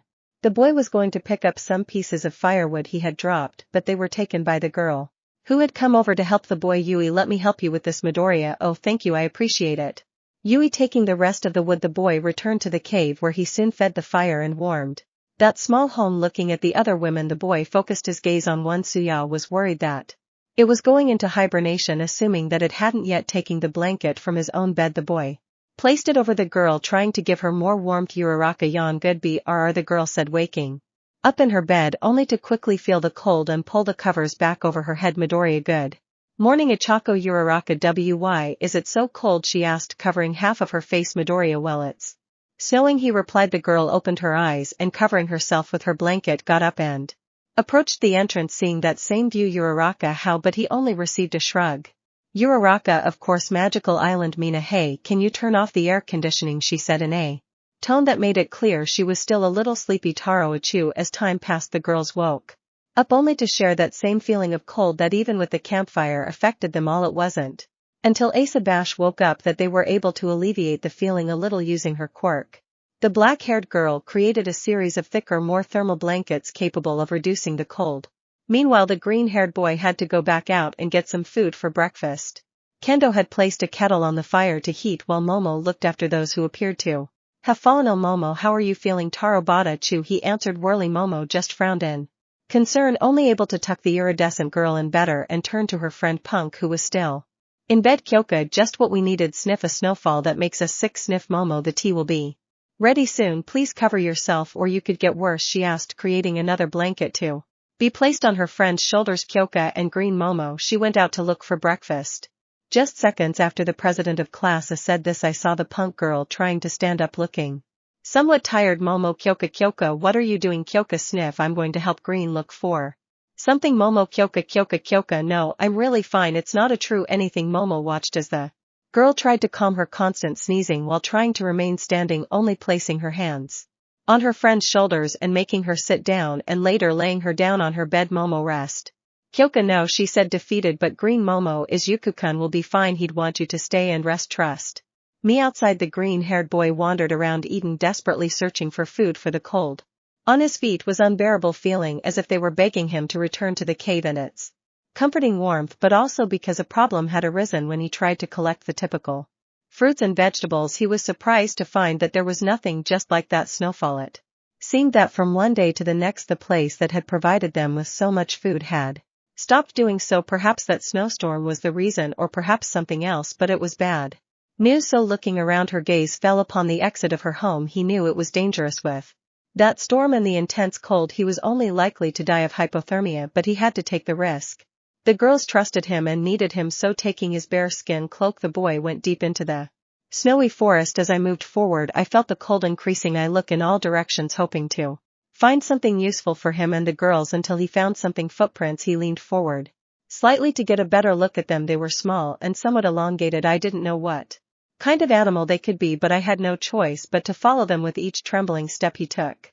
He moved further and further away from Eden. 5 minutes of tracking passed, which felt like an eternity to the boy, until coming down a hill he saw the reason for those tracks. Foxes, or rather, judging by the shape of their heads, they seemed to be foxes, since their size and fur were not typical of one, its size similar to that of one of his madmen, and its completely white fur resembling that of the snow itself, were it not for its snout stained with blood, because it was devouring a rabbit, staining the snow around it red. Maybe, just maybe, I could hunt him down. Unfortunately for him, he had nothing to do it with. Perhaps he could quickly return to Eden for his spear. No, it would take too long, and by the time he tried to return, the snow would have covered his footprints, losing the trail. Should he use a nearby weapon? No, unfortunately for him, all the nearby branches were weak and broke more easily than a toothpick. It only meant one thing: he would have to use his bare hands. This time he never expected to have to kill something like an animal, but it seemed the island was going to break him this time. Approaching cautiously, the green-haired boy was face to face with the fox,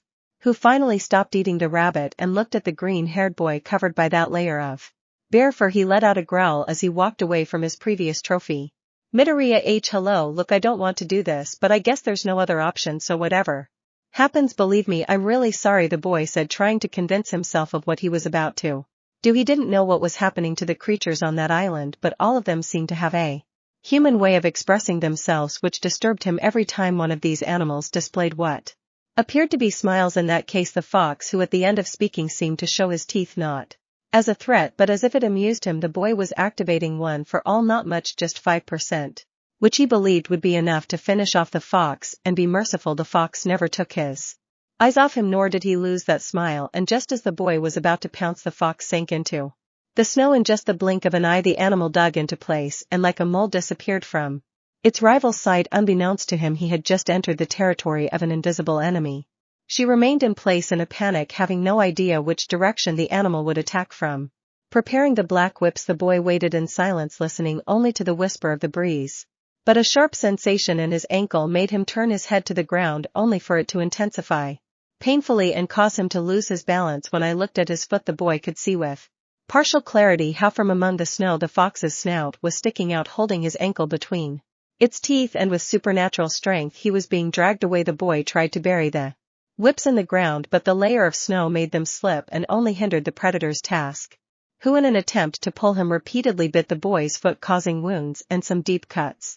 The sensation was painful in itself, even more so when he violently shook his head, causing it to come loose. Using the air gun, the boy managed to shoot the animal in the face, who, letting out a slight squeal, released him. The green-haired man held his leg and noticed the wound, several incisor teeth marks on his leg, while the area of snow he was standing on became stained and turned red.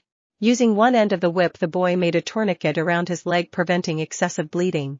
He looked all around, searching for the fox's next attack, which to his surprise was even more savage, being shot out from the snow with his jaw so open it could encompass his entire face. Midoriya barely dodged the surprise attack, watching as the animal came out the side of his face before Falling into the snow, he was surprised even with their height difference the fox wasn't going to let him go for anything. The boy was preparing another air gun shot from a distance, but once again he encountered that malevolent gaze that unsettled him so much he was pressing his two fingers together, but the same sensation he had felt in his leg was now affecting his arm, and as if in slow motion the boy saw another fox biting his forearm. Falling to the ground once more, the boy tried to break free from the animal's grip, only to see how quickly that first fox with its snout painted with blood ran towards him, having found new breath before he could point his hand at the fox or free his hand from the other. The boy was subdued by a third animal who was biting his shoulder hard. It looked like it was going to be fox food. One was attacking his shoulders and neck, causing wounds that made it difficult for him to move. Another was clinging to his arm, preventing him from using air shot mode, and the third and main one had gone after his legs again, this time biting the other one. I could never verify its bites, but I was able to imagine it was like being caught in a bear trap. Was that how he was going to die on an island in the middle of the snow, devoured by foxes? No, using his free hand and with one for all at 15%, the boy slammed the ground hard, causing the animals to fly several meters. He looked at his wounds with pain but was relieved to be released. Oddly, he no longer felt that cold that had caused him so much pain, a result of the adrenaline rush of being hunted. As I watched the foxes, I saw them rise from the snow and once again begin to walk around him. Midoriya, I genuinely felt sorry for you all. I guess not anymore, he said, starting to cover his wounds with the black whip to avoid losing too much blood. As if it were a challenge, more and more foxes appeared from the snow. He couldn't return to Eden with so many predators after him. The girls were weak and he didn't think he could run back without them catching him. His best option was to stand his ground there and fight as hard as he could. Midoriya, so what are we waiting for? And the foxes smiled, amused by the stupid bravery of their prey. Act 35. Come and get me. A small white rabbit was nibbling at some sparse grass sticking out from the snow, feeding its tiny stomach, when the cracking of a branch made him react. He looked behind him and around, alert for the presence of any predator. He sniffed a little, but all he could smell was the cold air from the snow. Hearing nothing else, the little boy was about to resume his snack, but crashed. The sound of a large tree trunk breaking echoed throughout the surrounding area. The little boy knew he shouldn't stay there any longer and ran away, avoiding being crushed by an enormous weight from the ground. The green-haired boy was painfully leaning against the ground as he stared ahead. A pack of about 10 white foxes were looking mockingly at the green-haired man, who couldn't help but stain the white snow with his blood, fueling the animals' hunger. Midoriya sighs, here we go again. As soon as he said this, the boy activated one for all throughout his body, beginning to fire blasts of air aimed at the foxes. A few of these blasts did hit some foxes, but the rest went back to digging in the snow, disappearing from the boy's sight. He already knew the trick, so he had to think fast. Midoriya, here they come, they'll try to ambush me. I have to think fast. The black whip might lift me up for a few seconds before disappearing, but I don't have much maneuver in the air. Besides, the snow keeps falling and I might lose sight of them, but not them of me. I've got it. But the boy charged the power of one for all into his fist, and raising it high, he punched the ground, generating a great air pressure that lifted much of the snow and cleared a part of the ground, revealing the green. Some foxes hidden nearby were thrown out by this movement, some crashing into trees and screeching, others just growling. Then the boy got into a fighting stance, now with a safety perimeter from which he could see attacks in advance. But the foxes weren't that stupid. The tallest and most slender fox seemed to be signaling something to those behind him, who then began to run. The boy had seen that technique before, and preparing his fingers, he began to shoot a few bursts of air at the foxes that seemed to surround him. The shine of the snow combined with the white fur made it difficult for him to hit his shots. Then a weight on his back surprised him. He was just about to turn his head when the familiar pain invaded his shoulder. He had been so focused on those two wolves that he forgot about the one right in front of him, now mounted on his back. It was snapping at him repeatedly. The whip that covered him served partially as a body shield, but did not completely prevent bites. The boy tried to get the fox off him while watching as once again the others were about to jump on him in the same way. The green-haired man then unleashed the black whip, managing to get rid of the fox at the cost of leaving him with a large bleeding wound, and using which mace the boy used the fox leader to hit the smaller ones and then throw him as far away as he could. As a crusade, taking a closer look at the wound, he felt his blood trickling down his torso. That wretched sunk his teeth in so deeply that it hurt to move his arms in that area. All he could do was clench his teeth and endure the pain. Observing his rivals, he noticed the fox leader getting up in pain, having been used like an object when he stepped on one of his paws. He Had to lift it again. Apparently he had injured his joint. He shouldn't have been happy it wasn't like him, but seeing him complain provoked a feeling of joy deep inside him. With a growl, the fox seemed to order a new attack. The foxes then ran around the boy who was using the whip to try to whip the foxes. Some were right, others weren't, but when he took too long they would rush at the boy, who would carefully dodge them so as not to give the others an advantage. I was really just dodging their attacks and counterattacking. I still didn't feel capable of killing them, but that thought would soon change when in a double attack the boy knocked one of the foxes down in the air. But the second one managed to reach him, catching his hand and knocking him to the ground. The boy quickly wrapped his fist around the black whip and pressed it against the fox's face, who was smiling maliciously. The others seemed to be enjoying the moment. From afar I knew the attack from the others was imminent, so the boy held the fox by its fur, pulling it closer to him, the animal still clinging to his hand. Izuku took a deep breath and with a sudden movement dragged the fox, then stopped moving, and the pressure in his fist lessened. He no longer felt the fox's struggle to stay on his feet or try to get away. All he felt was the weight on him, inert, unable to move any further.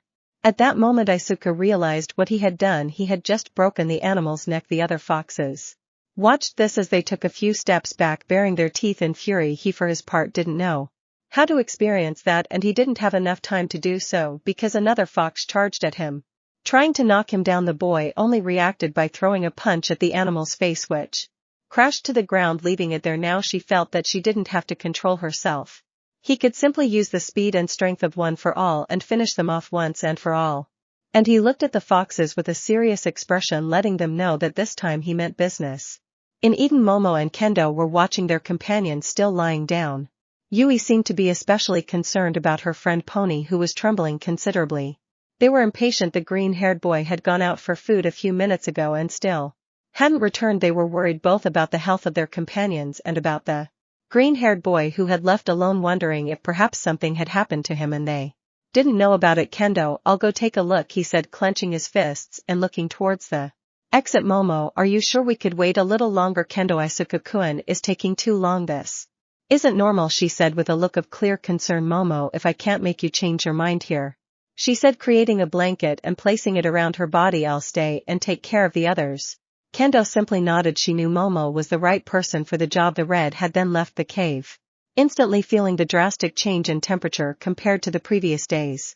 The cold seeped into his nostrils with every breath as he felt his eyes close before the initial snowstorm. By raising his hand, Kendo blocked part of the storm that was falling on his face so he could see something. Anything in the distance. He could see a bulky figure dragging something along while walking slowly. Taking the initiative, Kendo approached the distant figure and, seeing with a little more clarity, noticed that it had green curls, which quickly told him who it was.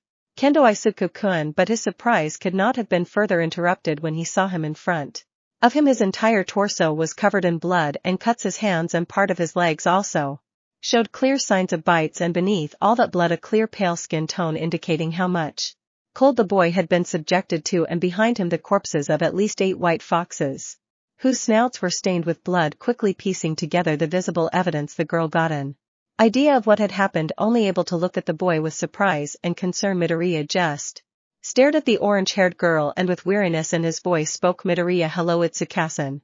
Outside at the UA, little Manta was scared, unable to take his eyes off his two-toned-haired friend, except when the latter seemed to be watching him for a few seconds, causing him to look at his table.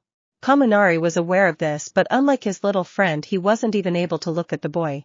Unbeknownst to them, they were being observed by a third party who was planning from his location.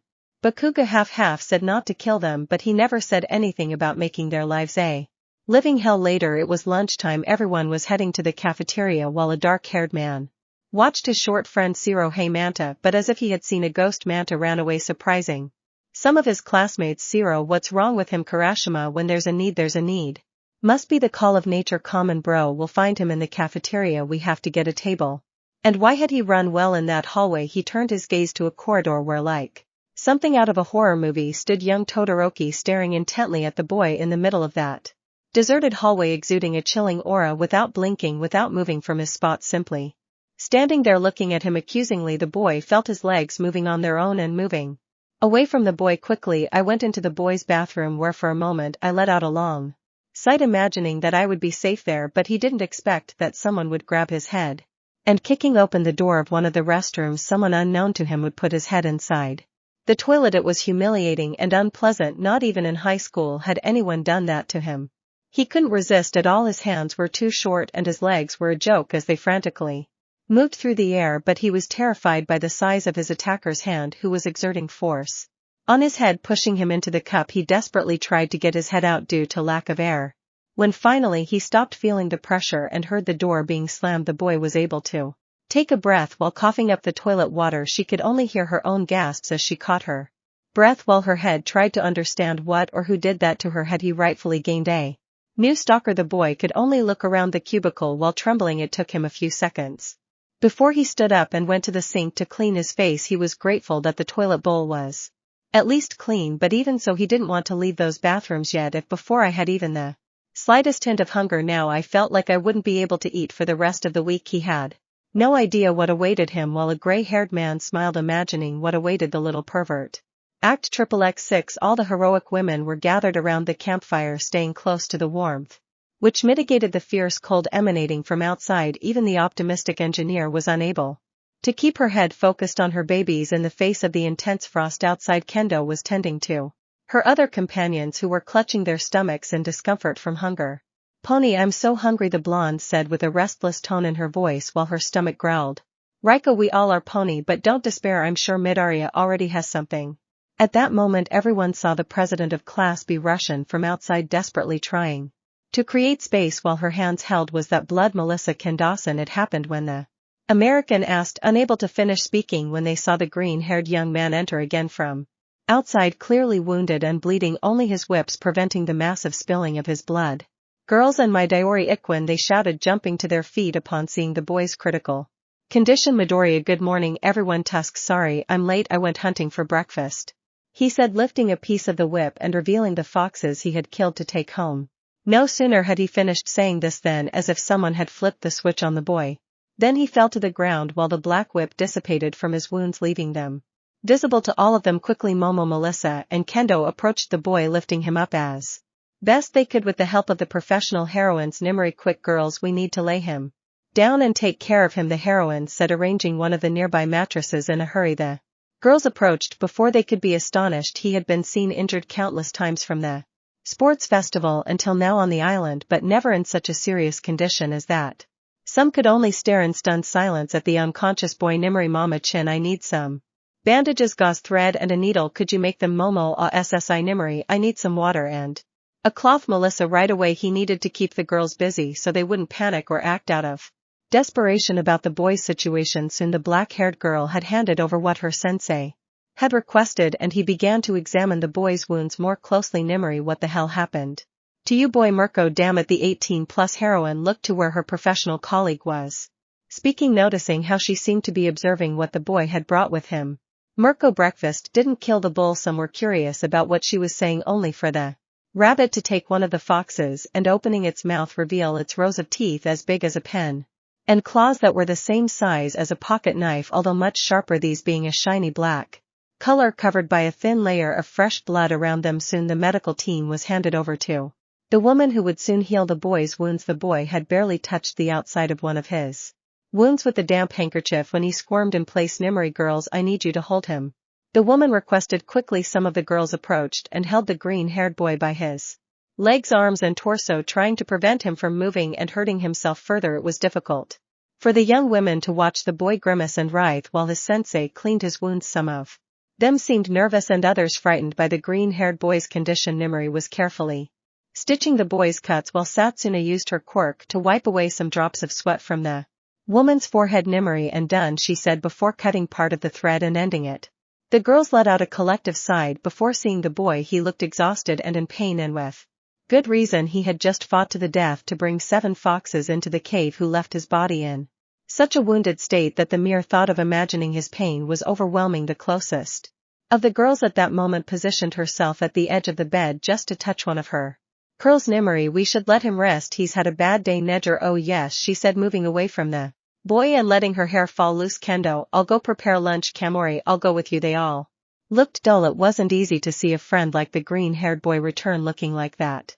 Sometimes some of the girls would walk past the boy's bed to check on his condition, which was the same for all of them. Complete rest. Finally they all had a plate with the food, but none of them were able to take a bite. The rabbit heroine was staring at her plate surprisingly without appetite. Because every time she looked at the green-haired boy and saw him making some sleepy faces it made her hunger disappear. She looked around seeing how the others were in the same situation until her gaze focused on the injured green-haired boy and how he seemed to be feeling uncomfortable in his sleep.